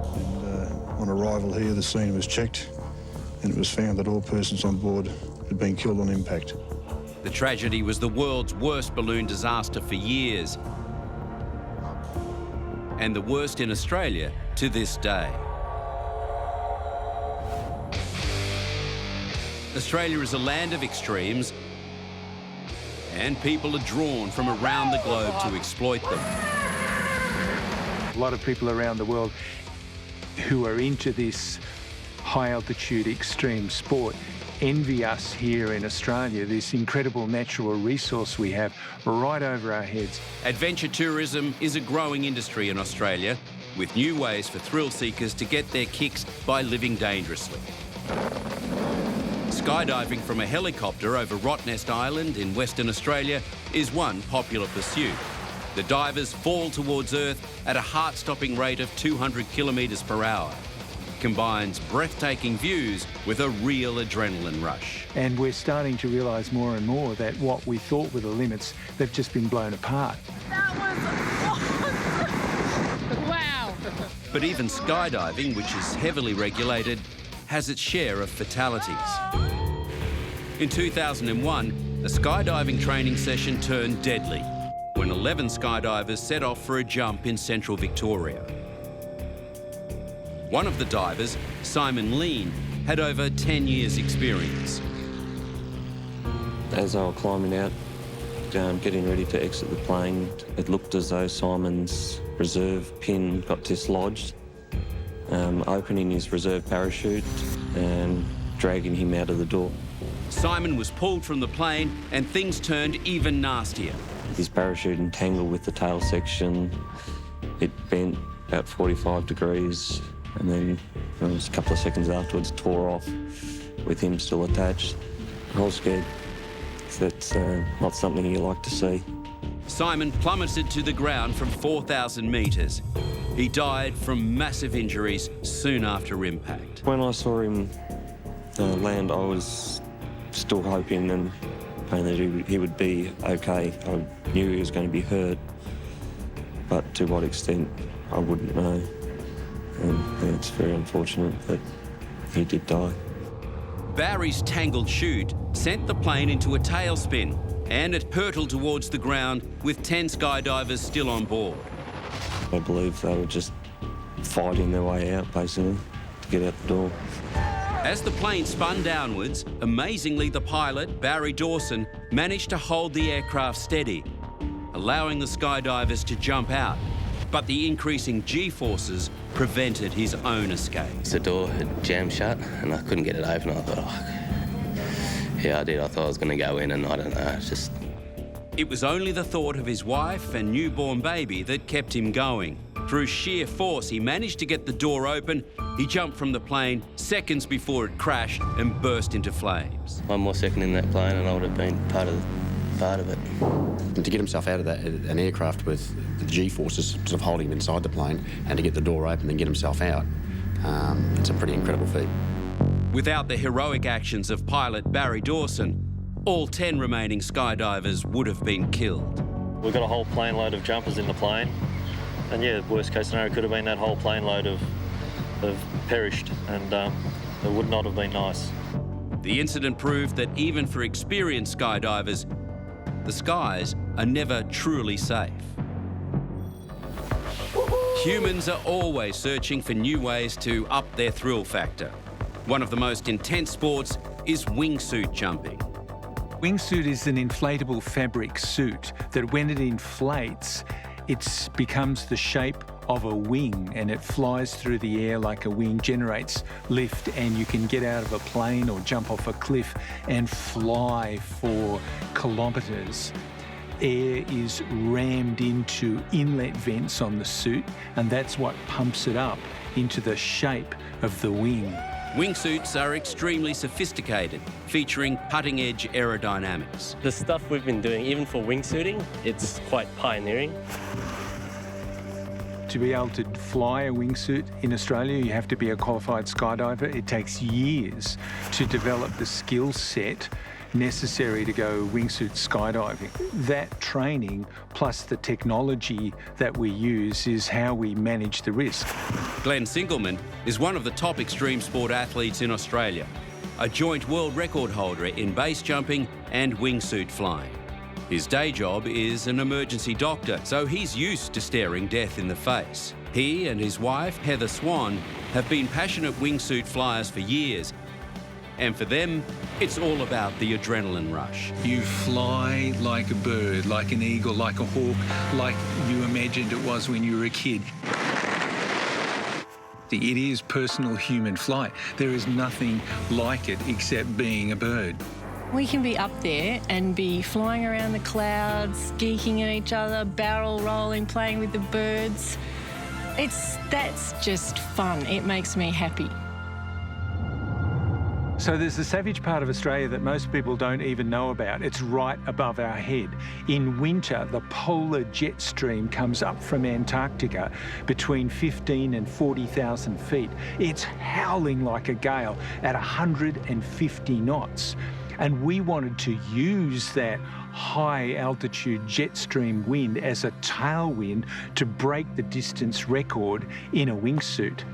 So in 2016, they planned to leap from a hot air balloon, 39,000 feet above the central desert. At that altitude, they were going to need oxygen. So worst case scenario, the oxygen fails at 39,000 feet. We've got about a minute of useful consciousness before we become incapacitated. If oxygen starvation was not enough, the flyers had to protect their bare flesh from temperatures of -50. Exposed skin freezes in about 30 seconds, especially with a lot of wind blowing over it, like when we're flying in the wingsuits. Yeah. You know, if anything happens, I can fly to there and back. There was one man they were trusting with their lives, John, the balloon pilot. I have some familiarity with the environment, but I'm still nervous about it. I am, genuinely concerned and want to make sure we get it absolutely right. We're really trusting a lot to John, and we're also trusting that he won't be hypoxic, that he won't be incapacitated. But if any of that happens, we just don't get out. Just come down. At 4 a.m, the balloon was ready for action. This is the moment of truth. This is always the most nerve-wracking time. And yeah, I do feel nervous now. The couple spent an hour sucking in extra oxygen to prepare for the extreme altitude. Finally, the balloon set off in the early hours of the morning. When the balloon reached the correct altitude, Swan and Singleman stepped out onto the narrow platform with the Earth far below them. The temperature was -53 degrees. The pilot began the tricky procedure of switching their air supply to their own cylinders. Let's change you over, guys. Singleman began to slump due to lack of oxygen. He passed out and fell off the platform into thin air. Heather Swan tried to follow him, but the pilot pulled her back into the basket. Sorry to do that to you, Heather. The two left in the hot air balloon had no idea what had happened to Glenn. Oscar Park, there is only one skydiver. Copy that. Confirming Heather is still in the balloon. Somehow, Glenn regained consciousness as he fell and miraculously steered himself safely to the red sands below.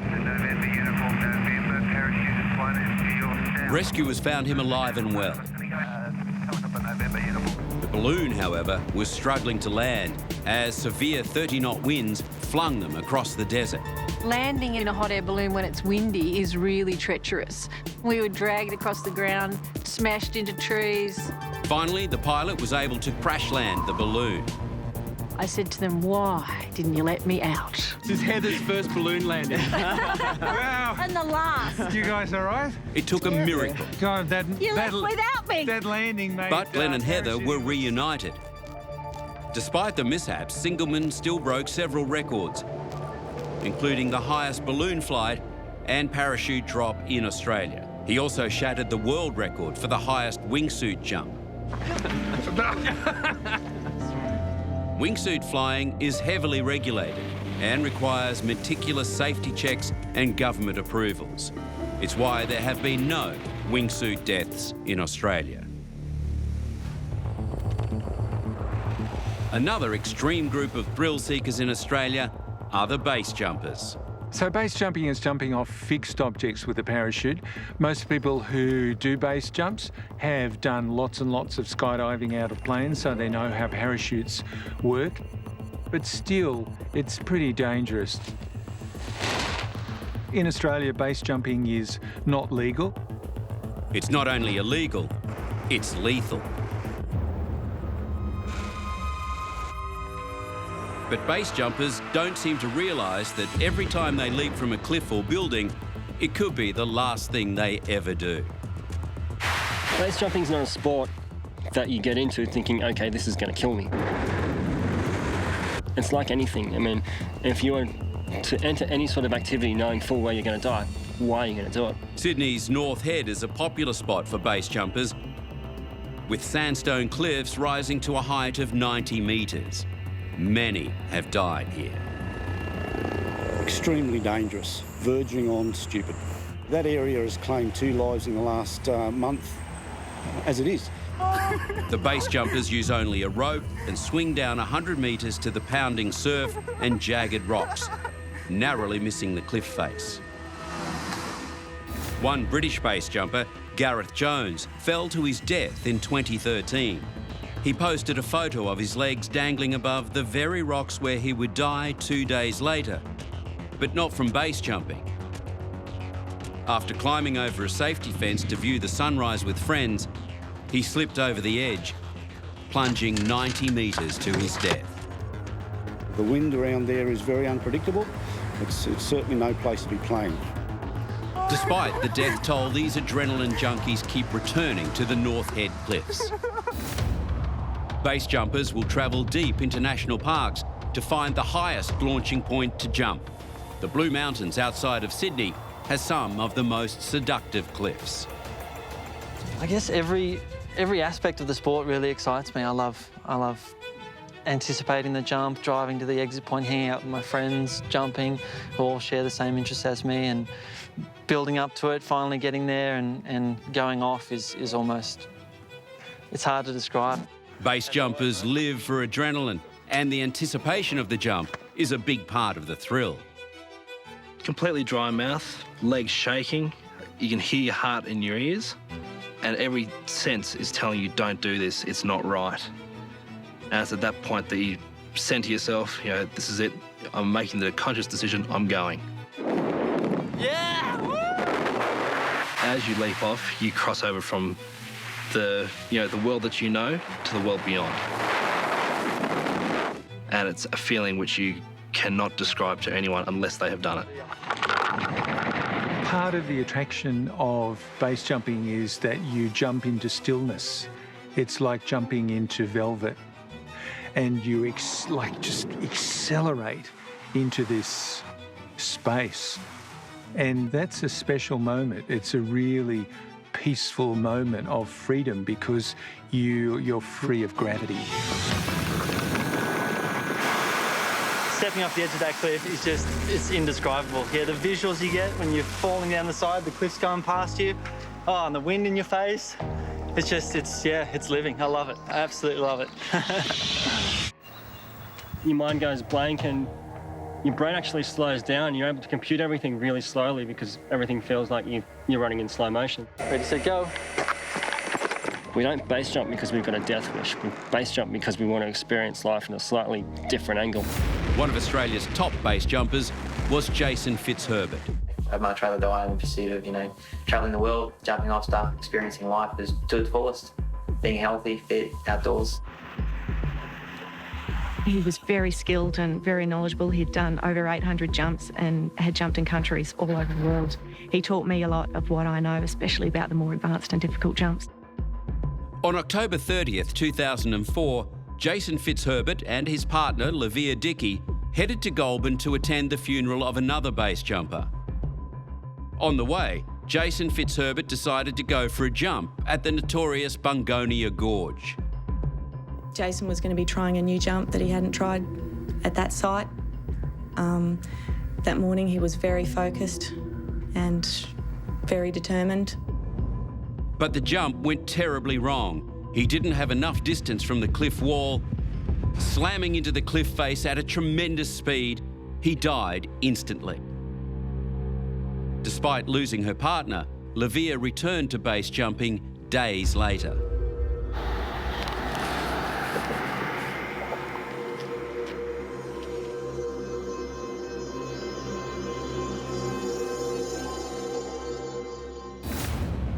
Jason isn't the only one to lose his life base jumping at Bungonia Gorge.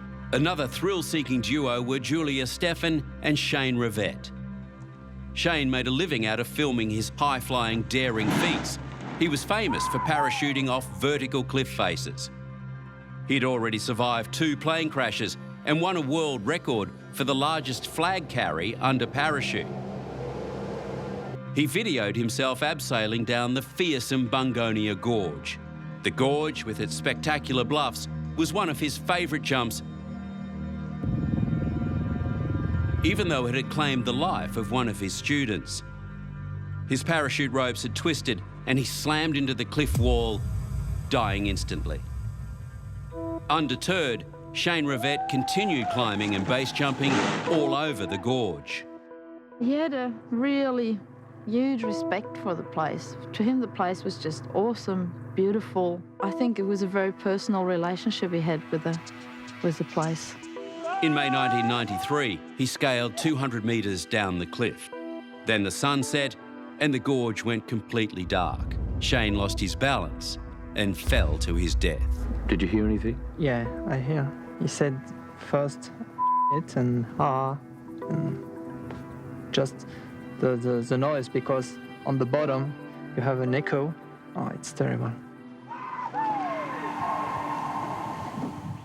It's a shame that it is illegal, because it does attract a kind of outlaw mystique and an outlaw element.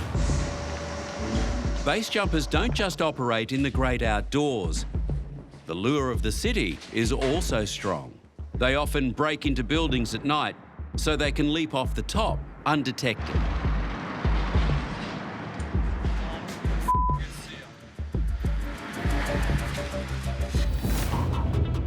One of those free-falling cowboys was Jason Rooney, who flouted the law with every jump.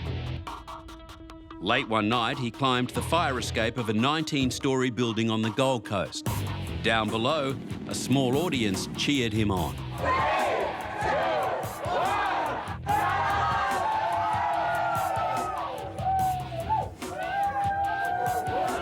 But a wind suddenly blew him off course and he smacked into a tree.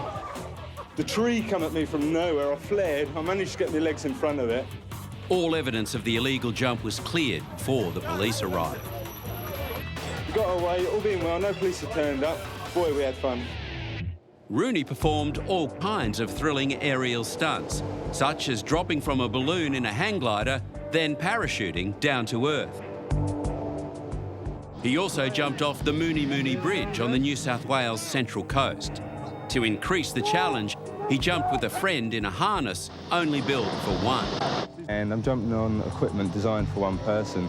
So obviously we cannot land on land because we'd end up with spinal injuries. So we're going to attempt to swing it into the water where we've got a frogman to pick us out. Risking a hefty fine and without a reserve parachute, they jumped from the centre of the bridge. This time, he made it, but his luck was running out. In 1991, Rooney jumped off Blues Point Tower, a 26-storey building in Sydney. That's where he's going. It's about 200 foot by all accounts. Then 2 years later, he climbed to the same roof to repeat the jump. But this time, it went wrong. His parachute didn't open and he plunged to the ground. Just as I went to sit down, I saw a big, I thought it was a bag of garbage go flying past the window. A split second later, I heard a really loud thud. Rooney died on impact. I don't know why I didn't pull it off. He should have made that one. It didn't look like it was a planned jump because, well, one of his shoes was missing. The parachute didn't appear to be open. Police say finger marks on the roof suggest Rooney fell before he was ready and had tried to claw his way back. There are very definite limits built into the rules and regulations, but there are, very obvious limits that you wouldn't want to exceed in terms of the weather, in terms of the conditions. And sometimes you just get that feeling of, I'm not on top of my game today, so maybe I'll just give it a miss. Everything's going to be there tomorrow. Rooney died the day before he was due to leave Australia for England. His visa had expired. It's not just extreme sports that claim lives in the savage Australian terrain. The picturesque but deadly Wedding Cake Rock in Sydney's Royal National Park is a dangerously unstable cliff face. In 2015, 2 young men fell from the cliff top, landing on a ledge below. Unable to climb back up, they found themselves perched on the edge of a sheer drop. After a perilous 1-hour rescue operation involving an air ambulance and emergency crews, the men were rescued, with one being winched to safety due to spinal injuries.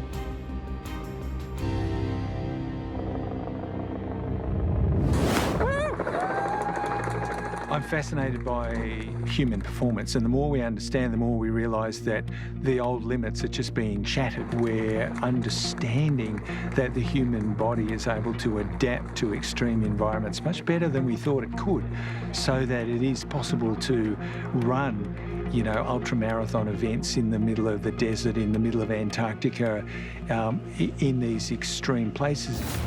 In 2011, 41 super fit athletes took part in a gruelling ultramarathon across the Australian outback. A 100-kilometre torture test through the bush and desert of Western Australia's rugged Kimberley region. But as competitors raced along, a raging grass fire was burning out of control just kilometres away.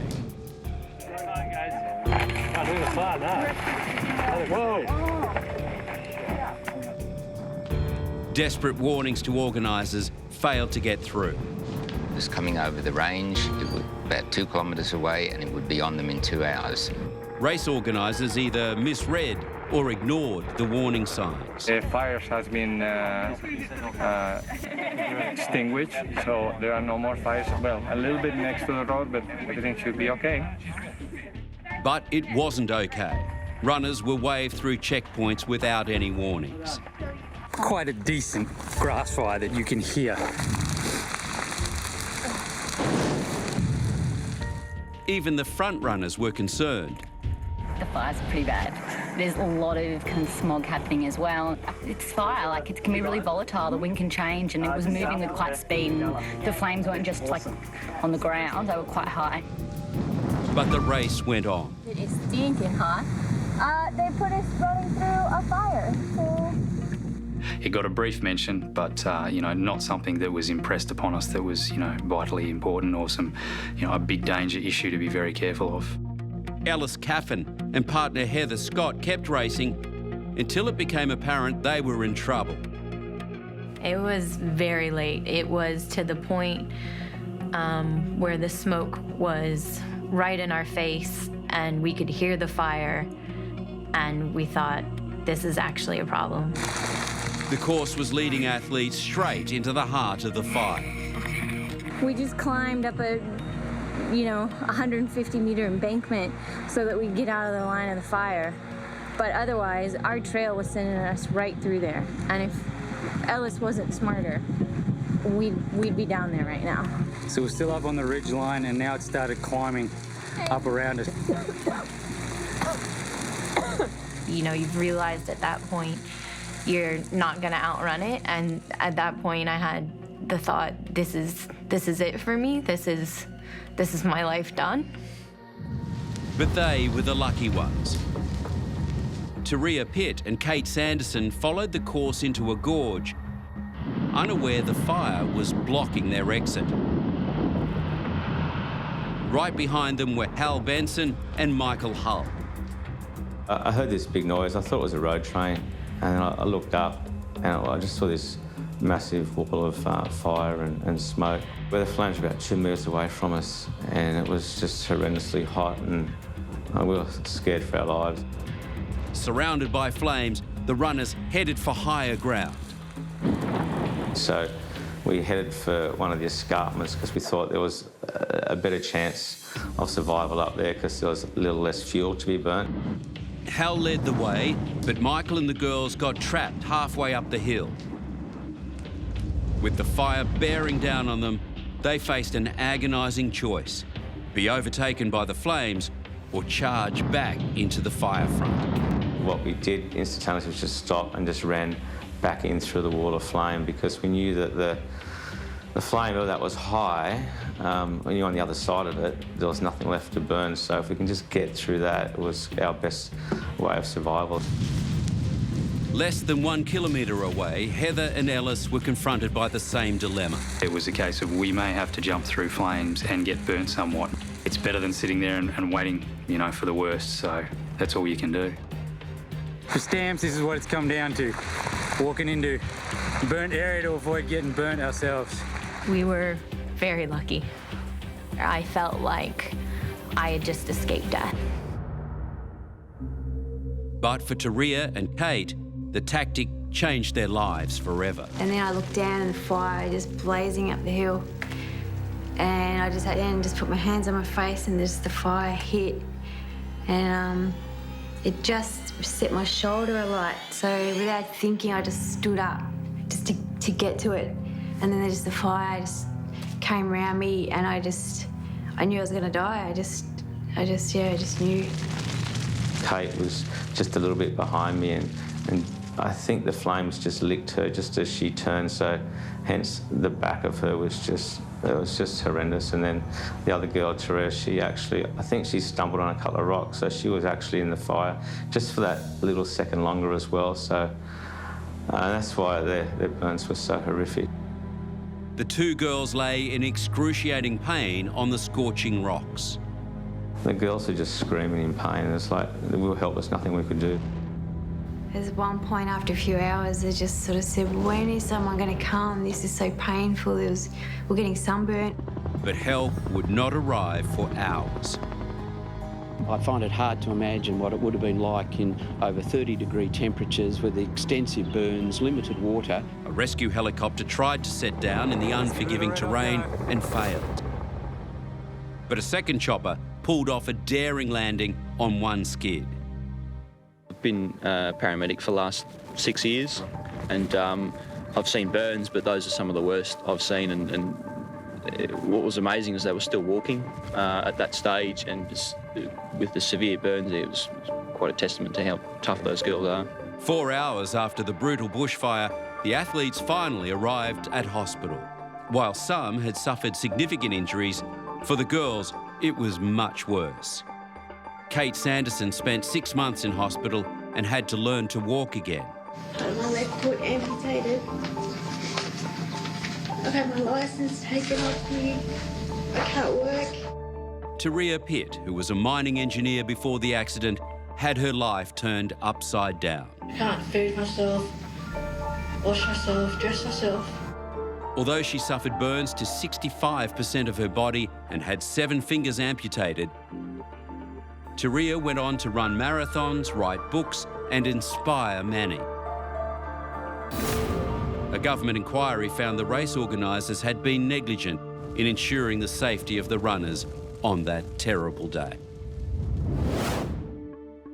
Australia is full of these wild, savage but beautiful places, and being here in Australia is a great place to experience incredible beauty, incredible natural phenomena that you don't see anywhere else. I mean, where else can you fly over a gigantic salt lake the size of a state? That's only in Australia. It's incredibly beautiful. Where else can you fly over a coastline that goes to infinity with the Southern Ocean breaking in giant swells? I mean, you know, where else has the Great Barrier Reef? It's you know, it's just a land of extraordinary natural beauty.